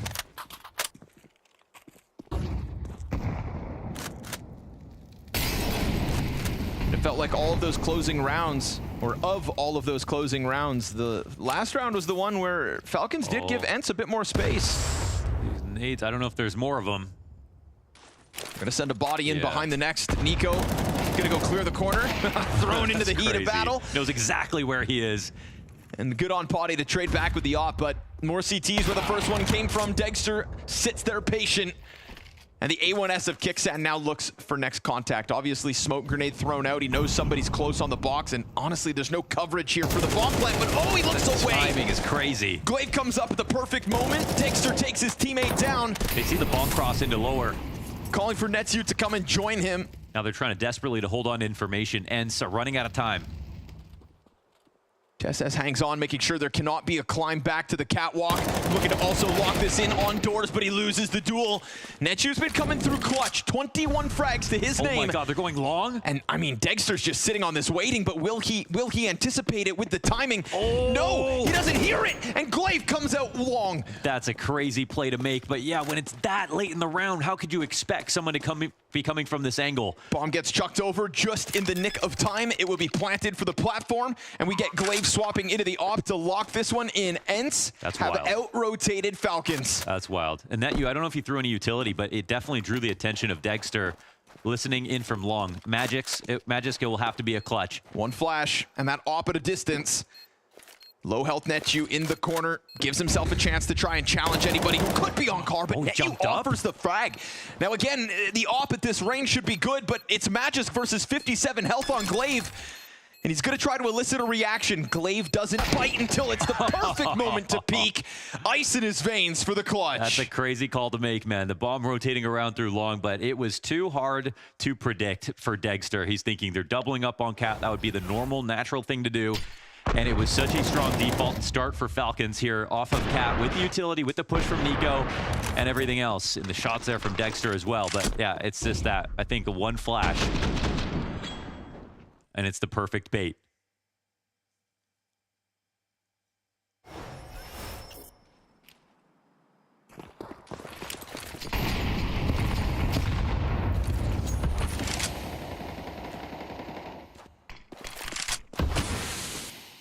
Broke the curse. Caught off by the box angle. 5v4 Falcons.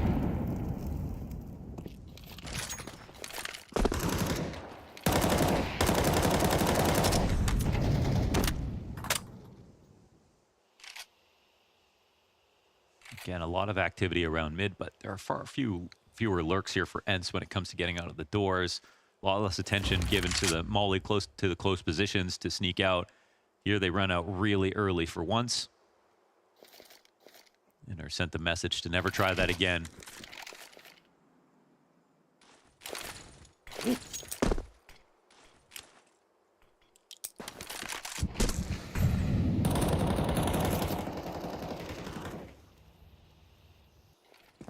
And looks like the right move. Take some teamwork here between the two new teammates of TeSeS and Magisk. They don't seem to know exactly what's happening just yet. Great flash. Other players eat it, and there's no trade frag back from ENCE. TeSeS gonna double down, and he gets a triple. Turns it on the tunnel's exit.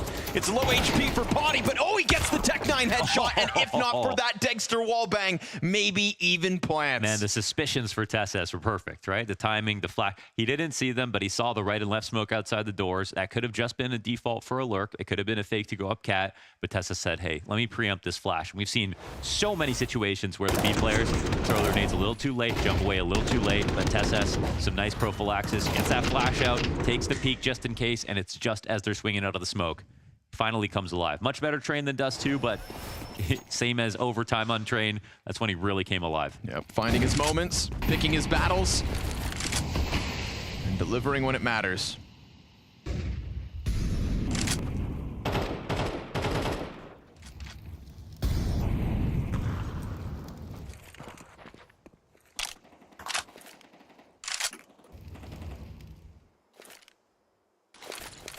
Oh, that's good.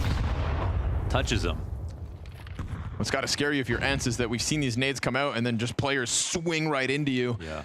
Not the case this time as Nico gets into the sight box. But man, they're ready to run him down, so we'll see if Nico can deliver the multi-frag. Yeah, they haven't been mulling default. So Util commitment's coming out. He wants to pull the rifle. Doesn't have time for nades, but the headshot is an instant. And as he comes back in for seconds, he doesn't quite get there. Sumdai Young not pushed over the line until Kicksands frag grenade finds him, and we get an entry out from Glaive that gives man advantage ENCE. Bomb to be planted behind the cat box.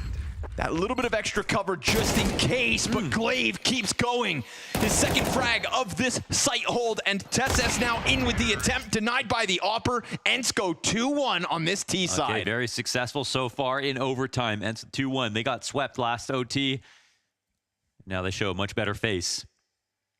Again, the question is, can they close out the game? Are they feeling the pressure a little bit when they get this close? That's sort of what it felt like on Train, but hard to pinpoint. It's coming. I won't hit you. Ooh, I'm gonna break you. Gonna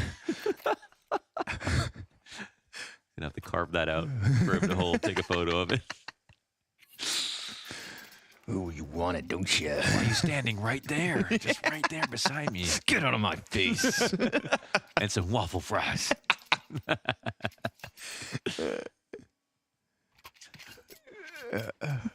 Keep it together, brother.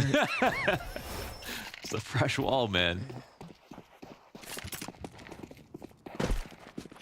To the T side go Falcons. To long control goes Magisk. Out here on his own, flashed. And as the pit cross comes out, Kaspersky on high alert with more support than what Magisk has. What is happening? Oh, it's ugly, but they'll get there. Glaive zones through smoke to find him. No support here from the T's on the other side. Yeah. Like no flashes for Magisk, nothing? They just thought no one had crossed for some reason, for sure. And I guess, I don't know what their plan is exactly besides trying to get him into pit. It's the only thing I can imagine.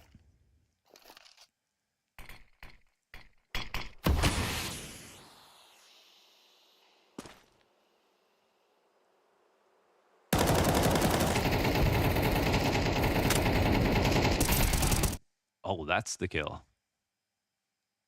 It's the Nico trade.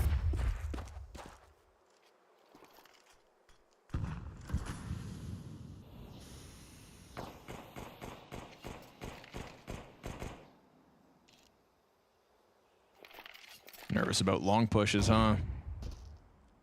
Make it sound on the drop down. Nico making sure that long doors hasn't been pushed, but that doesn't guarantee there's nobody in T-spawn. Timing, you know, could be there. Yeah. Dexter willing to write it off, and understandably, they want to fixate in on this bomb site, so B is the intended target. Oh, what? TeSeS deletes him with one shot, but Netu was the anchor back in regulation that maintained this site, and Glaive's going to try to set him up. They're going to go hard to the clear. You can't trick TeSeS. Triple kill from TeSeS, plus the bomb plant to boot. Low health on Kaspersky coming through the window is no option. That Molotov denies him the chance when he has such little health, so they'll boost the op instead. And if they finagle an opening kill and a 2v3 retake, what could have been? That would have been it. But he jumps the gun, misses the shot, and now Falcons are here to secure their 14th. We are tied up yet again. That would have been their one shot. Oh my goodness. Glaive does his best job in trying to create a bait situation, of course. It would have been maybe more convincing if it was Netu, the one to peek first, instead of him going in front of him. But still, unbelievably surprising. TeSeS could just instantly go from him to the player he was baiting for. No second thoughts whatsoever. Unreal first entry as well, as if he was opping with the crouch peek. Am I mistaken, or was that a full spray for the second and third on bar? Did he ever stop shooting? I don't even know. He didn't even see. He never stopped shooting. That's crazy. Just a stream of bullets. And I mean, he heard Glaive running the car, but it could have been Netu running the car. It's really great. Great move out of TeSeS, great awareness. Not gonna have the wool pulled over his eyes. No op kill here for Dexter. Secondary op in Kicksand, looking for the long control collateral. Glaive down to 16 health off the very same bullet that kills SDY, trying to cut both heads off this snake. Fully flash, but Potty drops back. Oh, that's gonna hurt. Yeah, they don't want to walk away from this, but they have to. What's next? Down a player, and Falcons up time.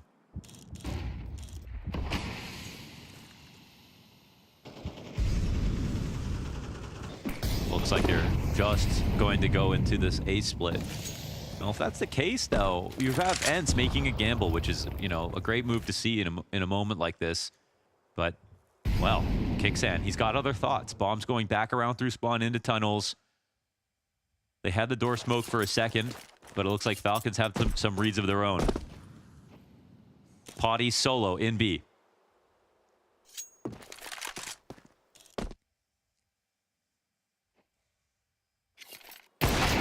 Shot. TeSeS again. No way. Two oppers down. One bullet as each. this game has gone on. Unreal TeSeS. He is just tapping back into what we saw on Train.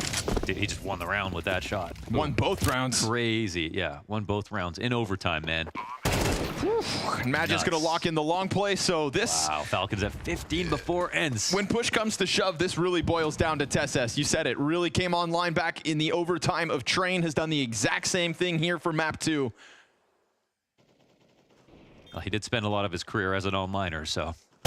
And Falcons first official.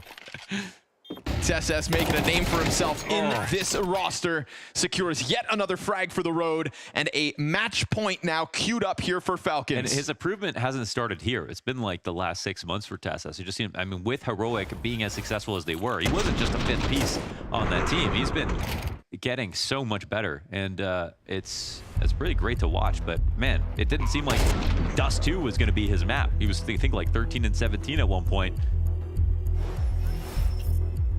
Straight impact.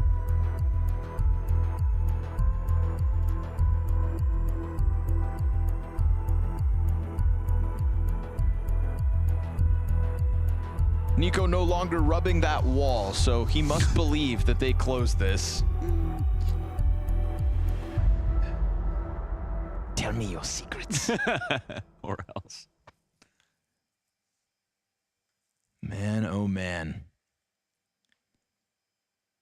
TeSeS Nico kept them in this with some critical multi-frags and regulation on the CT side. Now it's TeSeS that looks to close it. Nearly catching up to Nico at this point. Talk about overtime impact. Magisk back to the challenge of long. Swing from the CT's top mid. Not ready for this. Not at all, but he almost still gets a chance. Won't be able to recover as expected, using grenades and caught by Magisk. Didn't think he had already exited. Yeah, but why? I don't know. Why? Down to the pit goes Dexter. Glaive knows he's got to get out of here, and he's lucky to be alive. Flies on the retreat. And you can see ENCE starting to feel the pressure of pulling something off in this double op setup. They're looking for tunnels control. TeSeS ready, and it is a headshot again. His 22nd frag. He could still surpass Nico at this point. Late game impact from the Dane. Body drops a smoke on himself, loses the duel to Dexter. ENCE falling apart on the finish line here in Dust 2. And it felt like this challenge on Dust 2, they stepped up to the test. But Falcons, yes, Falcons will have a positive start to the year.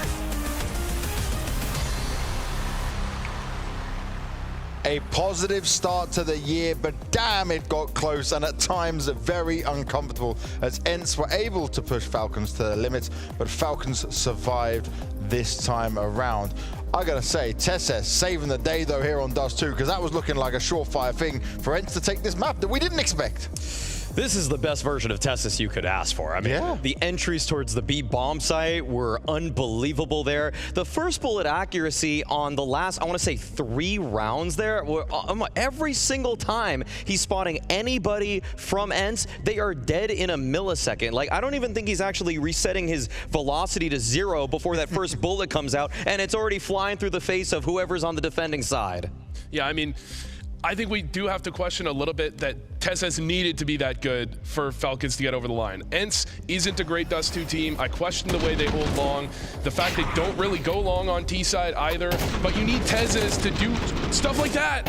Like, you needed him to do that. He read the fact that there was a second person in closet there, and he also continued the spray. Like only TeSeS would do that to show off that he is a good sprayer and that he can read what the defense is doing. Like, that's crazy. That was ridiculous. A ridiculous game, a ridiculous map in there, but I want to touch on that point you were just saying here, Vu, right? You're saying ENCE was not a good Dust 2 team and Falcons had to fight like this for it. Is this an improvement for ENCE? Is this a problem for Falcons? Where do we look at this one? I mean, ENCE did play really good. I have to, I'll give him that. Yeah. You know, maybe I'm not going to apologize to Glaive, but I'll give you, and I'm sorry you feel that way, maybe, something like that, right?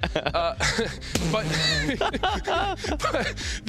they did showcase why ENCE is a great team, and the problem is the same problem that ENCE has always had. They can't get that next step. When they play a top team, they're almost all the way there, but they're not over that next hurdle. They played better than I thought as well. I feel like the B attacks that they were going for a lot of that T side, that got them the advantage that they had, picking on Magisk, picking on TeSeS, that duo was having a hard time connecting on that side of things, and it felt like Glaive recognized that. So some quick entries towards that side. A good overall calling from Glaive. I think some of the deficiencies in macro might still be there, I'd say. Like, they aren't using long as much as other teams necessarily. That's something that Vu was able to point out, but at the same time, I think they look better than they did last season on it. Would you say as well, though, for Nico's debut here at Falcons, considering he's the one we focused on so much, that this is something that you were at least impressed by or happy with what you saw? I was super happy with TeSeS. I was super happy with Nico in this one. Dexter, I want a little bit more. Okay. I wanted a little bit more from him when he was actually on Heroic 2. But for me, Nico, as we roll his highlights right here, a lot of regulation kills that surprised me, impressed me. This spot in particular, how well this worked out. I felt like he wasn't really connecting with his teammates necessarily as well as I would want, but it's also something that you have to expect. I think impressed is the wrong word, because Nico, it's like if Simple came back and dropped 30. Like, this is just Nico. This is normal Nico. I'm impressed with TeSeS, with what he showed off. I agree about Dexter. He kind of, I mean, he didn't show anything great. He didn't show anything terrible. But Nico, I wouldn't say impressed. He's Nico. He just did what he always does. and what he's always doing is very good. And I feel like if TeSeS can have this level alongside him, right, this makes Falcon more scary than what I would have thought of. It's going to be a luxury as they work through the growing pains of developing their playbook, understanding how they want to work as a 5-man unit. If TeSeS can, help them get some VRS, start getting some deep placings in tournaments early on in group stages by just being this kind of strategic luxury where he's just going to hit headshots on his side of the map regardless of what is actually facing him, then it really, the burden that is currently shouldered by Kix and Zonic's calling is going to be really lightened up. Well, we've got someone I'm sure is pretty happy with this opening game for his Falcons debut. It's Nico. How you doing, Nico? Hey, I'm doing good. It's always good to have a start like this, I guess. the blood pumping a little bit, right? Yeah, I mean, I remember last time I played online as well, so like going into double, like OT 2 times, it was fun, it was exciting. I first want to get your thoughts though on Train, because obviously it's the new version coming in, you get the places in the opener. Were you expecting it, and overall what's your thoughts on the new map and the changes? I mean, we obviously knew that there's a chance that they could pick Train, but we were expecting Ancient, if I'm not mistaken. But we practiced Train, I mean, as much as we could. We are a pretty new team, so we didn't really have much time to dig deep into it. But I like the map, honestly. I mean, I used to like the old Train as well, and I'm excited to play this map. I remember like last time, and like we got maps like Anubis or Ancient, I was not this excited, and I enjoyed playing Train so far. Obviously, I think there are some changes needed to be done on the map, but I enjoy it so far. Well, actually, do you have any of the specific changes you would make, Nico, to the map? I mean, I think it's pretty obvious. I think the outside area probably needs some rework there. I think some Train probably needs to be added. I think there just needs to be some like more or like less gaps, I would say, outside. But other than that, I think the pop area is very cool. I think it opens up a lot of possibilities for CTs, both STs. So I think that was a good change.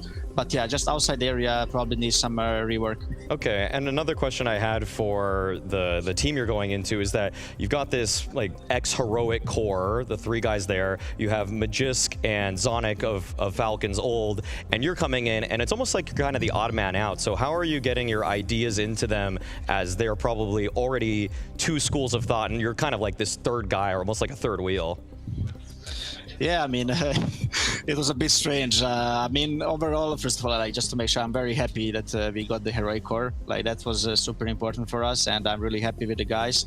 But other than that, I mean, I knew that no matter who we bring, I'm gonna be playing with 4 new guys and a new coach. So I was ready for this challenge. And but the guys are pretty open for my ideas. They give me the space that I need, and I also give the space to people that need as well. So I think those things we clarified pretty early on. And I think just like when you look at like role-wise, I think we are like very, very good when it comes to role. Everyone is kind of having his own role, which is something that I did not have in the past for a couple of maybe even years. So I'm really happy with the team that we got in the end, and I truly believe in this lineup.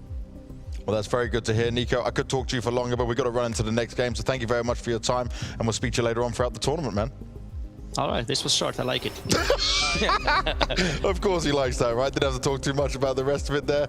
A beautiful picture from a very funny moment, but no rage ones in this one. And you don't want to break the boot camp desk, that's for sure. Maui and Vu, I would love to hear your thoughts some more, but actually, we haven't got any time for that. We need to get ready for Vitality taking on Metizport, so we'll see you after this break.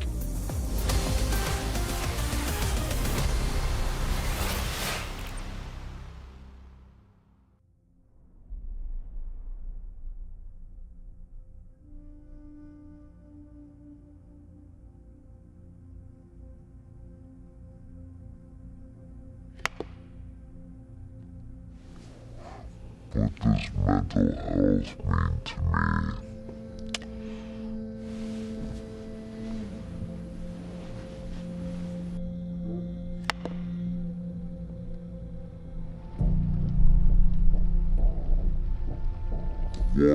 What November does is we're the largest men's mental health charity in the world, and we've identified that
we're making it nice and fast as we get straight into this one. Vitality taking on Metizport. And for Metizport, they didn't have a chance. There was only Vitality left for them to pick. This was the team they had to go up against. They were the last chance in picking it, and this is what you have to deal with. Not very nice, though, because it's all about the Ropz debut coming in here. Ropz going to Vitality at no cost to Vitality.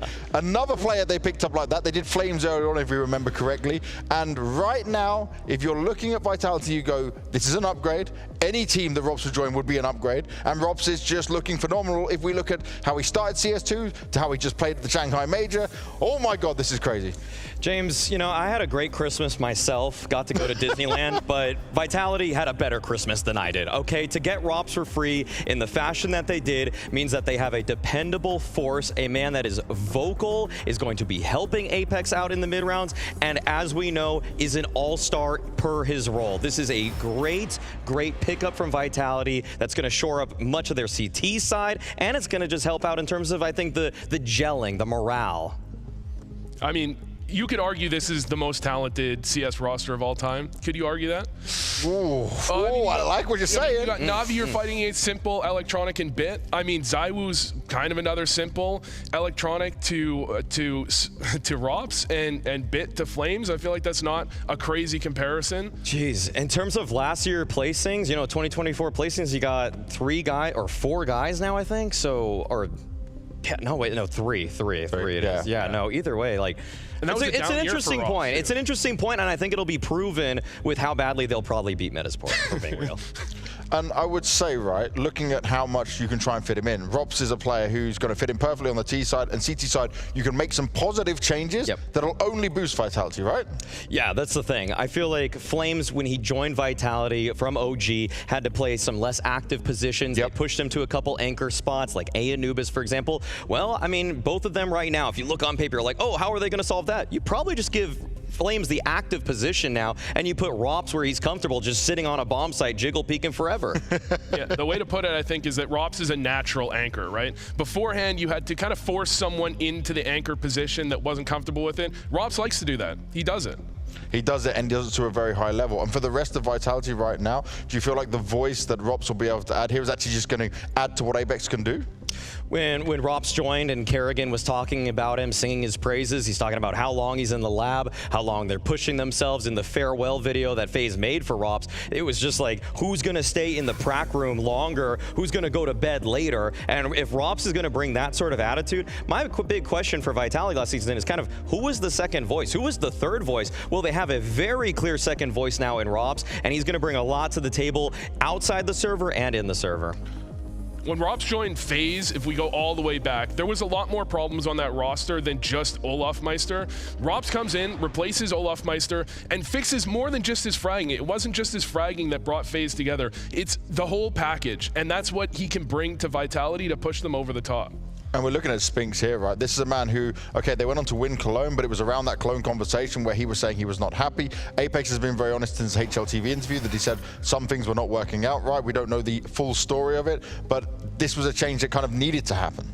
Right. The thing is that for Spinks, the thing that he was so great at T side, finding those timings on when to push, kind of was his Achilles heel on his CT side, where he would also get a little bit antsy on bomb sites, just kind of push, and he gave up a lot of deaths that it really kind of led to Vitality losing man advantage situations. And I feel like he, Mezzy, who was usually on bomb sites with him, Apex kind of watching from the grave sometimes is like, what's going on here? Why is nobody talking to each other? But we know, like, Ropz is just a more vocal player. He's going to direct things a little bit more around his bomb site, just kind of be a squad leader in his sector of the map. Yeah, and to quickly touch on Metizport, who Vitality have to face here, this is Hampus leading a full Swedish lineup again. He's reunited with Plopsky, but there's still quite a few unknown quantities in this team, right?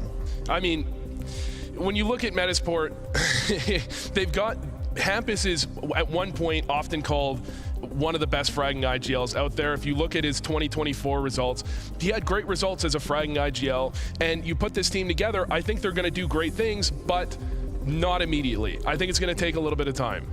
The thing is, Hampus has been kind of done dirty for his last couple years. You know, he left NIP because of a health incident, which we're not going to really fault him for. He comes back, but then is kind of quickly replaced after that by Alex. Like, didn't have a lot to do. But in terms of what he accomplished when he was on NIP, he got Linus to the major playoffs. He was able to get also S-Attack Opping to the major playoffs. Like, he's done some great work, and so I'm giving him a little bit of credit as he comes into this lineup. Now looking at the veto coming in here, right, there's probably not too many choices that Metizport have here to challenge Vitality, so do you think this is just playing to their comforts? I mean, there's not much else you can do. I mean, Vitality, one of the best Mirage teams in the world, they're just going to get on that immediately. This is just, I feel like this is just what the maps you choose when you're a newer team getting put together and you want to have some comfort, you want to get something done. Well, let's see if they can get something done when we go into our opening map here. We've got Scrawny and Lorna's getting to cast the Vitality Rob's debut. Take it away. Yes, sir. Thank you, gentlemen. Mohan, what do you make of that discussion? I think the boys did a good job with that one. Yeah, it was awesome. I think the two most talented teams, so thinking about that, probably take some time because there's a lot of them, but Fnatic, original Fnatic, Plusha, JW, Olaf, Crims, that's pretty stacked. Then you have SK, you have, you know, Fallen, FNX, Fur, Coldzera, number 120. It's a little bit tough. It's a little bit tough. It's a tough one to call, but I like that Vu's putting the take out there. But and it's also interesting because like it's Spinks that's being replaced, who's still had an overall strong year. There seem to be some problems internally for sure between them. And Rops maybe on his best days better than Spinks. I think a lot of people might be comfortable saying that, but we only saw the ramp up for Rops towards the very tail end of the year. I like the way Maui Snake highlighted the lack of, you know, callers in Vitality and how that is no longer the case with this newest formula. So we'll see what Rops can offer up. Mezzi, meanwhile, still just keeping it cool. Rops, speaking of cool, able to get one from the three players that pushed through the smoke right into him. We've got a double-layered defense in the back of the B site. Flamesy and ZywOo hanging on for dear life, and all's good. Lumi, what do you got? 3 kills ahead of you. Deals with the 2 in sight, but Mezzi gets his second of the round, and Vitality pick up pistol. Sipping on the Kool-Aid drink. Yeah, we won't say. He's drinking the Kool-Aid. He's in the Vitality Kool-Aid, man. Always nice to see a debut. It's the best part of the season, obviously. If you had to rank the new teams this season, where do you put Vitality in terms of how excited you are for a debut? Super, like right up there with more so even than Liquid. Because more than Liquid, yeah. More in my opinion, just straight off better chances to close out more tournaments. Sure, like, yeah. There's even like era potential, you know, if the thing just works super well right out of the gate. So very, very excited. Yeah. I think it's a move that if there was internal issues, like Spinks obviously was a functioning player of Vitality and very much, I think, like the right-hand man to ZywOo, especially in the lead up to like Paris in those first 6 months, as he got better and improved and everything like that. But if there's someone that could replace him, you know, it's kind of like how people felt that maybe Frozen could be the one to replace Twist. You never know if it actually ends up working. That's the thing. But on paper, that's as far as you can go anyways. Remember how excited we were for Cloud9? Yeah. A lot of on paper stuff just didn't really pan out, that's for sure.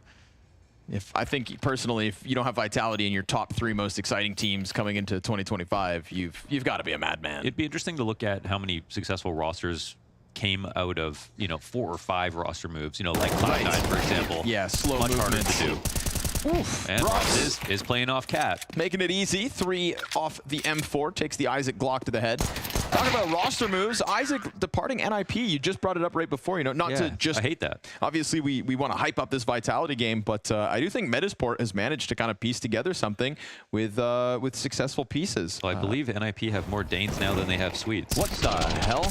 Yeah. I feel like that's got to be illegal. Yeah. Well, that's just the Snappy and Shush. They just have no Danes. Oh. They've given up on no Swedes. Yeah. Sorry, no Swedes. They've given up on the Swedish project. It's okay. And Same Metizport, they took down Falcons earlier this year. That was the first time they made real splash. And yes, sir. Since then, have been making some cool moves and have stuck to being Swedish. And I'm a big fan of Isaac. I can't lie. Let's see what they can bring to the table tonight. Vitality, obviously, heavy favorites. That bounty, well worth the challenge. Rob's going to be sitting in the back of sight, going unchecked for the time being. They're looking for the stairs fight instead, but oh my god, he hangs on. Wow. Everybody delivers a kill so far, so Vitality feeling good. No problem at all. Robs did not see anything, just chilled and gave his comms, that was enough.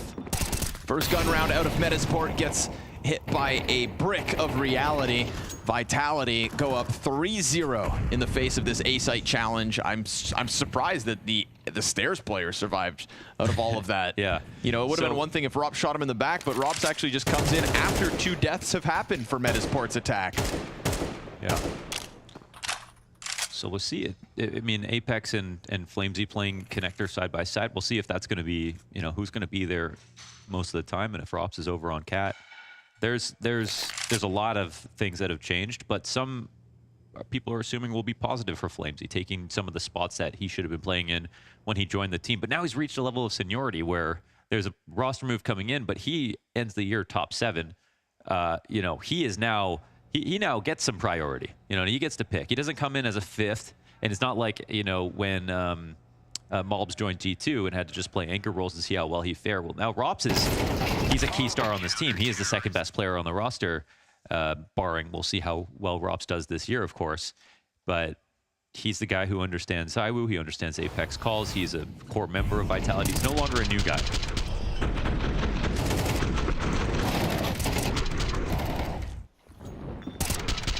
Double kill for Rops as he transitioned into the top of the Palace. And Plopsky, I forgot Plopsky's back on Metizport as well. Yeah. Metizport's done a good job, I think. I think they just re-signed him as well. Of collecting some promising pieces between this Hampus, Plopsky, Isaac trio. Yeah. The weird part, or like the interesting part, was like Nilo not fitting into the lineup. Yeah. I don't know what happened there exactly. Yeah. It's a weird one, man. Roster mania. Who knows what happens? That's not ideal. No, it's not. Missed Molotov for the box player, and Apex able to hang on to his position in the face of the Tech-9s. Oh, they were getting swept away on this attempt into the A-bomb site. ZywOo here to help out. Everybody dead. Vitality 4-0 in about 95 seconds. 95 seconds. Sharp right there. No 97. problem. 98. What is that? Air purifier. Air purifier. It's tall. That's a big one. I have think an air it was. purifier. It's just not that. Yeah, it looks like an air purifier. That is R2-D2, actually. Okay. Oh my gosh, we've got Flames with a green screen. That's perfect. That's the perfect guy to have a green screen behind. Oh, he doesn't know. He's so wholesome. He doesn't know. That's a dangerous thing to do. Oh, Opdual, and ZywOo's gonna win it. Big time. Hampus able to respond back at the very least. That's an underpass kill to Apex. Dude, he does not know Rops is just sitting here. Wait, no, he does. But it doesn't matter. What you gonna do about it? What you gonna do? What are you really going to do? Down by Rops. When you've calculated the peak down to the millimeters, what are you supposed to do? What you gonna do when Rops comes for you? Bad boy.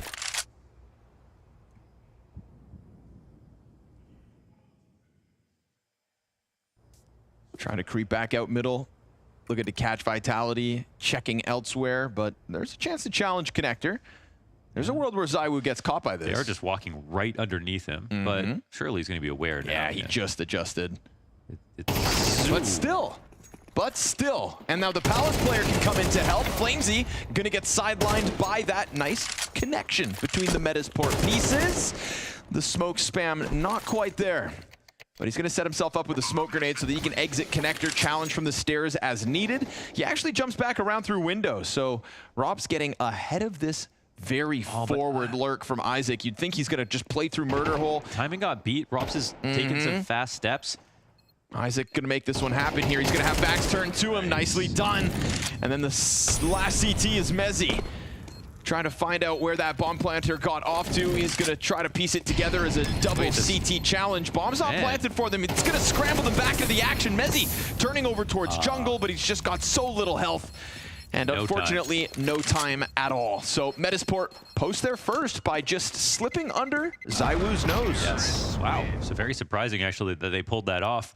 ZywOo looked like he was getting ready to think about the flank and just ended up looking on Cat. Oh my god, that peek. Yeah, I was looking at that and Lumi was there first. But I was just so clean with it. Either way, nice call here from Metizport. Squeezing water for Stone with this connector walk up. Lots of targets on the way they had to take down.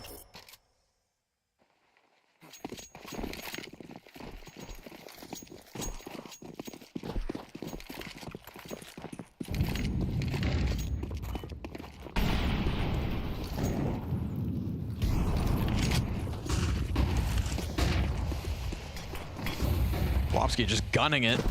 Rob's now on high alert, but that smoke grenade's going to take a bit of the tempo out of Metizport? No, I said Metas, like Vince. Shout out Vince one time. Metas. Vincels. Rise up. Vincels. ZywOo opening kill, contacting connector, goes Flamesy's way, and we're right back to where the first 4 rounds went. Yeah. With Vitality looking rambunctious in their fights. Yes, you may have slipped past ZywOo once, but his teammates coming back for a very quick revenge. Yeah, winning their duels easily. ZywOo just comes back to check on the window. He's got a smoke in his right hand, and they've got eyes on mid and everything like that. There are weaker rotations towards the B side at the moment, but Metizport are a little bit suspicious of how quiet it is on this side of the map. They're going to keep it slow. He stepped. Adam B's been given info. Can't get him out of here, though. Just got to wait for him to put his head right back on that silver platter, and nice. he does. So Adam B piecing it together.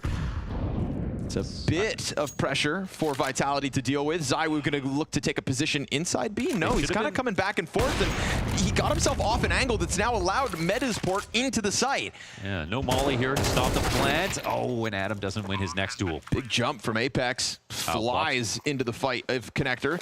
Plopsky can be queued up for the market fight if needed. Lumi's going to use that smoke to cross around. He's got himself a more secured position back behind bench.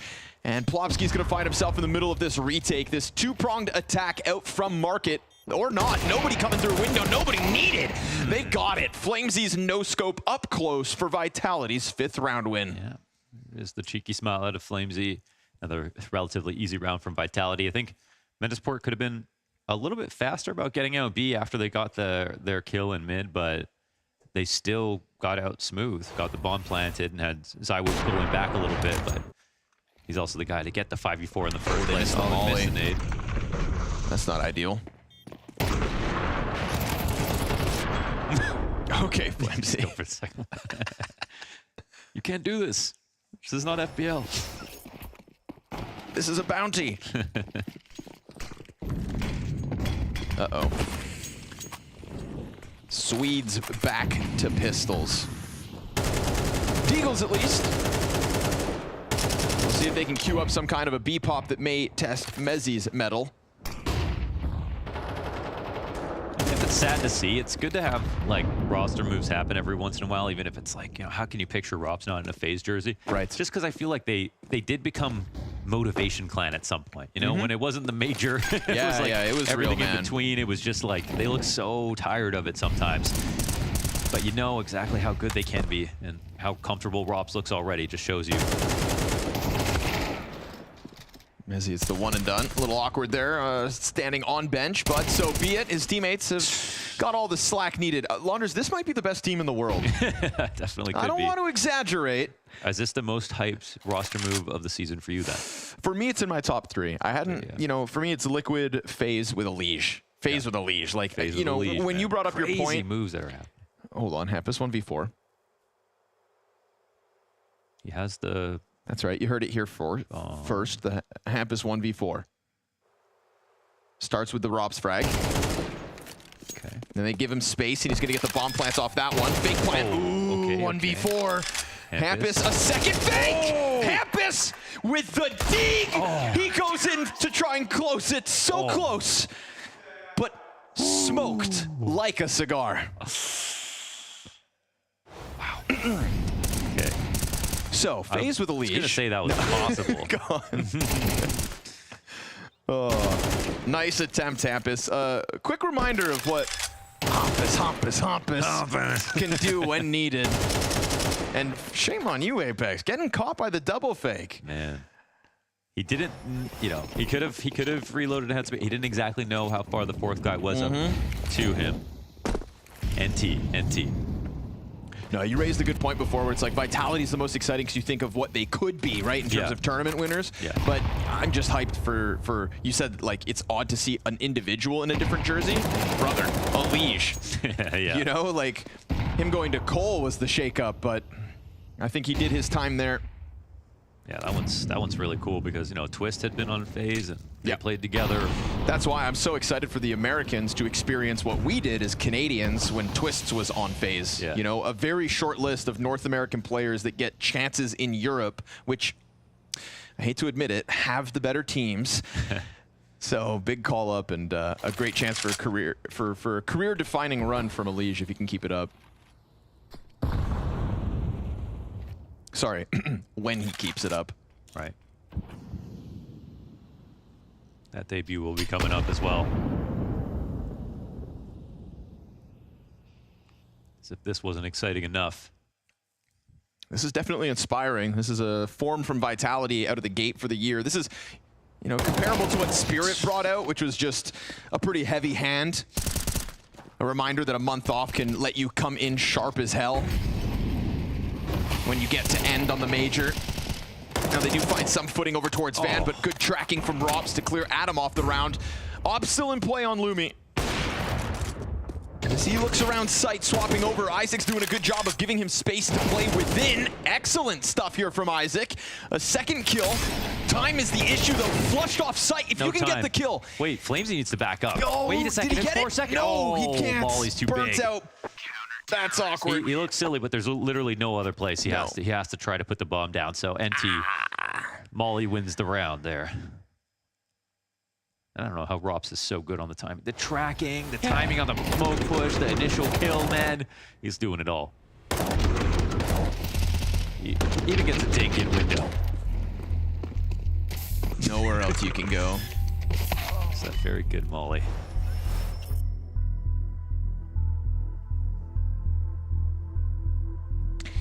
In hindsight, I think that might just be his PC case. No way. His PC case is that tall? Is it like an optical illusion? Because it looks like it's on the floor, but it's almost as tall as him.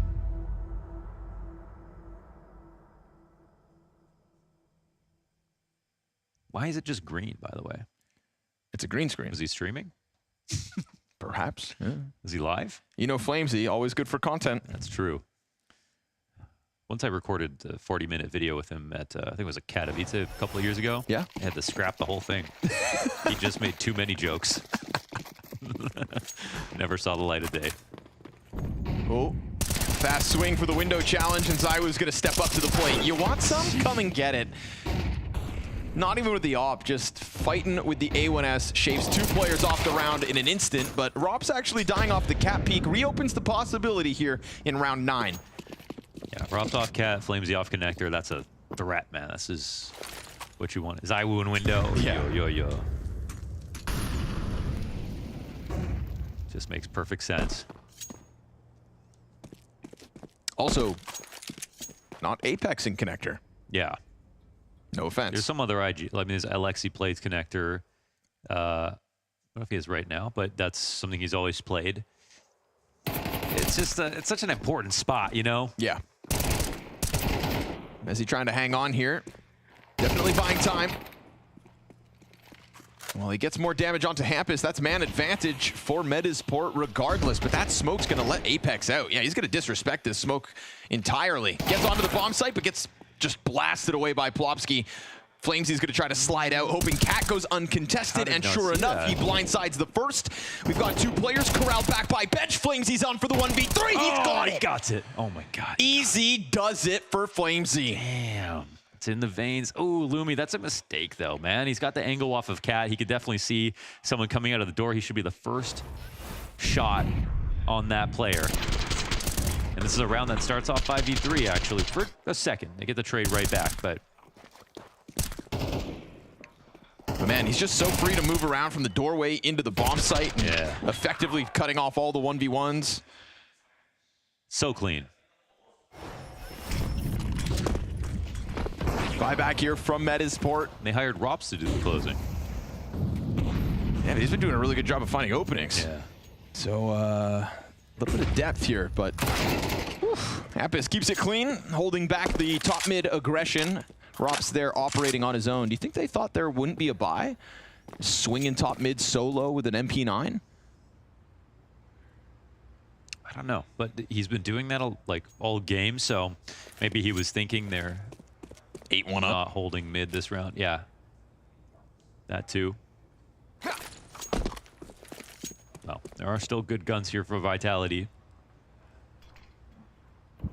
Apex's smoke comes out right at the perfect moment. That'll cut off 3 players from ramp, and Flamesy tries to press the AK, but they catch him off guard. Apex has to do it alone. Not bad, not bad, all things considered, for him to get 2, and it queues up ZywOo for a 3rd frag in this A site to the Vitality favor. So we go even keel with Hampus on half health. Wallbang off the mark, bomb planted. And a couple flashbangs to guarantee the retreat here in a post plant. What are you up to, Hampus? Lumi's got away safely. They didn't jump ticket to spot the fallback. I would definitely hold that grenade a little longer. Starting to press out now. Hampus looks to get back closer. Smoke grenade's going to cause some problems if they tap it. Mezzy just scooped up the kit. Had to extend to grab kit, and that could end up being the error. ZywOo finds the kill, but doesn't have time, so he has to concede it. That kit, that's what forced Mezzy off instead of just panicking Hampus in mid. Okay, 2nd round here for Metizport. It's nice. Drop a little bit of a drop in the bucket right now, but they do it with, I think, a tempo, because it looks like Vitality are going to be broke. They had 2 MP9s coming into the round. At least they saved the op.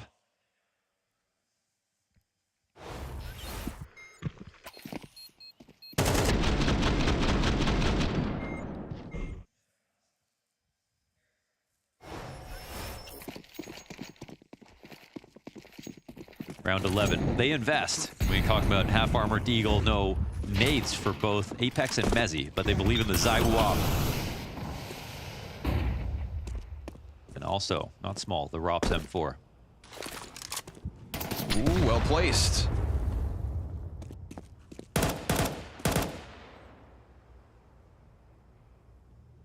Approaches in from underpass. There's so many CTs here, though, waiting even inside connector. And Hampus is trying to draw attention away from B as they are looking to get into the site. That's 2 on Cat confirmed when he kills Mezzy. Oh, but he comes back to throw a nade, and that's what gives ZywOo the chance to get the kill. Apex surely knows. He's going to call this in a second. Here comes ROPS. ROPS freed up to fall back. Desert Eagle on Apex is just enough on its own for the 1. Challenge in window held on to. ROPS showing no signs of slowing down here. 15 kills to his name. Dropped by Isaac, but the D got a Flamesy, and Vitality can really do no wrong. It doesn't matter what they have, really. They can make it work.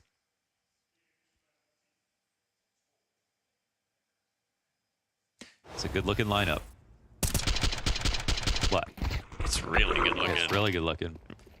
It's it makes the bounty really interesting because, of course, you know, week 2 is when the teams that we're seeing do so well go head-to-head. Yes. That's the big part of this. And when they can then gamble their bank accounts versus one another. Yeah. What about new Vitality versus new FaZe? And they all say, yeah, I bet an extra $100,000. Yeah. Come on now. Believe in the new rosters you've built. That's what the bounty's all about. No risk, no reward. Well, no risk, less reward. Smoke to the bottom of connector. ZywOo not gonna get caught by it this time. Lumi's thinking, over the wait guys, I found a... No, dead an instant after emerging. ROPS has an entire path carved out in terms of control back behind them. And Metizport meeting a very well-held defense again, but you know what? That's an entry worth praising. Hampus with a fast headshot. He's got some good kills this game. If only Plopsky had a little more health to work with, because it feels like it's all going to fall down onto Hampus, and he has been the one shining star of Metizport so far, but it is still not enough, and Vitality will take that CT side to the bank.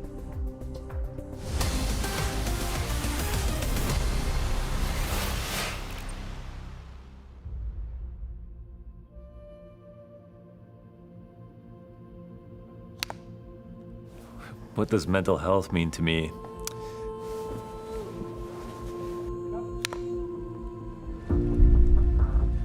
What Movember does is we're the largest men's mental health charity in the world, and we've identified that esports is one of the best ways to reach kind of isolated young men.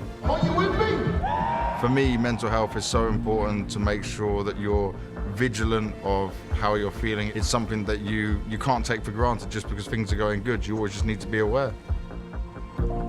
How should we try to cope with uncontrollable stresses? I mean, I remember I walked out the last fall final like 2019, and before the game started, I was like, we know how to cast. You know what I mean? Like, we know how to cast. It's a crowd, like I've seen one or two of these before, no big deal. And then I walked out, and then I remember I was just like, like I couldn't do my intro, I couldn't speak, and I didn't know what to do. In 1 year, I had a child being born, and then my dad died of cancer later in that year. I had some crazy anxiety attacks. I'd basically be in my bed for like 6 to 8 hours, just like, I could take deep breaths, but I couldn't, it was like I couldn't get enough oxygen. Do you know, I think the players, though, they get it the very worst because people don't realize that outside of the game, they also have a normal life. You play so many matches, you have shit travel days, like so many things that go into this. It's not really in your ability to choose how you perform in game. I think definitely overwhelming part about Counter-Strike is the schedule. It gets just tiring to travel from event to event. People, when they want to blame you for something or they want to criticize you for something, they come at you from a point of where they're anonymous. They don't have their face, they don't have their real name there. Death threats and all sorts of people get. Oh, man. We're all human at the end of the day, aren't we? Yeah, exactly. If you're gonna get stressed out, it might be bigger than you, you know? You don't really have a choice. You can only decide whether or not you're going to address it. That's what this is day one of. How can we create psychologically safe spaces that help improve mental health such that the hundreds of thousands of young people that watch this tournament engage on Twitter and all the media streams go, I want to be just like you. At the time, it was nerve-wracking to talk about it, but now I have no problem doing about it. And you see the wonderful benefits of being able to speak out about it. So when those things happen, what strategies do you guys use? Maybe it's praising them or saying, don't worry Building about them back up. Yeah, building them back up. Part of being a pro CS player is looking after yourself. I actually started doing this to people when I meet them, like talking each other up before going on camera. It just makes people happy.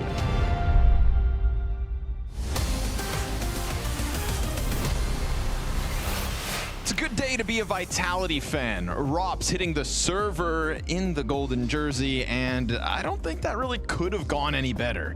No. Hell of a CT side offered up from the Apex-led squad. Yeah, and he just showed a lot of freedom there on Cat. He made some great decisions. He had some massive rounds. It felt like watching the Nerds debut a little bit with like how much he could get out of one round in a multi-frag, and yeah, he really did not slow down at all. 16 and 9, top of the board. ZywOo just behind him, but everyone contributing this game in what was a stomp. And a stomp that may continue. We'll see. Second pistol starts well here for Metizport. It's a 3v5 demanded of Vitality, and it continues to get plucked apart. Flamesy trying to give chase down into the CT spawn. If you could even escape with a bomb plant, I think, at this point. Apex gonna try to do exactly that. Hanging on to the Palace challenge. Now both players with their guns back in hand, but nah, not for very long. Nice. Hampus and Plopsky piecing it together with 2 kills a pop. And so Metizport, a chance on the defense themselves. Very solid pistol work right there, especially from Plopsky up in the Palace, with ZywOo holding in a very passive position, half behind a wall, making sure that he was hard to hit. Still got blasted.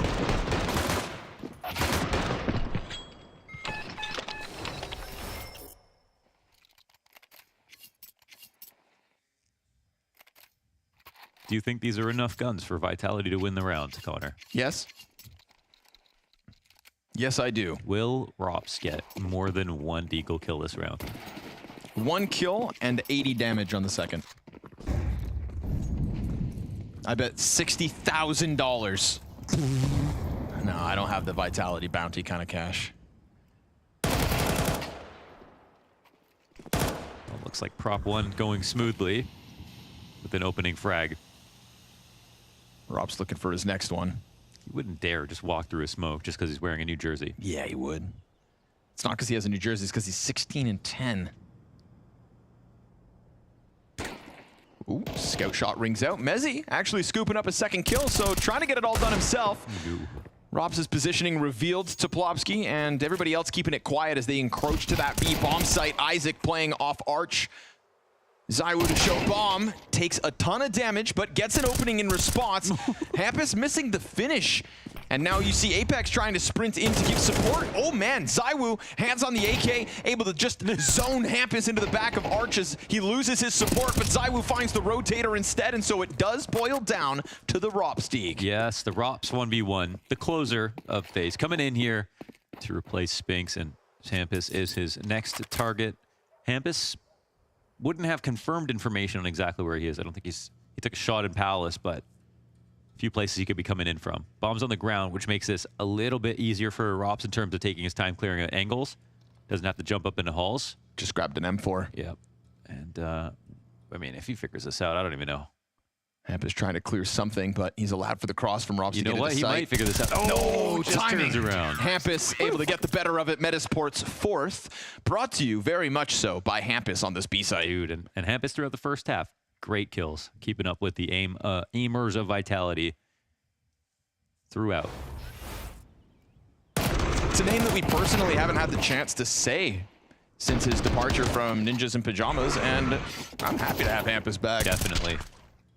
I think he was one of the people who said there were whispers of a, Swedish super team taking place, but it didn't work out because the org, whatever happened. But it feels like it could be Metizport. Oh. Yeah, baby. Not the Deagle round.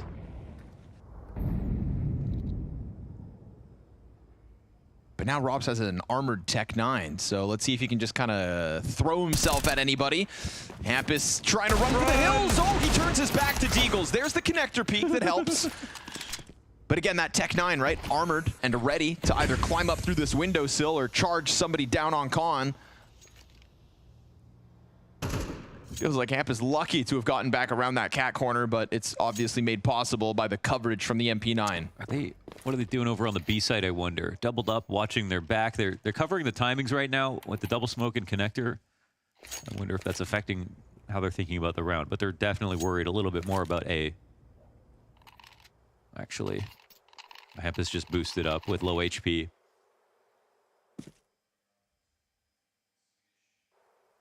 Perfect spot to be here. As long as Isaac can get a kill, stay alive a little longer.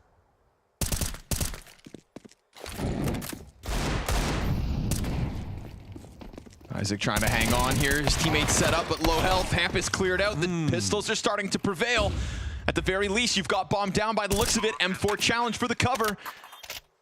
Is there a weapon for Mezzi to grab? There's an MP9 somewhere on site, but for now he's just got that Deagle, and they are so bunched up. Together. It looks like Mezzi's just going to try to set up Robs for the close. Robs drops first, and so the retake comes through from Metizport. Sure, it may be costly, but it's a fifth to the board nonetheless. Yeah, man, close calls, fine. If you get away with them, you're going up against Vitality right now. And a Vitality that are coming in with a new team, they probably practiced a little extra. They probably put in a little bit more work. They're definitely highly motivated at the moment. Barely winning rounds just because they're up against Eagles still. Sometimes no small feat. Well, they are one of the teams that were boot camping in Serbia parallel to the HLTV Awards. One of the teams that attended, despite not being nominated for as many things as they were last year.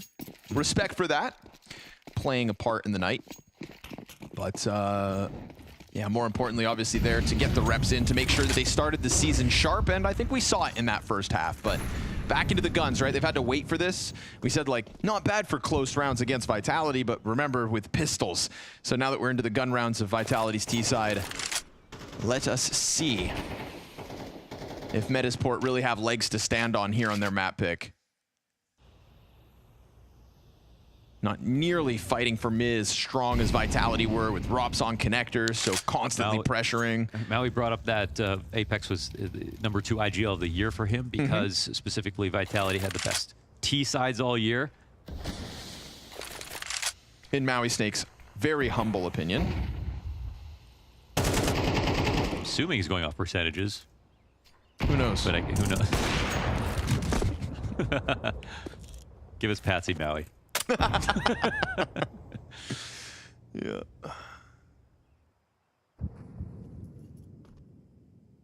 Trying to creep in, he saw the barrel. Rob's gonna swing.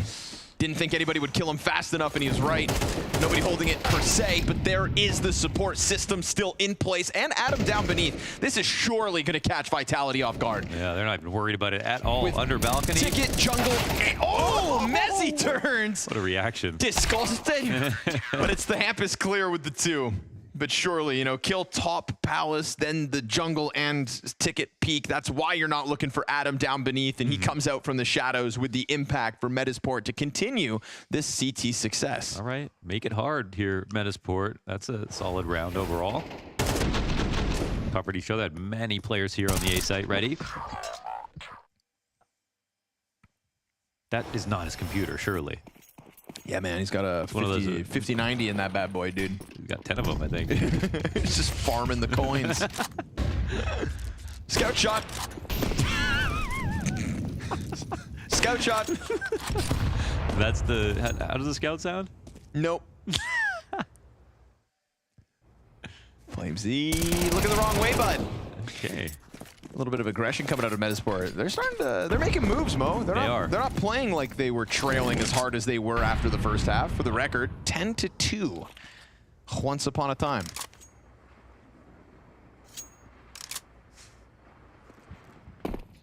But what was Flamesy watching? Or just switching to anti sometimes, maybe. Just taking in the scenes, man.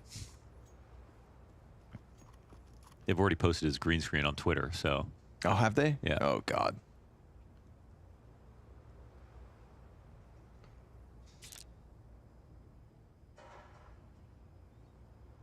He must be protected.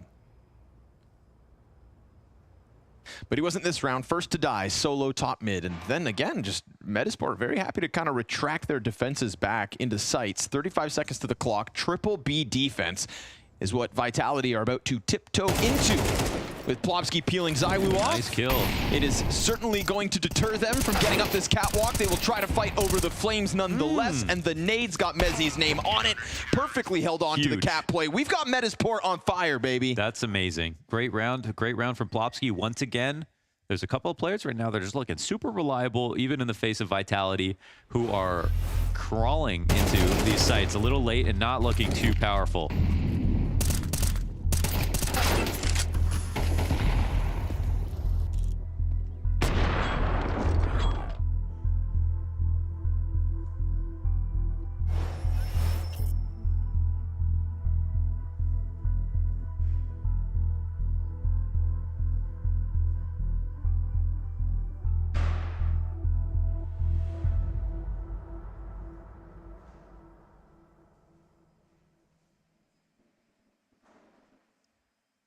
Metizport.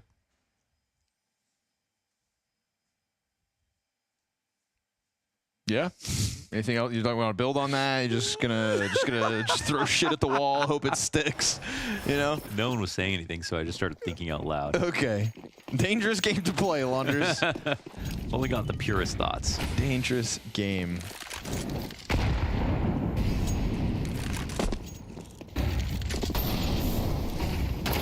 Nice util pressure, dude. Yeah, up front. Plopsky finding his double kill. Fighting fire with fire in the mid fights, but Apex down to 8 HP. Maybe this was the Swedish super team all along. I like this chase. I do indeed, but Plopsky. Gotta let Apex get out of there. Apex just running for the hills with his measly 8 points of health. So just emptying the utility belts. And doing a good job of keeping the CTs kind of corralled on A for the moment. Plopsky's got no rotation open. He could challenge the connector smoke if he wants, but I think Apex knows he's set up a likely 2 versus 2 on the other half of the map. And that is the case with a nearly dead Hampus in the back of Marketplace. Plopsky is freed up to come and join him as the util in jungle fades. But Apex has gotten pretty high up. Oh my goodness. And he straight up rips Hampus's head off. Isaac, a second, no way. Apex, that's nasty. 8 health and thrusts his team into the 2v2. Now Plopsky is hunting this ace. 3 kills into it. He's got Mezzy back behind Van, who's looking like he wants to hop up at a moment's notice. Double peek, and Rops is gonna make the difference for now. Lumi, what do you have to offer us in a server full of stars? He jumps out from the windowsill. He makes noise on his approach as the bomb's beyond the halfway point, and then he cuts all sound, but they know he is near. And as he runs away, sprints back into safety to save this off, it is Vitality who get 11 off the back of a double Apex 8 HP entry. That was kind of out of nowhere watching the match so far. Apex, those shots were so sharp. You would have thought it was Rob's. Man, off the mid-control, that's been going so well here for Metizport as well. They got into such a good position. Damn.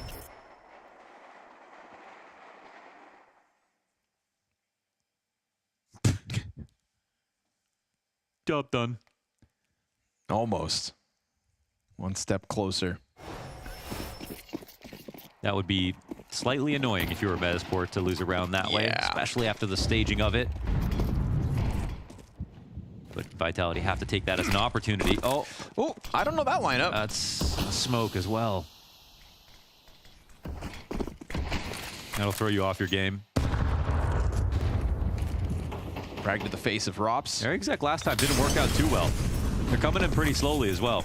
Panthers taking up position in Adam's smoke, but look at Adam. I mean, look what happens. He loses his position, just gets blinded like a bat.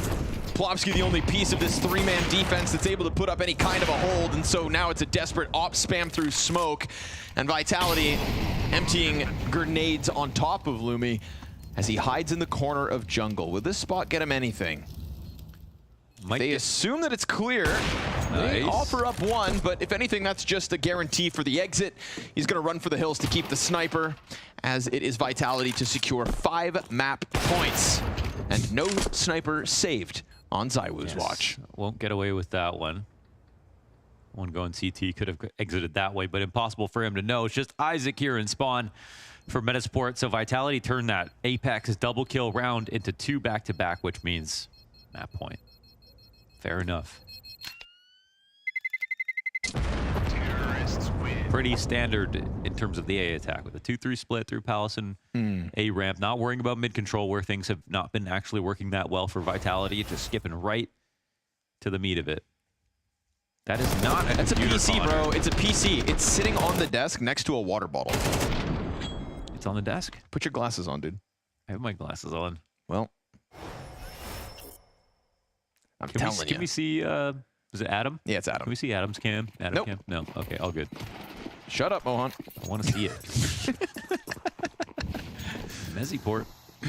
Scout shot. 5 map points. Give us one for the road, Hampus. You've been having quite the game on an individual level. Quite the game indeed. If only that first half had more to stand on, then we would have a closer affair. And I like this head-to-head. You know, Metizport's still trailing by 5, but been holding back what was a very heavy-handed start from Vitality. And their newest piece in Rops. Oh, Adam's surely going to be tempted to make something happen for his team here, but I guess Rops is peeling back now. Plopsky versus ZywOo here on Connector. Plopsky's been so good. But if he steps up that stairs, ZywOo's going to have to adjust, and he will. Finds him out. Stands on top of the box to find the entry. Now, Adam, pressure on you. You've got a smoke grenade, and you could cut off 2, but they're getting ever closer. He had just peeked around that corner, and now they're going to have 2 players on top of him. Oh, he does still kill. No! Oh, what? Drops the bomb in the process. Adam with the MP9 to perfection, and Isaac's cat play. Adam, baby! 3 kills off the solo ramp play. It had to be Adam, and it is. Yeah, that's the Adam bomb. Splits them as they try to get into this A site. And Rops, 20 seconds, no bomb possession for the clutch. Game on, Metizport. Big time. Game on.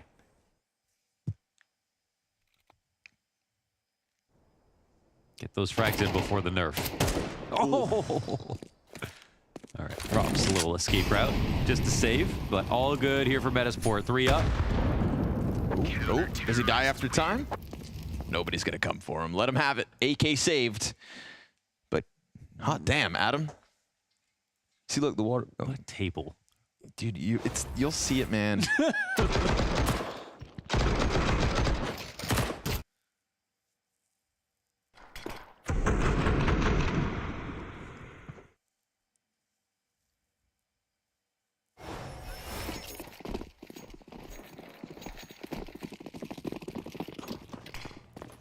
wonder he's fragging so hard with his NASA PC.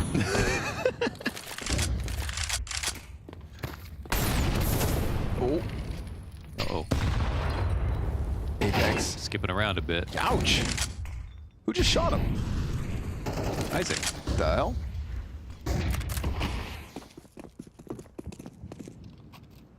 Lumi doubling back towards middle, but Flamesy's already getting closer to bottom con. And he's not alone, but neither is the defense. Flash, oh, they swing in. Big kills coming out from Metizport. Lumi doubles down on that 3-player pack that was just looking to creep into con. Doesn't matter when they attack. Yeah. It hits the dirt. Robs has a chance to scoop this up. He could, or could have, but it's a triple kill from Lumi. And so, Apex 13 HP, not nearly enough. Metizport within touching distance. The way that they're attacking mid, whether it's right away or on delay, they are so much more well organized. And I mean, they're clearly catching Vitality off guard. 3 players at the bottom connector walking up the wall, all eating the flash. It's amazing. I think they were lucky to get the 2 kills that they got. Yeah, Zywoo the least blind, but he goes for the window frag, opens up the con peak to just get the 2 along the wall. And now suddenly Metizport on the brink of double digits because we've got Vitality with lesser guns. Armored AK for Rops takes a angle at the A site. Scout shot, not quite where it needs to be.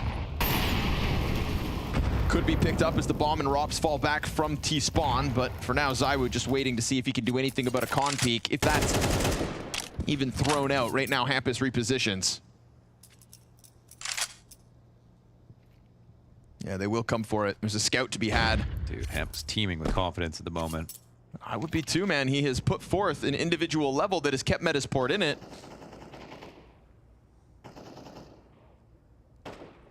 Undeniably in the zone.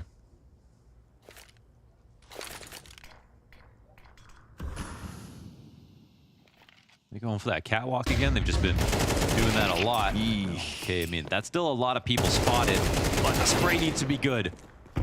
That one AK-47 in the hands of Rops. Zywoo's now found a scout in this equation and a little positioning inside of connectors, so the possibilities for Vitality still remain open on both ends. Plopsky's gonna tuck down underneath.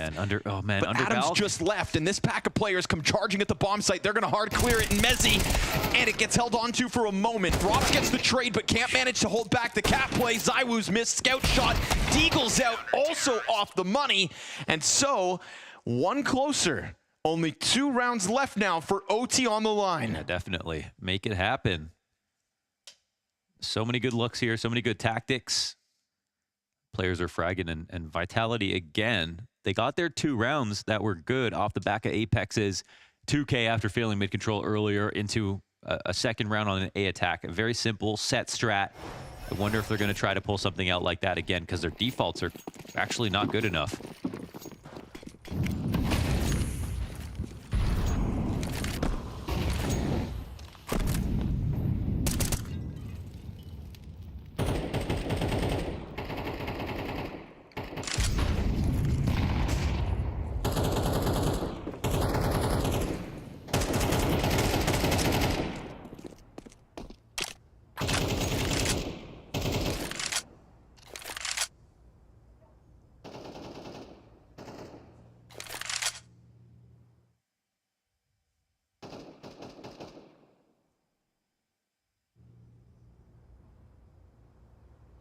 Damn, Isaac up in that palace.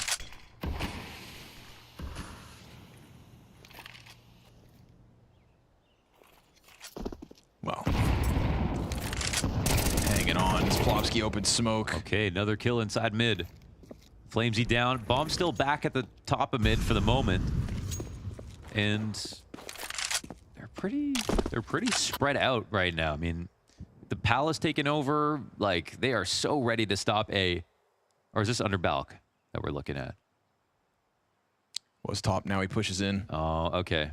Yeah. That's a huge play. 30 seconds. This is well timed. This feels like a foregone conclusion. Lots of emphasis on Adam here because he's going to be the one to swing between connector and A ramp. Could be a costly foregone conclusion for Vitality, or a very missed opportunity for Metizport. Site player down empty-handed, but it's all about Isaac.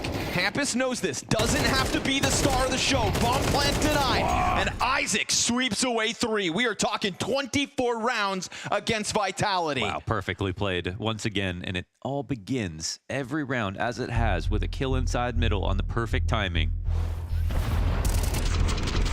Exposing Flamesy by popping smoke, and Isaac 218. Man, they weren't even thinking about the thought that it could be Palace, even with default being played, even with them not having Palace cleared.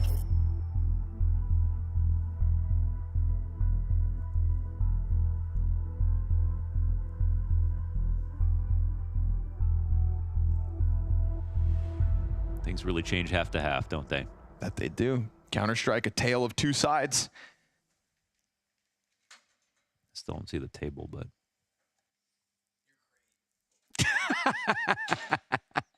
My mic was muted. Yeah. What are you saying? You'll see it, man. You're crazy if you don't see it now.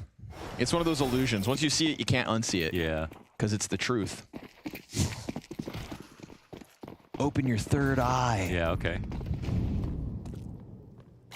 If you believe in the Metizport comeback, open it wide. Whenever we cast Metizport, they win. That's true. That is true.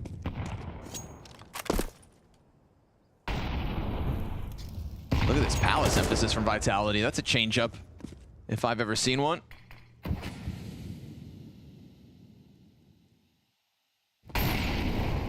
Apex trying to pull off some trickery here in the final round of regulation.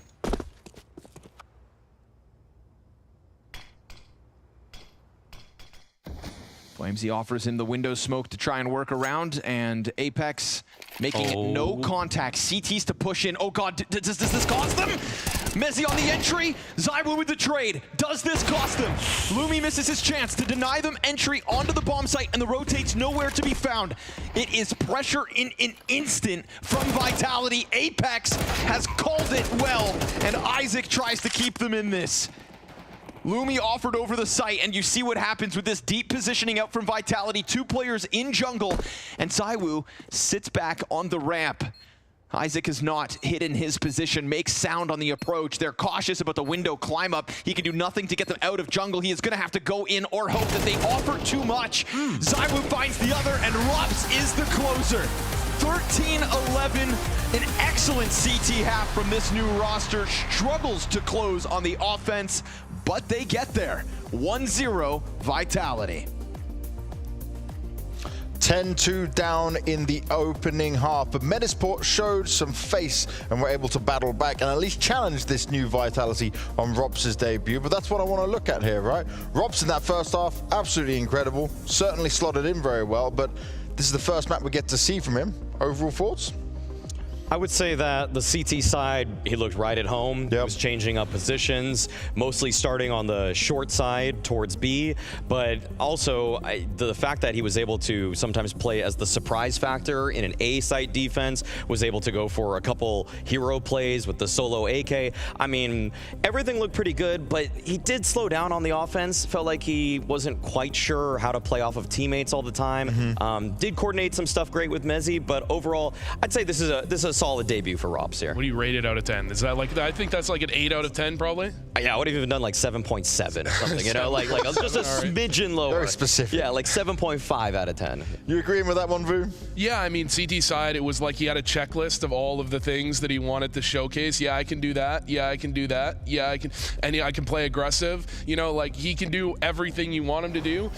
The second half, though, I mean, you could fault Rops a little bit. You can also say that Metizport did a really good job with what they needed to do. In terms of that, right, it is going to be some growing pains for any player when you get in. You have to work with your teammates and stuff. But I think overall, right, even though it gets close, there's no worrying signs, right? I don't think so, because sometimes just finishing off a game like this when you're up against a CT side you're not really sure about, and you're also just kind of trying to bring Rops into this playbook that maybe doesn't quite fit him. It took until round 24 for Apex to find that winning stroke, and so for Rops, a lot of the heavy lifting or a lot of what he showcased here in this game was on the defensive side. I am assuming that T-side integration is going to just take a little bit more time. Yeah, that makes perfect sense. Now, okay, the scoreline was incredibly close, and Metizport showed us that they could fight. You guys spoke about Hampus being a frag in IGL. He's still pulling this out overall and looking pretty good. I want to touch on some of the rounds that got very close as to where this could have actually been a Metizport win if some of the key rounds went their way. I don't even think it could have been a Metizport win. It would have been a Metizport win if Hampus just wins his 1v4. I mean, this really, for Hampus, like, Scrawny and Launders were talking about their most exciting roster moves, and then it started, and we all started to believe, and he even lined up the last shot nearly perfectly there, and so almost. And then again, on round number 8, we got another almost moment where it's between Isaac and Lumi, who almost claw this one all the way back. And really, it's just these incredibly slim margins that cost Metizport this game. You would kind of boil this down to player quality, the fact that Flames is able to win a 1v2, or technically it's because of Apex's Molly, but then he's able to win a clutch in the following round. Like this is where Metizport is going to really feel like, man, we had this game. Yeah. I mean, they I don't know if they fumbled necessarily a lot of these rounds. That Molly from Apex was just a really well-placed Molly, and this one from Flames is just world-class Counter-Strike, right? That's what's gonna happen when you're Metizport and you're playing against Vitality, one of the greatest individual teams of all time. Maybe I was overstepping. You're rolling that one back a little bit. Maybe they're not even better than FaZe. Maybe FaZe is more individually talented. But, you know, okay, you can expect those types of things to happen. That's why you bet on Vitality against Metizport.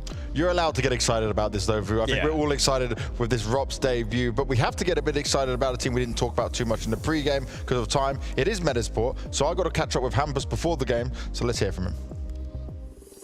I also want to ask you around the team you have is, who do you see as the star player of this team that you're going to set up? I think we don't really have like we don't have a donk in that way, you know. Like Spirit, they have donk, he's the obvious star, right? I think, you know, like we have more like Heroic was, you know, back in CSGO. Like, of course they had Staven as, I guess, the star, but they still had, you know, everyone can perform and everyone can be the, you know, the difference maker.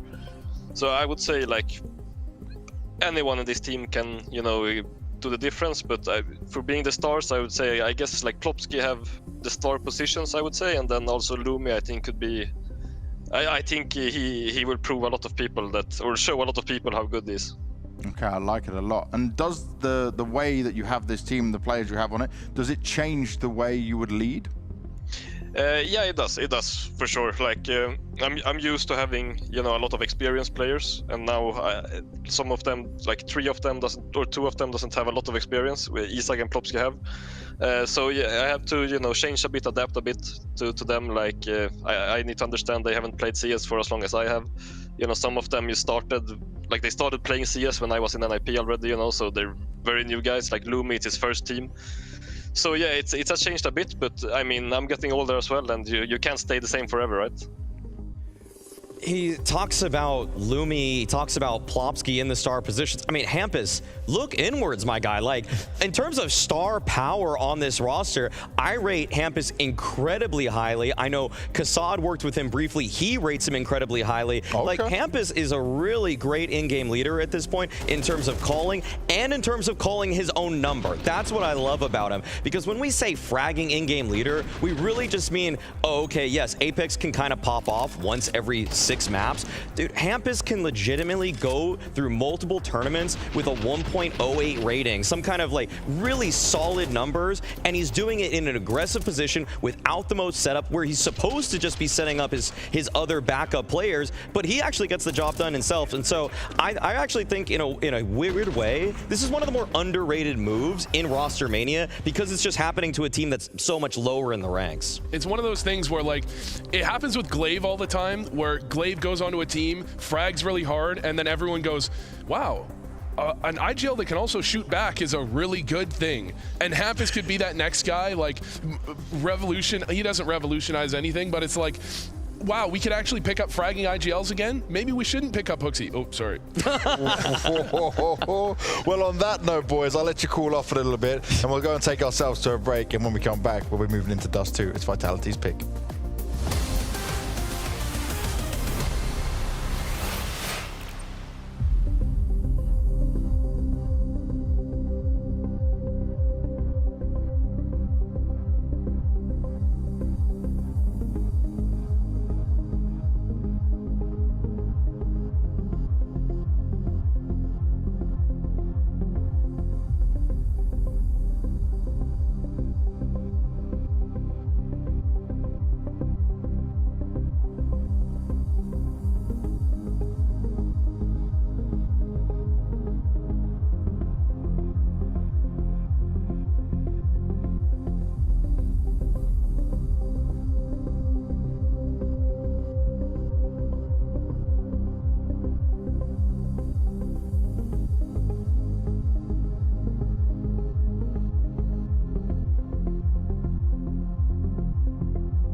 Drops, this is going to take me some getting used to, but you in a Vitality jersey is at least looking very good.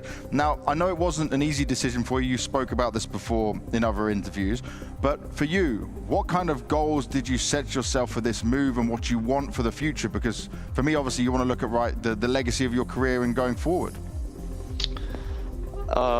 Well, it's gonna be a lot different in terms of the vibe within myself and related to the team, because you know I've had similar teammates in the past, playing with Carrigan a long time, but now it's a completely different look for me. I mean, I've joined a whole new team, and I mean that was the plan, to get out of my comfort zone and just see where the road can take me. I think it's definitely a good decision, and yeah, we'll see. We will see, and I look forward to seeing it all unfold. For you, position-wise on the CT side, obviously, there's a lot of clashes when you look at this, so there's going to be some pieces that move around, I'm guessing, between you, Flames, and Apex, but how is it looking so far? How is it working? I think in general, everyone is comfortable. For sure, there's people moving around. I think it was obviously expected, and I think we have very capable players in terms of the roles, whether like aggressive or passive. I think we found a way which will work for everyone. And if it doesn't, you know, you can always change in the future. Like that doesn't matter. But for now, I think we've found our groove in the first few days and the impressions we've had together. So we'll see how it goes. That's some nice flexibility as well. That's good to hear. Now for Apex, obviously a very different style of IGL to Karrigan. What has his calling been like for you so far? To be honest, it's actually quite similar. I think for Apex and for Karrigan, they both come from the same era of CS. Me as well. I actually played with mouse back in 2017 at the highest level, and I'm kind of used to, like, you know, whether the calling is very structured or very loose. And I think Apex is also very balanced in that sense. He's gonna call like strict sometimes. Sometimes he's gonna give the players more freedom, and I think it was very similar to Karrigan as well. So for Robs, it's all about getting comfortable and put himself in a new home, right, and a new field. He spoke about wanting changes and wanting to see what he could do to take himself out of his comfort zone. Well, that's certainly what this is going to be after so long under both of his main teams, right, being with Karrigan. And I think that he's just going to bring a better attitude because, I mean, Apex really didn't mince words about just how unhappy their spouse Spinks was really on the team. And so at this point, Rops is coming in with kind of like a honeymoon that he's bringing with him onto this roster. And so even though, you know, they have to switch up a couple positions and everything like that, I feel like the just vigor that he's going to bring is the same that that he brought onto FaZe, and that's going to revitalize this Vitality team. Is a honeymoon when you 13-11 your map pick? It looks good in the beginning, Vu. Okay, so it always looks good until it looks bad. Let's see on land. Okay, let's see. So you're giving the online excuse here already, Maui? They lost focus. Okay. They started looking around their room a little bit. CS player excuse. It's online. We lost focus. Drinking soda in their room, you know? Yeah, exactly. I spilled my drink. Yeah. And next, it's Dust 2. So you're kind of gifting Metizport a chance maybe with some of these puggier maps? It does feel like now in 2 consecutive. I mean, Falcons kind of picked it in their game when they felt like they were favorites. I mean, Vitality you're picking. We're kind of scratching our heads a little bit, but I think that when these teams are of this caliber, they just believe that their player quality is going to lift them, even though there's probably a lot more groundwork that has to be laid in terms of structure. And even though we want to see them pick a map like Nuke and just punish them because they're the better team overall, they might not believe in the overall teamwork just yet. Yeah, Dust 2 isn't the most structured map of all time, but it's also not as puggy as back in the day, 2015 Dust 2. It's a more structured map than it used to be, and so I think Vitality can be pretty comfortable on that map. Maybe even a better score than 13-11. Ooh, well, let's hope they can get a better score than 13-11. Otherwise, we're looking for a long ride here. But Metizport, it's their final chance. Can they take down Vitality? It was almost there on Mirage. Scoring and Launders, take it away. Yeah, I mean, that's Maui Snake's definition of honeymoon, about as good as his definition of super team. Very flexible one, yes. I mean, not all honeymoons go well. That's fair. It can still be honeymoons. Good point. It's still a vacation. Yep. That much is for sure. But for Vitality, a win is a win. It's the map. They get on. Yeah, of course. Come it's on. Still more of the series. Everyone's into Dust too, you know. Everyone only remembers the last round of the last map that they play anyways. So, okay, let's see if they do a little bit better here. But yeah, you can also say Metizport were awesome on that CT side. They made that difficult. The T side, not so much. Not so much. So let's hope for their sake, if they can even get a closer first half, then we've got maybe a game on our hands. But that's $60,000 bounty sitting on Vitality's head. Nobody's upset for the 60K bounty yet. Plopsky letting it rip with the dual Berettas.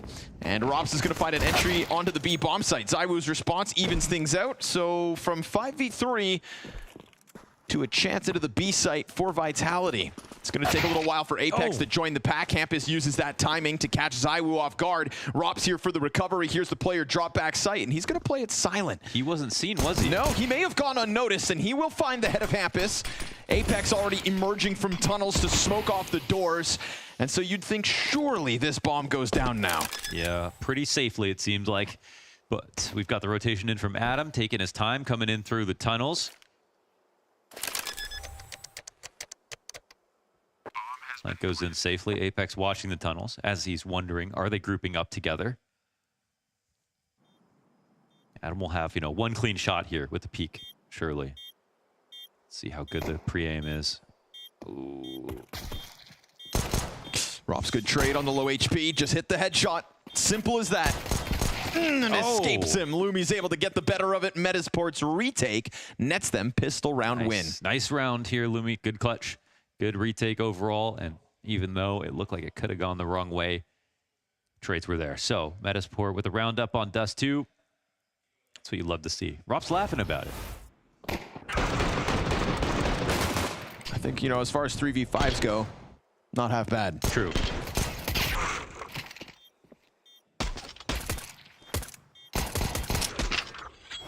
Good crouch work there from Lumi, dodging shots. When Rob's clearly had the better position, more cover on the play.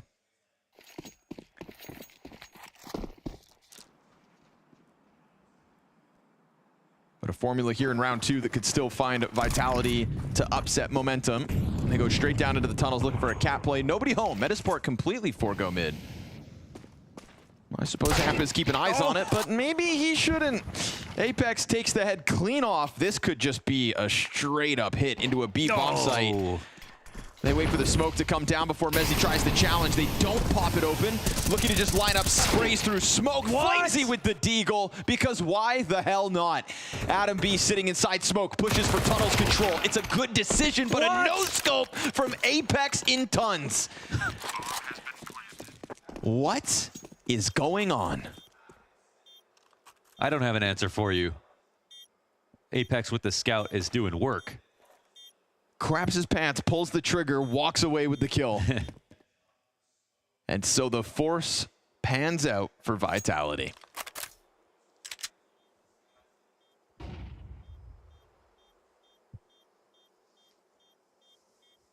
Isaac, no, you suck. Thinking out loud again? You got to keep talking, otherwise the words just keep coming out. Well, Lumi might be able to take a swing here if he's playing on the ramp, or he's more concerned about saving. He's really low on HP. Nice round, Apex. Magnifique. No chance we have the tunnels kill. No chance. That was actually such a solid way to defend here. No scope. And a snapback to reality here for Metisport. Oof. They'll try their hands at a force of their own. Double scout this time, and it works. Okay. Hampus and Plopsky, that's the two scouts themselves, getting the better of Apex, who thought he was going to do it twice. No.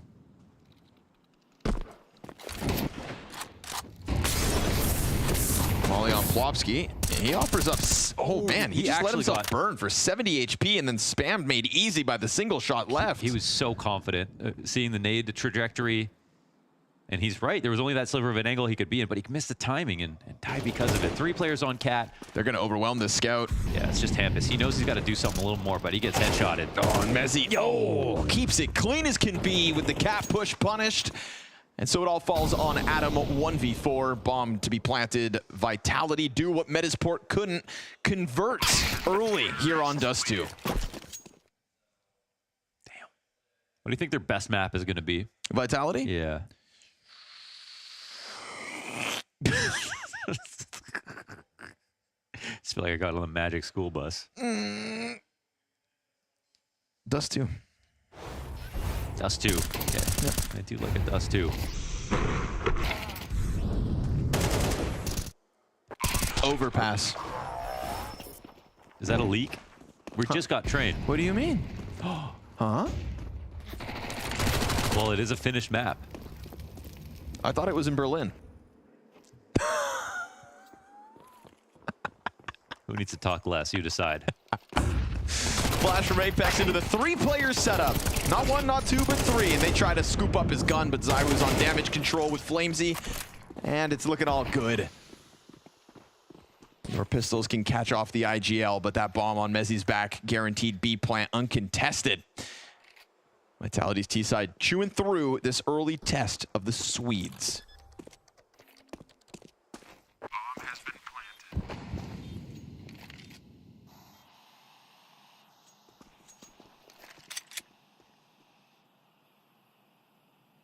Will TSS be a top 20 player this year? Yes. Yes. Yes, I think so. Will Rops place higher than Flamesy this year? Ooh. Oh. Ooh, that's a great question. Thank you. I'm going to say yes. Will Metizport be top 15 this year? 15? 15. Will they touch it or end there? 4 weeks in top 15. A month in top 15. Counter-Strike moves fast, man. Yeah. Can the Swedish lineup do it? No. No. No. What are they missing? Harder question. Not smart enough to answer Not that smart one. enough. Options, maybe? Swedish options? Knock. Knock. Knock. Knock, knock. Good recovery. No, I don't have a joke. Don't answer. Okay. Okay, don't answer the door. Knock. Yeah, that's it. Where the hell is Knock? He's coming. That's a leak. I mean, he's great on overpass, too. Yeah, I'm saying. All right, guns back in. Little limited on grenades, but so be it. Vitality not wasting any time, though. Huh? Look at this pack of players ready to go. Apex wants revenge for that 3-player setup. He's going to walk around the corner and die to Lumi. Double kill held on to, and Plopsky not far off to maintain control. Bomb dropped awkwardly on the box and burned off from Mezzi, so he won't be able to scoop that one up. And Robs is over towards Tunnel with nothing to offer this, so Mezzi's going to have to go God mode right here, right now. Can he section off the fights? No. They hold him back. It's a solid hold here from Plopsky off of the double from Lumi. And Metizport guns look good on them. Yes, Lumi put it up right there. I didn't need the op to do it. Rops, though? He's running. Okay, running to his death. Man. Lumi can op, but you know who else can? Knock Tua. No. Nope. Nope.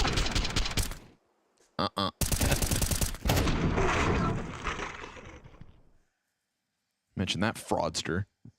I lost my house.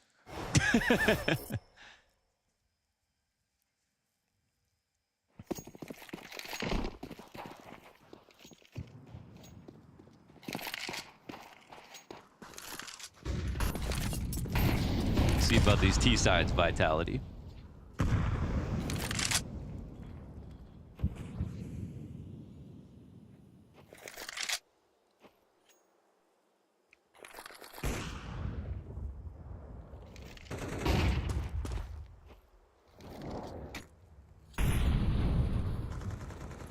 Not quite the hold that they had in place last time to stop Apex.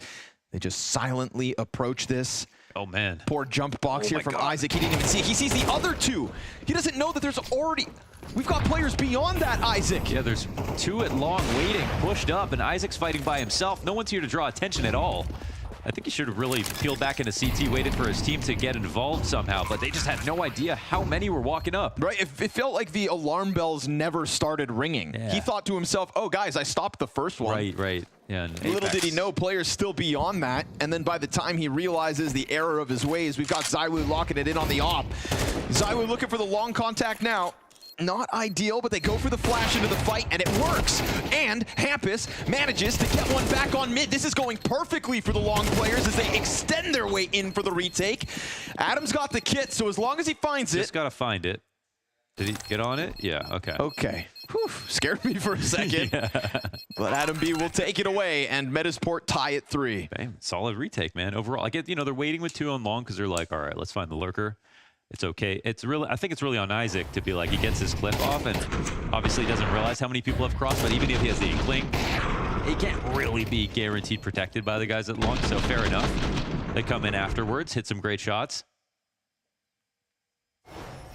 And Isaac is the one to tell them early. So third round here for Metizport. Buy-up comes in both sides.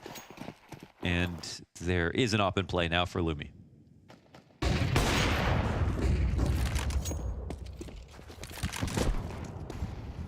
If Lumi does a cheesy play, Halloumi. It's unfortunate that we're on the same wavelength. Yeah. Maybe we should spend some time apart. It's the first week of the year.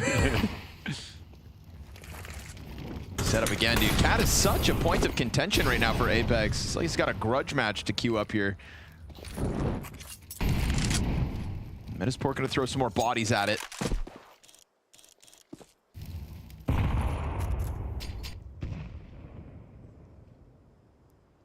Collecting themselves inside tunnels. Hampus better be ready. You got Isaac on the car. Hampus jumping around back sight. Flashbang into the pack of players. He's gonna get caught here. Not ideal. Car player goes down with nothing. Oh, Hampus in for a world of hurt. As ZywOo hits plat. The perfect moment. They sweep them away empty-handed. Yeah, and it was just a flashbang that he used. You know, I feel like it just wasn't enough. If it was an HE, it really softens him up. He's protected while his teammate's still at car, but they walk all the way to the tip of the choke point.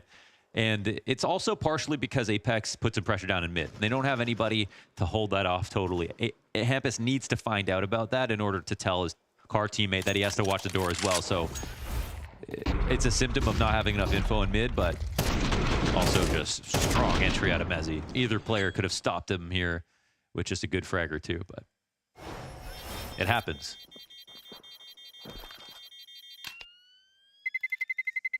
Good sleight of hand with the Cat setup out of the gate. You saw those three players like preparing themselves for a fight, and Plopsky not really extending in to follow them as they had already gone towards tunnels.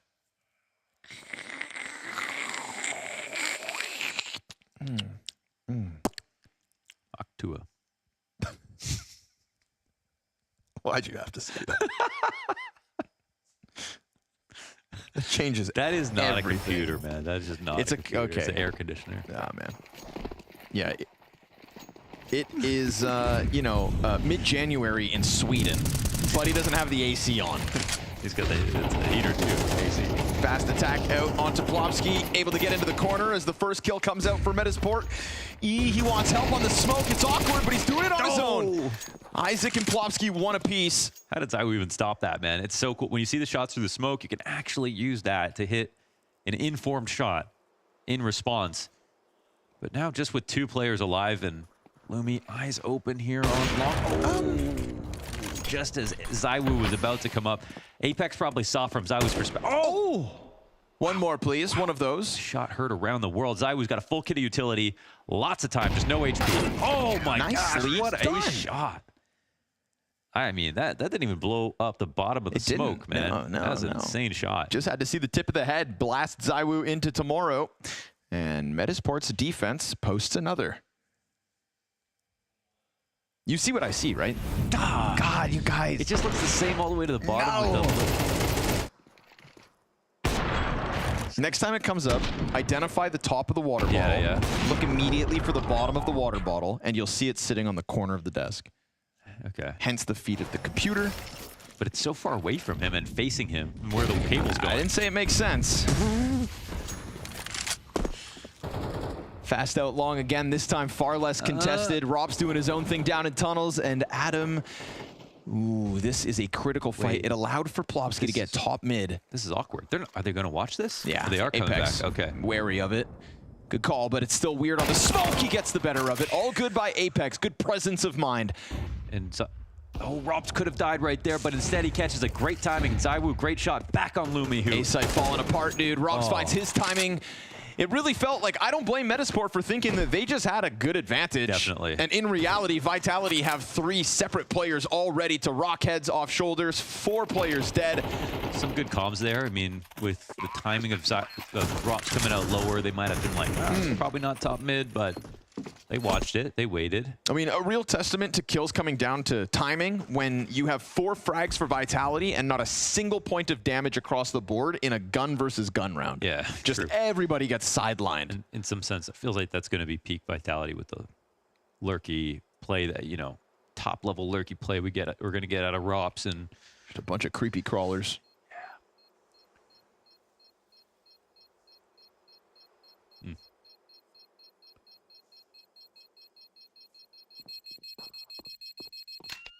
Bada boom. Terrorists win. Damn. Oh, that was the shot. Oh, that one too. My God. Yeah, I thought these other ones were clean, but no, that was all ZywOo, huh?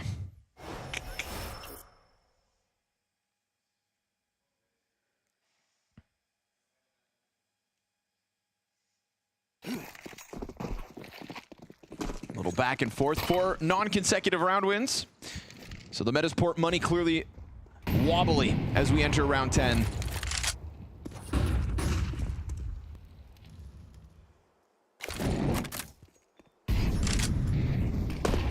Worried that somebody might have bought a shoddy, gotten up here with that 5-7. Not the case, though. Through the protocols, they'll go cleared out and free for the taking. I mean, the only thing stopping Vitality from this B site is Isaac out mid. But with this affinity that Vitality have had for A, completely justifiable A site stack in my mind.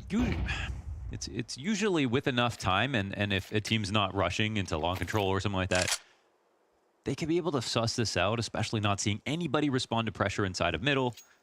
But it looks like this time around, I mean, they're going to gear up, go right into this, and might be a real chance. Let's just Metizport have the setup that can take advantage of this question. It's going to need to be a great scout shot to start things off, but they have a player in pit. And a smoke. Flashbang over the cat fight. Flamesy's looking for the entry on the other half while 3 players try to push these doors, but time's of the essence. They have Goose as well. Oh, good great hold. shot. Plopsky on his own down here. Will be cleared out by Apex, but the whole fight on site goes south. So no real entry allowed, and they're just going to transition into the save here, surely.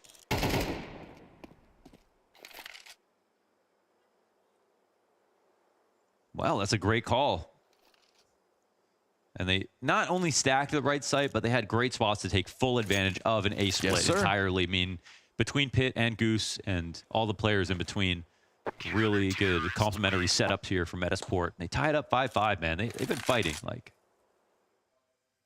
it was 13-11 on the first map, 5-5 here on Dust 2.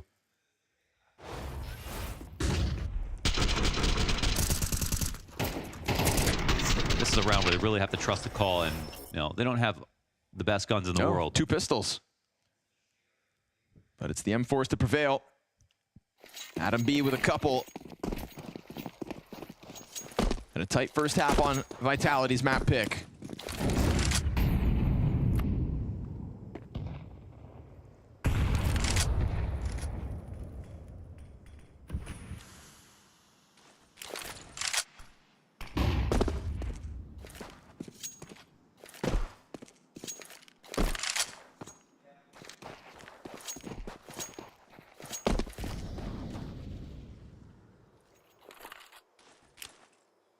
They've sprinkled in a couple of B attacks this time, heading at it. I mean, the best full rounds. Force. The best rounds have been these full-on attacks for Vitality. We've seen Isaac just get toppled by Carr. This time they switch positions, him and Hampus. Hampus loses support again, but at least he gets his double. 3 kills out of Hampus alone. Above and beyond, man. Last few bullets in that magazine secures the 3rd, and it's man advantage Metizport for a retake. Drop a smoke on the flank fast. CT's offering flashes. They've still got plenty of nades. Smoke for tunnels. The second smoke for the door, and with no one coming in from tunnels, this is a pretty interesting situation for the T side. So I was going to try to get inching over towards bricks. Yeah, that's the spot you want to be. He'll get into it, and if they try to get through this doorway, you think Cywood lines them up, but it's only the 1 frag. They've lost track of Rops. He's going to come in behind them. Oh, playing time. Oh, Rops, yes! Peeks deep, gets his second, and clutches one up for Vitality. Man, you just know when someone's staring at you. Rops sitting in the smoke, waiting for his opportunity to strike, but they moved into the 2 best positions for a door and window attack as they saw coming in. That's an amazing attempt from Hampus. I mean, it's not an attempt, it's a great hold. It sets up the potential 100% for a retake. But of course, Rops would get his revenge in the 1vx eventually. Just a shame that we see the Metizport pieces swap spots, and both times the player in sight gets nothing. Hampus jumping around with the flashes, looking way more comfortable just holding an angle. True. Tip of the hat for the 3K. I mean, beautiful spray down, but that pesky Rops clutch. Sometimes you just can't stop it. Now, Metizport can find solace in knowing last time they played with majority pistols, hey, they still pulled the round off. That was with the all-in A stack, so I start to see them shuffling in towards middle. Feels like they're getting ahead of this again. It's a good call. Dude, Hampus is keeping this where it needs to be. A big fight queued up in mid. We've got players looking into walls. They emerge into a deagle, but it gets away from them. ZywOo's no scope, then transitions to the Hampus cancel. Rob's back to a back-to-back clutch. And as he goes towards the doorway, Lumi, now known to him, bomb in his possession. And Rob's is straight up looking for the fight for a moment. 42 damage grenade. He's going to go for the window peek, gets him up against the wall, but is that the right move, or does he just go for the plant instead? Calls it out that Lumi won't rush him down, and now the pressure's on. Lumi coming out with the health disadvantage, drops on platform, back-to-back clutch for the 7-5 half. ZywOo pulls out as Hampus tries again to put the pieces in the right position.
It's all about debuts here when it comes to the Blast Bounty and, well, that and our new format.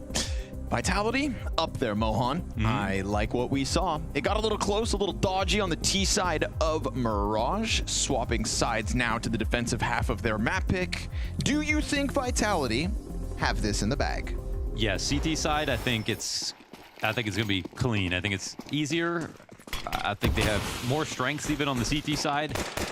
More to, I think, find out about themselves on T side. But they survived T side, and I think they are going to be they're going to be running through this one. I fear. And that is Port.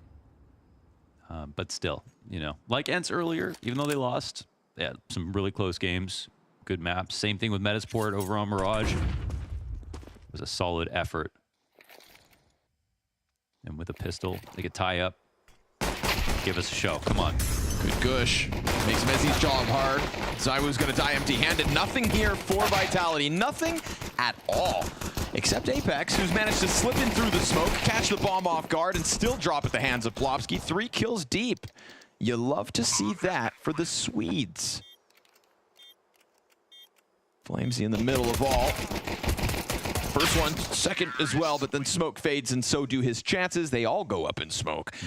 And it's a Metizport pistol win to try and tie it all up. Yeah, I mean, this does help. Yeah, it does help. That true? I mean, I feel Vitality will run through the CT side. But numerically, Metizport are right there. Yeah. Okay. Are these good enough guns to be able to win this round for Vitality, Connor? Yes. Double scout. They're trying to use it exactly as Metizport did, but they are met by a smoke grenade, so not ideal, and Rops meets an early demise. Plopsky.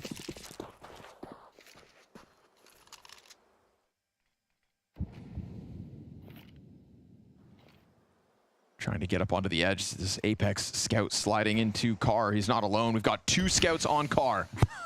2 scouts. And 2 French scouts on Car. And Flamesy right here, ready to swing wide. But so many Ts, all playing their positions correctly, waiting for a push themselves. Surely this doesn't go wrong. 2 scouts on Car. If Zywoo just stops thinking about catwalk for a second. There's no mollies for the T side. 2 scouts on Car. It's going to have to be 100 bullets through that car.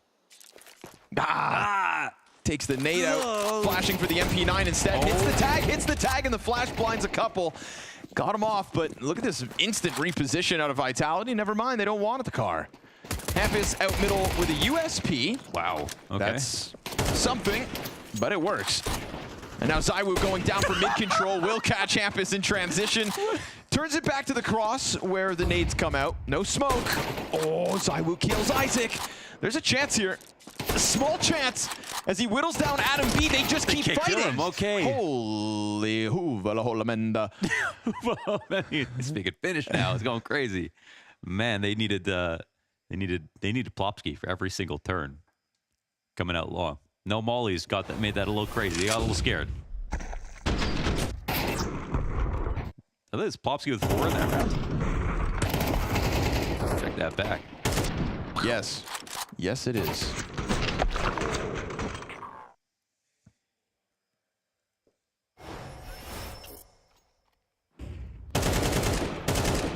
Hampus looking for his on long.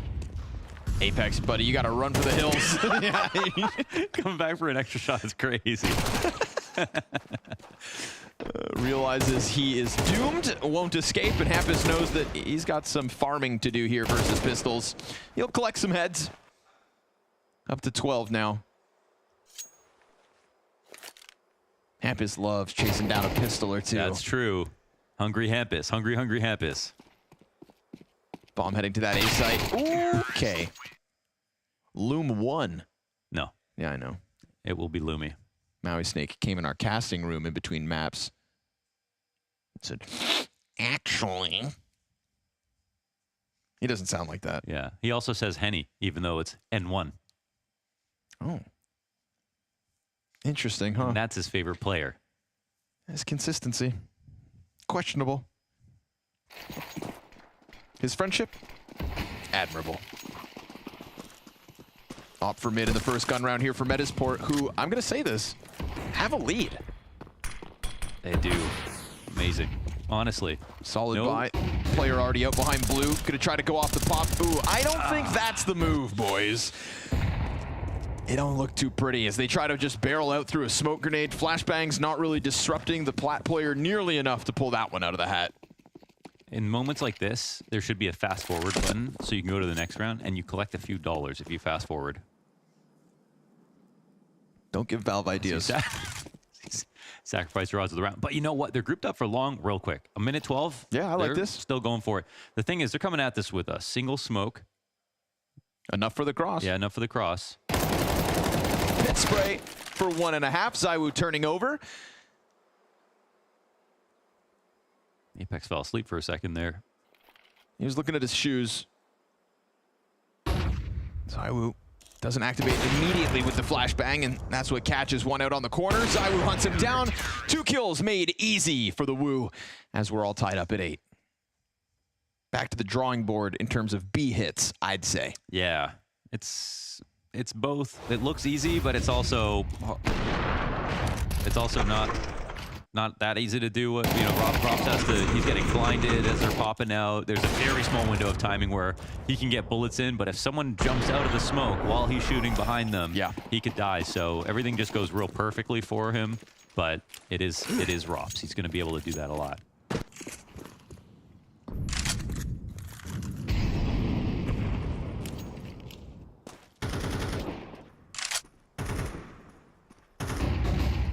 Rob's not inside the bomb site. Him and Mezzi both taking flashbangs to the face. And he'll die, and that's the site actually just taken over already. Oh, man. Oh, my God, what a shot. Or through is it? a wall, through a smoke in the head. Why not, says ZywOo. Anticipating that flank through mid doors. It's indeed in position.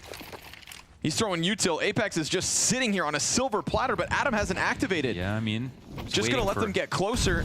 Waiting for any action. But letting all that util allows for this wave of players to try their damnedest, and it works. No. ZywOo turns attention over, letting his teammates get into the site, and it's going well. Last player is Adam. He's nowhere. He can't stop this, and they pulled that off. Allowing those flashes to go over top gives Vitality 9. That's true. Adam could have come out a little bit earlier, but with 3 players in the site, that's enough to hold that down. Flamesy getting 2 is wildly impressive, but they were given space to set up all the utility that they wanted to. There's Vitality players coming in through the window and door, so I guess no surprise that it's possible.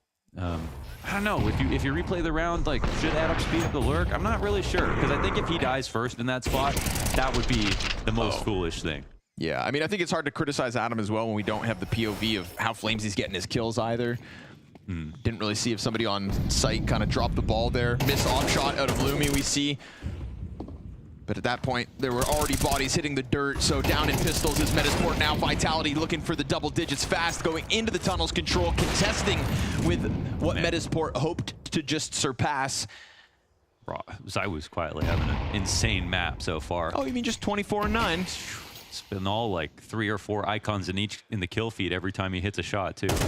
No scoping on the window retake last round. He's playing with a USP, for God's sakes. And he's piecing it a little bit, or is he? Double deagle comes out from Lumi. ZywOo goes for the USP frags, maybe feeling himself a little too much. And so they have put Mezzi into a 1v1 clutch instead. Already up cat. He's walking He's going to catch Lumi in the open, but is he ready for this? No! Wow. A reposition offsite 1v3 from the Swede. Amazing. That's actually a few clutches, I feel like, for Lumi in this game already. ZywOo USP. Don't know why he did that, actually. Because he's 24-9. 24-9.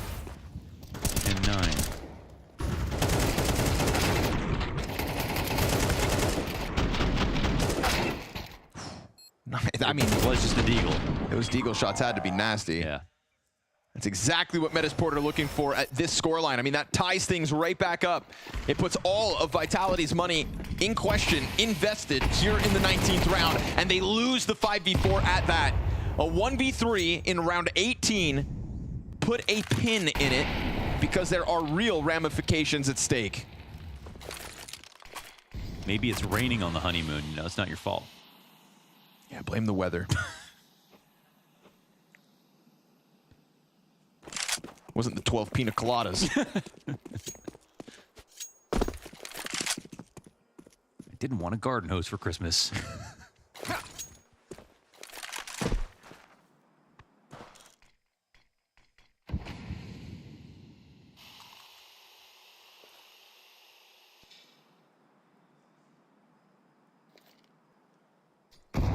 Testy moment here. I think Vitality, they don't have enough utility to do too many things, but I think they're really hoping that Metizport just try something aggressive because they've got to keep close angles, use this op while it's on cat, and Metizport, they have enough utility to not do that, to not walk into these shots, but it looks like they might. ZywOo able to extend out, continuing his reign of terror. Mezzi, good timing. Lumi's got the trade, but the MP9 in the corner. Oh, careful about the mid walkout. Yeah, they don't know about dropped. Rops. That bomb dropped into the doorway. That's why Lumi's got to come scoop this up. He does get it back. uncomfortable and surprising Apex. Double kill from the pop-up off car. Hey, it would only be a second 1v3 for Lumi on Dust 2. Back to back, perhaps. Oh, to the gut of ZywOo goes the op shot, and he sees the ramp contact. Missed, however, and Rop's hot on his heels with the cap flank, so it's Vitality to not make that mistake twice. Yeah, very nice try, but 2 1v3 is a little bit too much to ask. Nice round out of Apex again when they need him the most. The 2K from Car cleans it up, and the setup that they had inside of mid, I think that Metizport played into it a bit too much. You know, like they had more players, more utility, and I think more options to play long angles. They had better guns, but they came close to the doors. They didn't clear out the mid doors with the molly. They decided to walk into Cat and let ZywOo come through with the op shot. They wanted to come in inconspicuously, but I think they really needed to play that more like chess than Metal Gear Solid. You know, they needed to just improve their position slowly, whether or not Vitality knew what they were doing, because there would be no way for Vitality to not respect their utility. They would have had to back up off Cat if it got mollied, or if ZywOo got blind. They didn't really have that much recourse. So they didn't play their economic advantage here. Well, they've definitely got one now.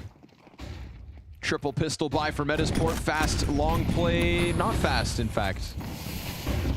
A nice little delayed pop here that completely blinds Apex, but his position is what makes this one a curious case. ZywOo can draw attention to the corner. That would cue the Flamesy pop-up. They know about him. It's Apex who's gone unspotted, but he's making a move to take this. I mean, this is egregious. This is crazy. He could have just sat in the corner. Instead, he activates on the blue box, will come out with the dink.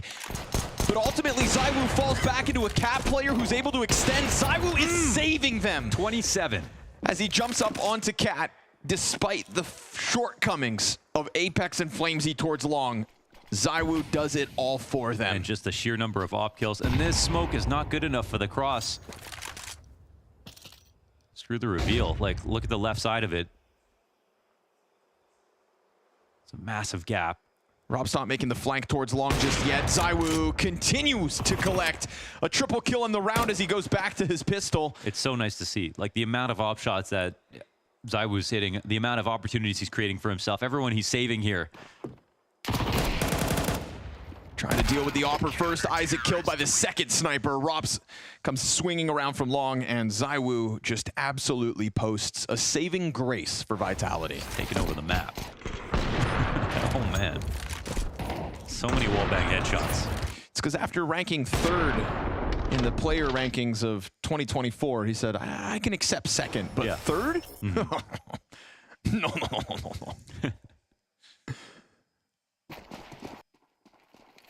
Hell of a Dust 2 performance coming out of him. You know, the difference is not like the quality, like how smart he is at the games. I was a genius at the game, but between him, top 2, top 1, it's the X factor. You know, it's how much he's willing to take risks versus Monacy and Donk, who are willing to take risks. They have, you could say, equivalent skill, but they're willing to go for it every single round in a way that I would just never really. He's improving on that. Yes, but it's something. I think it's something to do with the, his personality, the way he thinks about himself in the game. It's not really about him in his mind, but for Vitality, it oftentimes is. I remember Sonic speaking on that subject when he was coaching Vitality prior to the Paris run, where he's like, I just want ZywOo to like say what he wants, to push himself in these situations, demand almost of his teammates what he needs to unlock that. So that he can take over servers, because nobody sat here questioning his game sense, his mechanical skill, etc. It's sometimes just like the fire in his belly, as odd as that sounds, but we are getting more of it. It's been noted. You can tell. You can just tell. I mean, especially when everyone knows if you play with an opper, you follow their ideas a lot. Surely. I mean, you're going to have prep coming into games, but if they have something they want to do, you work around that. I mean, you want an inspired, confident opper with an idea. You want to support that and build on it. Yeah. You want to wield it. Yeah, definitely. And so, but it's wild because ZywOo does incrementally sort of improve. Even though he got third this year, I think in some of the games that we saw, we've seen the best version of him. The most improved player overall.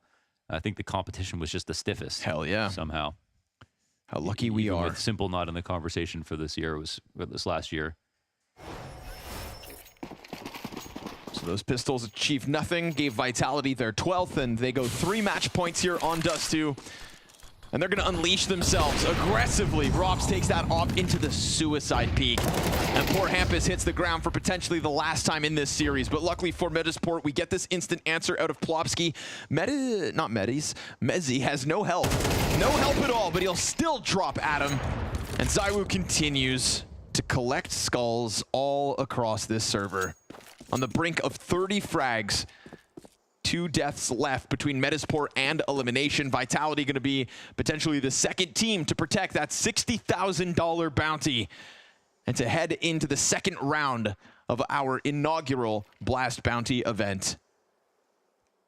Upsets have been far and few between, and in the lower echelons of the event thus far. Apex pops up, tries to send it home, but Lumi, one more chance, one more 1v3 attempt. All you've got to do is best Rops and ZywOo. He'll take his time with the util. That flushes ZywOo into the site, full committed now. But did he know that that just happened? Because he went to check tunnels simultaneously. He would have thought that ZywOo would have popped up by now. Little does he realize he set himself up for the P250 pop. ZywOo touches 30 on Dust2 to secure Vitality's next matchup.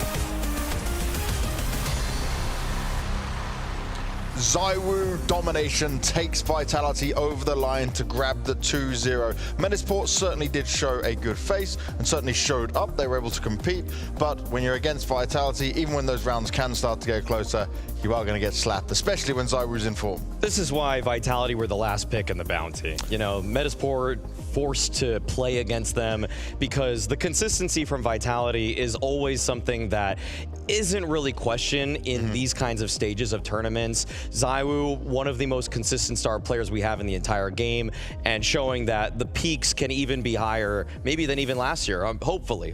I'm not getting too excited just yet. Yeah, I mean, it's tough to fight Vitality when they're on their honeymoon. You know, they've got the honeymoon period. They're going to be tough. We're still going on that, okay. But we got a fantastic set of highlights from ZywOo here, right? Because he was able to take over this, even in rounds where it looked like there was no chance in there. ZywOo was still showing up. He was doing what you expect him to do.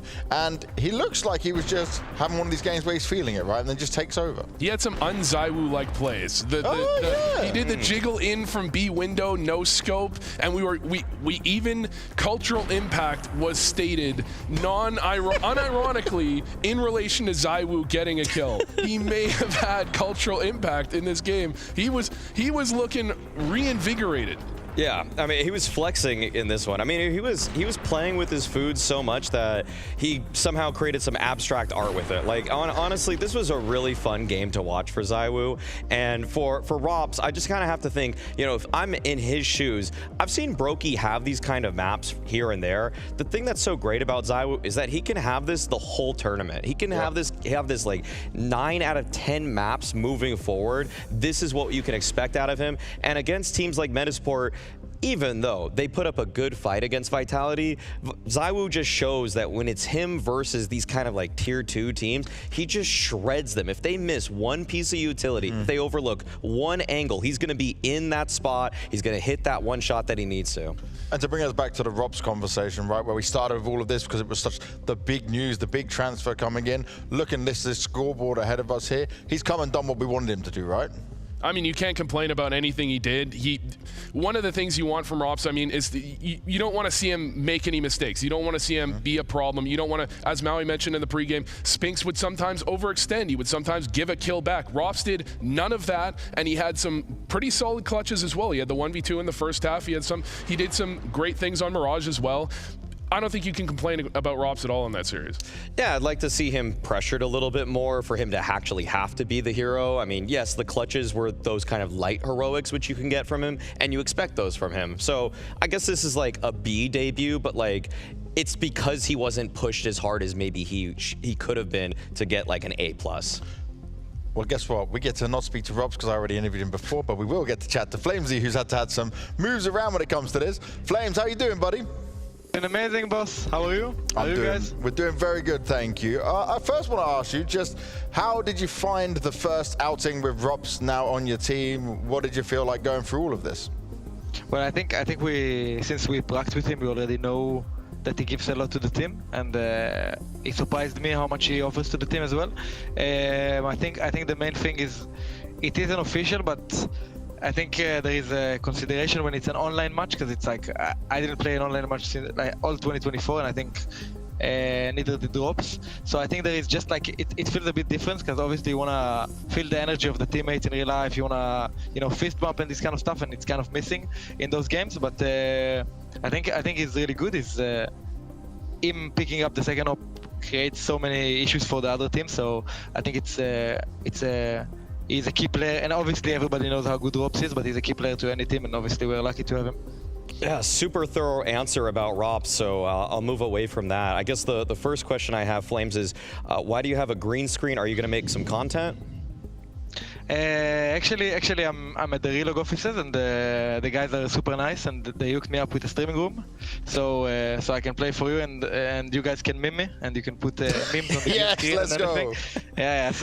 So we have that, and maybe I will not stream, but it's for you guys. It's for you beautiful people. Awesome. The second question I have is just that, you had a fantastic year for yourself last time around. I feel like because Rops is joining, you might change up some positions. I guess we haven't really seen every map, obviously, just yet. We just got a 2-map sample size here. But how are you going to try to continue that form, despite the fact that there might be some slight role shifts with Rops coming into the team? I think the main thing for me is that last year I didn't try to become top 7. I tried to give the best for my team and try to offer as much consistency as possible in games that were important, and also any moment, right? And I think this led me to be high up on the rankings, but on one hand, it doesn't change anything that, I was top 7, but we won only one tournament, which was Cologne, and I would prefer to be top 27 if we win more tournaments and more prestige events. So for me, it's the same thing as last year. I need to give my best to the team, and we'll see where it gets me. Okay, I wanted to, we had some discussions about this on the desk. Are you willing to say that Vitality with Rops is the most individually skilled team in the world right now? I don't know, actually. I think obviously it looks very fancy, but say it. Maybe actually, I don't know. Actually, let me think. G2, they don't have Nico anymore, which changes a bit the game. Yeah, probably. But it doesn't change anything. If someone plays against you and he has a better CS, I wish it worked like that. It changes day to day, yeah. Yeah, it could. I think G2 also have a really good roster with Heavygod. I think he is not someone to sleep on, and there is many. I think there are many rosters with very high skill, so you cannot really, it's everybody is so close in skill, and there is the superstars like Dong, Zio, and these kind of players that it's just, I think it can, any day is just changing. Flames, Rops was also telling me that you guys had a bit of a boot camp before this tournament, right? When you first guys got together. How is he kind of fitting in personality-wise originally? Like, was it an easy thing to do? Because you've played against each other a lot, but you don't know each other so well. I think with him specifically as well. Like, I feel like when you talk with during a tournament, I talk with many players from many teams. Yeah. And you love I to think talk. with Drops, yeah, I love to talk. And I think you're right. I think with Robin, with Drops, it wasn't like I didn't really get to know him as much. The last time I talked with him, it was like 2021 probably. I am fall or I am winter, and since then I didn't really have a chat with him. So I think this time around I think he really connected well into the team.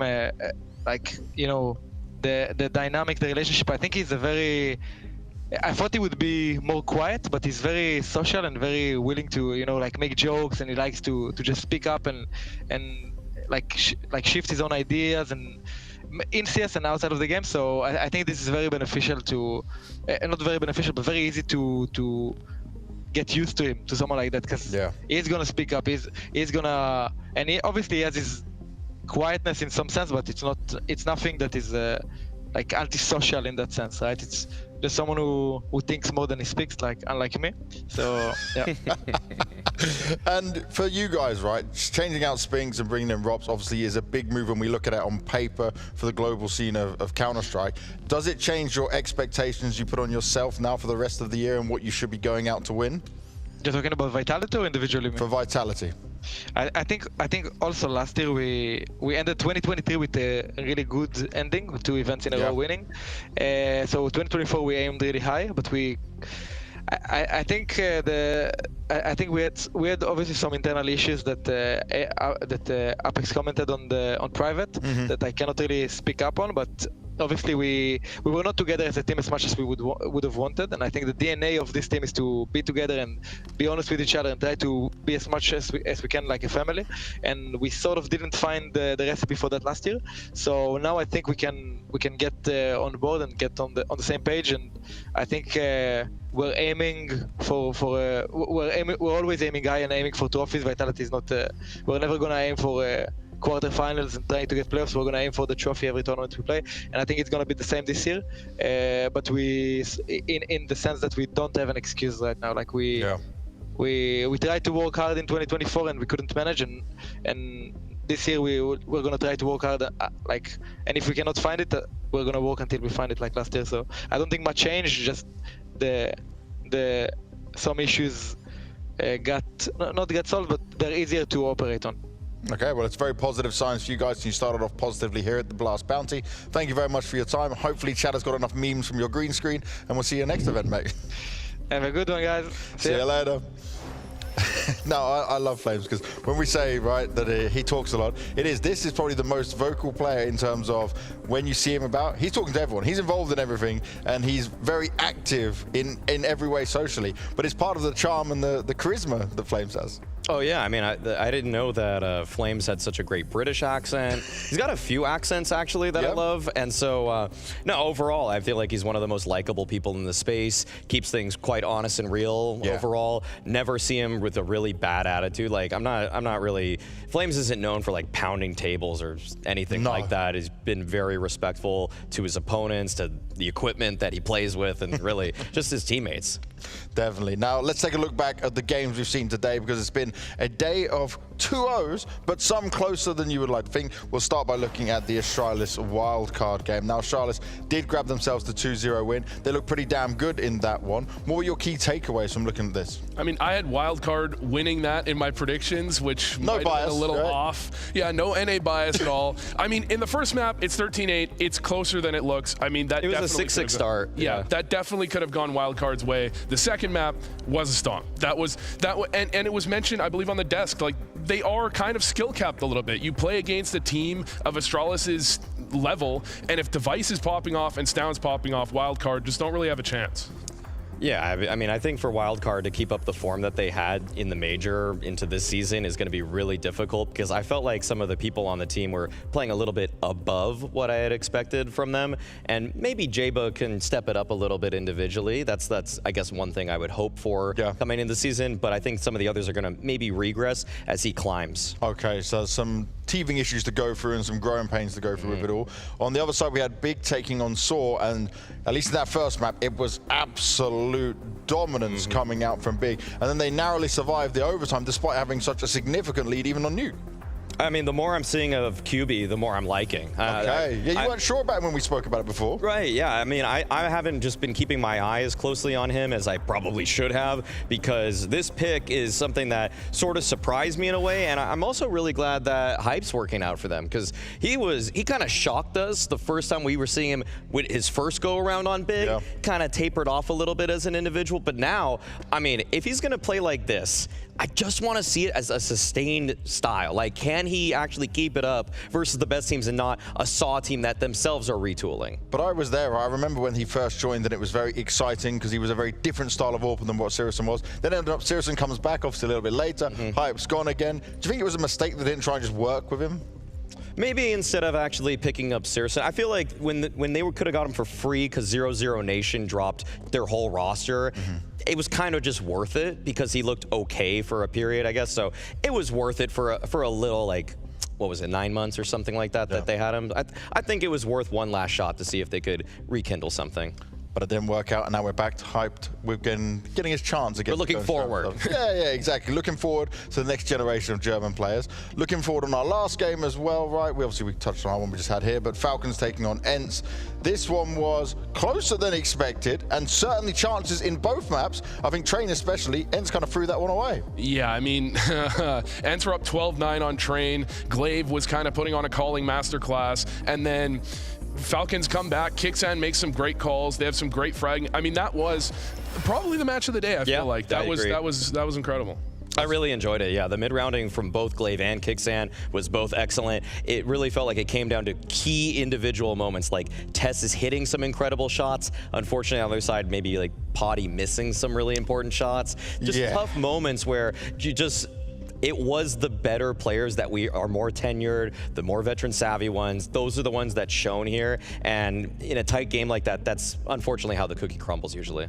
Well, let's take an updated look at our bracket as well with the 32 teams that we've got in there, because some of the bounty hunters have taken away money from the most wanted and eliminated them from the tournament as well. We can see it up here on your screens, and my eyes cannot do me any justice on this, Maui, even with glasses. Yeah, I mean, I think the ones to look out for are number 11 and number 12. Big and Heroic are taking the bounties of the teams that they defeated. I think all of the other favorites at this point have still kept up their side, so they're still on that most wanted side. And all of the other bounty hunters have unfortunately bid us farewell until we get to see more of them tomorrow. Oh yes, that's tomorrow what we're looking forward to for sure. But I want to have a quick look at our predictions to see how we've done. Vu, how are you feeling about your predictions? Start with you. I think I might be last place, because yesterday I was 2 for 4. Today I'm 3 for 4.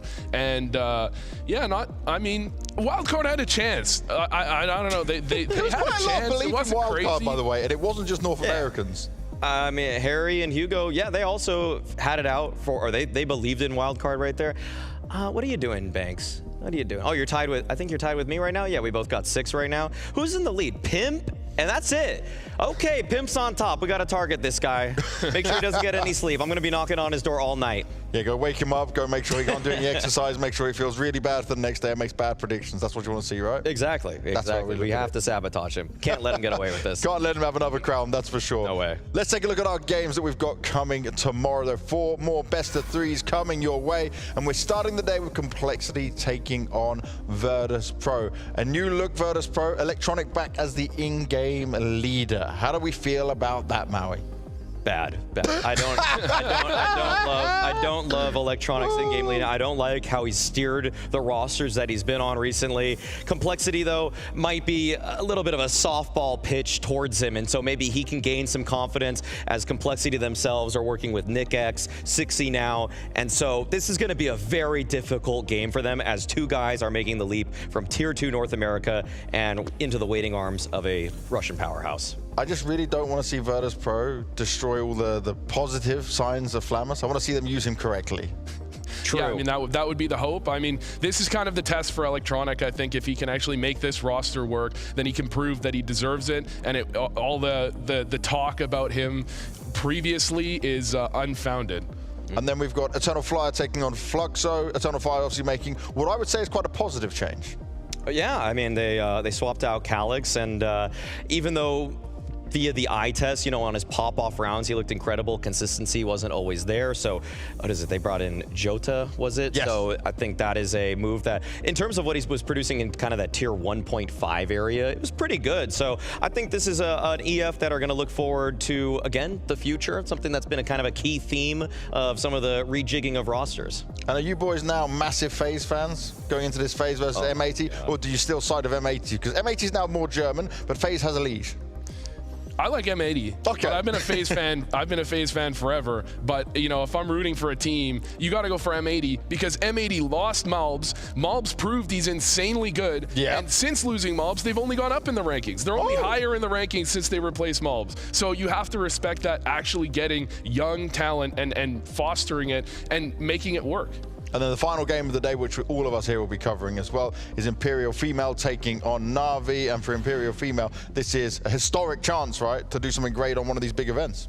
Yeah, in an interesting way, it's kind of like the marquee matchup we have tomorrow, because seeing women's teams play Tier 1, you know, men's teams is a pretty rare sight. And so we want to just see if, you know, Imperial Female, for being that dominant women's team, can they bring anything to the table? I don't think any of us are really expecting them to win, but just having a handful of rounds, showing some individual prowess. Like, I want to see the women's player of the year. I want to see Anna just pop off in at least like a couple rounds here, bare minimum. Anna going to be better than Wonderful?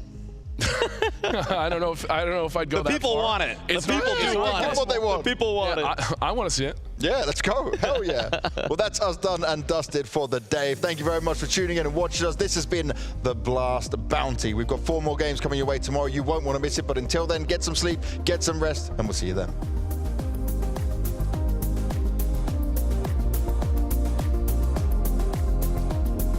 Welcome to The Bounty, a new, bold Counter-Strike format where every round raises the stakes. Here's how it works. The prize pool isn't just split at the end, it's distributed as bounties. Each team starts with a bounty based on their seed. Lower seeds begin with 0, but can still strike it big by hunting bounties from higher ranked teams. Win a match, and you secure 50% of your opponent's bounty as a guaranteed payout. The other 50%, it carries forward, growing the stakes for the next round. After each round, the lower seeded teams pick their opponents from the higher seeded pool. If they win, they claim their opponent's seed. In week 2, the final 8 teams bring their bounties to the Blast Studio. It's a face-to-face showdown with new twists. Teams can challenge opponents by raising the stakes with their banked winnings. It's high risk, high reward. Here's how it works. Teams use their banked winnings to up the ante. For example, if Team A has $50,000 and Team B has $25,000, Team A can only challenge up to $25,000, the amount their opponent has banked. Both teams have to accept the challenge. This is Counter-Strike like never before. Are you ready to go bounty hunting?